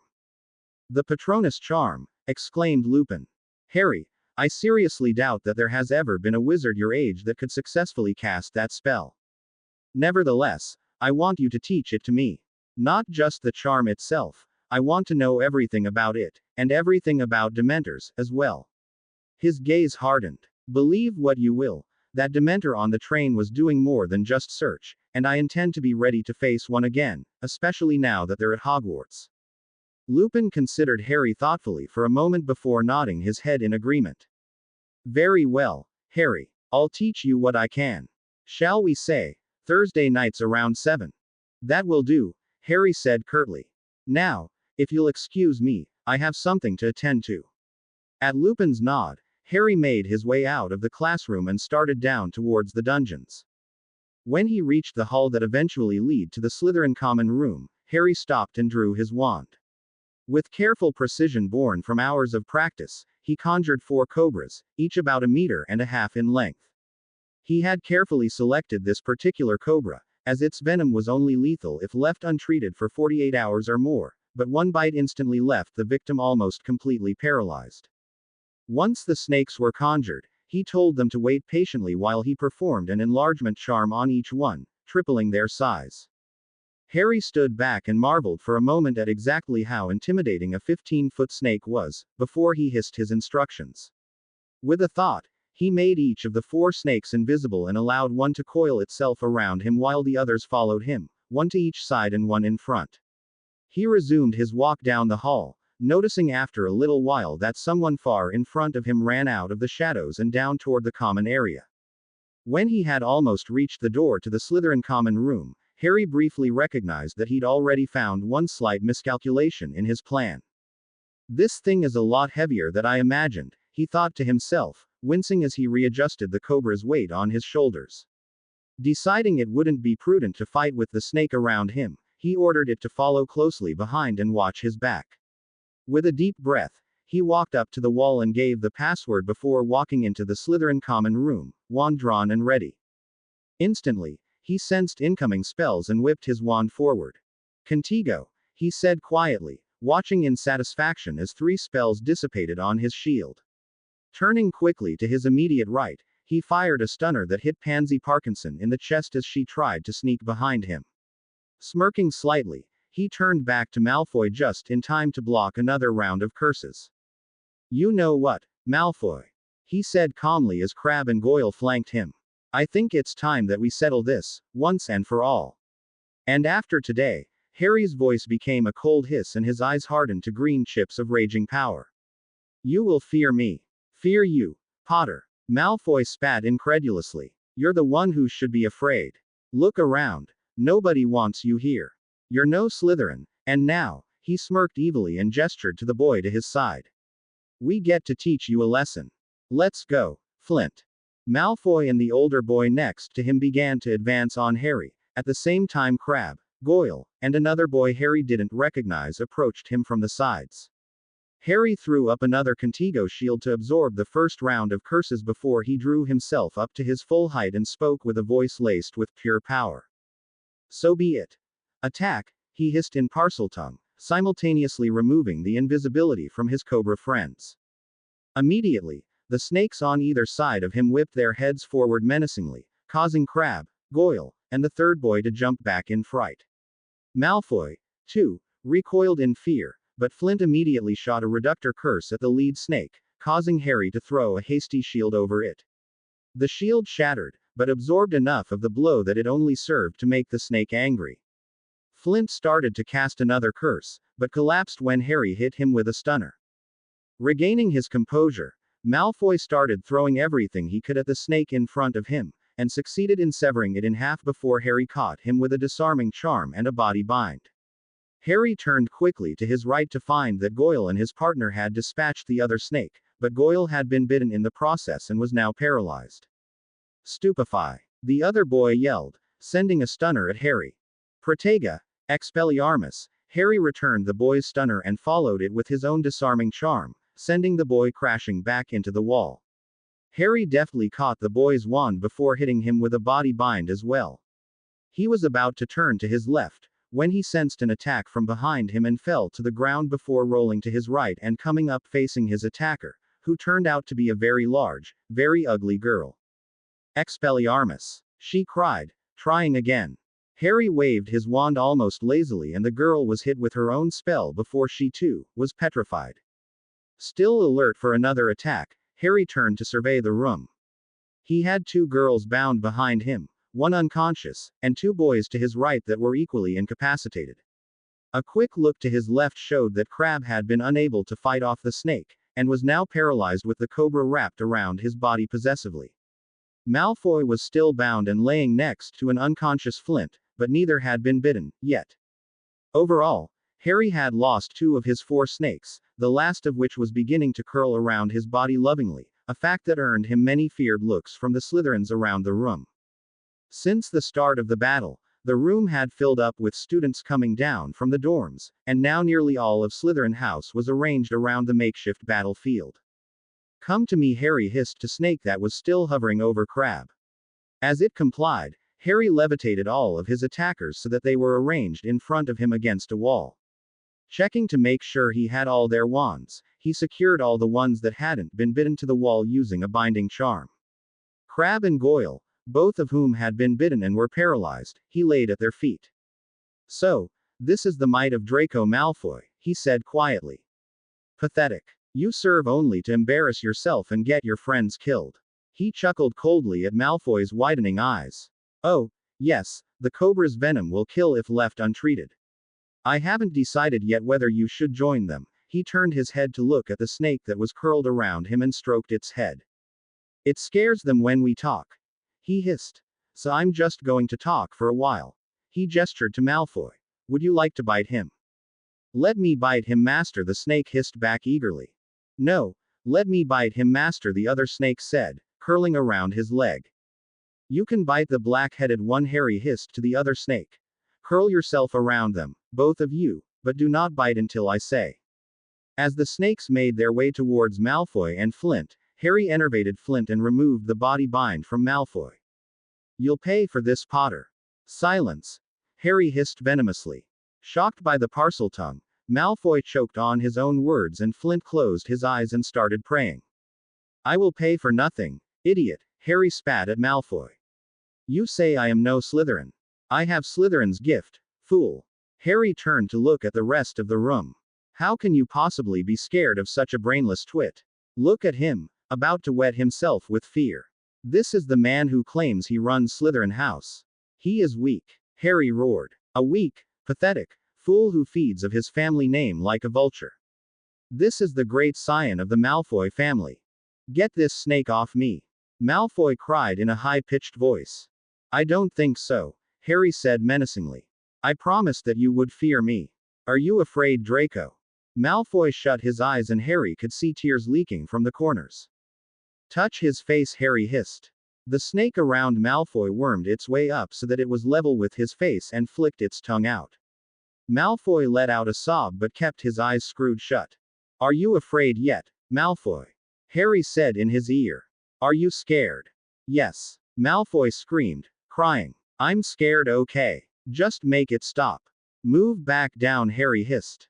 The snake complied, but Malfoy continued his hysterical breathing interspersed with sobs.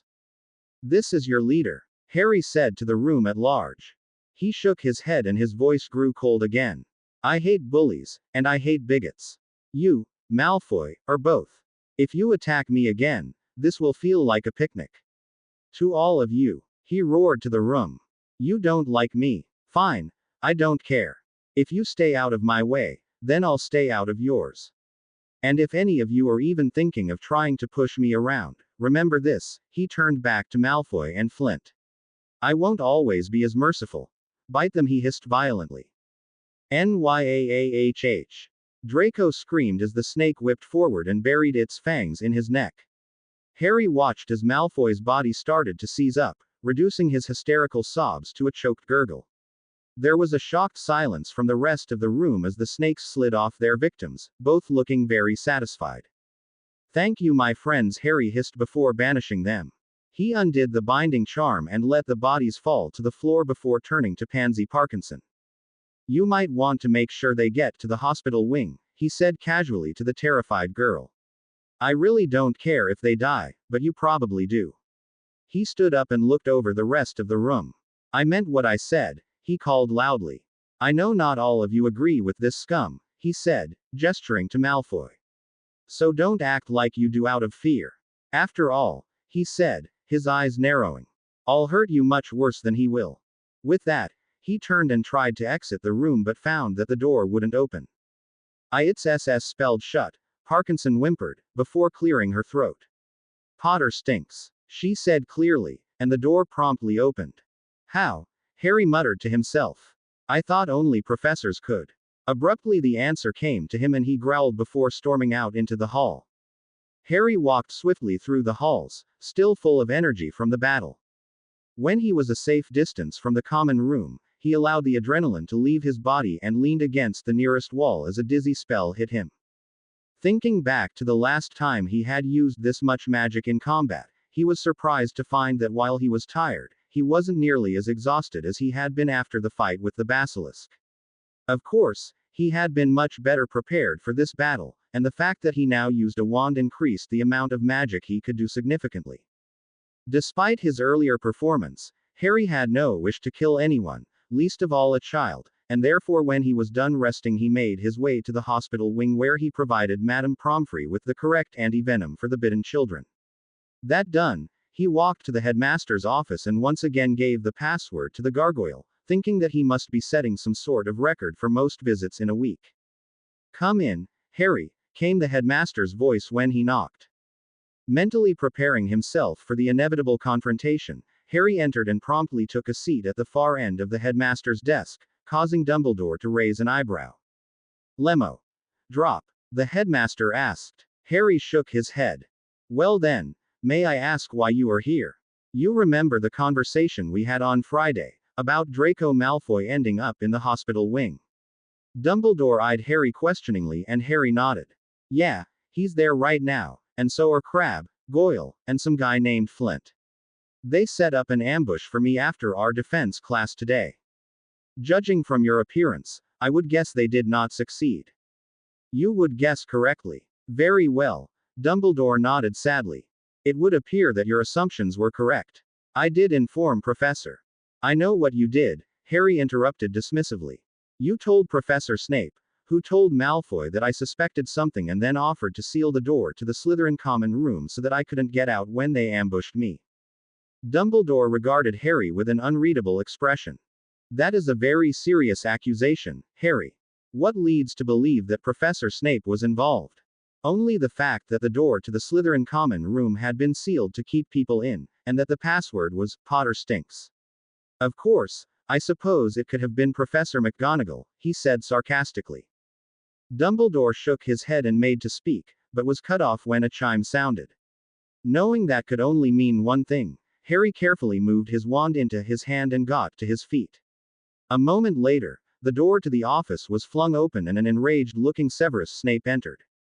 "You!" he yelled when his eyes landed on Harry. "You miserable, arrogant brat. How dare you attack my students?" He started to advance on Harry, wand drawn. "Severus!" Dumbledore barked, making him stop in his tracks. "Sit, and we will discuss this rationally. Now," he said, when Snape made no move to sit. Finally, Snape lowered his wand and took the seat farthest away from Harry, who remained standing. "Now," Dumbledore began, "if one of you could please tell me exactly what happened and exactly why Mr. Malfoy is in the hospital wing." "The brat's a Parseltongue, headmaster," Snape sneered. "He ordered a giant snake to attack Draco and his friends in the common room and bite them. The venom instantly paralyzes, and is lethal if left untreated. He tried to kill them." Snape finished with a shout. Indeed, if Dumbledore was surprised by the news, he did not show it. "Is this true, Mr. Potter?" "Mostly," Harry shrugged. "Of course, he neglected to mention that I walked into an ambush that he helped set up." Snape's eye twitched slightly, but outwardly he retained his sneer. "Just like a Potter, trying to shift the blame." He spat. "I'm not trying to shift anything," Harry replied, annoyed. "I ordered the snakes to attack everyone who was attacking me, and they bit Malfoy, Flint, Crabbe, and Goyle. I don't regret it, and if they attack me again, I'll do much worse." "You see," Snape shouted triumphantly. "I told you bringing him here was a mistake, headmaster. He should be expelled immediately and arrested for attempted murder." "Who the s.k. do you think you are?" Harry asked incredulously. "You've hated me since the first time I saw you, and I have no idea why. Is it because I helped save the family that you abandoned? Or do you just hate children in general?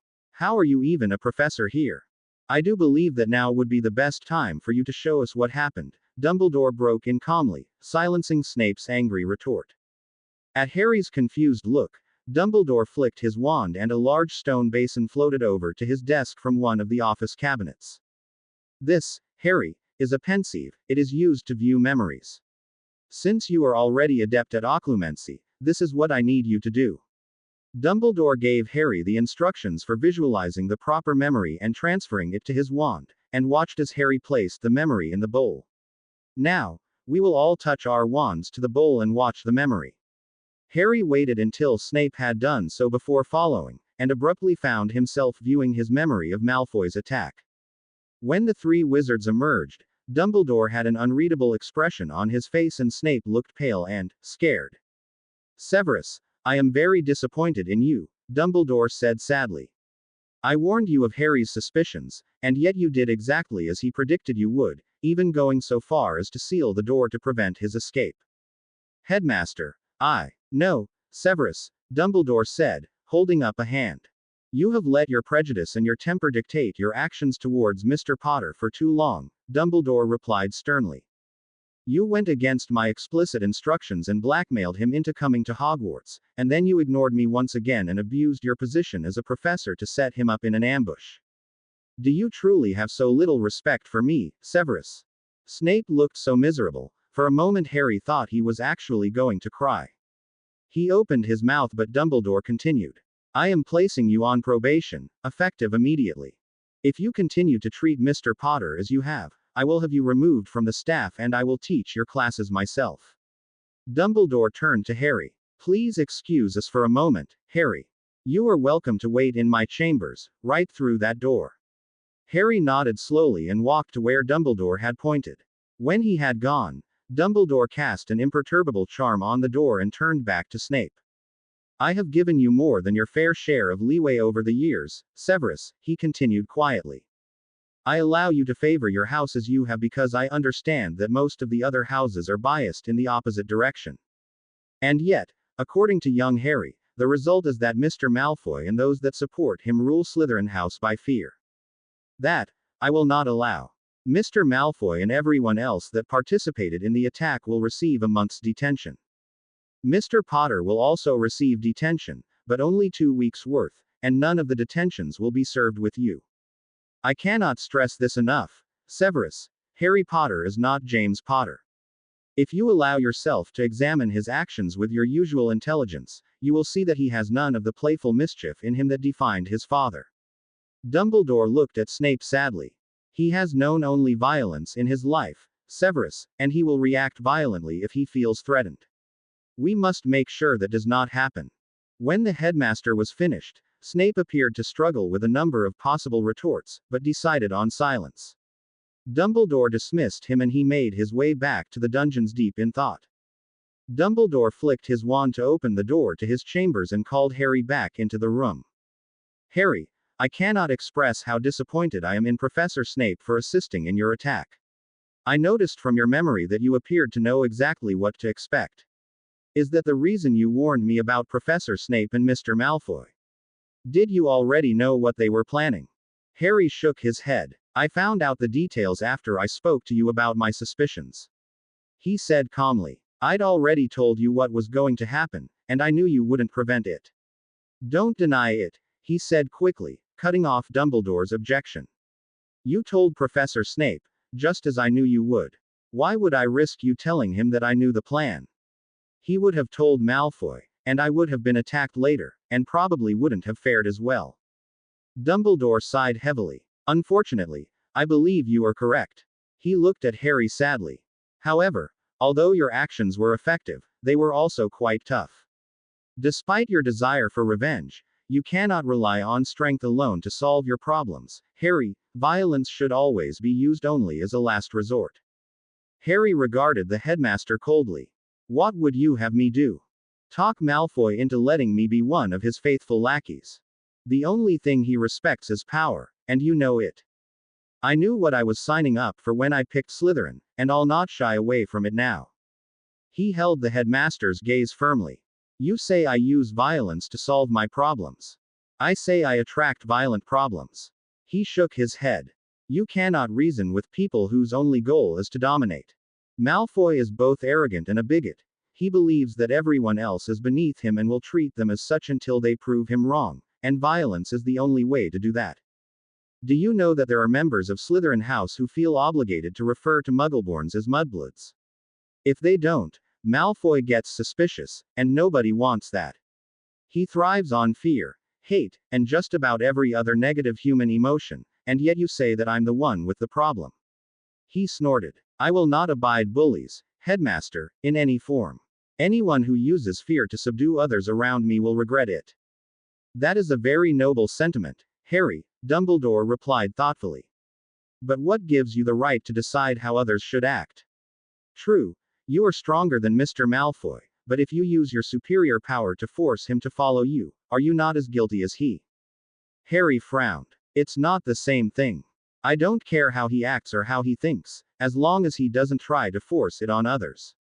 My goal is to protect the people he threatens, not to force him to agree with me. That is a fine line you walk. That's true, Harry agreed. But the alternative is to do nothing, and that is unacceptable. Of course, Dumbledore inclined his head slightly. However, there are other ways to protect those that are threatened. If you take it upon yourself to personally punish every bully, you will soon find yourself doing nothing else. What are you trying to say? What I'm saying, Harry, is that although your intentions are noble, you rely too much on violence to solve your problems, Dumbledore replied sagely. I am also saying that given your past, I do not blame you for it. Harry's eyes widened slightly and Dumbledore nodded. I do not presume to know how bad it was for you before you ran away, he said sadly, but I do know that you have had to rely on yourself for far too long. I want you to know that you have support here at Hogwarts, and you no longer have to deal with all your problems alone. Harry eyed the headmaster carefully. While I certainly appreciate the sentiment, you'll have to excuse me for being skeptical. He said slowly. Every person at Hogwarts that I've had contact with has tried to manipulate me in one way or another. You, Professor Snape, Remus, each of you has your own agenda for me, so you'll forgive me if I'm wary of your offer. It seems a little too much like Greeks bearing gifts. He said sarcastically. You say you know how I grew up. His eyes hardened. You know nothing. And you will continue to know nothing, unless I decide otherwise. When you decide to treat me like an equal instead of your subordinate, maybe we can talk. Until then, don't be surprised if I seem less than anxious to justify my actions to you. I do not ask that you justify your actions to me, Harry, Dumbledore replied quietly. In the same manner that I am not required to justify my actions to you. Harry's eyes narrowed, but Dumbledore continued. Consider this, he began, changing tactics. When you decided to brave the Chamber of Secrets and rescue Miss Weasley, you told Miss Thomas to wait for you, correct? Harry nodded slowly, wondering where this was going. Why did you tell her to wait? Should it not have been her decision whether or not to come with you? Harry frowned. I'm a better fighter, and she was my responsibility. It was safer for me to go alone. Indeed it was, but that still doesn't negate the fact that you made the decision for her and took the choice out of her hands. Did you tell her all your concerns about what could happen in the chamber? Did you explain everything you knew about the situation and let her decide? Harry shook his head slowly. So rather than explain yourself, you made what you believed to be the best decision, correct? Her safety is my responsibility, Harry replied, confused. I made the only decision I could. I don't see where you're going with this. What I am getting at, Harry, is that you made a decision for your sister because you believed it was your decision to make, and that it would keep her safe. But what if the basilisk was no longer in the chamber? What if it was out in the school, and encountered Miss Thomas as it made its way back? Then your decision to leave her behind to keep her from danger would have actually been putting her in danger, completely the opposite of what you intended.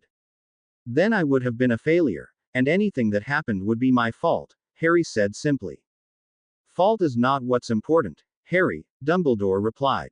What's important is that you considered yourself more qualified to make such a decision than your sister, despite the fact that it was her safety in question. You understand what it means to make a decision involving someone you feel responsible for. You recognize the weight of responsibility that comes with being charged with someone else's protection. I suppose, Harry said carefully. Yes, I do. Harry, I am responsible for the safety of every student in this school, in exactly the same manner that you feel you are responsible for your sister, Dumbledore said honestly. I understand that you are upset that I seem less than honest with you at times, but my position is very similar to yours with Miss Thomas. I do not always have the luxury of explaining myself and my actions to those whose safety I am charged with. He regarded Harry thoughtfully. So you see that in a situation like this, I am responsible for both your safety and Mr. Malfoy's, presenting a dilemma. You can forget being responsible for me, Harry replied firmly. I can take care of myself just fine. You can handle yourself in a fight, to be sure, Dumbledore replied, nodding. However, the only sure way to win a fight is to avoid it. And that is a lesson that you have yet to learn. Harry scowled. Some fights can't be avoided, only postponed. Since we've already established that I can't trust you, can we get back on topic? Dumbledore sighed heavily. Harry, I understand that I have made many mistakes regarding you, and I am not asking that you trust me immediately. In fact, I am not even asking that you trust me at all. What I am asking is that you allow yourself to make friends here at Hogwarts, and that you allow the people that care about you to help you with your burdens. I will continue to do everything in my power to protect you and every other Hogwarts student. But you must know that there are many more professors than just I that are concerned for your welfare, Harry. All I ask is that you give them the chance. He eyed Harry earnestly before continuing. Now, I have already assigned Mr. Malfoy and the others who attacked you a month of detention. I am also assigning you 2 weeks of detention, but not as a punishment. At Harry's confused look, he continued. I am assigning you 2 weeks of detention to be served with the heads of the other 3 houses at their leisure, all of whom have demonstrated a sincere interest in your well-being. They will use this time to get to know you and to introduce you to some of their more prominent students. I hope that this will not only serve to cut down on the ridiculous rumors that are circulating the school regarding you, but also help you see that there are others at Hogwarts that are worthy of your friendship and your respect. Harry regarded the headmaster thoughtfully. And if I refuse? If you refuse, then I have not explained myself correctly, Dumbledore replied after a short pause. You are being given a unique opportunity to overcome the traditional boundaries that divide the student body and to form relationships that can benefit you greatly. If you honestly wish to refuse, I must have misspoke. I'm not making any promises, Harry said carefully. I did not expect you to, Dumbledore replied. I only ask that you go into these meetings with an open mind. Harry thought about it for a moment before nodding. Very well. But know this, he said seriously. If they treat me like an enemy, I'll treat them like one as well. With that, Harry turned and strode purposefully out of the office, leaving an exhausted headmaster behind.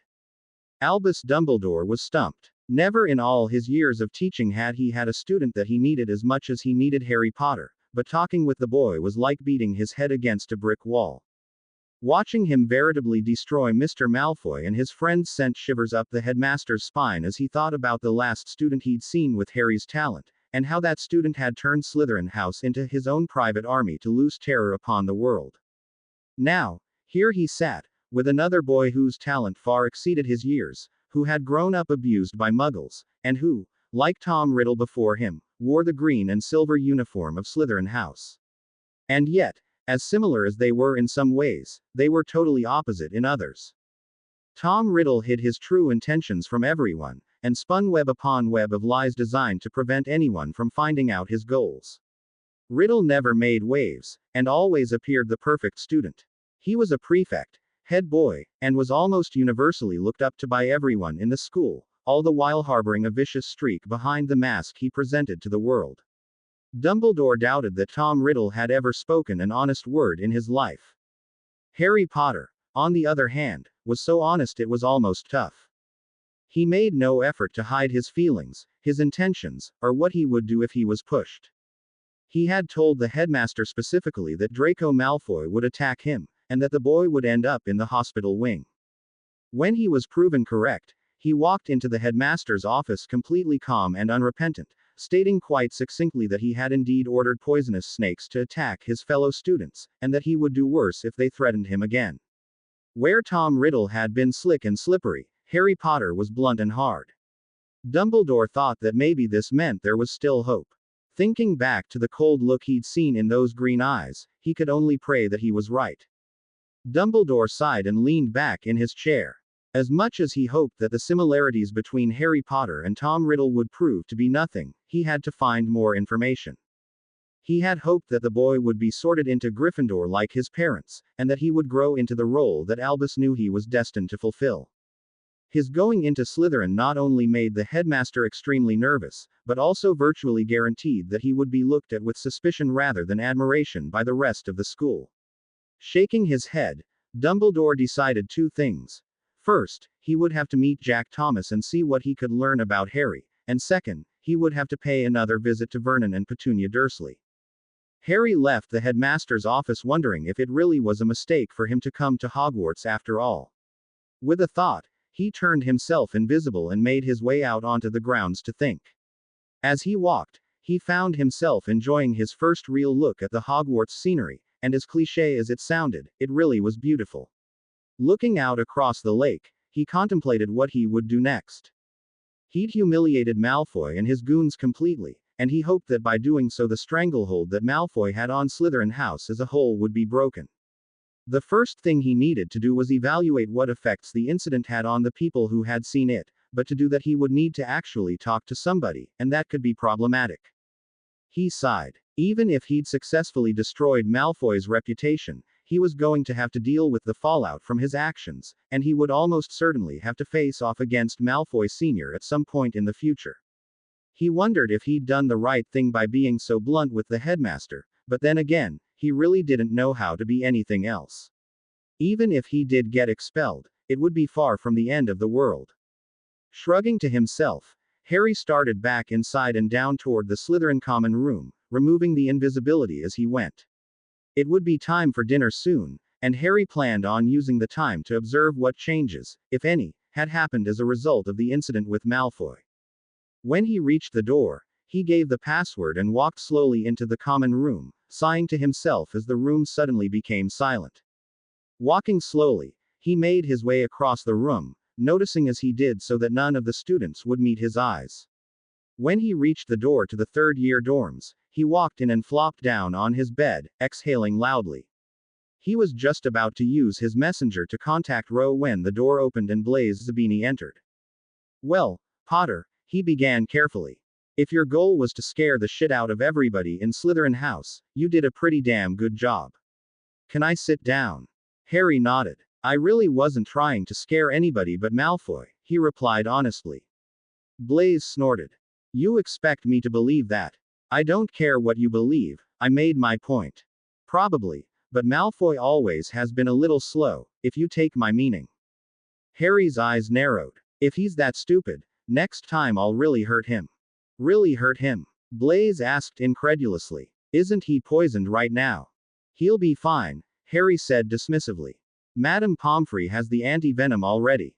They'll all be back within a week, fully healed." Blaise eyed him approvingly. "How very Slytherin of you, Potter, making everybody think they were dying when you had everything under control the whole time. I'm impressed." Harry just shrugged, and the two sat in silence for a moment. "Blaise, if there's something you want to know, just ask," Harry said when the silence began to drag on. Blaise chuckled. "That obvious, am I?" Harry shrugged and he continued. "I'm just wondering if you really belong in Slytherin." Harry frowned. "What do you mean?" "Well, think about it," Blaise began. "I mean, Professor Snape is the only professor that ever helps us, and he hates you. Not only that, but he tries to give you detention and you flat out refuse, apparently with no repercussions. The only way that could have happened is if you went to Dumbledore, and he would never help a Slytherin. There's a reason that Slytherins stick together, Potter. The other houses might fear us as a group, but they hate us individually. A lone Slytherin wouldn't last a week." Harry was silent for a moment before he answered. "You remember what I said in the common room?" Blaise nodded slowly. "I meant every word. I'm a Slytherin for a reason, like it or not, but I also meant what I said about bullies, and I could care less what house they're from. Anybody who thinks I'm an easy target because I'm a lone Slytherin will learn the same lesson as Malfoy." Blaise looked like he was trying very hard not to grin. "No offense, Potter, but there are a couple of Gryffindors that I'm really hoping get on your bad side." Harry frowned. "You'll forgive me if I hope that doesn't happen." He looked at Blaise thoughtfully. "Okay, I answered your question, so now you can answer one of mine. How much damage did I do to Malfoy's reputation, and how strong is his support now?" Blaise looked thoughtful for a moment before answering. "I really shouldn't answer that," he said carefully. "I'll tell you what, you agree to answer the rest of my questions, and I'll tell you what you want to know about Malfoy." Harry considered the offer. "How about we take turns?" He countered. "I answer one for you, then you answer one for me." Blaise agreed and the two shook on it before he answered Harry's question. "Well, Malfoy will always have supporters," he said thoughtfully. "He has too many family allies that go back too far to lose them all. But what you did today took away all the credibility and fear he used with the students from lesser families, and there are a lot of those. Essentially, you've knocked him off his throne, but he's not completely out of the game. What about you and Tracy?" Blaise smirked. "Let's just say I've made my choice on who I'd rather have as an enemy, and it's not you." He replied. "With the demonstration you put on today, you're going to have a lot of people trying to be your friend. At least you will once I deliver my impromptu report." Harry nodded. "Report? You didn't think I was the only one with questions, did you?" "Ah, I see," said Harry knowingly. "Since you're the one who talked to me, you'll be the unofficial Harry Potter expert with the rest of the house."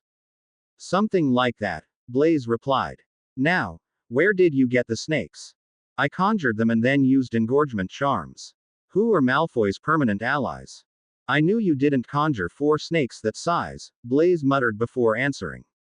"Everybody who attacked you today, with the exception of Millicent Bulstrode, will stand behind Malfoy no matter what.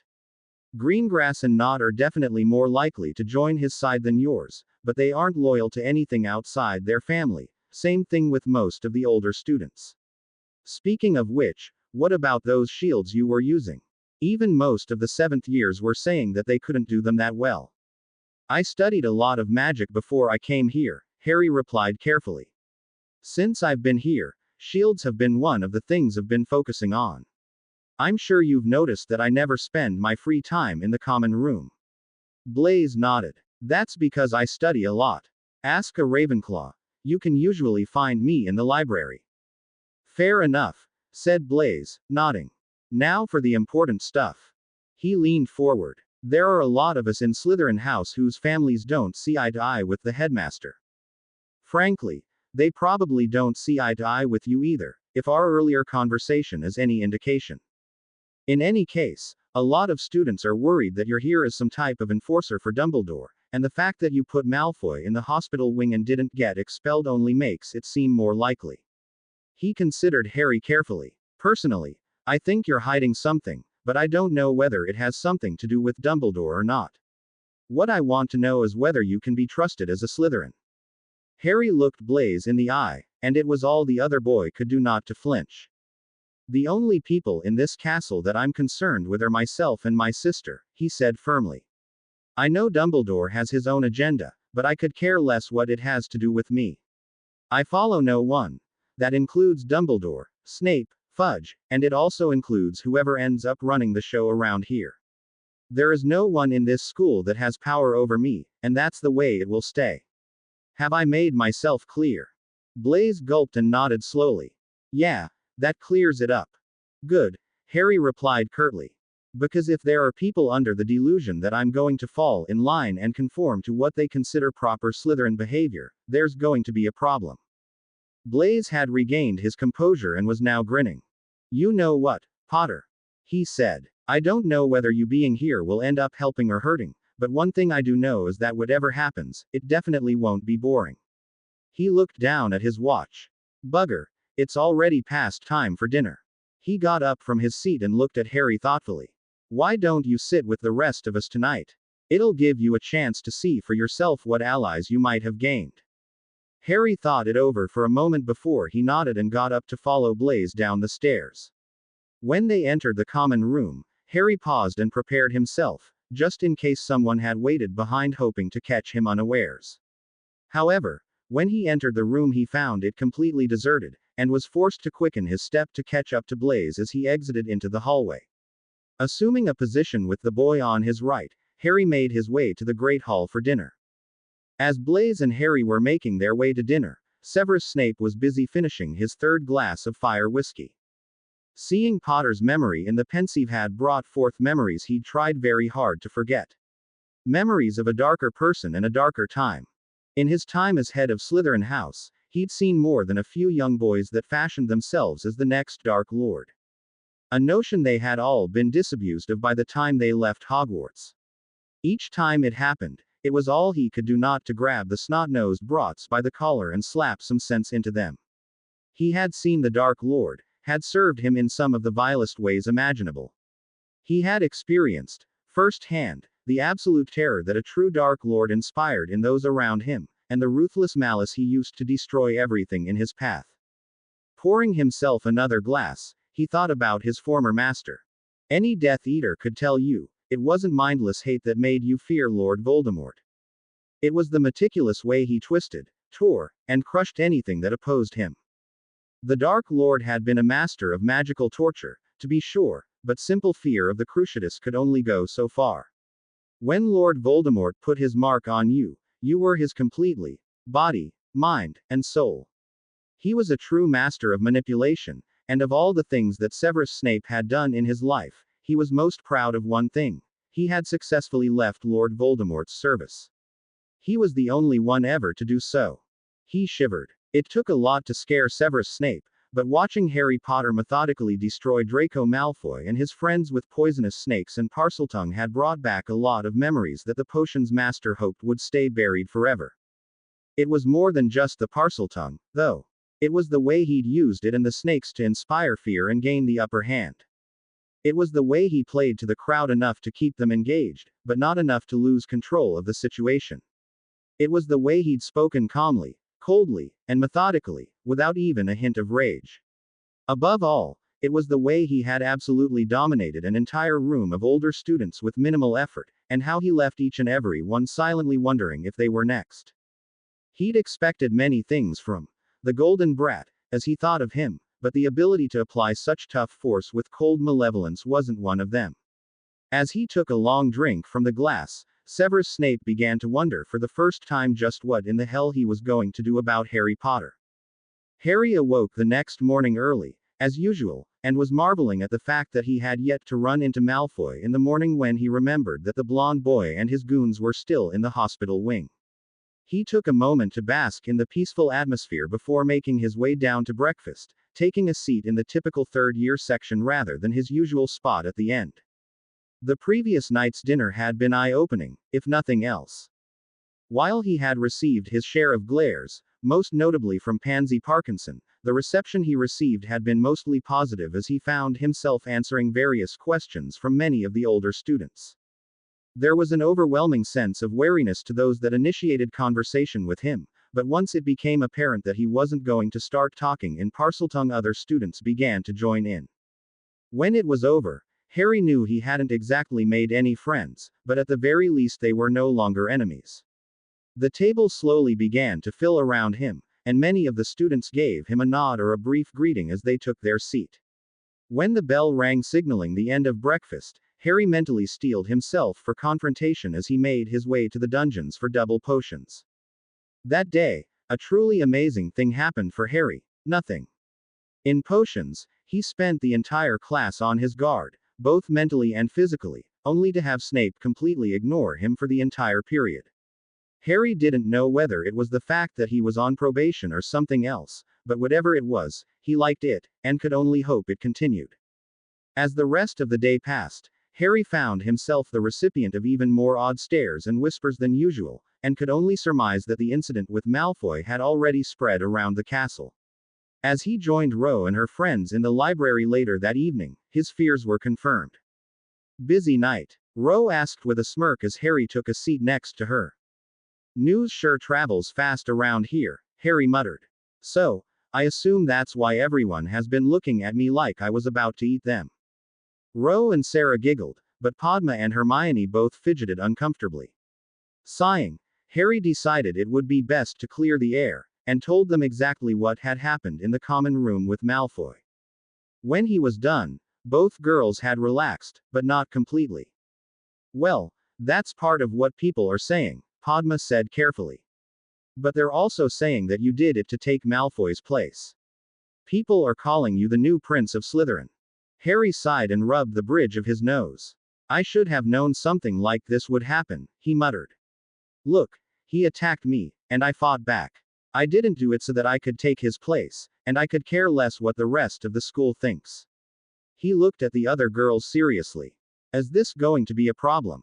The girls, spurred by Ro's warning glare, hastily denied it would be a problem, and the group went back to studying.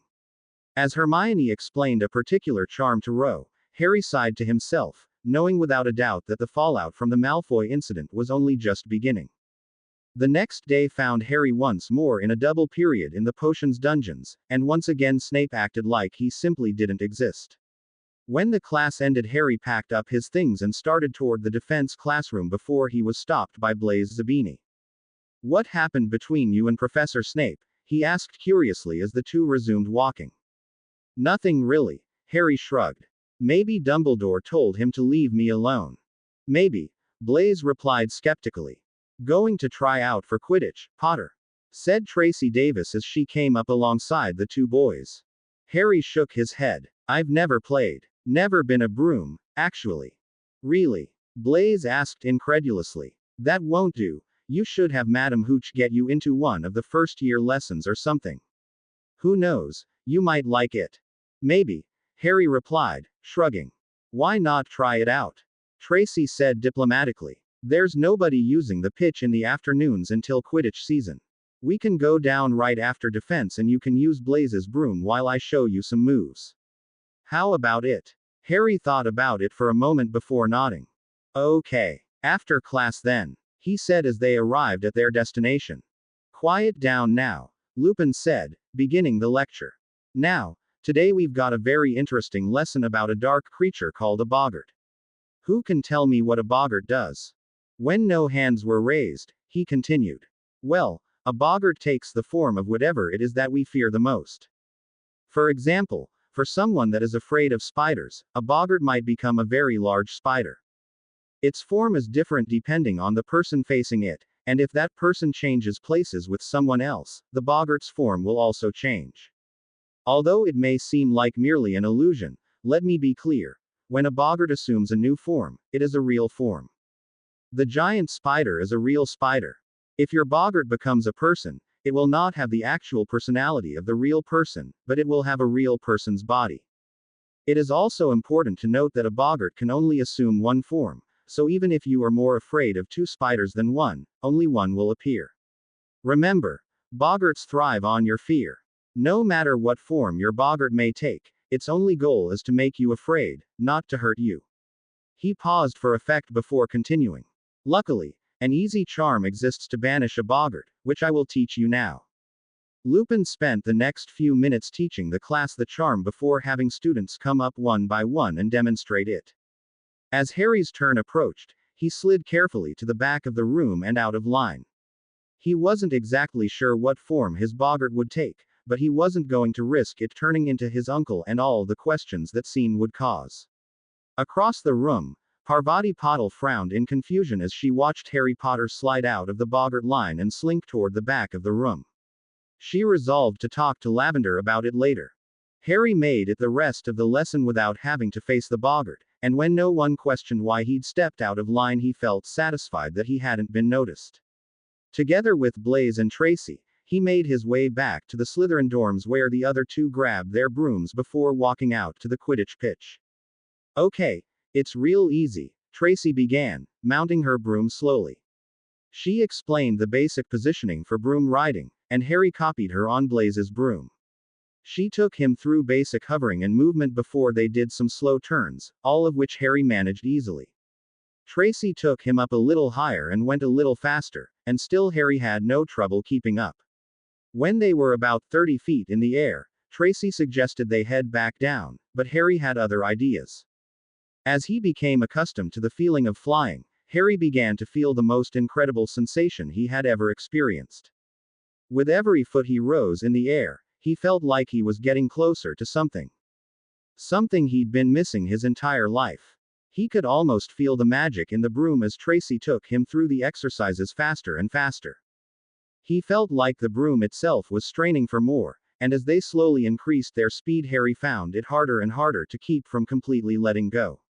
As Tracy began to float toward the ground, Harry unleashed the feeling inside of him and shot into the air with all the speed he could manage.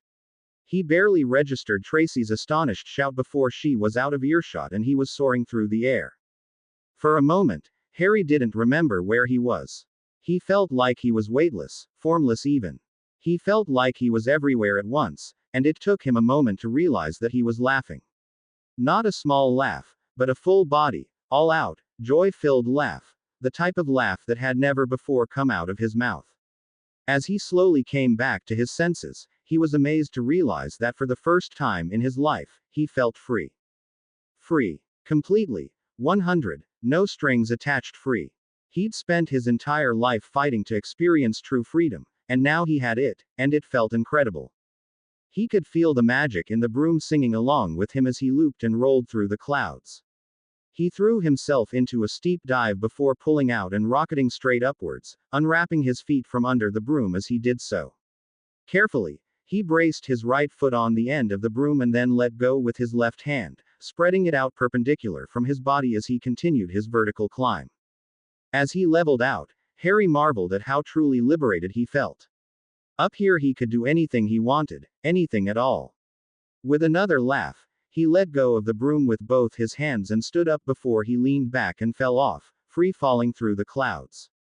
As he gained speed, Harry flipped over on his back and summoned the broom back to him wandlessly, grabbing it with his right hand before bracing his right foot on the end and pulling up from his death drop. With a grin, he went into another dive and pulled out at about 50 feet before floating gently down to where Blaise and Tracy were waiting. "What did you think you were doing?" Tracy screeched when he had landed. We couldn't even see you half the time, you were too high. You could have killed yourself, Potter. It took Harry a moment to recover from the feeling he'd just experienced, but gradually his face became guarded again and he shrugged at Tracy before looking at a smirking Blaze. I guess you like flying after all, E.H. Potter? He asked. You could say that, Harry replied.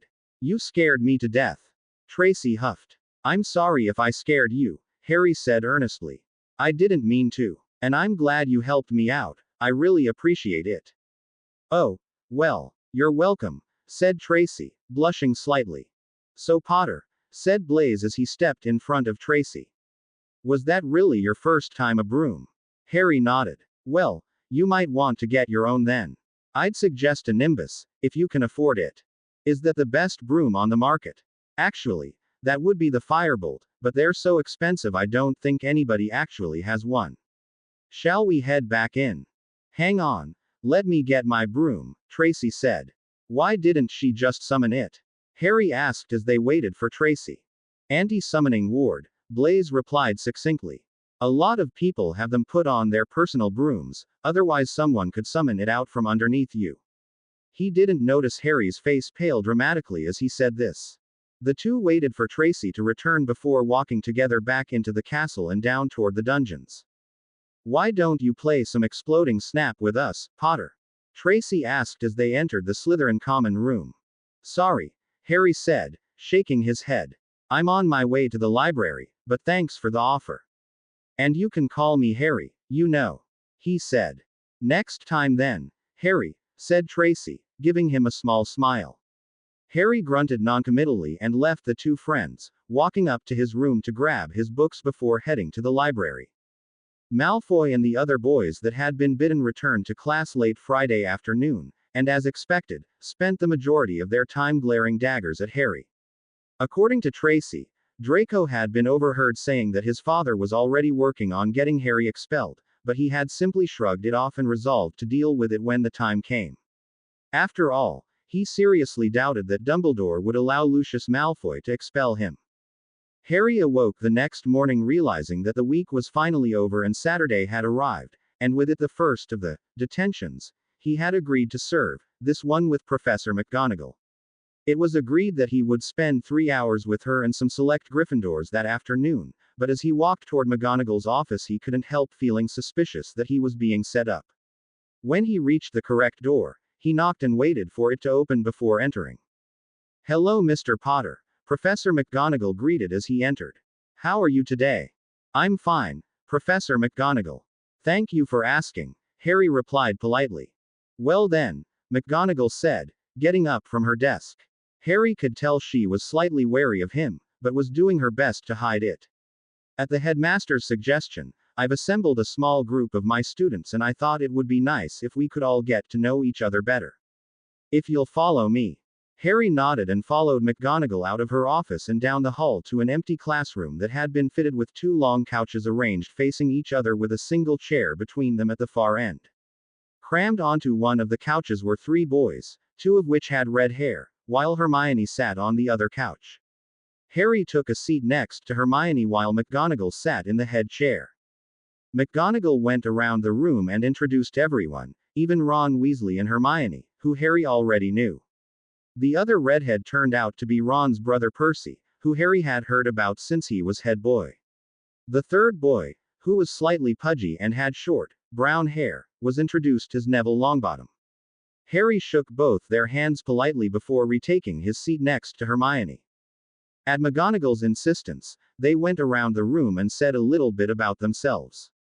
The conversation was a bit forced, but no one wanted to upset McGonagall, so they made do. After about 45 minutes, McGonagall was satisfied that they weren't going to kill each and decided to leave them alone for the remainder of the time. As soon as she had left the room, Ron Weasley began casting quick glances at the door, as if he were waiting for something. Frowning, he turned back to the group. Hey Potter, is it true that you're a Parselmouth? He asked loudly. Percy and Neville gasped but Hermione just rolled her eyes. Of course Harry hissed at him. That means yes, he said in English, rolling his eyes as Neville squeaked and Ron recoiled. And now see here, Potter, Percy began pompously. What? Harry cut him off. It's just a language, it can't hurt you. That's not what I heard, Ron said accusingly. I heard you tried to kill Malfoy with it so you could take his place. I didn't try to kill anyone, Harry said, slightly annoyed. He knew this was exactly why the headmaster had scheduled these meetings, but he didn't have to like it. Malfoy and his friends attacked me and I fought back. One of the things I used to fight back were snakes, which I commanded in Parseltongue. But I didn't try to kill anyone, and I certainly don't want anything of Malfoy's. He finished firmly. Neville looked like he wanted to ask something, but couldn't manage to get the words out. As he closed his mouth for the third time, the door opened to reveal the Weasley twins followed by 3 more boys and 2 girls. Immediately on his guard, Harry stood up smoothly and edged his way next to the head chair. I didn't know our time was up already, he said carefully to the new group. That would be because it isn't. Fred said jovially. Not even close. George added. But we couldn't let these 4 have all the fun. Not with such a distinguished guest. A sad day, Fred. Indeed, George. When we aren't invited to meet the new Prince of Slytherin. They said together. You know I really don't like that nickname, Harry said casually, now standing next to the head chair. It's not accurate at all. Just because I took Malfoy down a peg doesn't mean I want to take his spot. What's this, Fred? George gasped. A Slytherin with no ambition. Fred replied with a mocking, incredulous expression. That's enough. You too, Hermione broke in. Harry is here to meet with us like Professor McGonagall asked. He doesn't need you bothering him. The know-it-all strikes again, said Lavender sarcastically. You'd better listen to her, she does know everything, after all. Parvati giggled. Whose side are you on, anyway? Ron asked suspiciously. This is the second time I've seen you defending him. He jerked his thumb at Harry. Maybe she has a crush on him, Parvati said, still giggling. Like he'd ever go for a buck-toothed train wreck like her, Lavender said, and Parvati's giggle became a full-blown laugh. Hermione looked like she wanted to disappear as her eyes filled with tears. She got up to leave but stopped when she felt Harry's hand on her shoulder. You think I'd rather have a fat cow like you? He said coldly. Or maybe a brain-dead bimbo like your friend. Harry snorted in disdain. Oi, you can't talk to her like that. Seamus yelled. I'll talk to her how I please, Harry snapped, his eyes narrowing dangerously. Nobody insults my friends, so apologize or get out. Seamus started to respond but stopped when Fred spoke first. I believe the Slytherin prince has made his appearance. I believe you're right, oh brother mine. Shall we get on with it then? Fred asked. Harry pulled his wand and formulated his attack plan as he edged backwards for some cover. Indeed we shall, George answered. Alohomora. They intoned together, pointing their wands at the wardrobe in the back of the room behind and to the left of Harry. For a moment, Harry was confused. He kept his eyes forward, thinking it was a trick to make him turn around. Then he heard a voice that made his blood freeze. You can't kill me, boy. His uncle's voice hissed. Shocked, Harry whirled around and pointed his wand at the wardrobe, preparing to obliterate it, when his uncle laughed and a body came flying out to land in front of Harry. All thoughts of his uncle or the other people in the room vanished when he saw who it was. Ro! He screamed frantically, falling to his knees beside his badly beaten sister. Her face was covered in blood from gashes all over her cheeks and forehead, and it looked like her left eye had been punctured. Her clothes were bloody and torn, and it was obvious that she had been severely beaten and whipped, as her flesh hung in bloody strips from her chest and abdomen. There were vicious gashes running down the veins in both of her arms, and her legs were bent and twisted at impossible angles. H-ha-a-r-y, she gasped out. WWHY. Tears were running down Harry's face unchecked as he held his dying sister. Hang on. He yelled through his tears, trying frantically to apply the one healing charm that he knew to her numerous wounds. No matter how hard he tried, it just wasn't enough. Don't die. Don't die, he screamed. Desperately, Harry focused all the magic at his disposal. He knew he had a healing power and he would make it work for her. His magic flared and he felt the power flowing around him, but still he couldn't heal his sister's injuries. With a scream of frustration, he pushed harder and harder until he could almost feel Ro's wounds. As Harry started to lose himself in his magic, he was hit with a burst of sudden inspiration. He refocused his healing magic and tried to transfer the wounds to himself rather than heal them. Placing his hands over Ro's face, he screamed in agony as his face erupted in hideous gash marks and his left eye was punctured. He was about to lose his hold when he remembered what was at stake, so instead he focused all his will on blocking the pain and healing his newly acquired wounds. It was exhausting, but Harry began to slowly make progress on Ro's battered body, transferring the wounds to his own body and then healing them. The rest of the students in the room could only watch, horrified, as vicious gashes, bruises, and stab wounds erupted on Harry's body, sending blood gushing onto the floor. Hermione and George Weasley both tried to approach the two, but were thrown back violently by an unseen force. After almost 10 minutes, Harry's clothes were soaked in his own blood and he could tell he was tiring. He had not heard Professor McGonagall enter, but he vaguely registered that she was shouting at him to stop. Of course he wouldn't, not when he was so close and Ro was still breathing. With a final effort, he extended his magic once more and felt something puncture his stomach as his legs snapped several times. He focused his healing energy one last time, but found that he just didn't have the strength to do it. He managed one last look at Ro before he collapsed and fell into the warm embrace of darkness. When Albus Dumbledore returned to Hogwarts later that same night, he was already in a very bad mood. He had spent much of his afternoon waiting at the flat Harry Potter shared with Jack Thomas, hoping to hear the older boy's perspective on his adopted brother. He had tried off and on for the better part of 3 hours, but was unable to locate the boy, and therefore moved on to his second stop. Through various sources, Dumbledore had learned that some time after Petunia Dursley had filed for Harry's emancipation, she had taken her son and moved away from Privet Drive, finally settling in a quiet neighborhood in Hertford. Even more unsettling was the fact that her husband, Vernon, had apparently left her prior to the move, and was now nowhere to be found. His meeting with Petunia Dursley had been a cornucopia of bad news. After quietly confronting both her and her overweight son, he immediately began to use his legilimency, asking his questions carefully to bring up the desired memories. It was with no small amount of alarm that he had realized that someone had put a mental block on her, and promptly removed it. He was not at all prepared for what it revealed. As soon as he'd removed the block, Petunia had begun shrieking incoherently to the point that he was forced to sedate her using a very strong calming charm.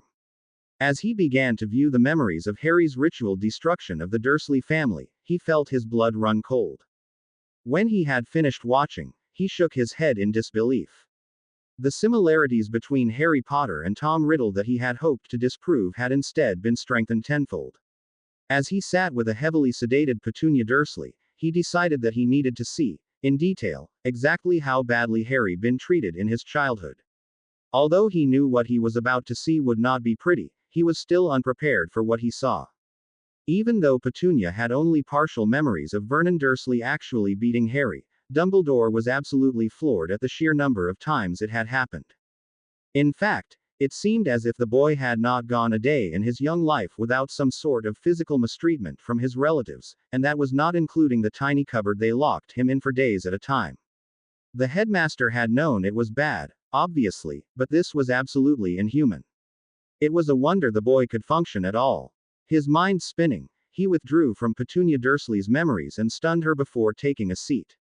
Not for the first time, Albus Dumbledore cursed the day he had first heard the name Dursley and felt a wave of despair wash over him as a single tear ran unchecked into his beard. He could not allow Harry Potter to follow the same path as Tom Riddle, no matter how tough he had been treated. Dumbledore knew he had to find some way to bring the boy to the light, or Harry Potter would slip away from him too, and he would not allow that to happen. Albus Dumbledore was many things, but a coward was not one of them. He currently had possibly the most powerful 13-year-old wizard in history in his school under his care, and he would see that power used for good if it was the last thing he did. The wandless magic he had witnessed in Petunia's memory was even more advanced than he had imagined, and he could only dream of what the boy was capable of now, after years of practice and study. As he stood and apparated back to Hogsmeade, the headmaster walked with a renewed determination to banish the malevolent hatred that threatened to consume Harry Potter, no matter the cost. Having Harry branch out to other houses was already a first step, and Dumbledore was anxious to see the results of the boys' day with Minerva and the Gryffindors. He was therefore rather dismayed to learn that not only had the meeting not gone well, but Harry Potter was currently a resident of the hospital wing in a magical coma that Madame Pomfrey was at a loss to explain.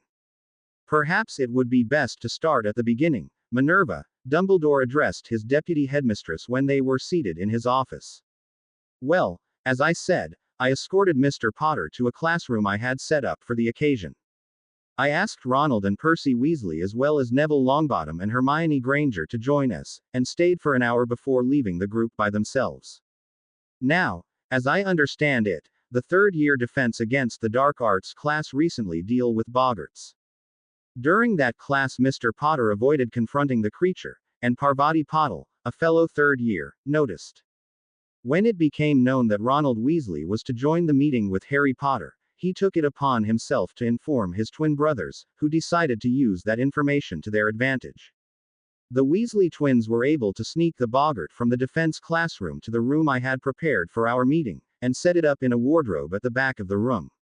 Shortly after I left, they entered along with Lee Jordan and the rest of the Gryffindor third-year students and managed to set the boggart upon Mr. Potter. Dumbledore sat up alertly in his seat. This was information he could definitely use if he was to better understand the boy. And what was Mr. Potter's boggart? McGonagall appeared visibly shaken as she replied. It was Miss Thomas, she said slowly. Or rather, it was a mutilated and dying Miss Thomas. According to Miss Granger, it appeared that she had been tortured mercilessly and was barely hanging on to consciousness. Tortured by whom? I wonder. Dumbledore wondered aloud, but almost immediately the answer came to him. Was there anything else, Minerva? Anything odd? Actually, there was, McGonagall replied. Miss Granger also mentioned a voice before the body came out of the wardrobe. She said it was a man's voice, but the only word she could make out was, boy. That was all the confirmation Dumbledore needed. So, Harry Potter's worst fear was that his sister would be subjected to the same torture that he had been. It was the first good news that Dumbledore had gotten all day. Please continue. Well, after that Mr. Potter was understandably upset, to the point of being hysterical. He started trying to cast healing charms, but they were of course ineffective, and according to Miss Granger he appeared to be getting desperate when he suddenly seized up and started shaking. Shortly after that, the wounds on the boggart began to disappear and the same wounds began to open on Mr. Potter. At this point, Mr. Longbottom had come to me and I entered the room. She paused to compose herself. I have never seen so much blood, Albus. It was everywhere, and Mr. Potter was clearly killing himself, but refused to let go. Did you try to approach him? I did, but he was emitting some sort of ward around himself and the boggart. I couldn't get through. I assume that eventually he collapsed from simple exhaustion, then. Precisely. McGonagall nodded. He has been with Poppy for several hours now but shows no signs of waking. Dumbledore sighed heavily. Then it appears that all we can do is wait. It was nearly 3 whole weeks later on October 1st that Harry finally awoke. It took a moment for him to realize where he was and why he was there, but it all came back to him when his eyes landed on the chair next to his bed where Rose sat reading. Ro! He yelled, jumping out of bed and engulfing his sister in a frantic hug. You're alive. Are you okay? He said, pulling back to look her over. You're awake. Ro exclaimed, and this time it was Harry who was engulfed in a hug. I was so worried. You were worried? Harry asked, confused. Wah. Sit down, and I'll explain everything. For the next few minutes, Harry listed while Ro explained about the boggart and how Harry had miraculously healed it at great cost to himself. When she was almost finished, Madame Pomfrey came in. Well, I see you are finally awake, Mr. Potter, she said crisply. How long have I been out? Harry asked, shaking his head. Almost 3 weeks, the matron replied as she began to run some tests. At Harry's shocked look, she huffed. You're lucky to have woken up at all. I don't know what you did, but I have never had a patient with such a case of both physical and magical trauma. She finished running her wand around Harry. How do you feel? I feel fine, Harry said slowly. Can I leave? Certainly not. Madame Pomfrey exclaimed. I'll need to make you have healed properly and help you regain your strength. She fixed Harry with a stern glare. I do not believe that you fully understand what happened to you, Mr. Potter. The boggart form that you attempted to heal was damaged beyond possible repair. In fact, had it been a real person, they would have been dead before you ever saw them. When you were brought here, not only were you in shock from extreme blood loss, but your magic was fundamentally damaged. In fact, for a moment I thought you would end up a squib. Is that why it took so long for me to recover? Partially, the matron replied, handing him a potion. The trauma experienced by your body and your magic was too severe to heal normally, and, simply put, you shut down. When can I leave? As soon as I am satisfied that there is no lasting damage, you can go. Not before. Harry frowned but realized that there really wasn't anything he could do, so he just shrugged and nodded. Madame Pomfrey gave him another potion and went back to her office, leaving him alone with Ro. 3 weeks, huh, I've been really worried, Harry, Ro said, sniffling. When Hermione told me what happened, I came straight here, but they wouldn't even let me see you. It took a few days, but finally Dumbledore came and told me that you were in a coma, but that I could visit you whenever I wanted. I've spent all my free time in this chair for the last 3 weeks. She started crying. I'm just so glad you're awake. Come here, Harry said, wrapping an arm around her. I'm glad you were here too, otherwise I might have gone a little crazy trying to find out if you were okay. He paused before continuing quietly. It looked so real, I thought it was you. I couldn't even think. I just knew I had to heal you before you died. He shuddered. How did you do that? Anyway, Rose said, drying her eyes. Hermione said that it looked like you were taking the wounds from the boggart and transferring them to yourself. I don't know how I did it, really, Harry replied honestly. I wasn't really thinking about it, I just knew I had to do something, and I had to make it work. I don't even know if I could do it again. You'd better not, Rose said seriously. Dumbledore told me that whatever you did almost destroyed your magic, like you were doing something that shouldn't be done. For God's sake, it left you a coma for 3 weeks, Harry. It felt like only few moments to me, Harry answered absently. Speaking of which, what have I missed around here? Ro glared at him for changing the subject, but grudgingly filled him in on what he'd missed in the last 3 weeks, which wasn't much. Thanks to Hermione, the rumors about why he was in a coma had been crushed as soon as they started, since she had insisted on making sure everyone knew the truth. Harry made a mental note to thank her later. Of course, that also meant that there wasn't a person in the castle who didn't know about the relationship between Ro and Harry. How's that going? Harry asked when she told him. It's not too bad, Ro replied, shrugging. It's mostly the same questions over and over again. It didn't even make the paper, which I'm sure you're happy about. Suddenly she remembered something and her face fell. There was something in the paper though, and it's not good. Lucius Malfoy was pressing for your expulsion after the incident with Draco, so the Board of Governors appointed someone to look into what happened, a guy named Amos Diggory, his son goes here actually. Anyway, he basically came in, asked some questions, and said everything was fine. We were all happy, of course, but Lucius Malfoy was furious, and he went to the press. They ran stories for a week about how you're going to be the next Dark Lord since you're violent and can speak Parseltongue. Then they started talking about how Dumbledore was senile and putting students in danger, and how Lucius Malfoy was trying to clean the school up, but Dumbledore kept stopping him. It was pretty bad, and they said some really mean things about you, Harry. Are people still talking about it? Not really. The articles stopped when they realized you might not wake up, and they couldn't get you to comment. She looked at Harry apologetically. I gave an interview once, but they twisted everything I said, so I didn't give another one. Once the articles stopped, people stopped talking about it, around here at least. Still, I don't know what it will be like the next time you go to Diagon Alley. I guess we'll find out then, Harry said with a sigh.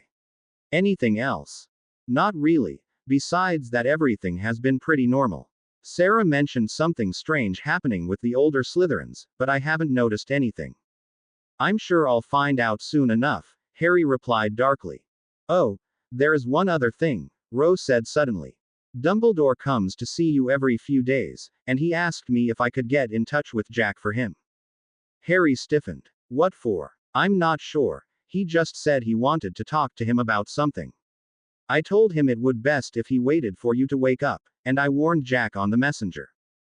Good thinking, Harry complimented. Whatever he wants, it can't be good. My thoughts exactly. The two sat in silence for a moment before the doors to the hospital wing opened and Albus Dumbledore entered. Ah, Mr. Potter, he said, making his way over to Harry's bed. You gave us quite a scare. I trust you are feeling better. Much better, sir, thank you, Harry replied politely. He couldn't put his finger on it, but the headmaster sounded different, somehow. More wary and less carefree. Good, good, Dumbledore replied as he conjured a chair and took a seat. You should know that I have spoken with all your teachers, and they have provided me with the work you have missed. He flicked his wand and the table next to the bed was suddenly overflowing with parchment. You will not be expected to turn the work in immediately, of course. Thank you, sir, Harry replied, glancing over the pile of papers. It will give me something to do while I wait for Madame Pomfrey to release me. That it will, my boy, said Dumbledore, twinkling slightly. Now, I must ask if you remember what happened before you were brought here. I remember, sir, Harry said carefully. Ro already told me that it was a boggart, but I really thought it was her, and I just kind of went crazy. I don't remember what I did, all I remember is thinking that I had to heal her somehow, and healing charms weren't helping. Dumbledore nodded sagely. Yes, Miss Granger informed me that you appeared to be acting on pure instinct, and I can only surmise that you were able to somehow harness a powerful blast of accidental magic and apply it to the boggart. Harry nodded along like this made sense. The parties involved have been punished for disrupting your meeting, and for a potentially dangerous prank. I know the experience was traumatic for you, Harry, but it was not meant as such. Messrs. Fred and George Weasley have a rather colorful reputation for their student pranks, and are both quick to admit that this one got away from them.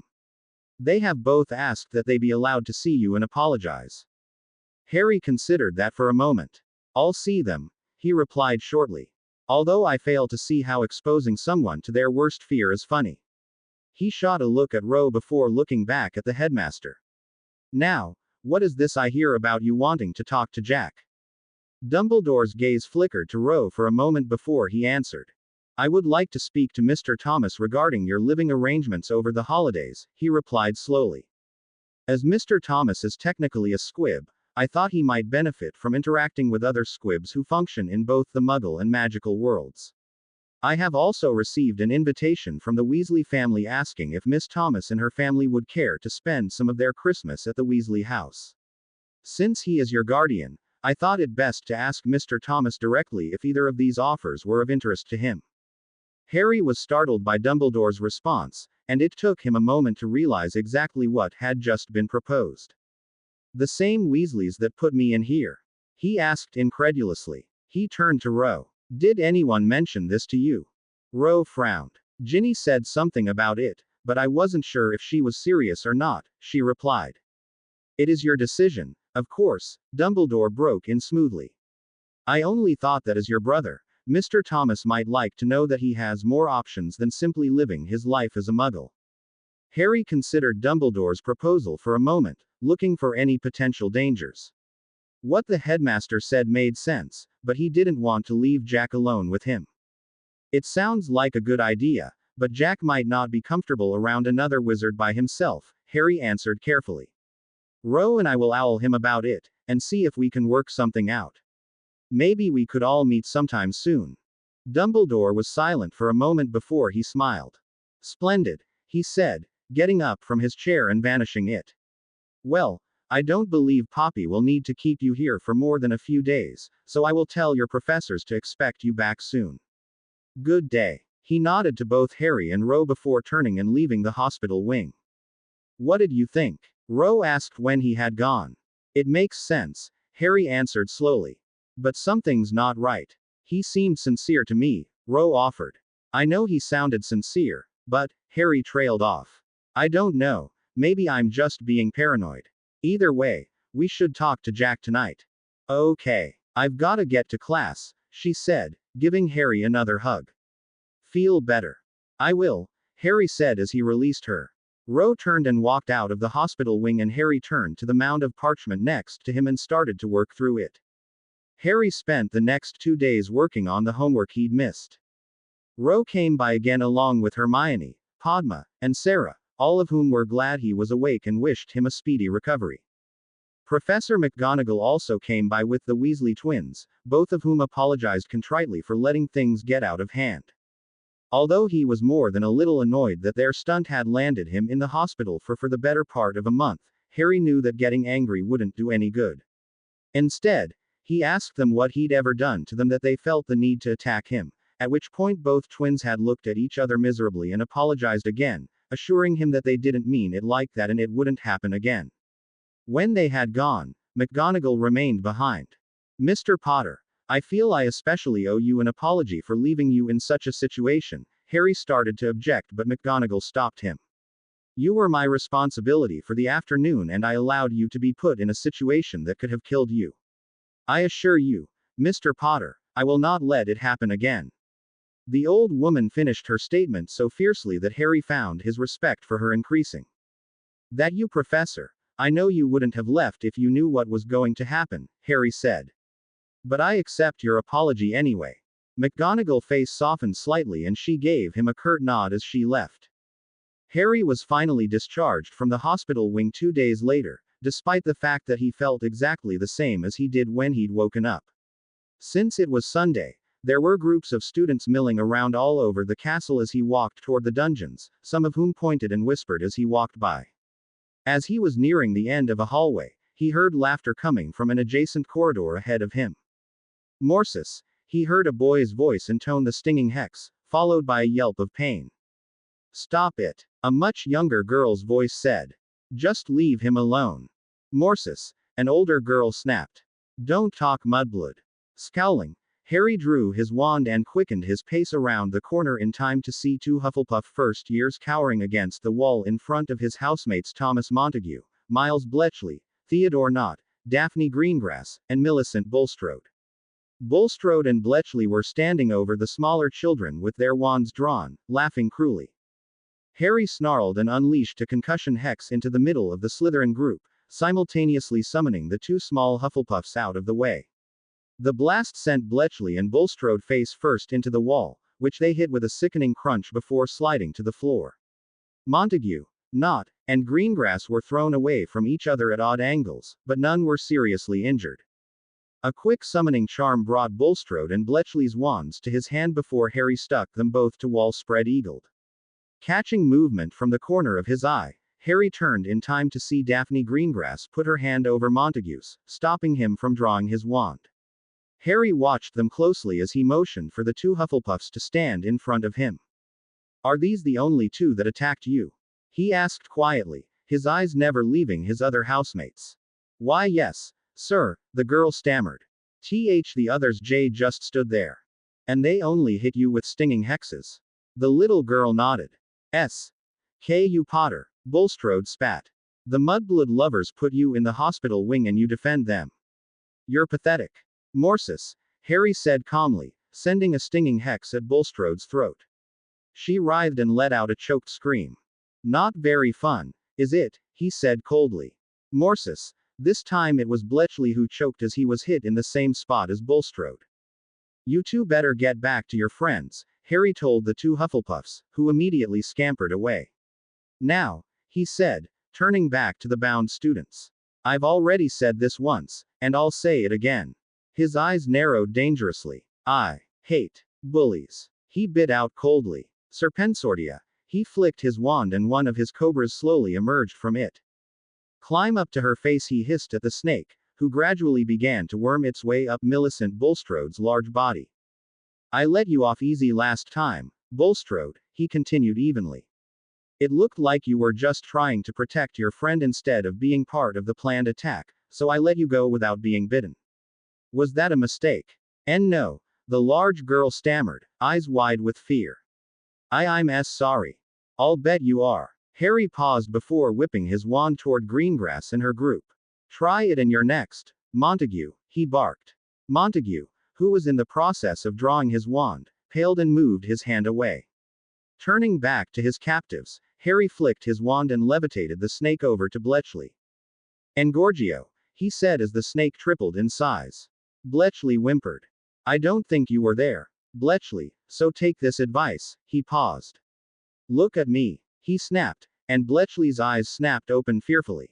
"Picking on first years doesn't make you a man. In fact, it makes you pathetic, and even worse, it makes me angry." He hissed something under his breath and Bletchley whimpered again. "If I catch either of you again, I will hurt you." "Thank you, my friend. I believe they are scared enough," he hissed at the cobra before banishing it.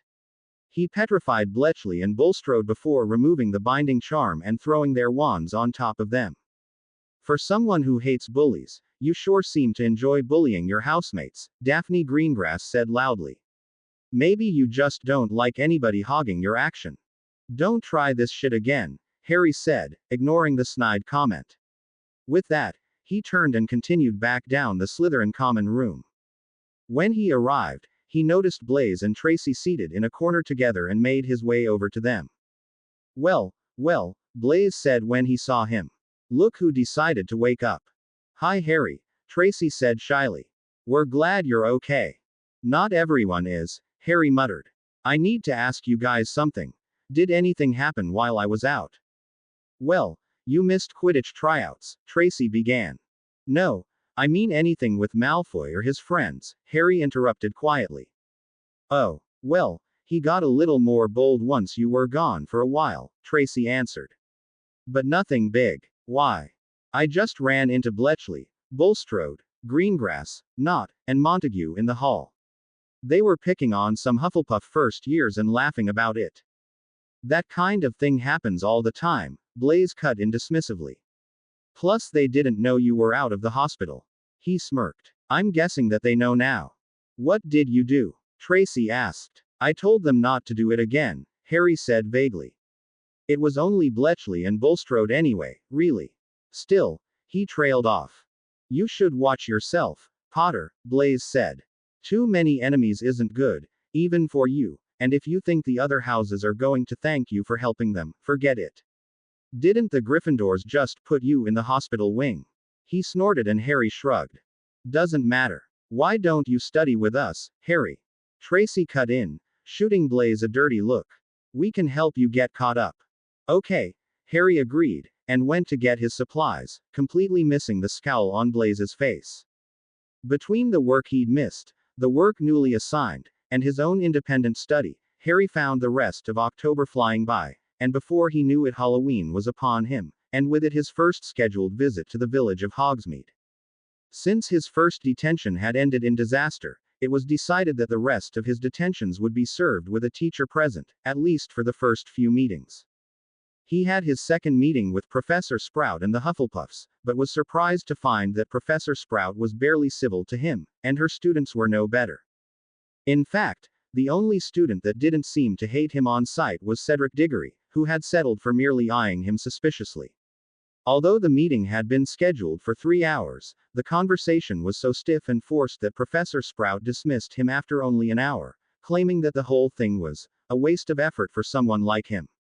He had been about to ask what she meant when he had been promptly escorted out. Although he still spent much of his study time in the library with Ro and her friends, he had also been spending an increasing amount of time with Tracy and Blaise. This had mostly been at Tracy's insistence, which was how he found himself currently sitting at a small table in the Three Broomsticks with her while they waited for Blaise to arrive. "I can't believe you only bought a wand holster and some candy," she said to Harry, who shrugged. "That's all I needed. The only purpose of money is to be spent," Tracy said wisely. "What you need is irrelevant." "I doubt that's a very popular opinion, especially in our house. Most of the old family types seem to think money is only good for saving." "Yeah, well," Tracy said, fidgeting slightly. "In case you haven't noticed, I'm not the perfect Slytherin." Harry had noticed, of course, but figured it wasn't exactly polite to ask why. "You get by all right," he said diplomatically. "I'm sure most students here fit into more than one house. The hat said I could have gone into Gryffindor, after all. Who knows, in a different world you could have been a Hufflepuff." Tracy's eyes snapped up to him fearfully, and Harry got a short vision of her telling the Sorting Hat that she refused to be in Hufflepuff. A pure blood in Hufflepuff. You must be joking. Actually, I could see that, Harry said slowly. It's obvious you're very loyal to Blaise. For some reason, she blushed at that. Yeah, well, I've known him pretty much my whole life. She muttered. Our parents were great friends at school, and our families have always been on good terms. If you'd been best friends with somebody since you were 6, you'd be loyal too.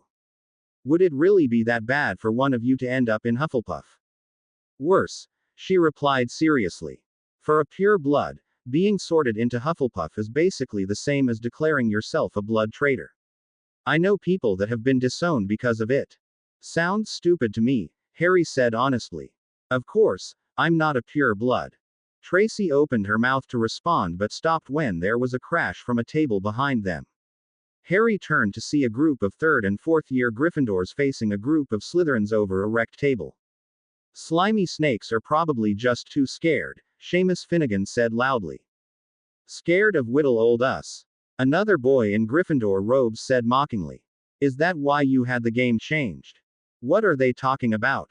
Harry whispered to Tracy. The Gryffindor-Slytherin Quidditch match was supposed to be this Friday, Tracy replied quietly. But they changed it to Gryffindor-Hufflepuff for some reason. Nobody knows why. Harry turned back to just in time to see Ron Weasley say something to Draco Malfoy, but he was too far away to hear it clearly. It's undignified for us to play such a poor excuse for a team, Weasley, Malfoy said, smirking. The Slytherins laughed as Ron flushed. Well, at least I don't get beaten up in my own common room. Ron replied scathingly. Everybody knows you're a joke now that Potter took your crown. Harry, who was watching the two groups warily, was too far away to hear exactly what Ron said, but judging from all the looks that were shot in his direction, he figured it was safe to assume it involved him. Malfoy cast Harry a quick glance and started to look panicked. It was obvious he couldn't let Ron's comment go, but at the same time he really didn't want to bring Harry into the conversation. He was saved by Daphne Greengrass, who had been watching the exchange when an idea hit her. What would you know about it, Weasley? She said mockingly. He and his sister told everyone how you basically ran away crying when you saw him, and had to call your brothers for protection. You're probably scared of him even now. She finished with a smirk. That's right, Nott said, catching on. He said you were too scared to talk when you heard he was a Parselmouth. That's not very Gryffindor of you, now is it? The rest of the Slytherins snickered. I'm not scared of any of you slimy bastards. Ron yelled, glaring at Harry. I don't know what you guys are talking about over there, Harry called firmly. But leave me out of it. See, Malfoy sniggered. Even Potter knows how worthless Weasleys are. You think you're so great, Potter. Ron yelled. You're the one who couldn't even handle a boggart. You were crying like a little girl. He grinned viciously as the Gryffindors laughed. I said leave me out of this, Weasley, Harry repeated, his tone cold. Did you know that Ro Thomas said Weasley was so scared he wet his pants? Daphne whispered loudly to Nott. I heard her and Granger talking about it. They both snickered loudly. That's a lie, Ron yelled, flushing an ugly red. Potter's the one who's scared, and that Thomas Bint wasn't even there. That got Harry's attention. You'd better be referring to the Thomas behind you, Harry said coldly as he stood up. Otherwise. What is going on here? Interrupted a voice from the doorway. Immediately, the two groups separated and waited as Professor McGonagall approached. Nothing, Professor, Seamus Finnegan said immediately. We were just leaving. The other Gryffindors nodded in agreement. McGonagall eyed him suspiciously. If that's the case, shouldn't you begin moving, Mr. Finnegan? Right, Seamus said, grabbing Ron's arm. Come on, he hissed. Ron threw one more glare at Harry, who looked back through narrowed eyes. As Ron passed by Daphne Greengrass, she whispered to Nott. Thomas was right, he's nothing but a coward. Ron growled, but was pulled out the door before he could respond. Harry sat back down again to wait for Blaise, completely missing the satisfied smile Daphne Greengrass wore as she took her own seat. Later that night was the Halloween feast, which was enjoyable except for the heated glares Harry could feel from the Gryffindor table. When the feast was over, Harry walked with the rest of the Slytherins down to the common room and sat down with Blaise and Tracy to study. About 20 minutes later, Professor Snape walked into the room and called a house meeting. There has been an incident, Snape began curtly. It is possible that Sirius Black, he spat the name and shot a look at Harry, has found a way inside the castle, and the headmaster has requested that all students spend the night in the Great Hall. Bring only what you need, and do not get left behind. You have 5 minutes. When the time was up, Professor Snape led the Slytherins back up to the Great Hall, which had been laid out with sleeping bags for each house. Harry saw that Ron was talking with Hermione and made his way over to them. Do either of you know what happened? He asked quietly. Sirius Black attacked the portrait that guards the Gryffindor common room, Hermione answered. He ripped it up when he couldn't get through. They're searching the castle for him now, put in Ron. That's why we're all here. The Gryffindor common room? Harry asked, slightly confused. It was common knowledge that he'd been sorted into Slytherin, so why had Black tried to get into Gryffindor? Harry thought about this as he said goodnight to the girls and crawled into his sleeping bag, pretending to fall asleep immediately. After about an hour of pretending, Harry was beginning to get frustrated. He'd planned on sneaking out once everybody was asleep, but it seemed that the teachers patrolling the area were taking great care to check on him quite often. Even if he managed to sneak out, his empty sleeping bag would be noticed almost immediately. Sighing in disappointment, he settled into his sleeping bag and allowed himself to drift off into a dreamless sleep. The week after Halloween was frustrating for Harry, mainly because it seemed that he couldn't go anywhere without someone following him and monitoring his every move. Apparently, the fact that Sirius Black had been attempting to break into Gryffindor rather than Slytherin did little to discourage the assumption that he was after Harry, an assumption that irritated him to no end. Another thing that was bothering him was the lack of hostility he felt from Malfoy and his cronies. He'd expected some sort of retaliation after the incident with Bletchley and Bulstrode, but it hadn't come. Ironically, the exact opposite was true with the other houses in the school, as he'd noticed an increasing amount of Gryffindors and Hufflepuffs glaring at him every chance they got. On Thursday, Harry had his overdue first Patronus lesson with Professor Lupin. He had spent the last few days rereading the details of the charm and how to perform it, but for some reason he was still unable to make it work. He hoped the professor could shed some light on why. So, Lupin said once Harry had told him the problem. You think you're doing it right, but you can't get results. Harry nodded. If you don't mind me asking, what memory were you using? The first time I rode a broom, Harry replied slowly. That is most likely part of the problem, Lupin said thoughtfully. But first you have to understand that the Patronus charm, unlikely most charms, is made more powerful by emotion rather than raw power. In this memory, you were very happy, correct? Harry nodded. Yes, that is part of it, but merely remembering being happy is not enough. In order for the charm to work, you have to feel happiness and use it to power the spell. Spells powered by emotion, such as the Patronus charm, are among the most difficult to master because they require both normal focus and intense emotional concentration. Harry considered this for a moment before frowning. How do I feel happiness in the presence of a Dementor? Ah, and there you see the real difficulty, Lupin said wisely. Harry, there are many witches and wizards who can cast a Patronus, but there are very few who can do so in the presence of an actual Dementor. The best that most of us can manage is a silver mist like the one I used on the train. Let me be clear. The mist will repel a Dementor, but it is quite weak, and if confronted by too many, would most likely fail. But a corporeal Patronus wouldn't. Correct, Lupin said, smiling. Now, I thought it best to begin with no outside interference until you can manage at least a solid mist. At that point, I will ask the headmaster for his assistance in recreating the effects of a real Dementor. Harry nodded his agreement and followed Lupin's instructions for the rest of the lesson. By the end, he was able to manage a fine silver mist, much to Lupin's amazement. That is an incredible amount of progress for your first lesson, Harry, he said when they were finished. Harry just shrugged and agreed to meet the same time the next week. After thanking Lupin for his time, Harry started back down to the dorms. The Patronus charm was the first spell he'd come across that required the caster to be feeling a specific emotion, and he wanted to know why he hadn't discovered this particular branch of magic before. He resolved to set aside some of his own study time to find out why, and to increase his emotional control. The next day was the first scheduled Quidditch match of the year between Gryffindor and Hufflepuff, and although he didn't really want to go, Harry somehow found himself sitting in the pouring rain next to Tracy and Blaise as the game began. "Trust me, you'll be glad you came," Tracy told him when they were seated. "You enjoy flying way too much not to like Quidditch." As the game progressed, Harry had to admit it did look like fun.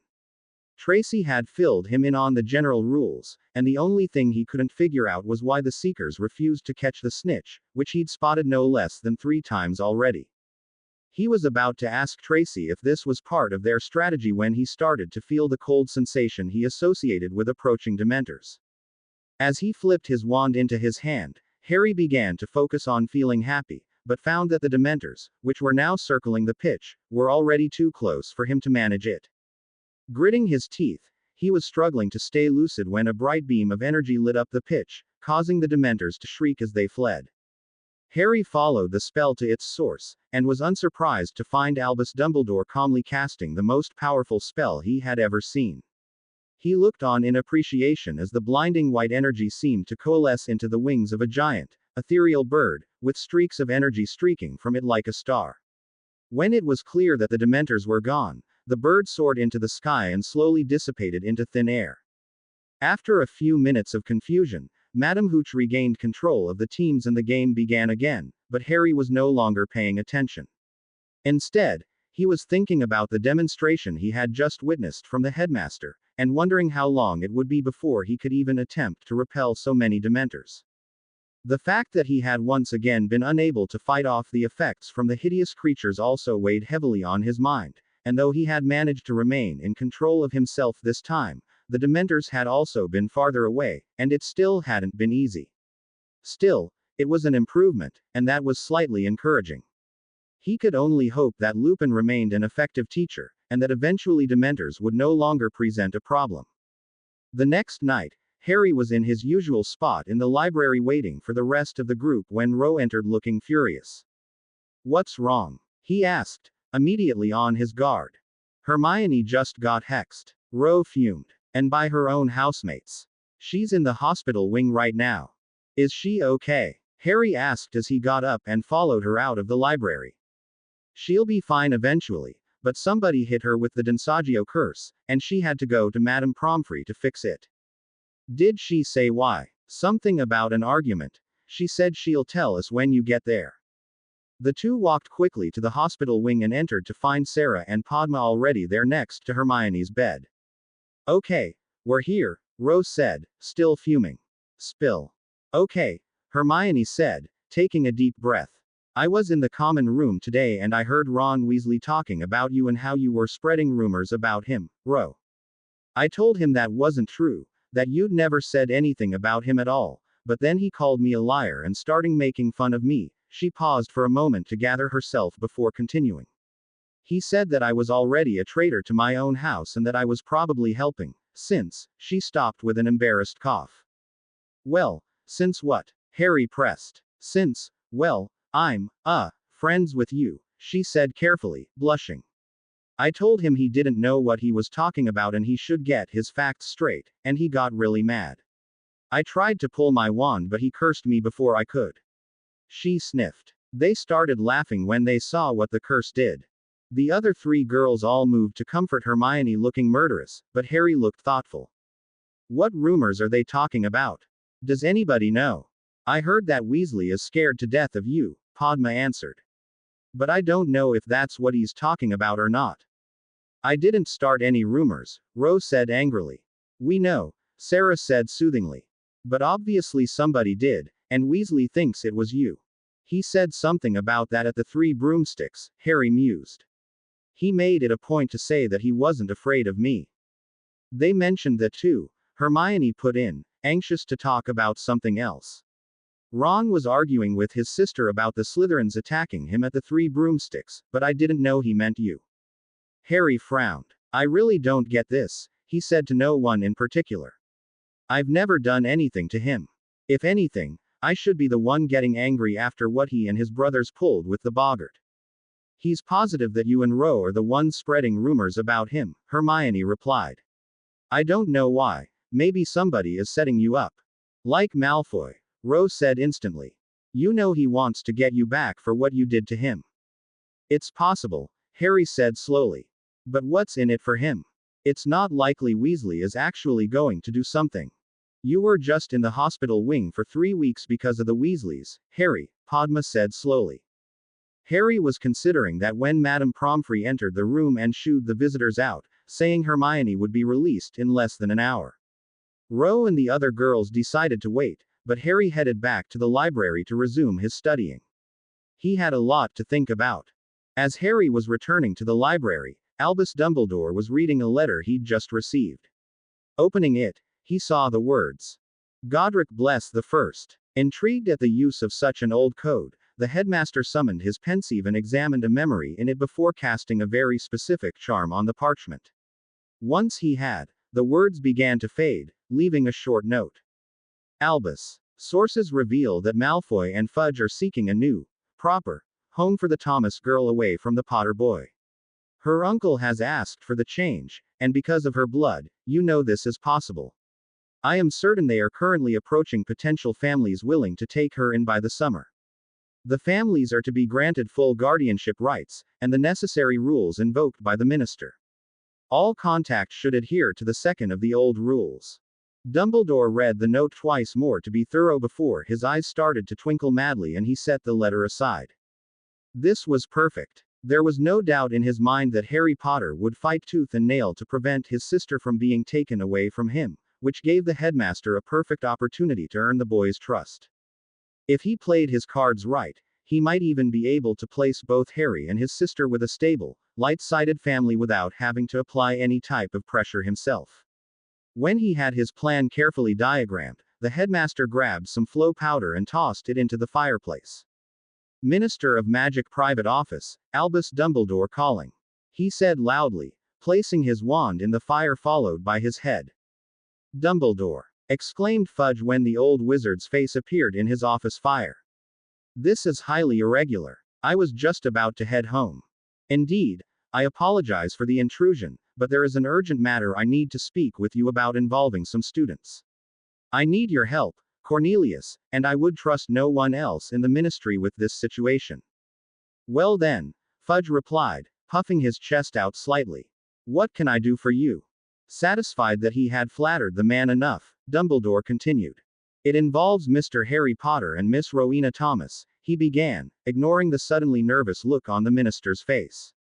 It has come to my attention that they are both currently under the guardianship of a Mr. Jack Thomas, who is a squib, and only 16 years old. Both children are very important, as you know, and I cannot help but think it would be good for both of them to have a more stable family here in the wizarding world. However, since they are both emancipated in the Muggle world, I would need your help. He looked at the minister expectantly. I must say, Dumbledore, I'm quite glad to hear you say that. Quite glad, Fudge said as he leaned forward conspiratorially. In fact, I'm already on top of the situation, and the matter should be settled very soon. Indeed. Dumbledore feigned surprise. Well, that is good to hear. I'm sure you'll find an excellent place for both of them. Dumbledore shook his head wryly. I cannot imagine what would happen if Mr. Potter were to be forcibly separated from his sister. The boy is quite protective. Have you found a family to take the two of them yet? 2 of them. Fudge squeaked, wide-eyed. He cleared his throat and took a drink of water before regaining his composure. Well, I've only just begun to approach the families, you understand, he blustered. Of course, Dumbledore replied kindly. It is certainly not an easy job with children as important as them. He paused thoughtfully. I may be able to provide some possibilities, if you would be interested. Well, I guess it couldn't hurt, Fudge said arrogantly. Who did you have in mind? Amos and Priscilla Diggory would be a fine choice, Dumbledore replied thoughtfully. You've met young Cedric, haven't you? Diggory. Oh yes, a fine boy indeed. I considered them, of course. But with the busy times at the ministry lately, it's been simply impossible to find the time to approach Amos with the idea. Of course, Dumbledore replied amenably. Would you prefer that I broach the subject to them? I am scheduled to meet them and Cedric quite soon anyway, if you'd prefer. Yes, indeed, said Fudge pompously. That would be a great help, Dumbledore. I could also speak to Arthur Weasley and Edward Macmillan, if it would help. Dumbledore said suggestively. They have also shown themselves to be excellent parents of pure ancestry. Percy Weasley is the head boy this year, in fact. Fudge seemed to consider that for a moment. Yes, I believe that will work out quite nicely. He said smugly. I am glad I could be of help, Dumbledore said, inclining his head slightly. I shall let you know if I make any progress. With that, Dumbledore exited the fire and returned to his desk. Summoning a quill and parchment, he began to write a note to Amos Diggory. The next day was Sunday, and Harry had his first detention with Professor Flitwick and the Ravenclaws. Unlike his other detentions, the Ravenclaws seemed to take to him immediately, although it didn't hurt that 3 of the 5 people he met with already knew him rather well. In addition to Ro, Sarah, and Padma, Harry was introduced to Anthony Goldstein and Terry Boot, both of whom appeared to be nervous, but relaxed once it became clear that Harry was not only quite intelligent, but also enjoyed talking about academics. The group enjoyed a lengthy discussion about the merits of arithmancy, and both of the boys were quite impressed by the Slytherin's knowledge. After the meeting, Harry used the rest of the evening to practice his spell work in a nearby classroom. The next morning Harry had Transfiguration with the Gryffindors, which gave him an idea. When no one was looking, he cast a quick severing charm at Ron Weasley's book bag, leaving the bottom wide open. When class was over, Ron, as expected, filled up the bag obliviously and slung it over his shoulder, only to have all the books pour out all over the ground. As Ron scrambled to pick them up, Harry cast a quick silencing charm and waited patiently by the door as McGonagall and the rest of the class left.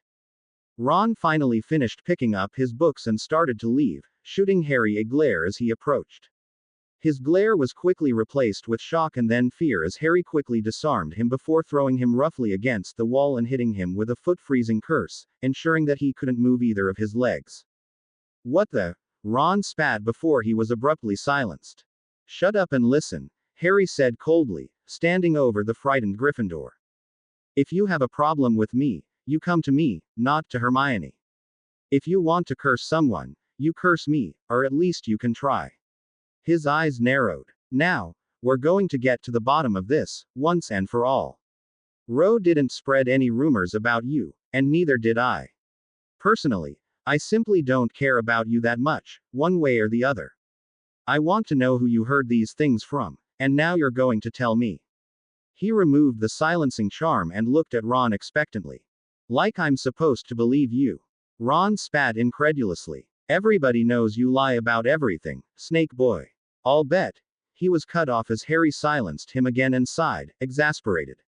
He had hoped to be able to discern the truth with legitimacy, but thus far the only thing on Ron's mind was how much he hated Harry. He decided to change tactics. Look, Weasley, Harry snapped. You don't like me, which I really don't care about, but what I do care about is that you were talking about my sister and you cursed one of my friends. So, Harry grabbed Ron by the neck and slammed his head back into the wall. You can either tell me, right now, where the S.K. you heard these rumors, or I can start cursing you. It's your choice. He let him go and the redhead swayed forward before catching himself. Ron struggled valiantly to move, but his legs were still frozen to the floor. He glared murderously at Harry, who entered his mind but again found nothing he could use. You want to know who told me? Ron finally spat. Everybody told me, so I know it's true. Gryffindors, Ravenclaws, even the Hufflepuffs are saying it. How you think Gryffindors are cowards and I'm so afraid of you? Well, I'm not. For the last time, Weasley, I never said any of that, Harry ground out slowly, shaking his head in frustration. Listen, I'll make you a deal. You tell your housemates to stick around after defense today, and I'll tell everyone, in person, that I never said any of that. Then maybe you'll actually get it through your thick skull that you are not that important. Ron still looked furious, but Harry could see he was at least considering the offer. Fine. He finally spat. But if you try anything. Harry just rolled his eyes and walked off, canceling the hex as he left. When their defense against the dark arts lesson ended later that day, Harry stayed behind, as promised, and was unsurprised to see all of the Gryffindor third years stay behind as well. He waited as Professor Lupin gathered up his papers and walked out into the hall, pausing slightly as the door when he saw who had remained behind. When he was finally gone, Harry cast a silencing charm and turned to the rest of the group. As he surveyed his audience, he didn't notice as the door opened slightly and a disillusioned Remus Lupin crept back in. Okay, we're here because there's a bunch of rumors going around about me that aren't true, Harry began firmly. First of all, I've never said anything about Ron Weasley, or any other Gryffindor. I've never called any of you a coward, or said you're stupid, or anything like that, and neither did my sister, Ro Thomas. Hermione, he gestured to the girl who was looking at the floor, has never said anything bad about any of you either, and she definitely didn't deserve to be hexed in her own common room by the people who are supposed to support her. A couple of them looked down at that. How are we supposed to believe you? Lavender Brown asked loudly. Everybody knows that you're the new Slytherin leader, so how do we know this isn't some sort of ploy? Harry fixed her with a hard stare and she shivered involuntarily. I am not the leader of Slytherin. In fact, most of them don't like me very much, but they stay out of my way because of what I did to Malfoy. His eyes narrowed. And what I can do again. That goes for you, too. I could care less if you like me or not, but you leave my sister and Hermione out of it. You honestly expect us to believe that? Pavarti asked incredulously. We know what you've been doing to the other houses, why would we believe you over them? For the first time in a long time, Harry was absolutely speechless. What was all he could manage to get out? Don't act like you don't know, Seamus said hotly. I heard even Sprout knows what you're doing, but she can't prove it, otherwise she'd have you expelled. We know you're lying about everything, Lavender said matter-of-factly. And we know you get off on beating up first years. Seamus sneered. Harry would never do that. Hermione broke in heatedly. Shut up, Beaver, Seamus exclaimed as he shot a silencing charm at her. Or at least he would have shot a silencing charm at her if he hadn't been knocked forward on his face from the concussion hex that Harry had thrown behind him. Lavender and Parvati went down with a scream, but Ron Weasley was only knocked off balance and was able to level his wand at Harry. Expelliarmus, he cried. Protega. Harry flicked his wand and deflected the curse back at Ron, hitting him in the chest and sending him flying backwards into a desk. Turning, Harry whipped his wand forward and leveled a stunner at Dean Thomas, who had just regained his feet. He was about to do the same to Seamus Finnegan when he saw his stunner impact on a hastily formed shield. Enough, came Lupin's voice as he strode into the middle of the group. I am very disappointed in all of you. 20 points from every person who cast a spell, and another 20 from Miss Brown for insulting a housemate. But Professor, Lavender whined. That's enough, said Lupin, holding up his hand. Mr. Potter obviously asked you all to be here so that he could clear the air, and you respond by throwing accusations at him and attacking Miss Granger. He looked at each of the students in turn. I, for one, believe that he had nothing to do with these rumors, but you should each think about them yourselves, and form your own opinions, rather than simply taking someone else's word. Now, I trust there will not be a repeat of this little incident. Everyone except for Harry shook their head emphatically. Very well, then I think we can forego any detentions this once, you may go. Mr. Potter, if you could stay behind. Hermione too, Harry said. Very well, Miss Granger, you may stay as well. Hermione smiled thankfully at Harry and took a seat while the rest of the Gryffindors filed out of the room. Now then, Harry, Lupin said when they had left. That was a rather interesting display, if I do say so myself. Concussion hex. Inwardly chastising himself, Harry nodded. I told you I was a little ahead of the third-year curriculum. That you did, Lupin replied with a nod. So, I take it you're having some problems fitting in. Harry regarded Lupin carefully before extending a light legilimency probe. Finding nothing but honest concern, he shrugged and answered. It's not that bad, but somebody is spreading rumors, and everybody seems to believe the rumors more than me. Lupin nodded sagely. Well, rumors usually die out after a little while, he said kindly. It's best to just wait them out. I don't think that will work this time, Harry said, frowning. I think someone is deliberately setting me up, but I don't know who. I guess it could be Malfoy, but it just doesn't seem like his style. I'm pretty sure it's not anybody in Gryffindor, Hermione said cautiously.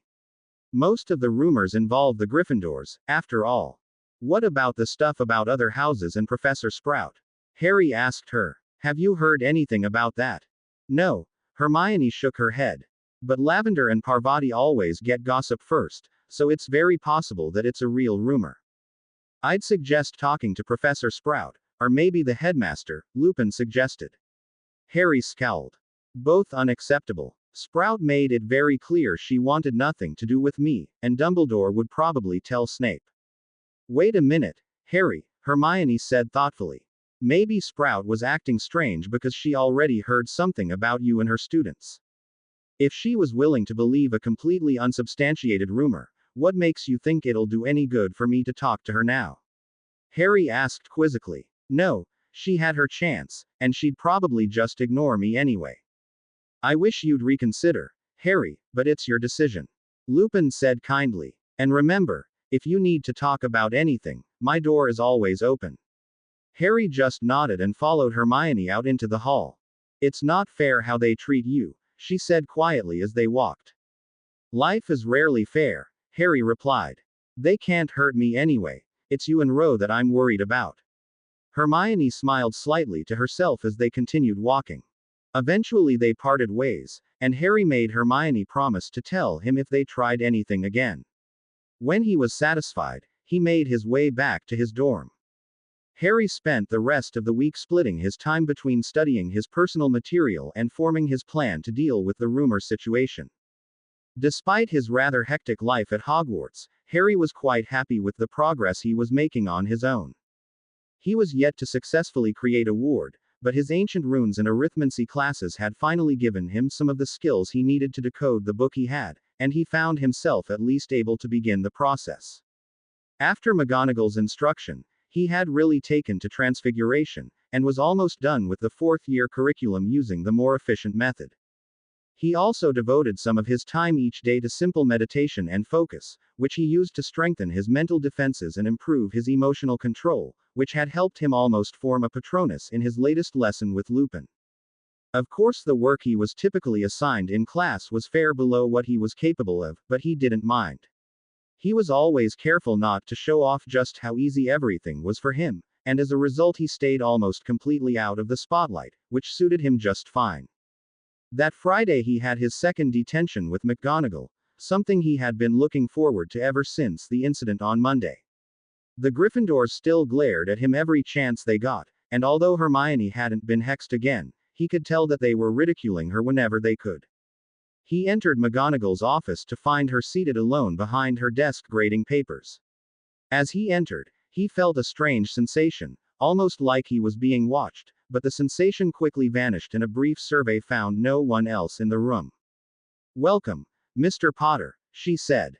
Please, take a seat. Harry sat in the chair facing the desk and looked at her expectantly. Now then, I thought perhaps it would be better for the two of us to spend some time together before bringing in the other students. I hope this meets with your approval. Actually, it's perfect. There's something I need to discuss with you, Harry replied evenly. Oh, McGonagall asked, surprised. And what would that be? It's about Hermione Granger, Harry said slowly. And it's also about the ridiculous rumors that most of your students believe about me. Have you spoken to Professor Lupin about what happened after his class on Monday? I have. Then you know that I tried to talk to Weasley and the others, but they wouldn't listen.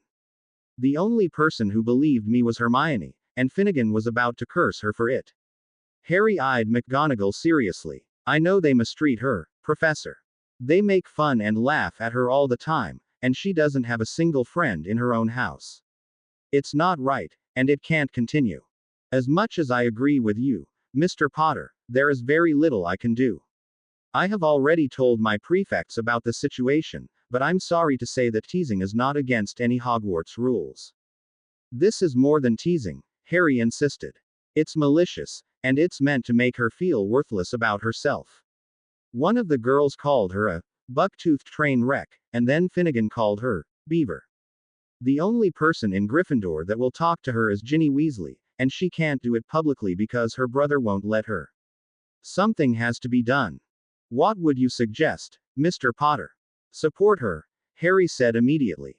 Make it clear that you're on her side, and that you'll listen and believe her if she tells you something. The other students will think twice about insulting her if she's obviously in good with you, and if they do try something, she knows she can come to you. That hardly sounds like proper etiquette for a professor, Mr. Potter, McGonagall said with a slight frown. I agree that Miss Granger is treated unfairly, but you're asking me to treat her unfairly as well, albeit in the opposite manner. Yes, I suppose I am, Harry sighed. I'm really asking you to be her friend, but I suppose you can't do that. Aren't you forgetting something, Mr. Potter? Harry shook his head.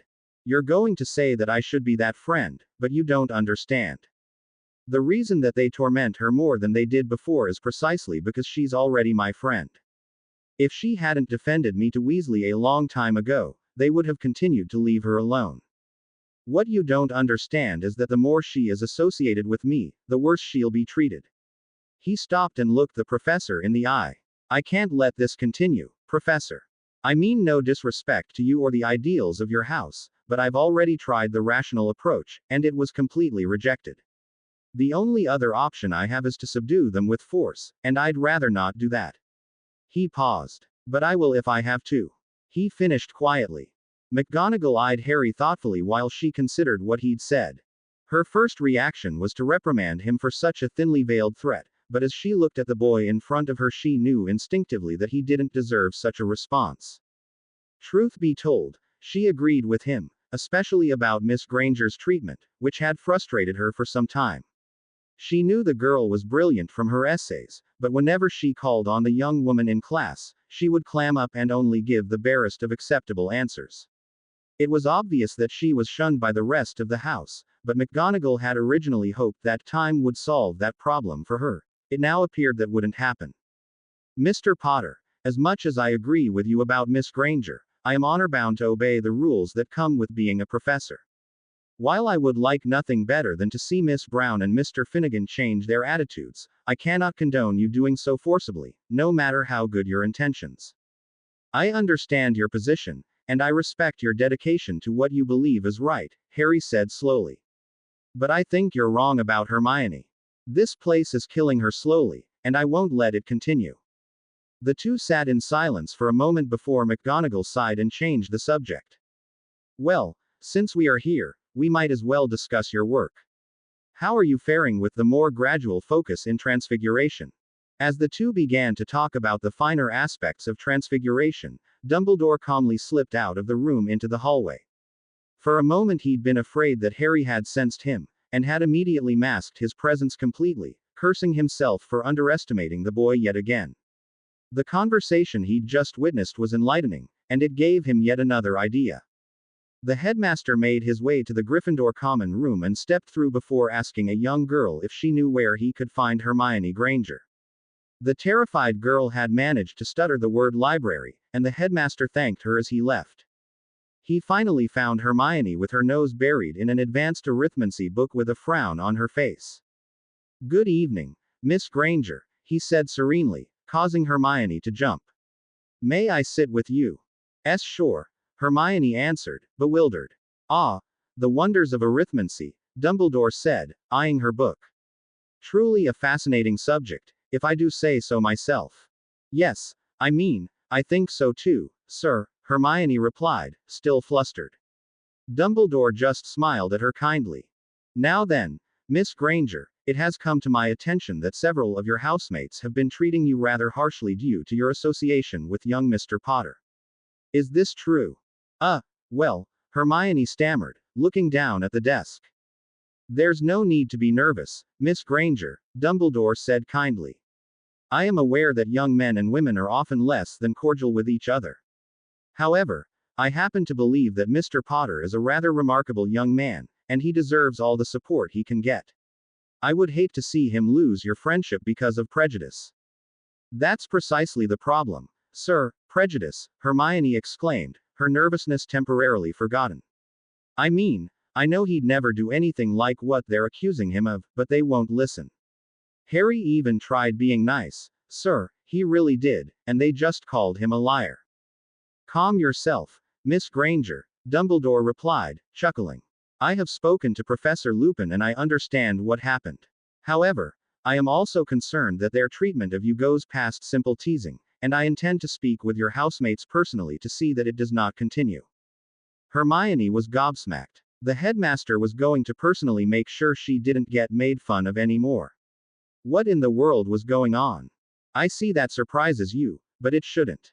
I take the safety of all my students very seriously, Miss Granger. You are a very bright witch, never let anyone tell you otherwise. I won't, sir, Hermione replied, still somewhat awed. Thank you. It was my pleasure, dear girl. If you ever need a friendly ear, I shall be most happy to oblige. With that, the headmaster got up and walked slowly back to his office. 3 days after his meeting with McGonagall, Harry was sitting with Ron in the library when Hermione walked in. Well, he did it. He really did it, she said in a disbelieving voice. Hermione. Ron giggled. Who did what? Dumbledore. He talked to Ron, Seamus, Parvati, all the third-year Gryffindors, and told them to leave me alone. Dumbledore talked to them. Harry asked skeptically. Are you sure it wasn't McGonagall? No, it was Dumbledore, Hermione said assuredly. He told me he was going to, but I didn't believe it. He talked to you? Harry asked. Hermione nodded. When? The same time you had your meeting with McGonagall. Harry said thoughtfully. Well, I guess we owe him one. Have they said anything to you? Hermione shook her head. Not a word. Well, Rose said, smiling. Score 1 for the good guys then.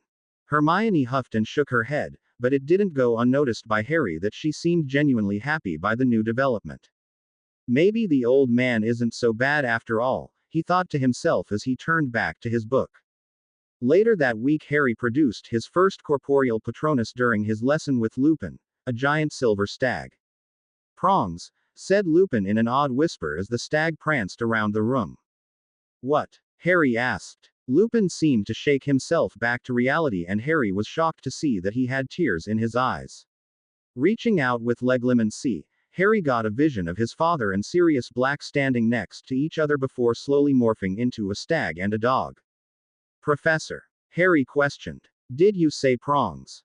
Yes, I did, Lupin replied slowly, running his hand across his face. Prongs was your father's nickname. He was an animagus, and his form was a stag. Your Patronus is identical, Harry, your Patronus is Prongs. Harry took a moment to marvel at that before he turned a questioning look to Lupin. Did you ever go and run around with him? As a werewolf, I mean. Lupin looked at him in amazement. That's right, how did you know? He asked softly. Harry just shrugged and Lupin got a far-off look in his eyes. Sirius and Peter were animagi too, so in a way I guess we all were. Although my transformation was slightly less voluntary than theirs, he said with a wry chuckle. What were their forms? Sirius was a grim, a big black dog, and Peter was a rat. A rat? You're kidding. No, I'm not kidding, Lupin said with a grin. At first we laughed at him too, at least until he told us about how easy it was to sneak into the girls' showers. Then Sirius wanted to trade. Lupin had a big smile on his face now, and it was obvious to Harry that he was lost in his memories. Why didn't anyone tell me before? Harry asked quietly. It was a well-kept secret, actually, Lupin replied. All three were unregistered, and only became animagi to keep me company on the full moon. You know where the Shrieking Shack is, in Hogsmeade. Harry nodded. That's where I used to go during the full moon so that it was safe. One of the reasons people think it's haunted is because of the noises I used to make when I had trapped myself in there. Harry looked at Lupin seriously. Thank you for being honest with me. I make it a rule not to make the same mistake twice, Lupin replied wryly. Harry eyed him approvingly. In any case, I think you've broke some sort of record for casting a corporeal Patronus, so now comes the hard part. I'll talk to the headmaster about setting up some sort of ward to recreate a Dementor's effects. We'll start on that after the holidays. You know how to create wards? Harry asked curiously. Some, Lupin replied with a shrug. Only the most basic though, and nothing with significant range. Ward casting is extremely complex, Harry, even for fully trained wizards. Other than professional curse breakers, it's a very rare skill. Do you think it would be possible for me to watch as you and the headmaster set up the ward? I don't see why not, I'll let you know. Harry thanked Lupin for his help and walked out of the room with a spring in his step. He was on his way to the dungeons when his messenger started to vibrate. Hey Harry, you there? Yeah Jack, I'm here. What's up? I've been thinking about what Dumbledore said in his letter. I thought we already talked about that. No, you told me we weren't going, and I said we should talk about it in person. Jack, the Weasleys hate me, especially their youngest son. If we go over there, it will be a nightmare. I already told you all this. I understand that, but if there's a way for me to be a part of you and Ro's world, then I want to know about it. Be honest, do you not want to go because it's dangerous or because you just won't enjoy it? There was a pause. Let's talk about this later, I have to go. When? I'll come see you tomorrow night, how about that? Okay, see you then. With a sigh, Harry put the messenger away and hurried back to the common room. The next night after classes, Harry made himself invisible and slipped out of the castle before walking to Hogsmeade and apparating to meet Jack. I think you grew, Jack joked when he saw him. Master Choi told me to ask if you'd been keeping up on your exercises. Not like I should, Harry admitted, taking a seat in front of Jack. There's nobody to practice against, and I'm pretty busy with all the different spell research I'm doing. Jack nodded sympathetically. So, he began. About this Dumbledore thing, I really want to go, Harry, I think it's important. Harry groaned. Why? You and Ro have this whole other world, Harry, Jack said almost wistfully. I mean, don't get me wrong, I love my life, he grinned. But I miss the two of you, and if there's a way for me to live my life normally but still know what's going on in your world, then I want to know about it. Harry, you have to admit that it's only going to get harder for me to be a part of Ro's life if I stay in the real world forever. Think about it, I'll never have anything to talk to either of you about, and I won't understand most of the stuff you're interested in. We'll practically be strangers. I don't want that. I don't want that either, Jack, Harry said earnestly. But I think you're putting too much faith in Dumbledore, and I know you're putting too much faith in the Weasleys. Ro said the girl is okay, Jack pointed out. That's true, but they have one girl and like 20 boys, and every one of them hates me. We can find another way. You're exaggerating. I don't think so. Well, I'm not even going to meet the people you know, I'm going to meet their cousin, who's like me. She works as an accountant in both worlds. Both worlds, Harry. I need to do this. Harry considered his brother thoughtfully for a moment. There's something else, isn't there? He asked after a slight pause. What's the other reason, Jack? Jack sighed heavily and wrung his hands together. Dumbledore said he'll bring my uncle, Jack said quietly before looking back at Harry. Don't you see, Harry? I have to know. I have to know why he left, and why we never heard from him. I know you said he's a git, but, he trailed off before continuing quietly. He's my uncle, Harry. I have to face him. Harry sighed heavily and ran his hand through his hair. Jack was right. No matter how much he hated Snape, Jack deserved chance to confront him. He also knew that Jack deserved the opportunity to meet other squibs, he just wished it could somebody not related to the Weasleys. When were you planning on going? They invited us all over the week after Christmas, any day we want. I got a letter from Molly Weasley saying she was anxious to meet me and to see Ro again. He looked at Harry seriously. You never answered my question from before. Do you really think we'll be in danger, or do you just not want to go? I really don't want to go, Harry said honestly. I get too much of their family already, and the last thing I need is to meet the parents. He paused. But, if you want to go, then I'll go with you. Just don't say anything nice about me, or they'll probably start hating you too. You don't have to go, you know, Jack said slowly. I could go by myself, it wouldn't be that big of a deal. No, if you're going, I'm going, Harry said firmly. I just wish we were going someplace else. He muttered. Thanks, Harry, Jack said, standing up to slap him on the back. I really appreciate it. Christmas with the Weasleys, Harry thought sarcastically to himself as he prepared to apparate back. Great. Just sodding great.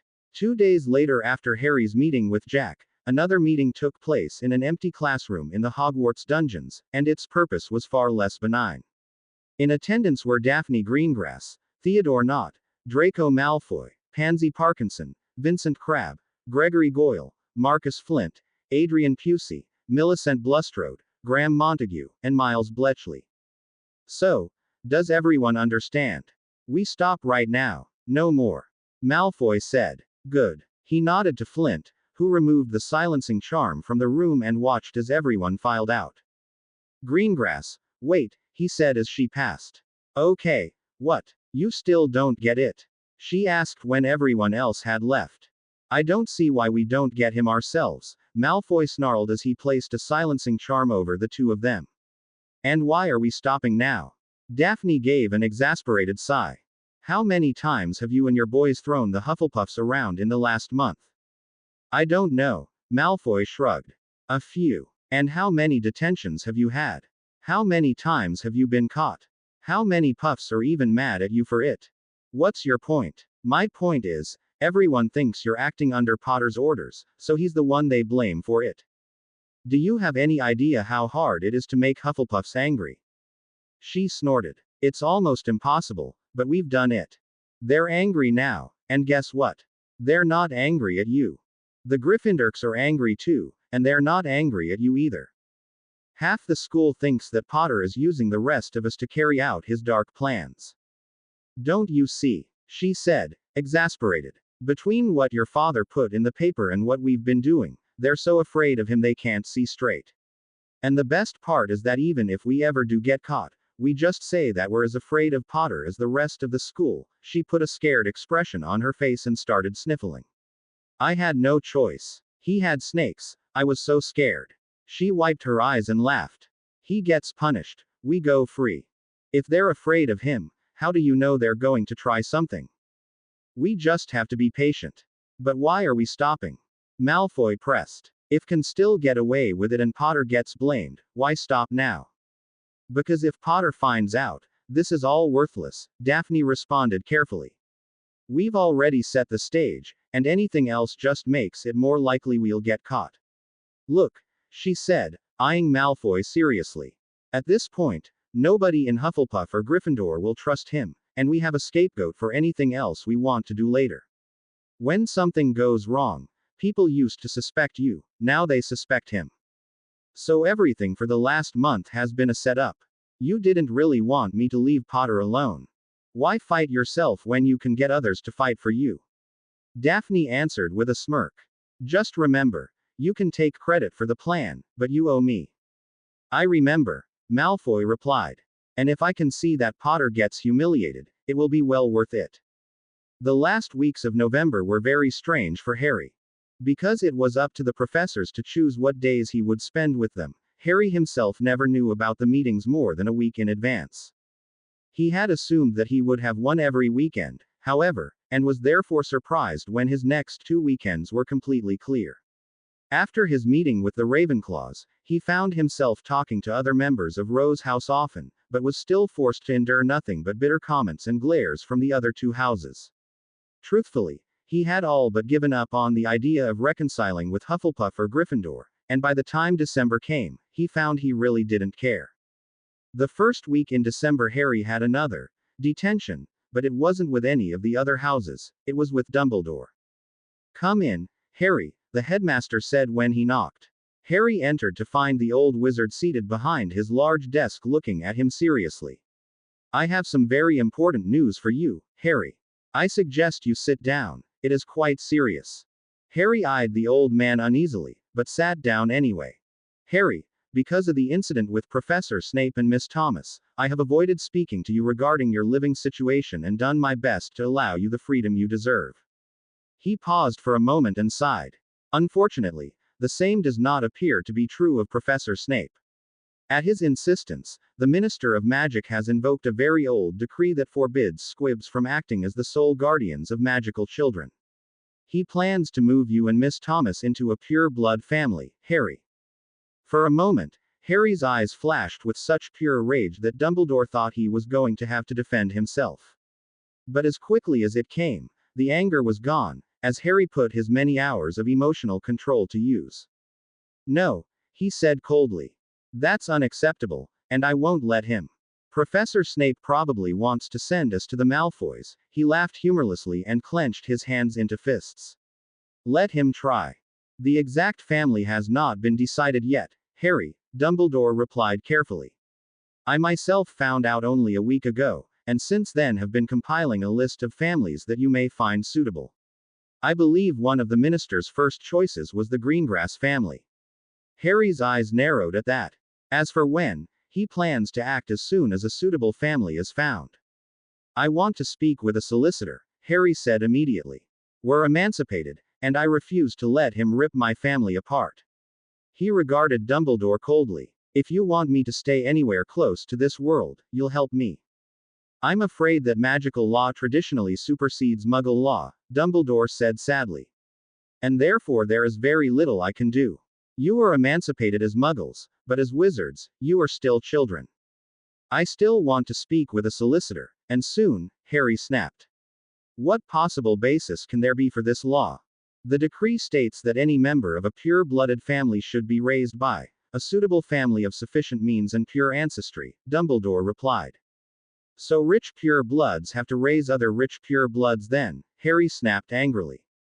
I'm surprised Malfoy isn't all over this. I'm not a pure blood, what about me? The minister has been surprisingly secretive about the entire effort, Dumbledore said knowingly. It is unlikely that Mr. Malfoy has heard of it. I myself might not have known, had I not had a chance encounter with an old friend.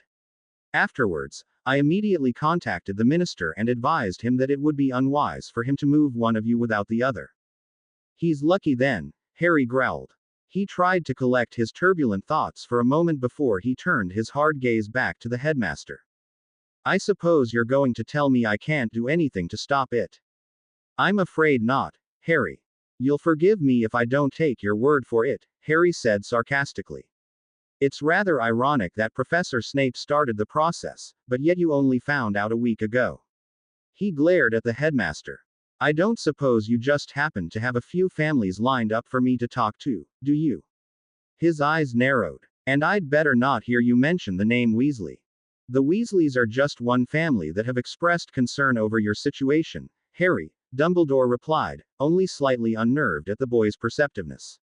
The Diggorys and the Macmillans are likewise interested, as is the Davies family.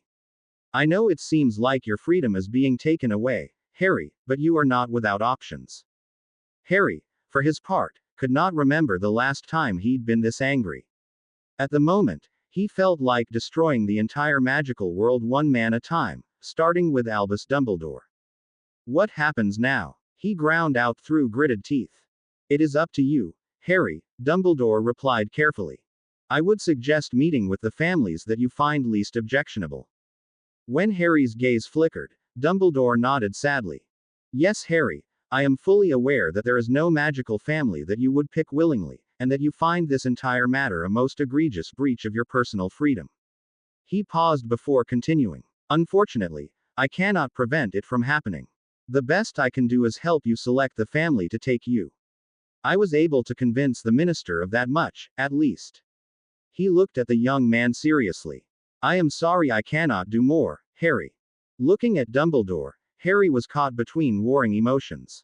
On the one side, he was still incredibly angry since Dumbledore was part of the whole conspiracy, and probably had a lot more influence that he let on.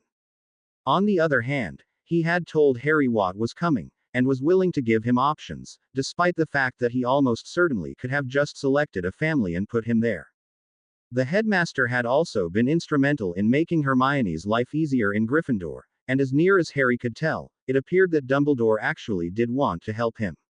In the end, he realized that he would need to calm down completely before he could formulate a proper plan, and there was no reason to turn down Dumbledore's help other than pure spite, so he agreed.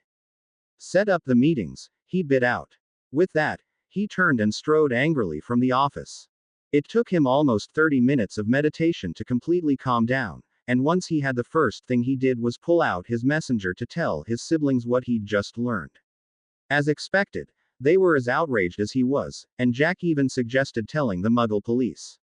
Harry suggested that they wait at least until he was able to contact a wizarding solicitor, and the other two agreed. The last weeks of term flew by for Harry, but he was so engrossed in his legal dilemma that he hardly noticed.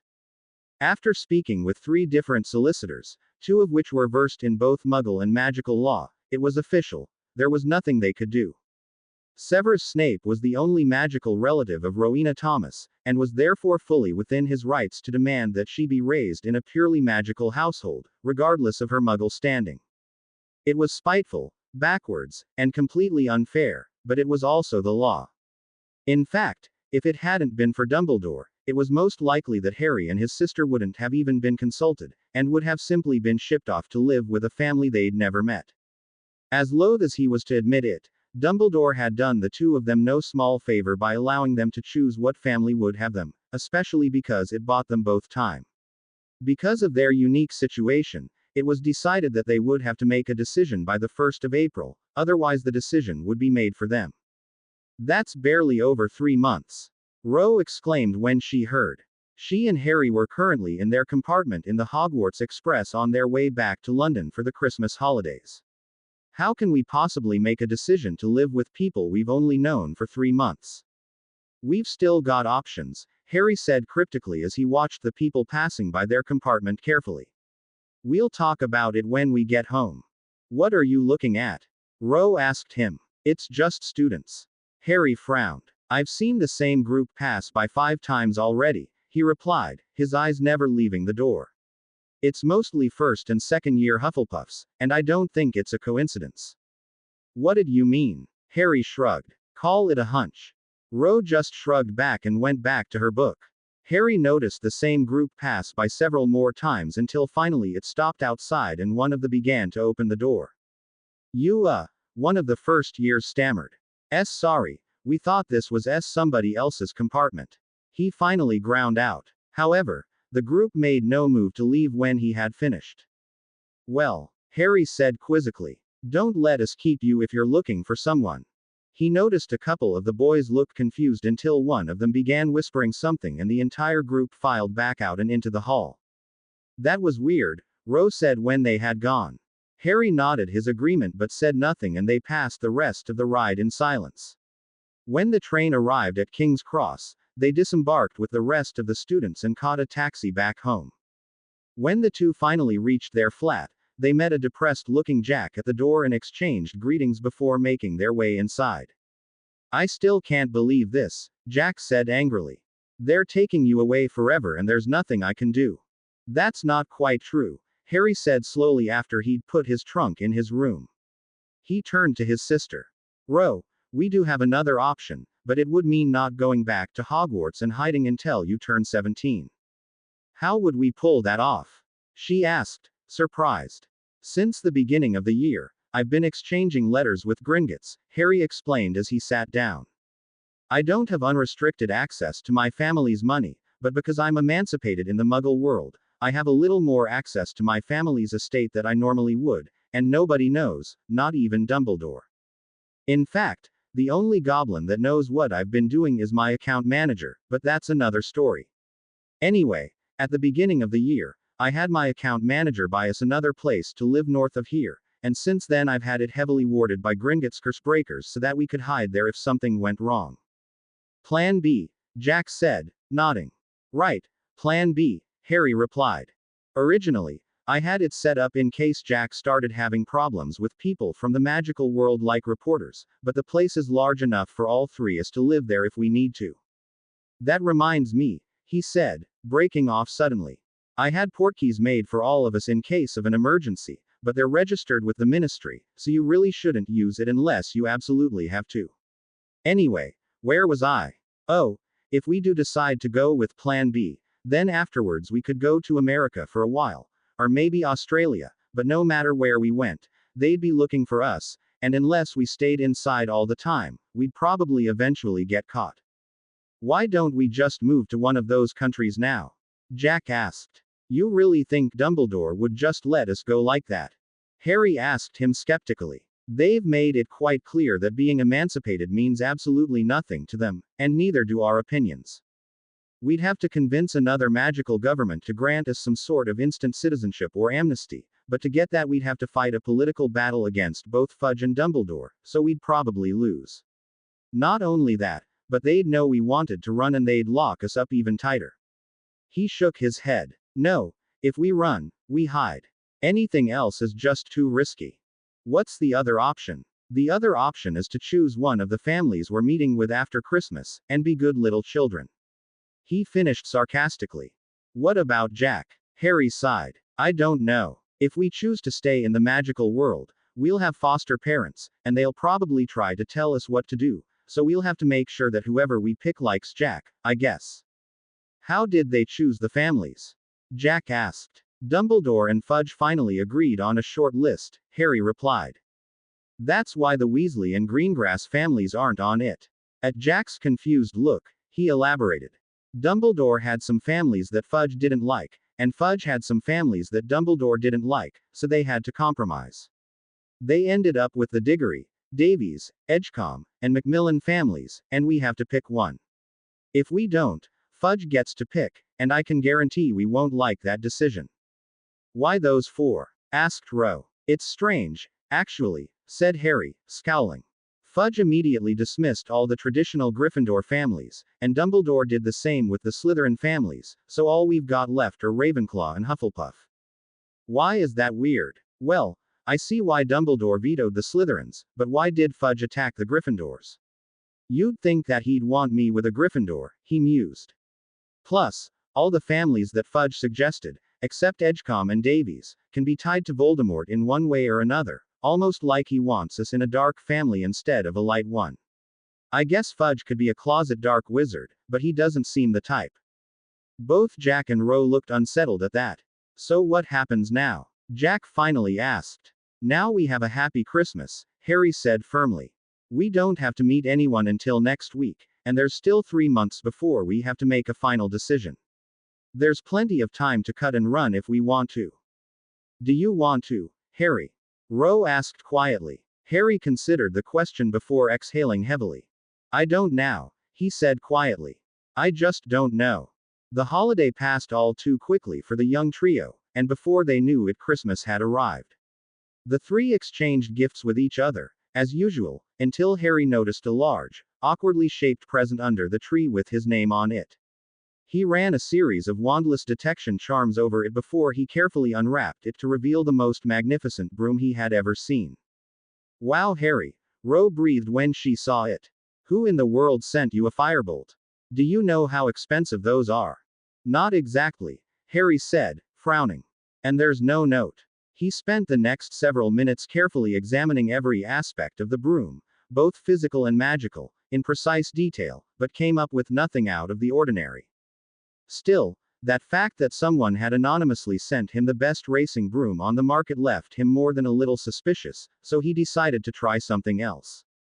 Grabbing hold of the broom, Harry began to concentrate and, after a moment of focus, he could feel the magic in the broom, just as he had been able to before on Blaze's Nimbus. He stretched the feeling farther, almost as if he was reaching into the magic that made the broom fly, and still he found nothing strange or troubling. Satisfied that the broom wasn't cursed, he set it back on top of his pile of presents. How is it? Ro asked when he was finished. It feels powerful, Harry admitted. A lot more powerful than Blaze's broom was. I can't wait to try it out. Can I try it after you? Ro asked. Harry agreed and the two rejoined their brother by the tree. The day after Christmas was the day that Jack decided to visit the Weasleys, mainly because Harry had said there was no way he could enjoy the rest of the holiday with it hanging over his head. It was therefore with a sense of absolute dread that Harry entered the leaky cauldron, prepared to flow to the burrow. Why do they call it the burrow? Jack asked as they waited in line. I have absolutely no idea, Harry said. And frankly, I don't care, either. Ro giggled. Come on, it's not that bad. Maybe one of the older brothers will be there. I think one of them is a curse breaker. Maybe he could help you with your warding. Not with my luck, Harry muttered, but he was already entering the flow so nobody heard him. Harry arrived in the Weasley living room first, and was greeted with the smell of baking cookies and an empty room, which was a near-perfect greeting for him. The sound of somebody falling over announced Ro's arrival, and an instant later Jack also arrived face down. When they had regained their feet, the trio walked cautiously towards what they assumed was the kitchen. "Hello," Ro said, taking the lead as she opened the door.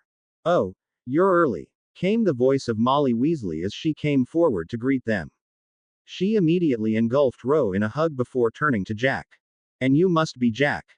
At his nod, she smiled. "My cousin is out back, and so is a friend of hers. They're both anxious to talk to you." Jack thanked her and threw a look at Harry before walking out the door at the back of the room. Mrs. Weasley turned and greeted Harry somewhat stiffly before excusing herself and walking up the stairs.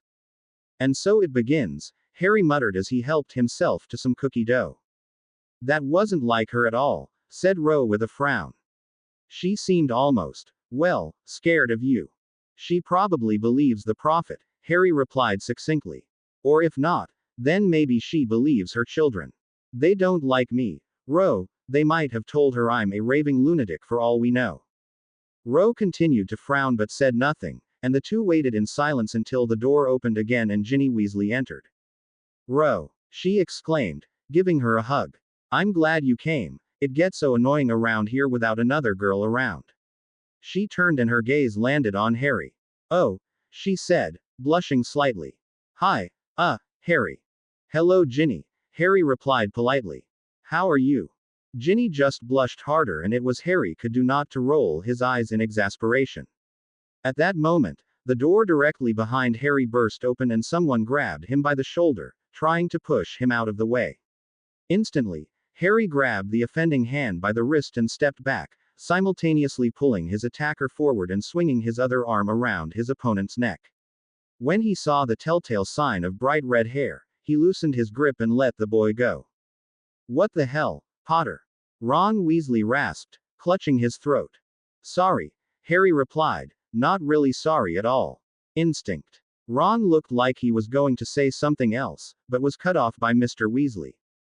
"Now Ron, you didn't have to come barreling into the room like that," he said diplomatically. "And you definitely didn't have to grab young Harry here to force him out of the way. I'm guessing he won't do it again, in any case," said another young man from behind Mr. Weasley. Harry also noticed that Percy and the twins had entered the room and were watching the exchange. Harry turned his gaze back to the head of the Weasley family. "Hello, Mr. Weasley," Harry greeted the man politely. "I apologize for that, sir, but I don't like to be startled." Arthur Weasley nodded. "Don't worry yourself, young man," he said, extending his hand. "Good to see you again. Ginny speaks very highly of you and your sister, and I'm glad to get this opportunity to talk with you." The man eyed him speculatively, and Harry understood the hidden message. Arthur Weasley didn't trust him, but he didn't mistrust him either, and that was something Harry could respect. "I'm glad as well, sir," Harry said as he shook the man's hand. He turned to the other man next to him and introduced himself. Percy and twins gave him a brief nod as they followed Ron out of the room. "Good to meet you, Harry," the man said cordially. "I'm Charlie." "Charlie works with dragons," Ginny piped up. "Dragons, really?" Rose squeaked. "Real dragons." Charlie laughed. "Yes, real dragons. Have you ever seen one?" Rose shook her head. "Well, you really should, they're amazing creatures. Just ask Ginny, she's seen the ones I work with." Ginny joined their conversation while Harry continued to stand there somewhat awkwardly. "You have a son who is a cursebreaker for Gingotts, right?" he asked, turning to Mr. Weasley. "Is he here?" "No, I'm afraid Bill had to get back to work immediately," Mr. Weasley answered. "He's working on some very important sites in Egypt, and couldn't spare the time." He paused and looked into the kitchen, where Ron was helping himself to the cookies. "Tell me, Harry, do you play Quidditch? I think the boys were just getting ready for a game." "No, I've never played," admitted. "I just learned how to ride a broom not too long ago." "Never played Quidditch?" Charlie asked, aghast. "That won't do at all. Hey Ron," he called into the kitchen. "Why didn't you tell us Harry had never played Quidditch before?" Ron glared at Harry before answering. I didn't know, he admitted. Why? Scared Potter. Harry frowned and turned back to Charlie, ignoring him. Come on, the older boy said, leading him into the kitchen. You'll be with me and Ginny, Ron will be with Fred and George. We play to 100. No seeker, just a chaser, a keeper, and a beater. Sound good. I didn't say I would play, Harry pointed out. Oh come on, Charlie replied. You've never played before. It's fun, and over here you don't have to worry about too many people watching. What have you got to lose? Harry thought about that for a moment before deciding that he really didn't have anything to lose, and pulled out his shrunken firebolt, ignoring the shocked looks on other boys' faces. Is that a firebolt? Charlie asked in awe. Yeah, Harry replied absently. I've never actually tried it out, though. I've never even seen one of those, Charlie said as they made their way outside.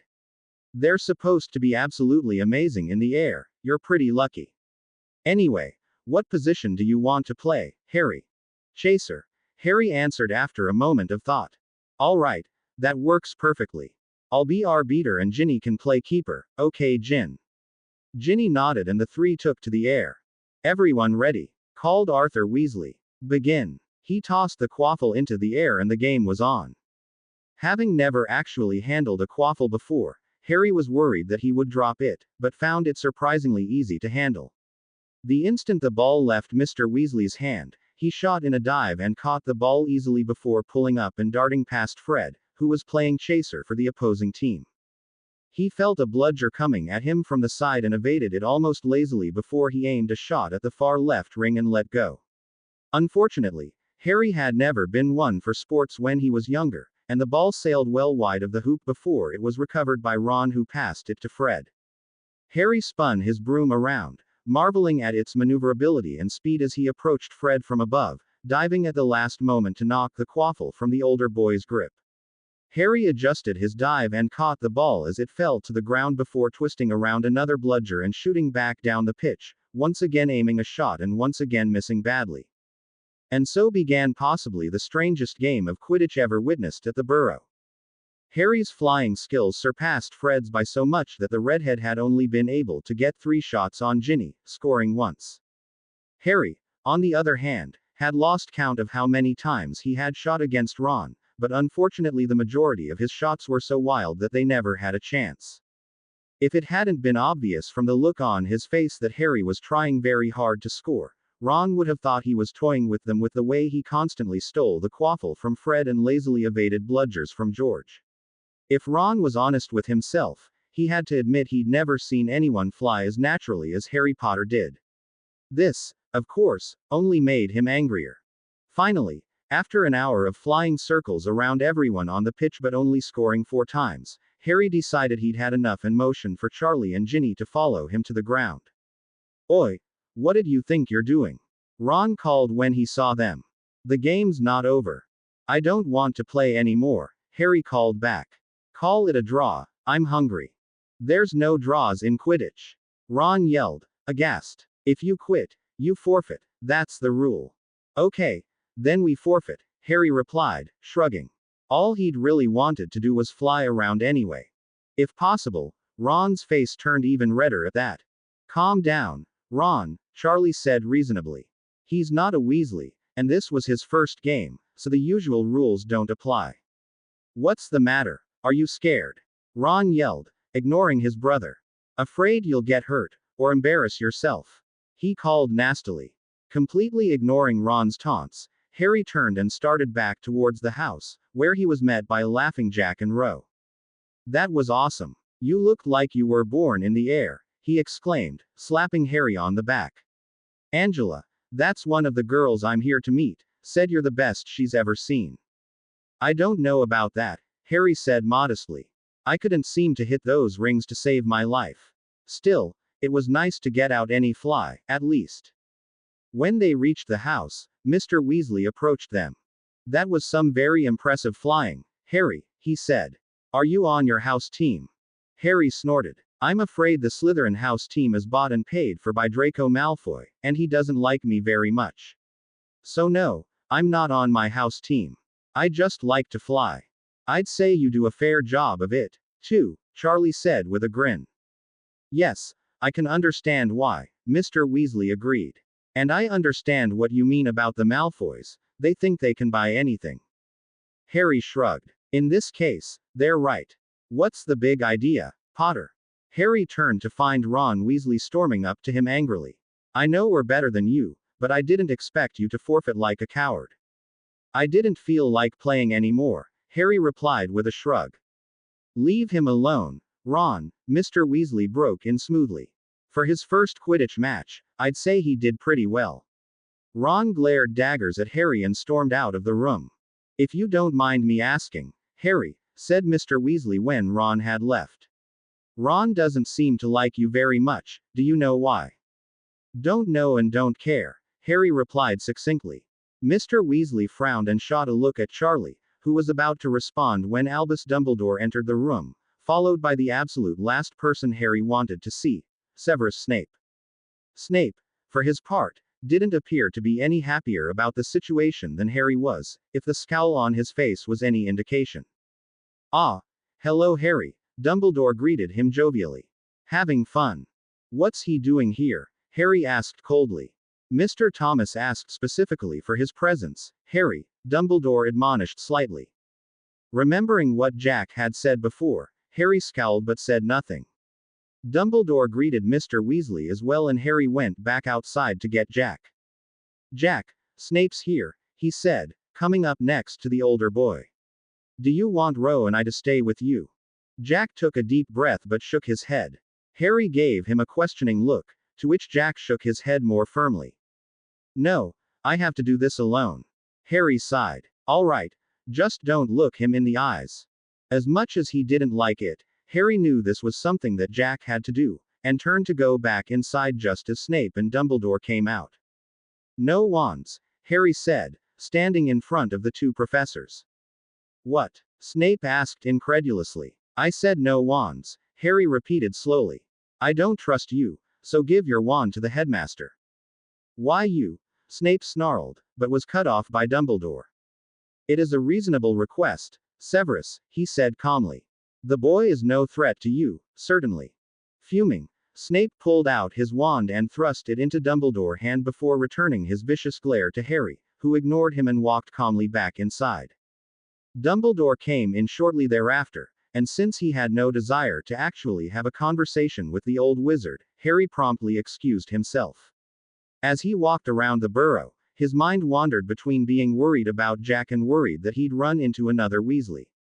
Finally, he decided he'd take a walk outside and started toward the front door, where he found Charlie. Hey Harry, Charlie greeted him. I see from the look on your face that you've seen Snape. He's here to see Jack, Harry replied. Yeah, I know, Charlie answered. Dad told me about your situation. I know it doesn't count for much, but I'm sorry. Fudge can be a real git when he wants to. Any idea what you're going to do? Not yet, Harry answered succinctly. I'm sure there are a lot of families that would be happy to take you, Charlie continued. It just seems pretty ridiculous when you've been living on your own for so long. Harry nodded but said nothing, and Charlie laughed. You don't talk much, do you? Harry shook his head. No. Charlie shook his head in amusement and was about to respond when they heard a commotion coming from the back of the house. With Charlie close behind him, Harry walked swiftly back inside to investigate. What he found was a disheveled Severus Snape being magically restrained by Albus Dumbledore. When he took a closer look at Snape and realized that his right eye was swelling up, he grinned. Unfortunately, Snape chose that exact moment to look at him. You planned this, Snape roared. I'll get you for this, Potter. You, he was abruptly silenced by a very tired-looking Albus Dumbledore, who gave a heavy sigh. I trust this was not your intention, Harry? He asked. Harry had nothing to do with it, Jack said angrily as he entered the room. That foul bastard is no uncle of mine, and he deserved a lot worse for what he said. He glared at Snape. If I ever see him again, it will be too soon. He said coldly. Very well, Dumbledore sighed. Then we will be leaving. I hope that our meeting tomorrow goes more smoothly. He finished with a slight warning in his tone. Harry was about to tell him exactly what he could do with his warnings, but the two had already vanished from the room. Harry turned to look at Jack, who was still fuming. I take it he was his usual self, then. Too right, Jack snorted. He's everything you said and more. Hell, I'm glad he never came around before, and that's saying something. I'm sorry, Harry said earnestly. I know you were hoping for something better. Jack paused in thought for a moment before replying. I actually hate him now, he said softly. I hate my own uncle, how about that? There was a pregnant pause before Harry replied. Think about who you're talking to, Jack, he said quietly. Jack's eyes widened and he started to apologize, but Harry just waved him off. Don't worry about it, it's over. He eyed Jack seriously. The three of us have each other now, and that's all that matters. Jack could only nod solemnly in reply as the two rejoined the others in the dining room. Oi, did you really hit Snape? One of the twins asked Jack when they entered. Jack nodded sheepishly. Our hero has arrived, the twins exclaimed together, motioning Jack over to them. Jack, my boy, I believe we'll be great friends. Have a seat. Jack looked at the two skeptically, but took a seat on their side of the table. Harry took his own seat across from them in between Ro and Charlie. The group made small talk as they ate. So then, Rowena, Ginny tells me that you're quite the student. Molly Weasley said after a while, throwing a look at the twins. Tell me, what subjects do you enjoy most? Actually, I like all my subjects, Mrs. Weasley, Ro said. But charms is probably my favorite. It certainly won't be potions after what your brother just did, George laughed. Mrs. Weasley threw him a warning glare. I hear good things about you from the Ravenclaw prefects, Percy put in pompously. If continue, you have a chance at becoming a prefect yourself. And then you can be like Ickle Perfect Prefect Percy. Fred said sarcastically. And she'd want to do that, why? Jack muttered, earning him a laugh from both Fred and George and a glare from Percy. Oh, you boys, hush, Mrs. Weasley said. Why charms, dear? She asked, turning back to Ro. What did he say that made you hit him, anyway? Fred asked Jack, turning away from his mother's conversation. Jack's face clouded over. I really would rather not say, he said quietly. Understandable, of course, Mr. Weasley broke in. That man has never had a friendly temperament. There were scattered chuckles at this before Molly Weasley stood and announced that it was time for dessert.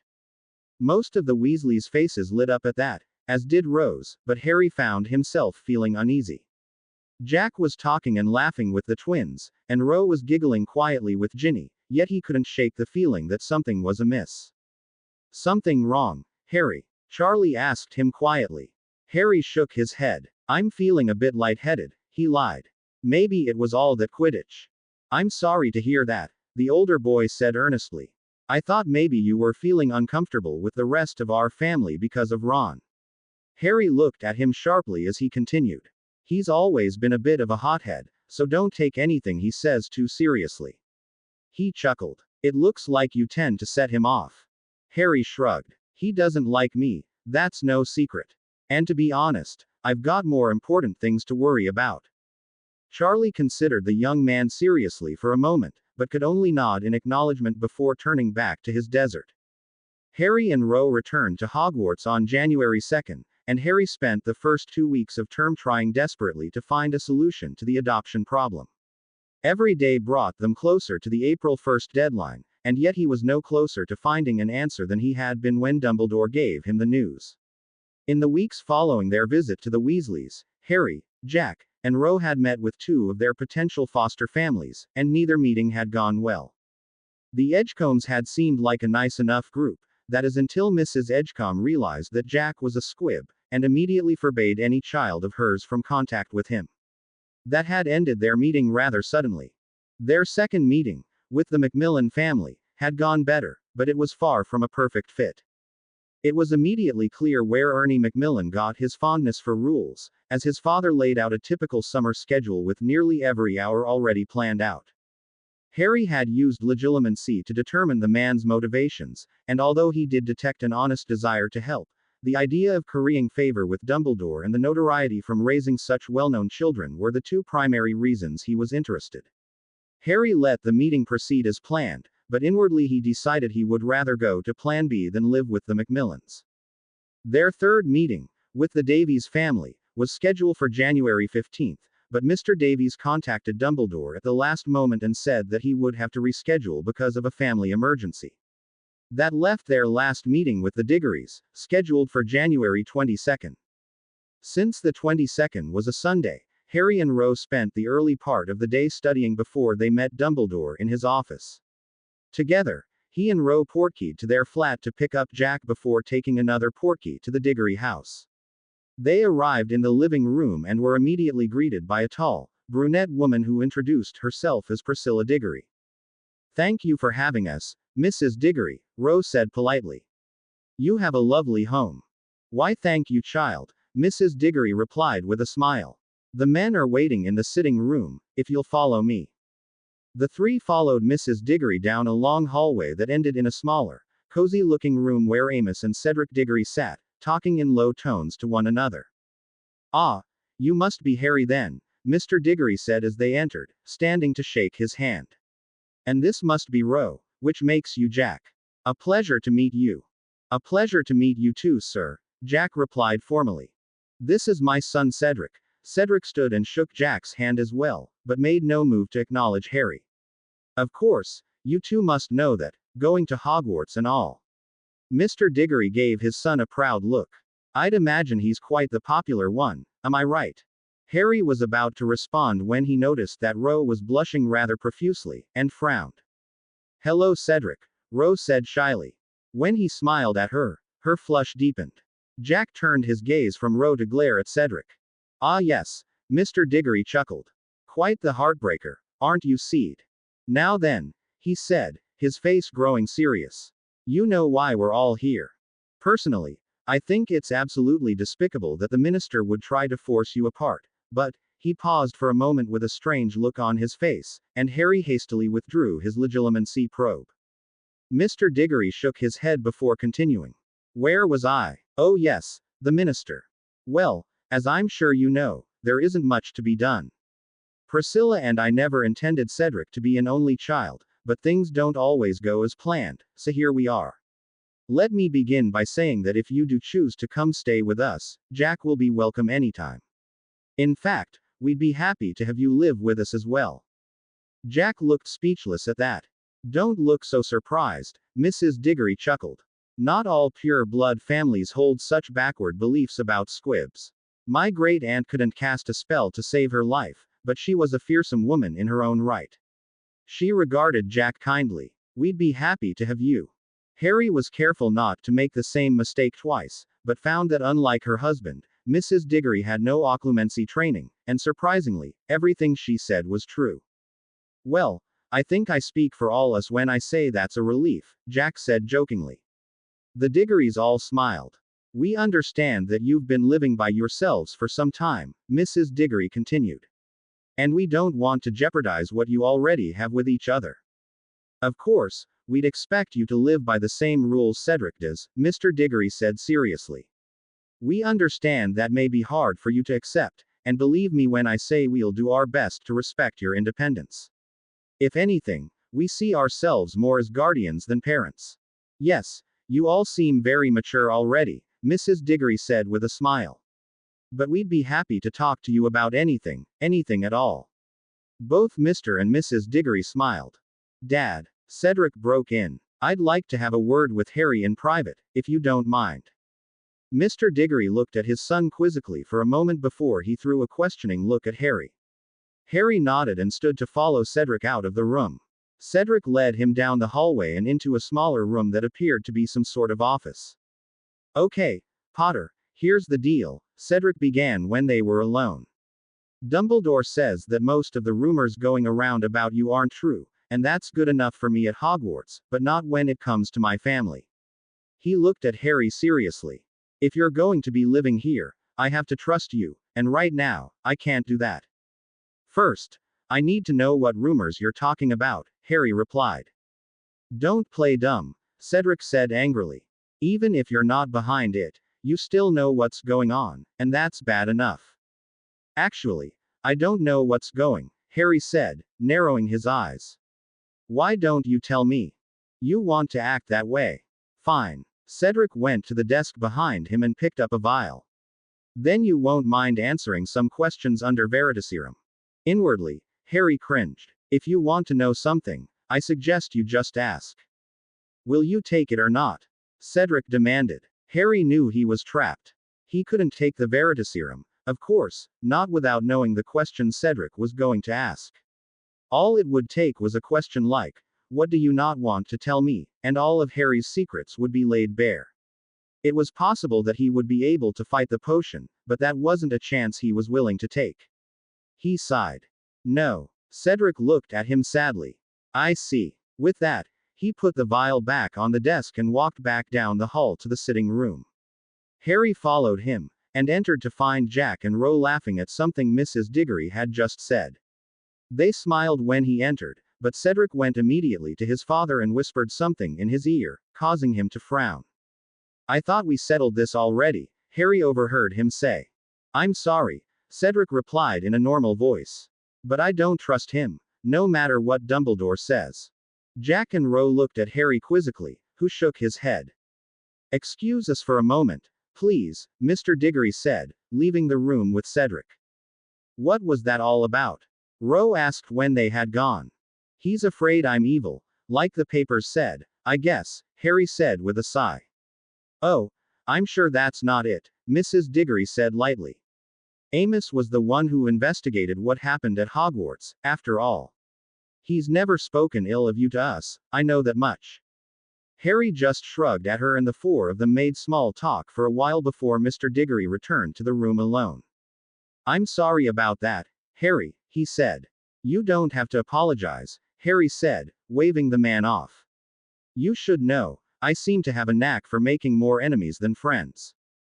Both Diggorys eyed him sadly and Harry found himself hoping someone would change the subject. So, Ro broke the uncomfortable silence. What else can you tell us about living here? The rest of the meeting continued without incident, and when it was over Harry and Ro portkeyed back to their flat with Jack before returning to Hogwarts. All three of them agreed that the Diggorys seemed like the obvious choice, and that the only potential problem was with Cedric. Harry promised to see what he could do about that in the coming weeks. Apart from the adoption issue, the rest of Harry's time at Hogwarts was remarkably quiet. He continued with his Patronus lessons, and the first week in February, Lupin was finally able to create a primitive nightmare ward that would recreate a lighter version of the terror inspired by Dementors. Although Harry found the ward distracting, it only took him 2 lessons before he was able to completely overcome it and cast his Patronus without difficulty. Lupin had been absolutely amazed and stated that he could try to make the ward stronger, but other than that Harry had learned everything he had to teach.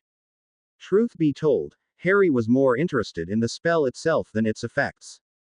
Because it was only a weak ward, it consisted of a focus stone and only one set of 5 rune stones, 5 being the number of the mind in arithmancy, and therefore the best choice for a ward with mental effects. Because the desired effects were dark in nature, each rune stone was inscribed with a rune carefully selected from the set of 6, meaning that each rune was drawn using 6 separate movements, since 6 is the arithmancy number associated with dark or evil purpose. And yet, as complicated as it all was, Harry found that seeing a ward constructed in front of his eyes helped him understand the process much more clearly, and he resolved to test his new knowledge soon. The Saturday after his second Patronus lesson, Harry decided to join Blaise and Tracy in Hogsmeade. He hadn't spent much time with his Slytherin friends in the last few months, though with all he had to deal with, it simply couldn't be helped. As they were walking, Harry noticed Malfoy, Crabbe, and Goyle glance around furtively as they slipped away from the main group and walked behind a building. Harry told his friends he'd catch up before he slipped away and made himself invisible to see what the blonde boy was up to. As he came around the building, he saw a very familiar scene. 3 Slytherin students standing over a Hufflepuff girl he recognized as Hannah Abbott. So Mudblood, Malfoy said with an evil smirk. Lost your friends, have you? Leave me alone, the blonde girl stammered, looking around wildly. Oh, I don't think so, Malfoy said casually. You didn't think you could get away with it, did you? Potter knows what you've been saying about him. He grinned. And that's bad for you. I never said anything, Hannah said frantically. I've never done anything to Potter. That's not what he said, Malfoy said with a smirk as he raised his wand. He was about to curse the helpless girl, but two loud crashes broke his concentration, and he turned to see both Crabbe and Goyle lying unconscious against the side of the building. He spun around to face their attacker, but was thrown back as a disarming charm hit him. Looking up from where he'd landed, his eyes landed on one very angry Harry Potter. "Don't move," Harry snapped as Hannah started to get up. He turned his gaze back to Malfoy. "So, this is your little game, then. You gang up on other students and tell them I made you do it." Fracta. The bone-breaking hex caught Malfoy in the arm, and he screamed. Harry watched him dispassionately before turning back to Abbott. "I didn't tell him to do this. In fact, I've never told him to do anything. I'm not the leader of Slytherin, and I have no desire to be. Maybe now you'll believe me." Hannah was looking at Harry with wide eyes, and could only nod dumbly. "Why you're not with them?" She finally managed to squeak. "No, I'm not with them, and they're not with me," Harry replied as he hit Malfoy with stinging hex and banished him into the wall again. "In fact, if any of the Slytherins pick on you again, you tell me, and I'll deal with it." Harry's eyes narrowed painfully. Fracta. This time it was Malfoy's left leg that shattered, and he writhed in pain for a moment before Harry finally stunned him. He turned to see Hannah looking at him fearfully. "I'm not going to hurt you," he said with a sigh. "Go back to your housemates and tell them what happened. Tell them the truth. Understand?" Hannah nodded slowly and backed away. Harry threw one more disgusted look at Malfoy and his group before he enervated Crabbe and Goyle and threw them back their wands. "He'll need to get to the hospital wing," Harry said casually as he walked off. He smirked when he heard one of the goons enervate Malfoy, who immediately screamed to be stunned again. As Harry made his way back to the high street, he caught a movement out of the corner of his eye. When he turned his gaze to see what had caused it, he stopped dead.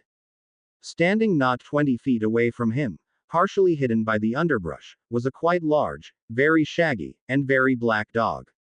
Standing not 20 feet away from him, partially hidden by the underbrush, was a quite large, very shaggy, and very black dog. Forcing himself to remain calm, Harry started walking very slowly toward the animal as it cowered in the bushes. "What's the matter, boy?" he asked as nicely as he could. "It's okay, I won't hurt you." The dog whined and poked its head out cautiously as Harry approached. When he was finally within arm's reach, Harry put his hand out and slowly stroked the dog's head.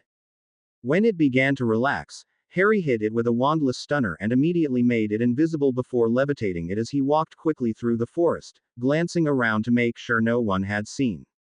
When he was a sufficient distance from the nearest buildings, he found a spot that was secluded by a large hill and set the dog down before he took a step back and surveyed the ground before him. Concentrating hard, he began to cast a spell called the Wall of Illusion that he had come across in the Hogwarts library. When cast correctly, the spell would prevent anyone from seeing what was actually behind the wall, only allowing them to see what Harry wanted. When he was satisfied with his spell, he stepped back inside and added a silencing charm before turning to the unconscious dog in front of him and muttering a spell. The dog began to morph slowly back into a man with shaggy black hair and torn clothing. Harry looked at man in disgust for a moment before he summoned a number of large branches and used a series of engorgement charms and transfiguration spells to bind his arms and legs. He checked the man carefully for a wand and, finding none, he hit him with a foot-freezing curse before enervating him. The man groaned as he slowly opened his eyes.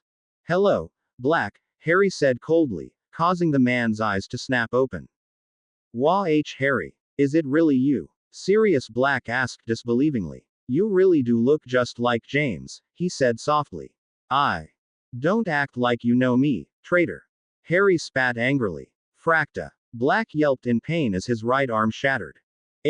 Harry, stop," he rasped. "I'm not the traitor." "Oh really?" Harry asked sarcastically. "Well then." He flicked his wand and Black's gaze snapped up to meet Harry's. "Let's see, shall we?" Harry entered the man's mind so forcefully that Black screamed. It was obvious almost immediately that Azkaban had all but destroyed whatever mental defenses he once had, and Harry found it almost impossible to navigate through Black's errant thoughts, even with his full legitimacy assault. "Are you the traitor?" he hissed as he searched. Black whimpered, but was unable to form a response. However, he didn't need to. Harry followed Black's thoughts when he'd said the word, traitor, and found the memory he was looking for. He watched as Hagrid told Sirius that James and Lily were dead. He felt the anguish that Sirius had felt, and then the rage. He watched as Sirius confronted Pettigrew, only to have him cut off his own finger and turn into a rat.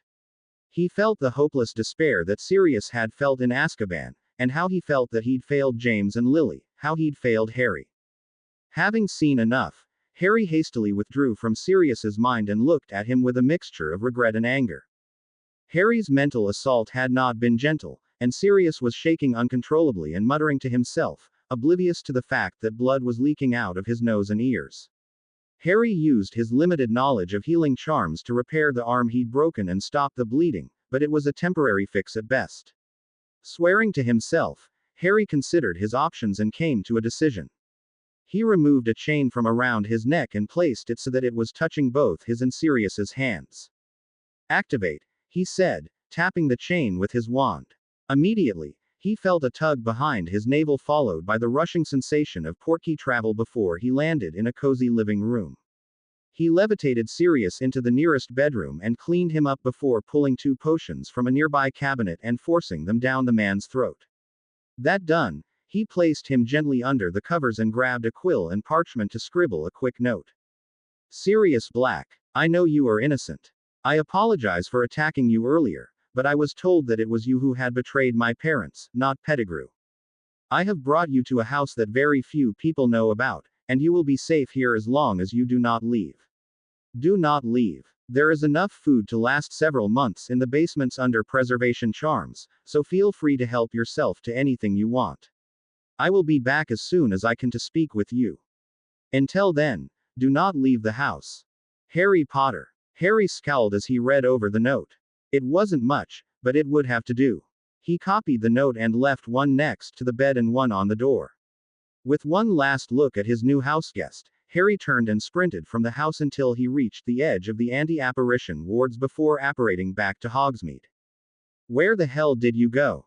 Tracy demanded when he finally met her and Blaise at the Three Broomsticks. "We're already done here." "Sorry," Harry apologized, "but I saw something suspicious and went to investigate. On the bright side, I finally found out what's been going on with the Hufflepuffs." Both Blaise and Tracy looked very interested at that, and he related what had happened with Malfoy earlier.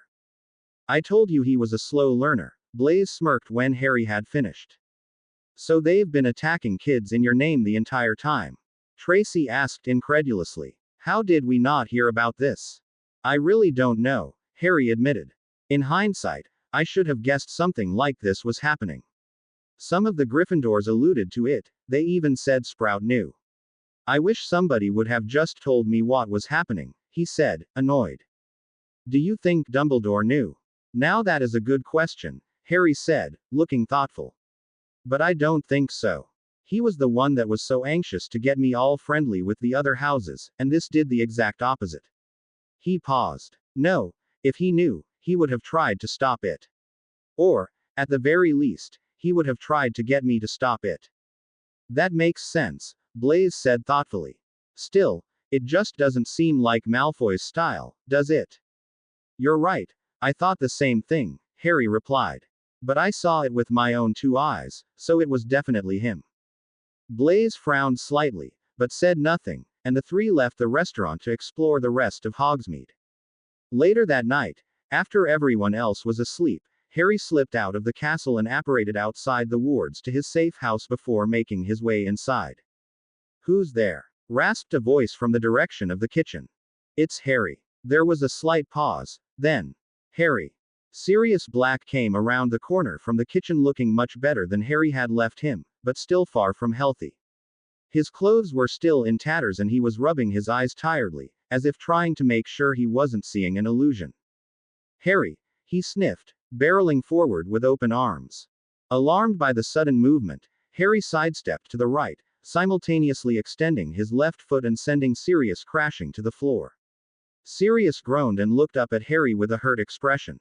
"What was that for?" he gasped out. "What the hell was that?"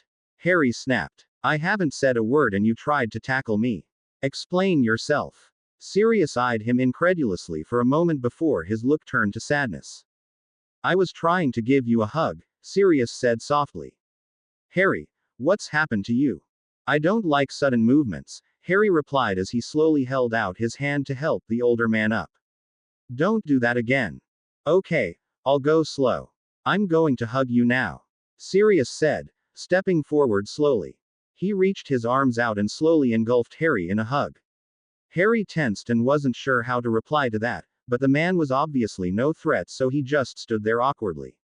Finally, Sirius released him and stepped back to wipe his eyes. I thought I'd never see you again, he said tearfully, then he chuckled. You probably think I'm nutters. I'm sure you're still recovering, Mr. Black, Harry replied simply. And some of that is my fault. Can you think of anything you need that isn't already here? Well, for starters, you can call me Sirius. I don't know how much you know about me, he trailed off. I know that you're my godfather, Harry answered immediately. And that you were supposedly my parents' secret keeper and betrayed them to Voldemort. I also know that Pettigrew was the real secret keeper, and that he faked his own death to frame you. Sirius whistled. You know a lot, he said when Harry had finished. How did you know I'm innocent?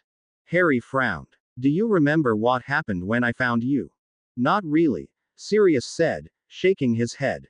I remember being in my animagus form and you coming over, and then I remember you woke me up in the forest and, hey, you broke my arm. Yeah, I thought you were guilty, Harry replied with a shrug. I tried to fix it after I found out the truth. How is it now? Actually, it's not bad, Sirius said, flexing his arm slightly. That was good spell work. How did you know it was me? Professor Lupin told me about your animagus form, that's how I recognized you. Moony told you? Sirius asked in astonishment. Did he say anything else? He told me about your days in Hogwarts together, Harry replied. And about the Marauders. Do you want me to tell him about you? I think he's one of the few that would believe your story. Really? Sirius looked hopeful at that before throwing a suspicious look at Harry. You never did answer my question. How did you know I was innocent? It was after I broke your arm, do you remember? Harry asked carefully. I just remember an incredible pain, like someone was tearing my brain out. Sirius said with a shudder. What did you do to me? I used a complicated memory spell, Harry lied smoothly. I'm sorry about that, too. I know it's mentally draining and incredibly painful, but it was the only way for me to know if you were telling the truth. That's how I found out about your innocence. So that's why I can't seem to concentrate on anything. Most likely, Harry agreed. Although, I would guess that some of that is from all the time you spent around the Dementors when you were in Azkaban. Sirius shuddered heavily at the mention of the Dementors, and for a moment it looked like he'd forgotten where he was. Sirius. Sirius. Harry said loudly, shaking the man out of his stupor. Wah. Oh, he shook his head. Sorry, I lost it for a second there. It's okay. Look, I have to get back to Hogwarts soon so I don't get caught. You got my note, obviously. Sirius nodded. Well, I'd suggest that you stay here until you've regained your strength, then we can decide who else we should tell about your innocence and how to find Pettigrew. Pettigrew. Sirius yelled, eyes flashing. I almost forgot. He's at Hogwarts. We have to get him, Harry. We have to. Stop. Harry snapped, cutting the man off. You need to calm down. Sirius, deep breaths. Slowly, the wild look in Sirius's eyes receded, and Harry continued. Now, I want you to answer, but stay calm, okay? What do you mean Pettigrew is at Hogwarts? Pettigrew is an animagus, same as me, Sirius said slowly, fighting to stay calm. His form is Rat, and he's been living with the Weasleys as a pet. Ron Weasley has Peter Pettigrew in his room right now, and he has no idea. Harry looked thoughtful for a moment. Of course, he finally exclaimed. That's why you tried to break into Gryffindor instead of Slytherin. Everybody thought you were after me, so that didn't make any sense, but you were really after Weasley's rat. Harry looked up to see a rather miserable look on Sirius's face. What? So you're really a Slytherin? Harry nodded bemusedly and pointed to the crest on his Hogwarts robes, which Sirius had apparently failed to notice. It was all over the papers, Harry said. You didn't know. I heard, but I hoped it wasn't true, Sirius admitted. He gave Harry a searching look. Why? I really don't have time to tell you right now, Harry said, getting to his feet. I have to get back to Hogwarts before I'm missed. Try to get some sleep. I'll be back tomorrow as soon as I can. Okay, wait, how do you get back and forth? For that matter, where am I? Don't worry about that right now, Harry replied with a shake of his head. Focus on getting stronger, and I'll see what I can do about Pettigrew. Is there anybody at Hogwarts you want me to bring here? You have to be sure they'll believe you, maybe Remus. Moony. I don't know, Sirius frowned. He thinks I'm a traitor, and so does everybody else. In that case, we'll wait until we find Pettigrew, Harry said firmly. Try to get some rest. Actually, I don't know if you've ever studied occlumency, but you might want to try meditating to clear your mind. It's been battered pretty hard. I studied occlumency when I was younger, Sirius said. Most pure blood families do, and the Blacks were nothing if not traditional. He snorted. Harry was surprised at how bitter the man sounded, but let it go. Until tomorrow then. Until then. Sirius gave Harry another awkward hug before releasing him, and Harry walked back outside the wards and returned to the castle. Harry awoke early Sunday morning, already planning how he would approach his new set of problems. At breakfast, he waited until he saw Hermione get up to leave before pulling her aside as she left the Great Hall and throwing a silencing charm around them. Hermione, I need to ask you a very strange question, and I need you to trust me on something. Can you do that? Hermione looked confused for a moment before squaring her shoulders in determination. I trust you, Harry. What is it? Okay. Does Ron Weasley have a pet rat? Yeah, he does. That certainly wasn't what she was expecting. Or at least, he did. He lost it last week. Harry groaned in frustration. Why do you ask, Harry? I can't tell you yet, but trust me, it's important, he said, eyeing the girl earnestly. You can't tell anybody else about this, Hermione. It's very, very important that you tell me if Ron finds that rat, okay? Don't tell anybody else we even had this conversation, not even Ro. Okay, Harry, if it's that important, I won't tell anybody. I promise. Thank you, Hermione, Harry said earnestly. I promise I'll tell you what this is about as soon as I can. Hermione gave him a small smile that Harry returned and the two started towards their respective common rooms. Hey, Potter. Harry turned to see Cedric Diggory coming up to him with Hannah Abbott and several other Hufflepuffs following. What? Harry asked, eyeing the group carefully. Cedric took a deep breath. We want to apologize, he said bravely. Hannah told us what happened in Hogsmeade yesterday with Malfoy, and I wanted to say that I'm sorry for not talking to you before.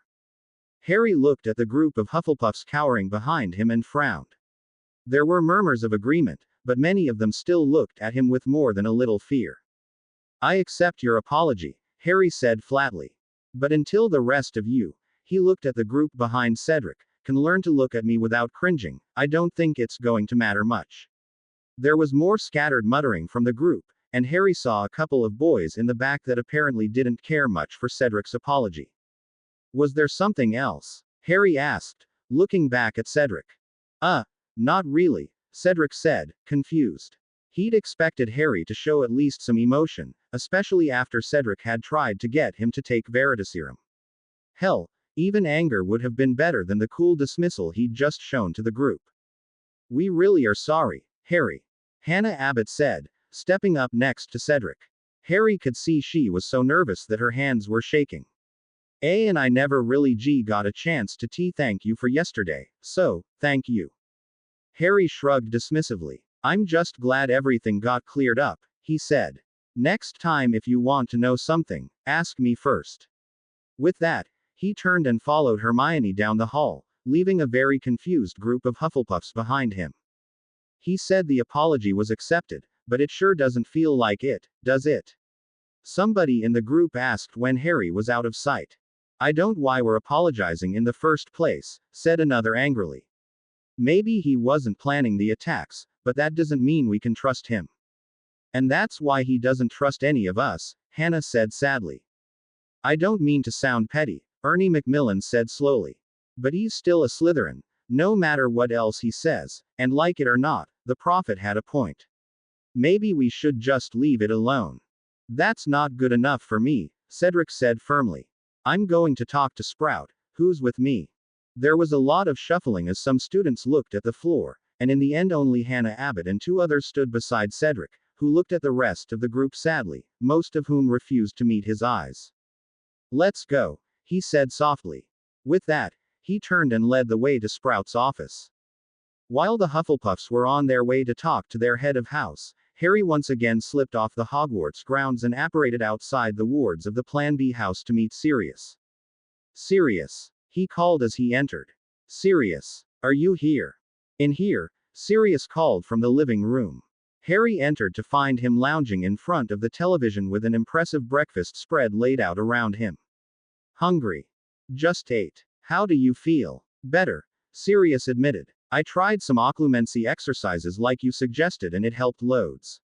My head is still a little fuzzy, but I've got at least some control now.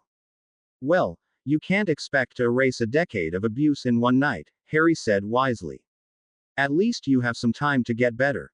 Pettigrew ran away from Weasley last week and nobody knows where he is. What? Damn, Sirius exclaimed, pounding his fist against the couch. I was so close, too. He slumped dejectedly. Now we'll never find him. We don't know that, Harry replied, ignoring the outburst. And you need time to recuperate anyway. If he comes back to Weasley, I'll know immediately. In the meantime, you get better and I get ready in case he shows up.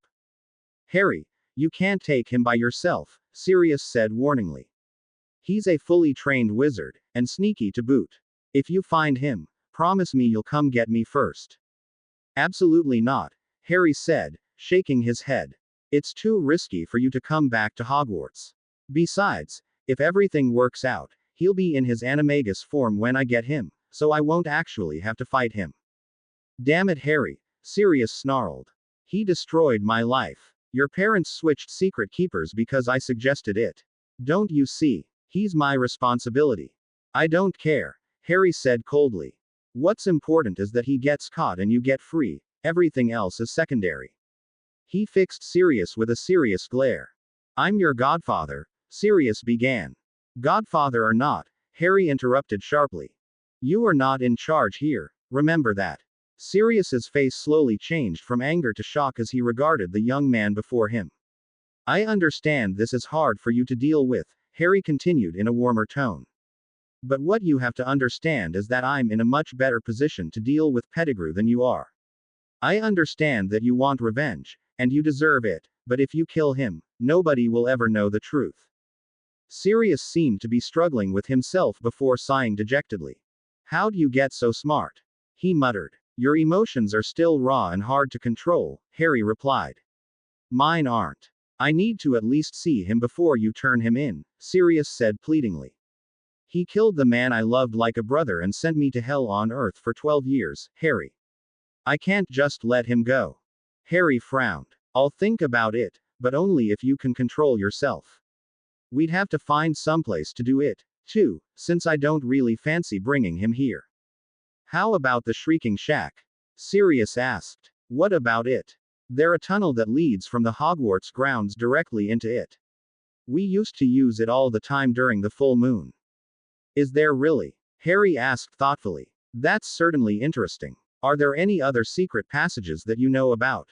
You mean you don't know any? Sirius said, aghast. There's loads, and not just secret passages either. Hogwarts is full of secrets if you know where to look. Let me see.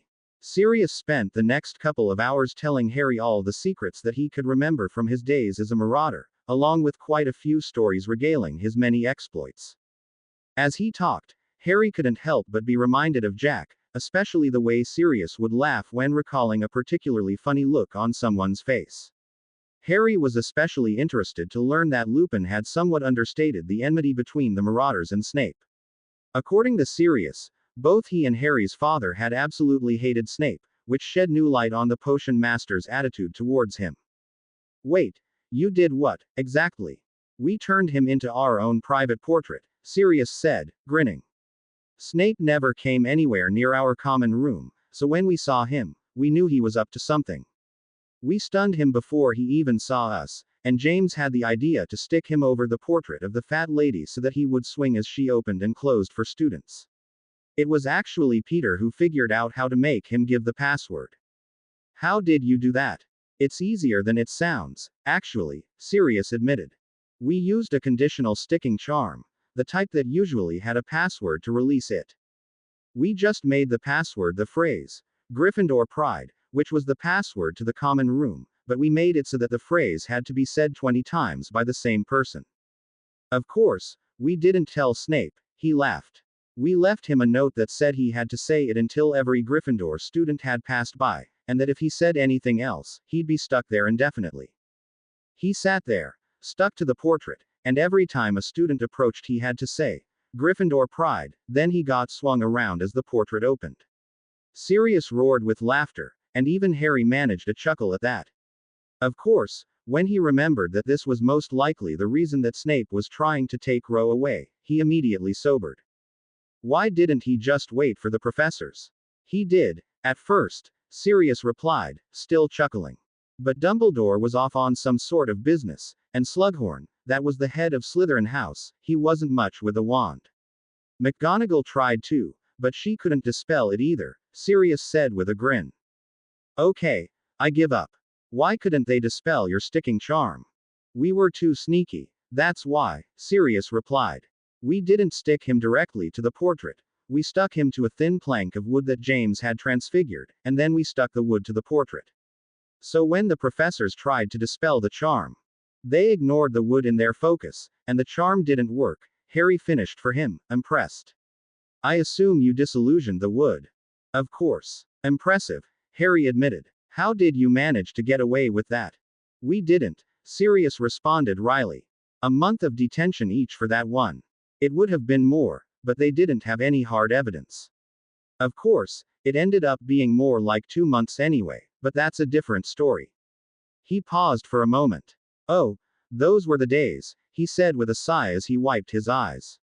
So tell me, Harry, he said conspiratorially. Thinking about reusing one of our old pranks? Maybe, Harry admitted. I'm just trying to decide if it would work. Who's the target? You saw me fighting against those other Slytherins yesterday, right? I meant to ask you about that, Sirius exclaimed. Who were they? Draco Malfoy and his goons, Harry replied. Basically, they've been going around beating up younger students and telling them that I was giving the orders. Did you see what the prophet was printing about me being the next Dark Lord?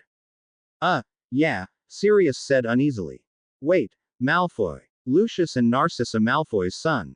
That's the one, Harry replied. In fact, it was actually Malfoy Sr. who spread all those lies in the paper about me because I knocked little Draco around. Well, apparently Malfoy Jr. decided to use that to his advantage, and the students he attacked were already so scared of me that everybody just assumed it was true. I've already had to teach Malfoy a lesson more than once, but apparently he isn't learning, so I'm looking for alternatives. Alternatives to what? My other plan, Harry replied cryptically. In any case, it wouldn't work for me because I'm not a Gryffindor. You could get one of them to help you, Sirius suggested hopefully. Not likely, Harry snorted. There were a lot of rumors involving them, too, and they're not too fond of me. Besides, it was the Hufflepuffs he was attacking. I still can't believe you're a Slytherin, Sirius muttered. How did it happen? Will you tell me? All I can say is that Slytherin is the best place for me right now, Harry said firmly. It's true that the hat considered Gryffindor as well, but in the end Slytherin was the best choice. I didn't mean to sound accusing, Harry, Sirius said quickly. It's fine that you're in Slytherin. It's just that, well, my family expected me to go into Slytherin, and when I didn't, they basically disowned me. My brother and most of my cousins ended up there, and almost all of them joined Voldemort. That's why Slytherins tend to rub me the wrong way. You don't have to apologize, Harry said. Most of them rub me the wrong way too, but it can't be helped. Sirius looked like he desperately wanted to ask another question, but managed to stay silent. How long can you stay? He finally asked. Not long, Harry answered. In fact, I should probably be heading back, just to be safe. But before I go, I want to give you this. Harry pulled a notepad out of his pocket and handed it to Sirius. It's a way for us to communicate. Everything you write in here will appear on an identical notepad that I have. We call them messengers. Yeah, I've seen these before, Sirius said, turning the notepad over in his hands. He looked back at Harry with a twinkle in his eye. Aren't these against Hogwarts rules? Harry shrugged. I don't care much for rules. Sirius laughed approvingly. Anyway, Harry continued, I have the only messenger that's tied to yours, so nobody else will know until I tell them. If anything happens with Pettigrew, I'll let you know. Okay, Sirius said, pocketing the messenger. Oh, and Harry. Harry turned around and Sirius smiled. Thanks. Harry just nodded back before he turned and walked to the edge of the wards. When he was there, he placed a wandless glamour on his face and apparated to Nocturne Alley. He had a few stops to make before he returned to the castle. When Harry finally returned to Hogwarts, it was mid-afternoon, and he immediately sought out Ro. As usual, he found in the library with Hermione and Padma. Where's Sarah? Harry asked as he approached them. Said she had to send an owl, Ro replied, looking up. Where have you been? Just doing some practice, Harry said, shooting her a look that said he'd explain later. We heard about what Malfoy was doing, Padma said quietly. Sorry, Harry. Not your fault, Harry replied kindly. Not even Blaise knew, so I can't really be upset that you guys didn't. I heard the Hufflepuffs apologized, though, Rose said. That's good, right? If it means they'll leave me alone now, it's great, Harry snorted. What are the chances of that happening? About the same as the chances of you not being approached by Dumbledore right now, Rose said, looking behind him. Stifling a groan, Harry turned to see Dumbledore walking towards him through the library. Good afternoon, Harry, ladies, Dumbledore said as he approached. Harry, Professor Sprout has requested a meeting with you as soon as possible, preferably tomorrow. Since we agreed that you would have at least a week's notice, I told her I would ask, but I could not guarantee anything. Harry stifled another groan and thought about the offer. It was either meet soon or meet later, and he had other things to take care of later. If she wants, I'll meet her tonight, Harry told the headmaster. After dinner. She will be happy to hear that, Dumbledore said, twinkling. I'm sure she will, Harry muttered. He leaned forward. Is there any news about the Macmillan meeting? He asked in a low voice. I'm afraid that Mr. Macmillan appears to be reluctant to meet with you, Dumbledore replied, his twinkle dimming slightly. I do not know why, but perhaps it would be best if you consider the three options you already have. Harry looked at Dumbledore quizzically, but nodded, and the headmaster left the group to its studying. Why were you supposed to meet with the Macmillans? Padma asked when Harry returned to the group. When Harry looked at her sharply, she blushed. I was, listening. It's personal, Harry said flatly. And it's very important that you don't mention it to anyone else. It's a very private family matter. I promise we'll tell you when we can, Ro put in. But Harry's right, it's really important that you not talk about it now. Hermione threw an odd look at Harry, no doubt wondering if this situation was related to his question about Ron's rat, but held her tongue. Both girls agreed to keep the conversation private, and the group went back to studying. Later that night, Harry once again found himself in an empty classroom facing Professor Sprout and the Hufflepuffs. Mr. Potter, I know you have already heard this from my students, but I wanted you to hear it from me, Sprout began. I'm sorry I misjudged you, Mr. Potter, and I'm sorry for the way I treat you the last time we met. As I told your students, your apologies are accepted, Harry said evenly. I'm not angry at you, and I don't wish you ill. But if you expect me to suddenly become friendly, you're going to be disappointed. Harry, I know you feel like you can't trust us, and you're right to think that, Cedric broke in. But we really want to make it up to you, so there's anything we can help you with, just ask. Well, then, Sprout said awkwardly when Harry remained silent. I believe I have some punishment to take care of, if you'll excuse me, Mr. Potter. Sprout left the room, leaving Harry with Cedric, Hannah, and 3 other Hufflepuffs, 2 boys and 1 girl, whose names he didn't know. So, why do they make you do this, anyway? One of the other boys asked. I've never heard of anything like it before. I don't know, really, Harry replied. Dumbledore set the rules himself, though, so it's not a standard punishment. I heard that you refused to do normal detention, so they came up with this, the other unknown boy said. Still listening to rumors, are you?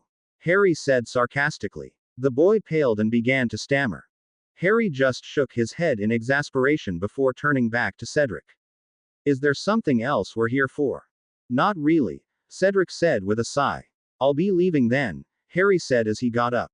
I really wish you'd talk to us, Harry. Cedric said as the other students slowly filed out. I meant what I said. If there's anything I can do, just ask. Harry stopped suddenly and turned back to regard the other boy with a curious gleam in his eye. Anything. That Thursday after dinner, Harry walked casually through the halls of Hogwarts. Harry, where have you been? You have to see this. Rose said, running towards him as he rounded a corner. It's Malfoy. She stopped abruptly when Cedric came around the corner just after Harry. Oh, hi Cedric, Rose said shyly. What's all this then? Cedric asked, noticing a large crowd of people walking in the direction of the Hufflepuff common room.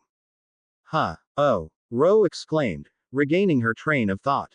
It's the door to your common room, you have to see this. Harry and Cedric schooled their faces and followed the excited girl through the throng of people until they could view the scene in front of the Hufflepuff common room. It was a scene that would not soon be forgotten. The door to the Hufflepuff common room was a flat stretch of stone wall set in between two identical suits of armor.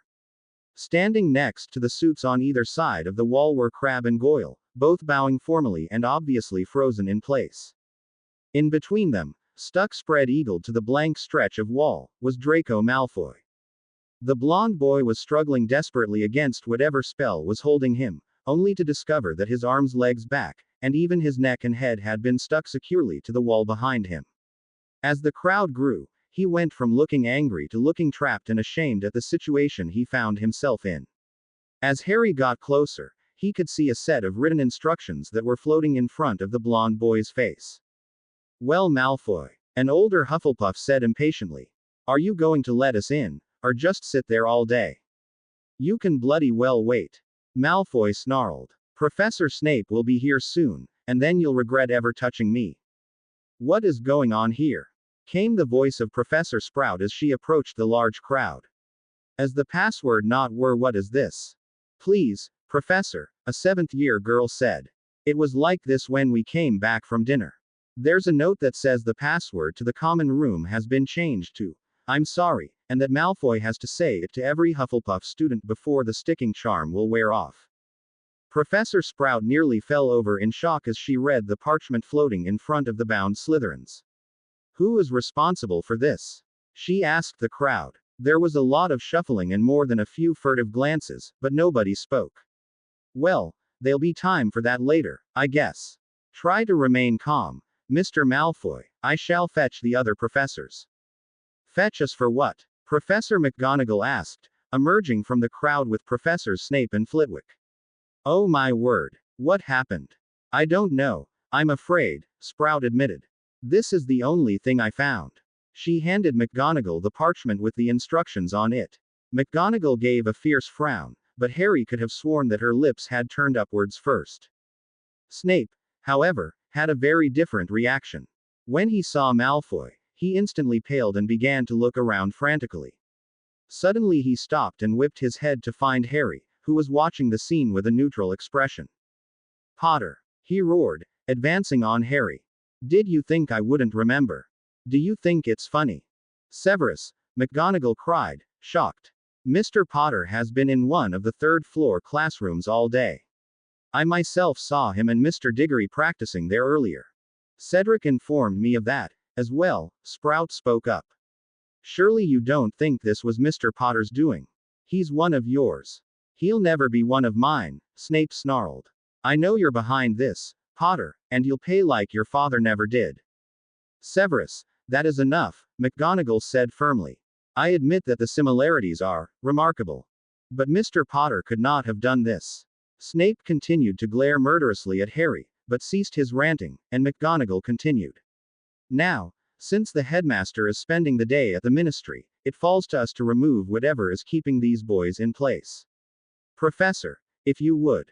She motioned to Flitwick, who stepped up and began to cast charms aimed at dispelling various enchantments. 20 minutes later, both Crabbe and Goyle had been freed, but there had been no progress on Malfoy. McGonagall and Flitwick were both shaking their heads in confusion, and Snape was fuming. I'm afraid there's nothing for it, Flitwick finally said. He'll have to apologize to the students and hope that the pranksters are true to their word. He will do nothing of the kind, Snape snarled. If Potter's not behind this, then he knows who is. It's the same spell. Severus, McGonagall hissed. I understand this is trying for you, but you must control your temper in front of the students. Now, as I recall, the spell did indeed lift the last time, so there's no reason to believe that it won't this time as well. I do not know when the headmaster will return, and the Hufflepuffs must be allowed access to their common room. We will have to follow these instructions. I'll have no part of this, Snape spat angrily as he turned and walked furiously through the crowd of students. Mr. Malfoy, I'm afraid that you will have to follow the instructions you were given. We cannot afford to wait for the headmaster, and whatever spell this is, it is beyond our talents to reverse. What? Malfoy stammered incredulously before flushing. You mean I actually have to apologize to this filth? Mr. Malfoy, McGonagall exclaimed. That is quite enough. Now, I suggest you get on with it, or we'll be here all night. Malfoy bit back his retort and glared at the Hufflepuffs murderously. His mouth opened and closed soundlessly for a moment and he had to take a deep breath. I'm sorry, he finally bit out. As expected, the door to the Hufflepuff common room began to open, but unlike the Gryffindor portrait, it didn't open out. Instead, the entire section of wall reclined backwards, like a reverse drawbridge, leaving Malfoy splayed out on what was now the floor of the entrance into the room. Ow! He cried as the first Hufflepuff stepped on his hand. Oh, was that your hand? The girl asked with mock concern. I'm so sorry. That's quite enough, Miss Blake, McGonagall snapped. The next person who tries that will serve detention with me. Now, form a line.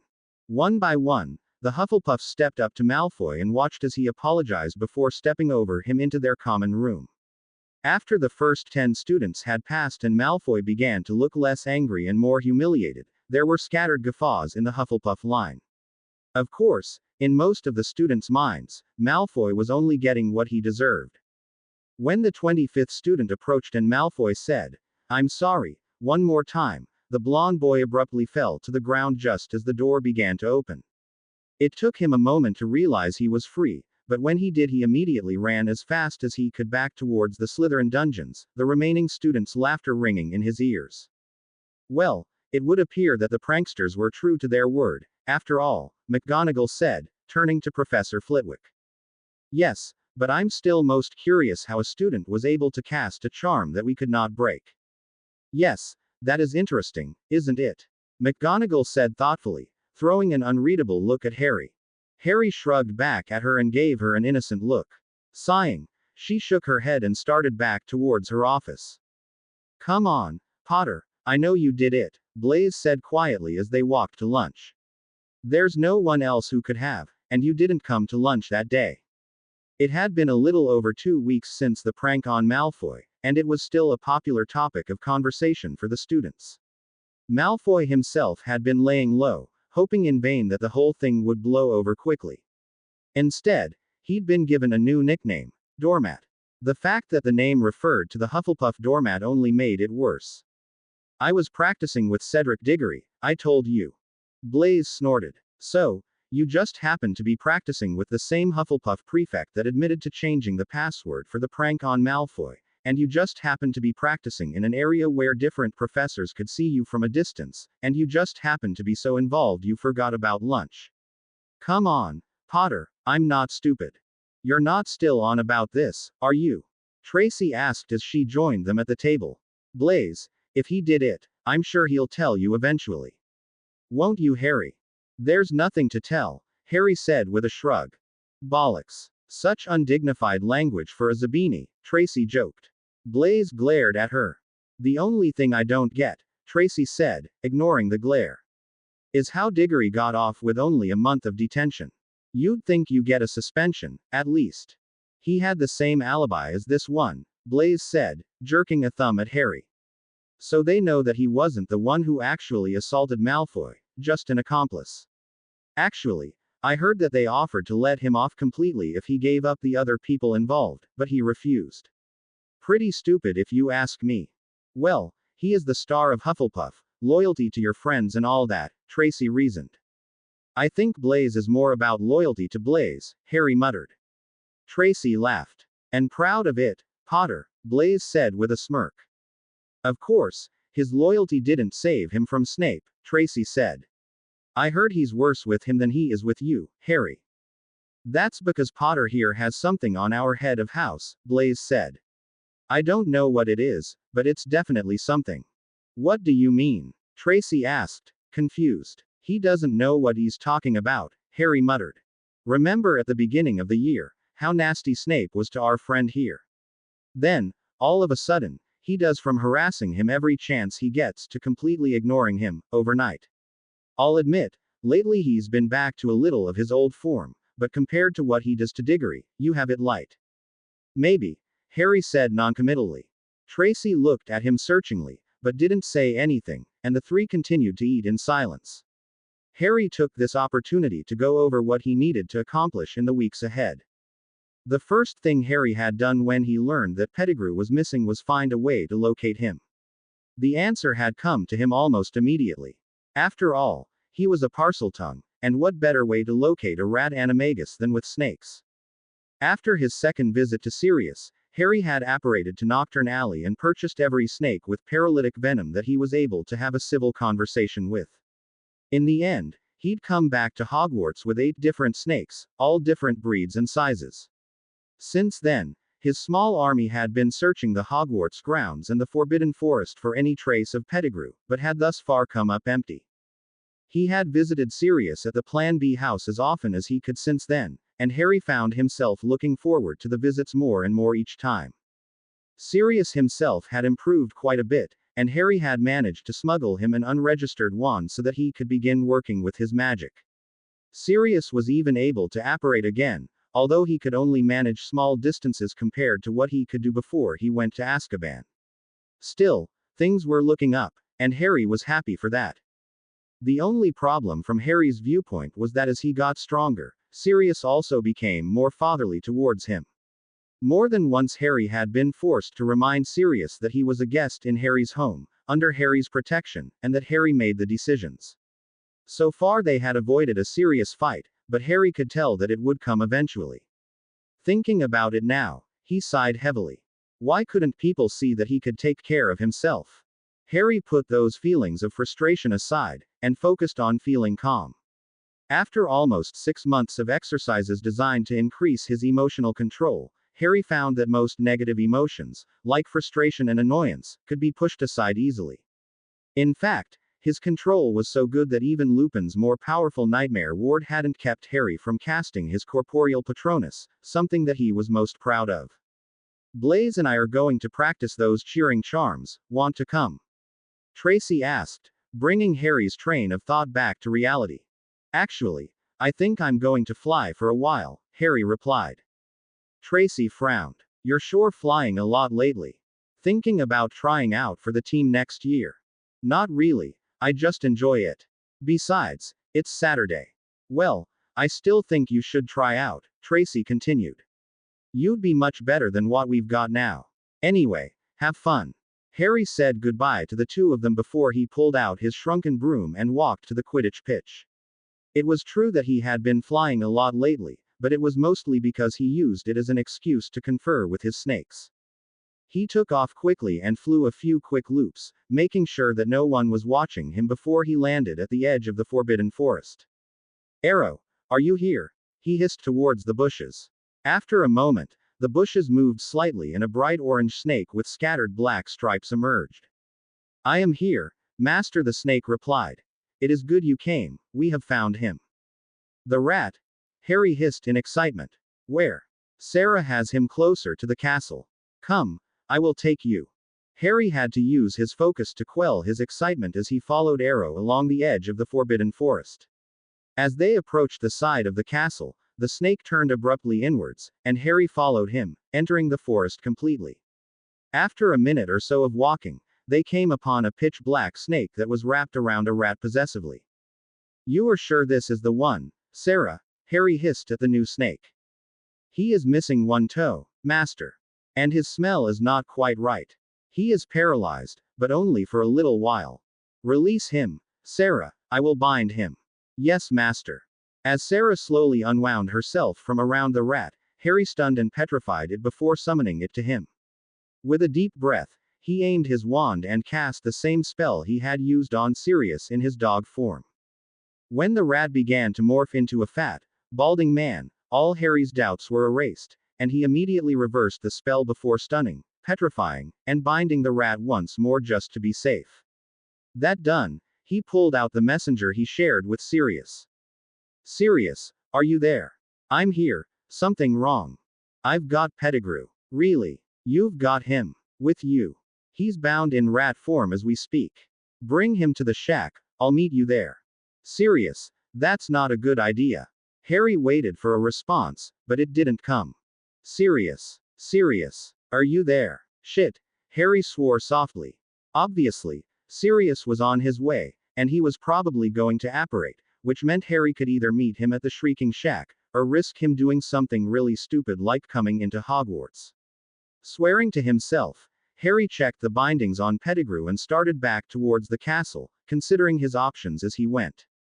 If he took Pettigrew to Sirius in the Shrieking Shack, Sirius would probably beat him up, Harry would have to restrain him, and then he'd take Pettigrew to Dumbledore. On the other hand, if things got out of control, Sirius could kill him, or Pettigrew could escape. However, if he didn't take Pettigrew to the Shrieking Shack, Sirius would try to come in and find him, and was something Harry definitely didn't want. Of course, if he could find Dumbledore quickly, he could show him Pettigrew, tell him about Sirius, and then he could go meet Sirius in the Shrieking Shack. He frowned. For that plan to work, he would have to find Dumbledore quickly. He started to run as he entered the castle. Harry was so lost in thought that he failed to notice when he passed a sandy blonde boy on his way inside. When the boy ran off in the opposite direction, Harry was already well past him, and didn't notice that either. However, when he heard the sound of many students running from behind him, he stopped and spun around to see who it was. "What are you doing with my rat, Potter? Give it back!" Ron Weasley yelled as the group approached. "This isn't your rat, Weasley," Harry said, sounding bored. "It's Accio Scabbers," shouted George Weasley. Harry's eyes widened as the rat slipped out of his hand, but only for a moment. With a thought, he summoned Pettigrew back to his hand, simultaneously sending a concussion hex into the middle of the group. Ron, Seamus, and the twins were thrown violently apart and Harry sprinted away towards Dumbledore's office, making himself invisible as he turned the corner. "Where'd he go?" Seamus asked, regaining his feet. "He ran, that bastard," Ron snarled. "Now we'll never get him. What does he want with your rat anyway? He's a snake, who knows?" Ron kicked the castle wall. "I can't believe we let him get away." "Never fear, oh brother mine," Fred said, pulling a piece of parchment from his back pocket. "There's always a way," put in George. "As long as you know where to look," said Fred with a smirk. "I solemnly swear that I am up to no good," they said together, touching their wands to the parchment in front of them. "The Marauder's map. What's that?" asked Ron as writing began to appear on the parchment. "This, dear brother, will tell us exactly where the Ratnapper is headed. See, there he is, running towards Dumbledore's office." Fred looked thoughtful for a moment. "Here, there's a shortcut this way, we can head him off." Fred quickly stowed the parchment and dashed off down the hallway, the rest of the group close behind. When Harry finally reached the gargoyle guarding the headmaster's office, he was out of breath and he knew he was running out of time. "I need to see the headmaster, it's urgent," he told the guard. "The headmaster is not in," the gargoyle replied smugly. "You'll have to wait." "I don't have time to wait," Harry snarled. "I have." Harry abruptly spun around as the sound of running footsteps reached his ears. Swearing to himself, He took off at a run back the way he came and headed towards the Whomping Willow. He would have to speak to Dumbledore later. Now, where'd he go? Ron Weasley panted when he reached the corridor leading to the headmaster's office only to find it empty. Just a minute, George huffed, pulling out the map. He started to search it for Harry Potter when his body abruptly tensed. What's wrong? Fred asked immediately, concerned. Look, George stammered, holding the map out. Fred took the map in his hand and followed George's finger, which was pointing to a rapidly moving dot labeled Harry Potter. However, it was the dot waiting for him at the edge of the map that forced the breath from Fred's lungs. Sirius Black, he whispered. My God, he's running right towards Sirius Black. Sirius Black, both Ron and Seamus exclaimed, going white. He's here. We need to tell McGonagall, now, George said, grabbing the map and starting towards the staff room. They ran as fast as they could given their tired state, and finally reached the door. What in the world is going on out here? McGonagall asked. She opened the door. Professors, George gasped out. Sirius Black, he's here, by the Whomping Willow, with Harry Potter. Sirius Black, McGonagall exclaimed. And Potter, you say? Yes, ma'am, Fred replied for his brother. Somebody else was with Potter, pet. There you are, came a voice from down the hall. Fred turned to see Argus Filch approaching them, grinning maniacally. Knew you were behind it. These four wrecked an entire hallway, Professor, and then ran for it. He looked at Fred menacingly. Thought you'd get away with it, did ya? Please, Professor, we're telling the truth, George pleaded. Harry Potter is about to run into Sirius Black on the first floor by the Whomping Willow. You have to do something. McGonagall eyed the entire group skeptically. Very well, she finally agreed. I will contact the headmaster, and you will wait for me here. Mr. Filch, I will take it from here. Filch nodded and left, but not before smirking at the group one last time. McGonagall walked to the fire and took a handful of flow powder from the pot on the mantel. Headmaster's office, Minerva McGonagall calling, she stated clearly. She was instantly whisked away, leaving the four Gryffindors alone in the room. I'm not sure she believed you, Seamus said uncertainly. One too many pranks, I believe, George said sadly. Fred looked agitated as well when suddenly Ron got up and grabbed a handful of the flow power himself. I'm contacting Dad, Ron said. He'll believe us, and he can get Fudge to send orders. With that, he threw the powder into the flames and called the Ministry of Magic. When Harry finally exited out onto the castle grounds, he was severely winded, and had to stop for a moment to regain his breath. As he braced himself against the wall, a cold nose poked his hand. Wah! He exclaimed, started. Sirius, he hissed at the black dog next to him. I told you to wait. Come on. Grabbing the dog by the scruff of his neck, he walked as fast as he could toward the Whomping Willow, which was still frozen in place from when Sirius had exited onto the grounds. When they were safely inside the tunnel, Sirius transformed back into his human form. Where is he? He snarled. Where's Pettigrew? You're not supposed to be here, Harry bit out angrily. You're putting us both in danger, get a hold of yourself. Sirius seethed for a moment before exhaling heavily. I know, and I'm sorry, but I have to see him. Please, Harry, I have to see him. Wait until we get to the shack, Harry said as they continued walking. They continued in silence until they had arrived at the end of the tunnel, which opened to reveal a small, dilapidated room with a sofa, two broken chairs, and a broken table. Sit, Harry commanded, pointing the sofa. Hand me your wand. What? Sirius asked, shocked. Hand me your wand, Harry repeated. If you want to beat on him, fine, but I won't have you going crazy and killing him by accident.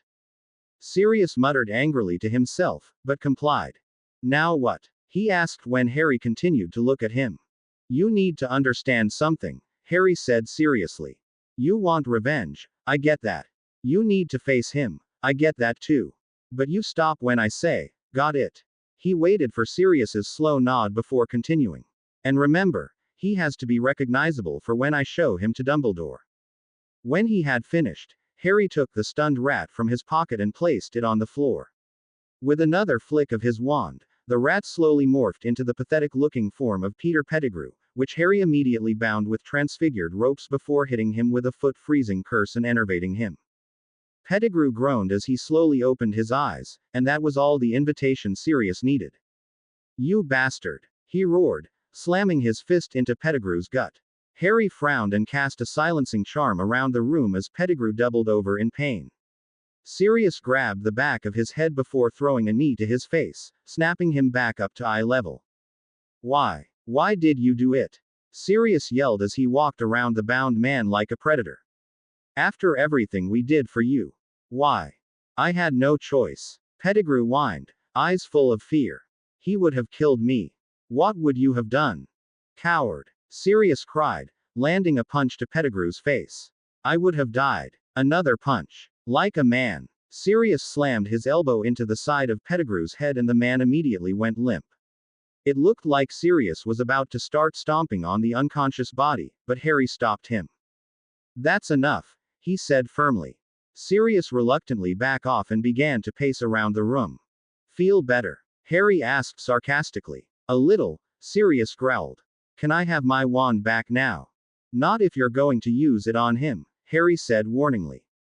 Sirius glared at him, but promised not to, and Harry handed him his wand. "He deserves worse," Sirius muttered as he sat back down on the sofa. Harry sighed. "Sirius, we can't just sit here and beat him," he said calmly. "We have to get him to the right people so that you'll be cleared." "He helped murder your parents, Harry," Sirius cried, "and you want to just let him go? How can you even suggest that?" "I'm not suggesting," Harry began, but stopped abruptly when he suddenly had a very ominous feeling. "Move," he suddenly yelled, diving to his right. As he did so, two red stunning spells flew into the room within a second of each other. The first one hit Sirius in the chest, causing him to drop his wand, and the other passed right through where Harry had been standing. Harry was on his feet immediately and cast a quick shield as he scanned the room for his attacker. Another stunner dissipated harmlessly in front of him, followed by a bright yellow spell that Harry recognized as a piercing curse. Swearing, Harry sidestepped smoothly as the spell shattered his shield and threw a reductor curse in the direction that the spells were coming from. The spell impacted the wall next to the tunnel leading back to Hogwarts, showering the opening with bits of broken wood. Harry was about to follow with another attack when he heard a clatter from behind him. He whipped around, wand raised, to see a large rat scampering across the room, and realized that the clatter he had heard the wand that Sirius had dropped. Pettigrew had grabbed it and removed the bindings Harry had placed on him before changing to animagus form to escape. Harry summoned the fleeing rat to his hand and re-stunned it, but was immediately forced to dive forward as the wall next to him exploded from a reductor curse. A large piece of wood sliced into Harry's back as he dove, and he immediately concentrated on blocking the pain as sent two more reductor curses back into the main room. Both were reflected by an expertly formed shield as Severus Snape stepped into the room, sneering. "I knew you were stupid, Potter, but I didn't think you were this stupid," Snape said. "Helping the convict that killed your parents and fighting a teacher. Tisk tisk." Snape snapped his wand forward and threw another piercing curse followed by a stunner. "He's innocent. Pettigrew is the traitor," Harry yelled as he summoned the top of the broken table and threw it into the path of the curses. "I have him. Just wait. Don't try foolish tricks with me," Snape spat before his eyes took on a fiendish gleam. "I've waited a long time for this, Potter. I'll see you expelled and Black Key Ed for this." He grinned evilly as he threw two more curses at Harry. "Pettigrew is an animagus," Harry said desperately as the curses hit his shield. "A rat. I have him with me, I'll show you." He sidestepped again as a piercing curse flew at him. "Stop attacking me and listen. Pettigrew is dead," Snape snapped. "Give up." A thick rope shot out of Snape's wand toward Harry, who countered with a cutting curse before sidestepping Snape's stunner. "So be it," he hissed. Raising both his hands, he unleashed two blasting curses that destroyed everything between him and the professor, and left a giant hole in the floor. Snape raised a shield, but was still sent flying backwards into the crumbling wall. Pressing his advantage, Harry threw a piercing curse with his wand and a stunner with his hand, following immediately with a banishing charm that sent a large piece of nearby wood flying directly at Snape's head. Snape avoided the piercing curse and reflected the stunner, but the wood caught him in the side of the head, opening a large gash and sending him crashing to the floor. Harry immediately sent 2 stunners at him, hoping to end the battle immediately, but Snape moved faster than Harry had ever seen him move before, rolling out of the way and leveling his wand at Harry. With a snarl, he snapped it forward and a sickly yellow spell with a greenish hue flew towards Harry, who threw up his most powerful Contigo shield. The spell hit the shield, but instead of dissipating like it should have, it somehow slid around the shield, hitting Harry in his left shoulder. Harry gasped from the burning pain as a giant gash opened along his left arm, rendering it useless. Snape followed with a muddy brown curse that seemed to ooze through the air towards Harry. Not wanting a repeat of the last curse, Harry sidestepped the curse and threw a bolt of lightning at Snape as he began to circle the potion's professor, who continued to cast spells that Harry had never seen before. Just as Harry and Snape were beginning their duel, Kingsley Shacklebolt arrived in Hogsmeade with his team of 6 Aurors. "We know that he's between here and school," Shacklebolt barked. "The minister is with Dawlish and his team, and they'll work from the castle down, we work from here up. Any questions?" "Good, let's." He was interrupted by a loud blasting sound coming from somewhere just outside the village. "That came from the Shrieking Shack," one of the Aurors said in surprise. "Then that's where we start," Shacklebolt told his team. "Move out." Back in the shack, both combatants were becoming frustrated. With only one arm to work with, Harry had to rely on constantly summoning and banishing physical objects to keep the potion's master on the defensive. Harry's own curses, while powerful, were not powerful enough to completely overwhelm the potion's master, and Snape's knowledge of obscure and dark attack spells forced Harry to avoid using conventional shields to protect himself. Harry realized that he wouldn't be able to beat Snape using curses alone, and that gave him an idea. He darted quickly to his right, unleashing a series of powerful piercing curses that forced Snape to conjure a small corporeal shield.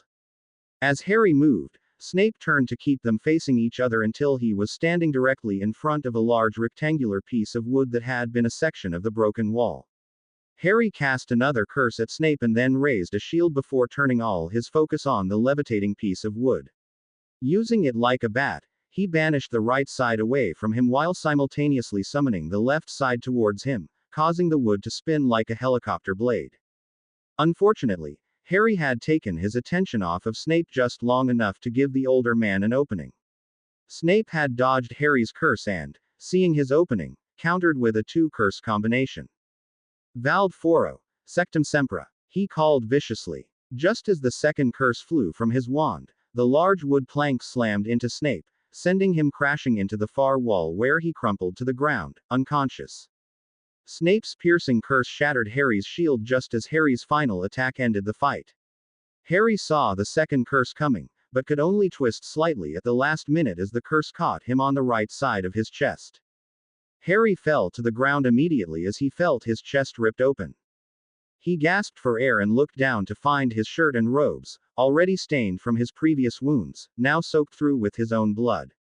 Closing his eyes, Harry fought off the fuzzy feeling in his head and concentrated his healing power. Slowly, the wounds closed and the bleeding stopped, but the pain in shoulder remained. Frowning, Harry tried again, but even though his shoulder appeared fine, it hurt incredibly to move. Gritting his teeth, Harry returned to the previous room and enervated Sirius. "What the?" Sirius said groggily. "What happened? Harry." "No time," Harry snapped, cutting him off. He swayed slightly but caught himself against the wall. "Snape attacked. I won," he said, shaking his head to clear it. "I'm okay now, but we have to go." "But Harry, you're..." Sirius started, but stopped when the front door in the next room was blown open. "You're under arrest. Don't move arg." The lead Auror yelled as Harry's blasting curse obliterated the wall between room and sent shards of wood slicing into his leg. "Lumos Solum," Harry called, flooding the entire entryway with blinding light. Turning, he grabbed Sirius before casting another using a reductor curse to open a hole in the back wall. "Don't let them get away," one of the Aurors called. "Somebody dispel that damn sun. And where are the bloody Dementors? Run," Harry yelled to Sirius, throwing reductor curses over his shoulder as they left. The two ran towards the forbidden forest, but it was clear that Harry was laboring. He tried to make himself invisible as he ran, but when he almost passed out from the effort, he decided not to try again. When they had run for a couple of minutes, Harry stopped and pulled the petrified rat out of his pocket. "What are you doing?" Sirius gasped frantically. "They're coming. They have to know we have Pettigrew," Harry panted back. "And that you're innocent. I want you to disillusion yourself and hide farther back in the woods. I'm going to take Pettigrew, turn him in, and explain the situation so that they don't have you Ed on sight." He looked at the older man seriously. "It's the only way. What if they attack you, huh?" Sirius said angrily. "What then? I can defend myself," Harry said, not mentioning the fact that he could barely manage a proper shield at this point. "Besides, they're Aurors, so they have to know about your case. They'll know who he is. I hope," he added mentally. "I hope you're right," Sirius muttered as he pulled his wand. He raised it above his head to disillusion himself as he walked away from Harry, but stopped abruptly. "No, oh God, no," he began to whimper. "No, no, no, no." He crumpled the ground and began to rock himself back and forth. "Sirius, what is it? What's wrong?" Harry asked frantically, but then he felt it. The temperature was dropping rapidly, and Harry felt a familiar ball of ice begin to settle in his stomach. Dementors, he swore to himself. Instantly, he fell to his knees in a meditative position and closed his eyes. He quickly fell into the void of meditation, and began to concentrate his emotions on happiness. With all the energy that he had already expended, the process was much harder than normal, but the stakes were also much higher, and Harry Potter was nothing if not determined. Slowly, Harry began to call of feelings of happiness, and will them to form a protective barrier around him. Gradually, the cold receded and his eyes snapped open. Expecto Patronum. Instantly, an incredible silver mist erupted from his wand and coalesced into the form of a giant stag. The nearest Dementors shrieked as they were forced back, and the entire forest clearing was suddenly aglow with brilliant white light. The Patronus continued to circle Harry and Sirius, throwing its head violently at the nearby Dementors, until the forest was clear. Its task done, it bowed to Harry before dissipating into the air. Expelliarmus. Harry felt the spell coming, but was unable to move quick enough and it caught him in the side. He looked up from the ground to see a young Auror approaching him cautiously. "Don't move, kid," the Auror said as he shot up a flare of red sparks. "Now," he said, turning back to Harry. "Where is?" The man abruptly crumpled as Sirius's stunner caught him from behind. "Nice shot," Harry complimented, pulling the petrified rat out of his pocket. He retrieved his wand from the Auror, but swayed for a moment as he tried to cast the spell. "I got it," Sirius said, seeing the boy's exhaustion. He muttered a spell and the rat once again slowly became the human form of Peter Pettigrew. "Okay, now hide," Harry said, making sure Pettigrew was still unconscious. Sirius looked like he was about to argue, but the sound of approaching Aurors made the decision for him, and he hid. With supreme effort, Harry enervated the stunned Auror. "Hey," the man said, pointing his wand at Harry. "This is Peter Pettigrew," Harry said, indicating the unconscious man in front of him. "He's alive, and he framed Sirius Black for murder. Sirius Black is innocent. This man is guilty." The Auror just looked at Harry with an extremely confused expression, and Harry had to stifle a sigh. "Auror Blaine." Kingsley Shacklebolt barked as he emerged from the trees. "Report." Well, sir," Blaine began. "Sirius Black is innocent," Harry interrupted him. "Peter Pettigrew is the real Death Eater, and he's right here." Shacklebolt eyed Harry suspiciously until he saw the unconscious man at his feet, and his eyes widened.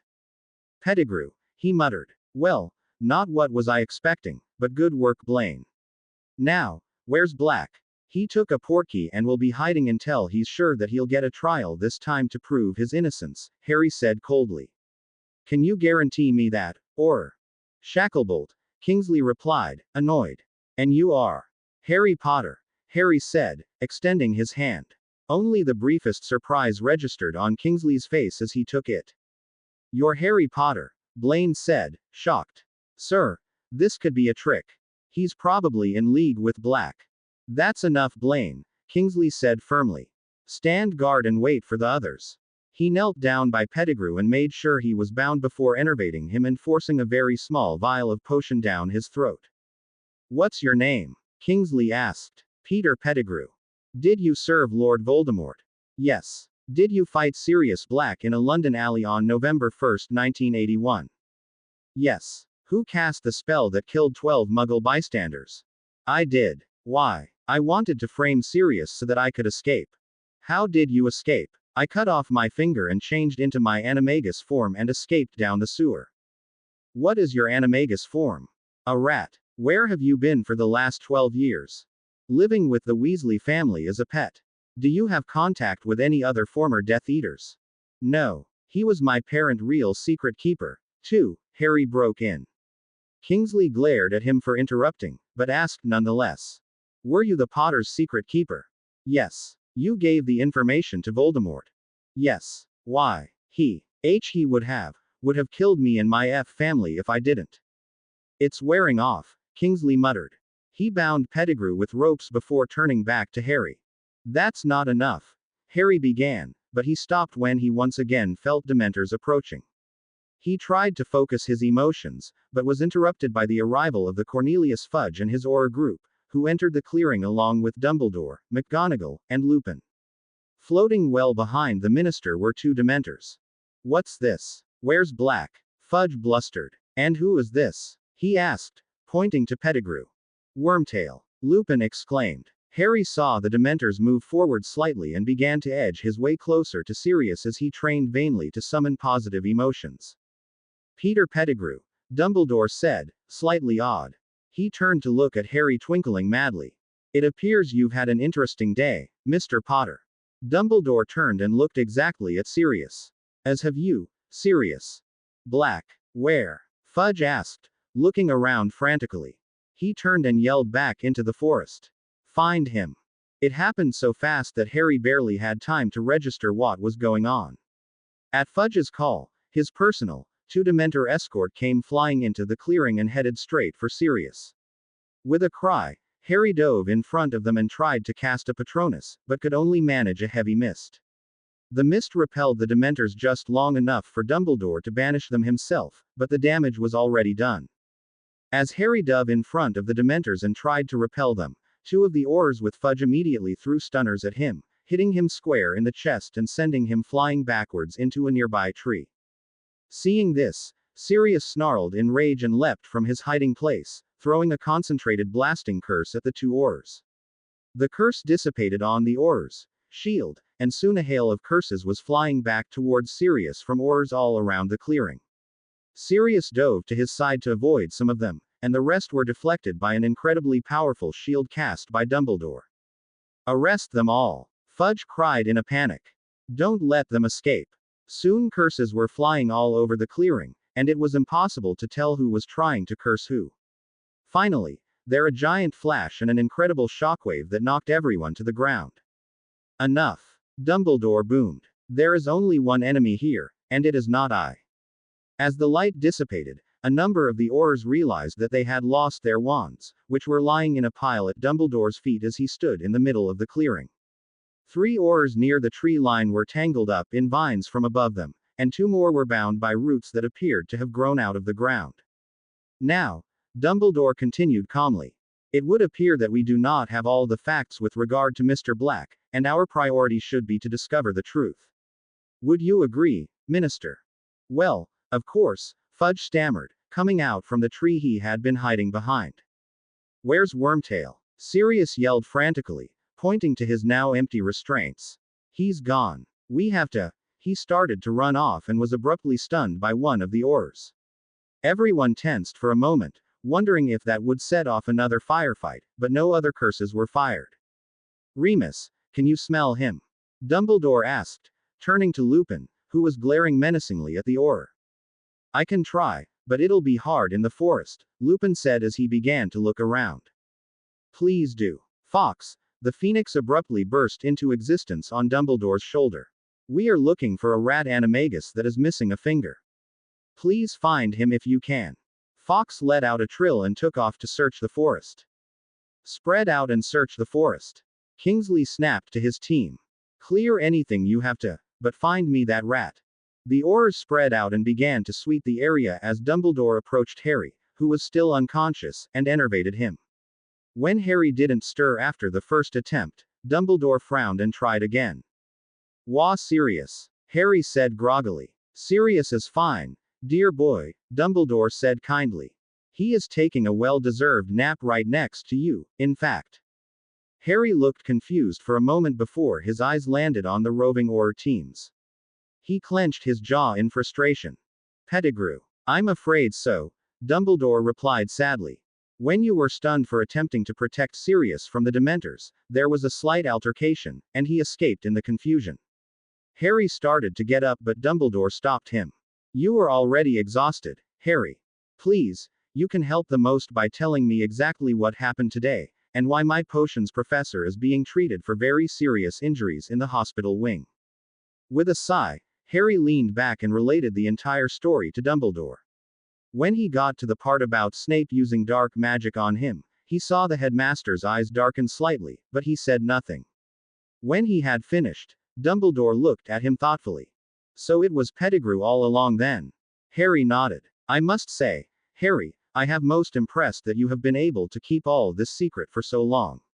If I may ask, where were you keeping Sirius while he recovered?"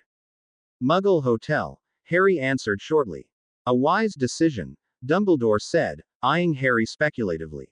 "In any case, with Pettigrew's confession under Veritaserum, Sirius should be free very soon. You have done a great thing today, Harry." "What about Pettigrew?" "We can only hope that he is located," Dumbledore replied slowly. "Otherwise, I fear he will hide himself even more thoroughly than he did previously." He noticed Harry's head drooping slightly and smiled softly. "Sleep, dear boy. You have done quite enough for one day." Harry felt like arguing with him. He really did, but somehow his eyes refused to open, and his mouth refused to work. "I'll tell him off tomorrow," Harry thought to himself as he slumped forward. With a sigh, he relinquished his hold on consciousness and fell swiftly into the warm embrace of darkness. To be continued. I hope you enjoyed this story. Also remember to subscribe and like this video. See you in the next video.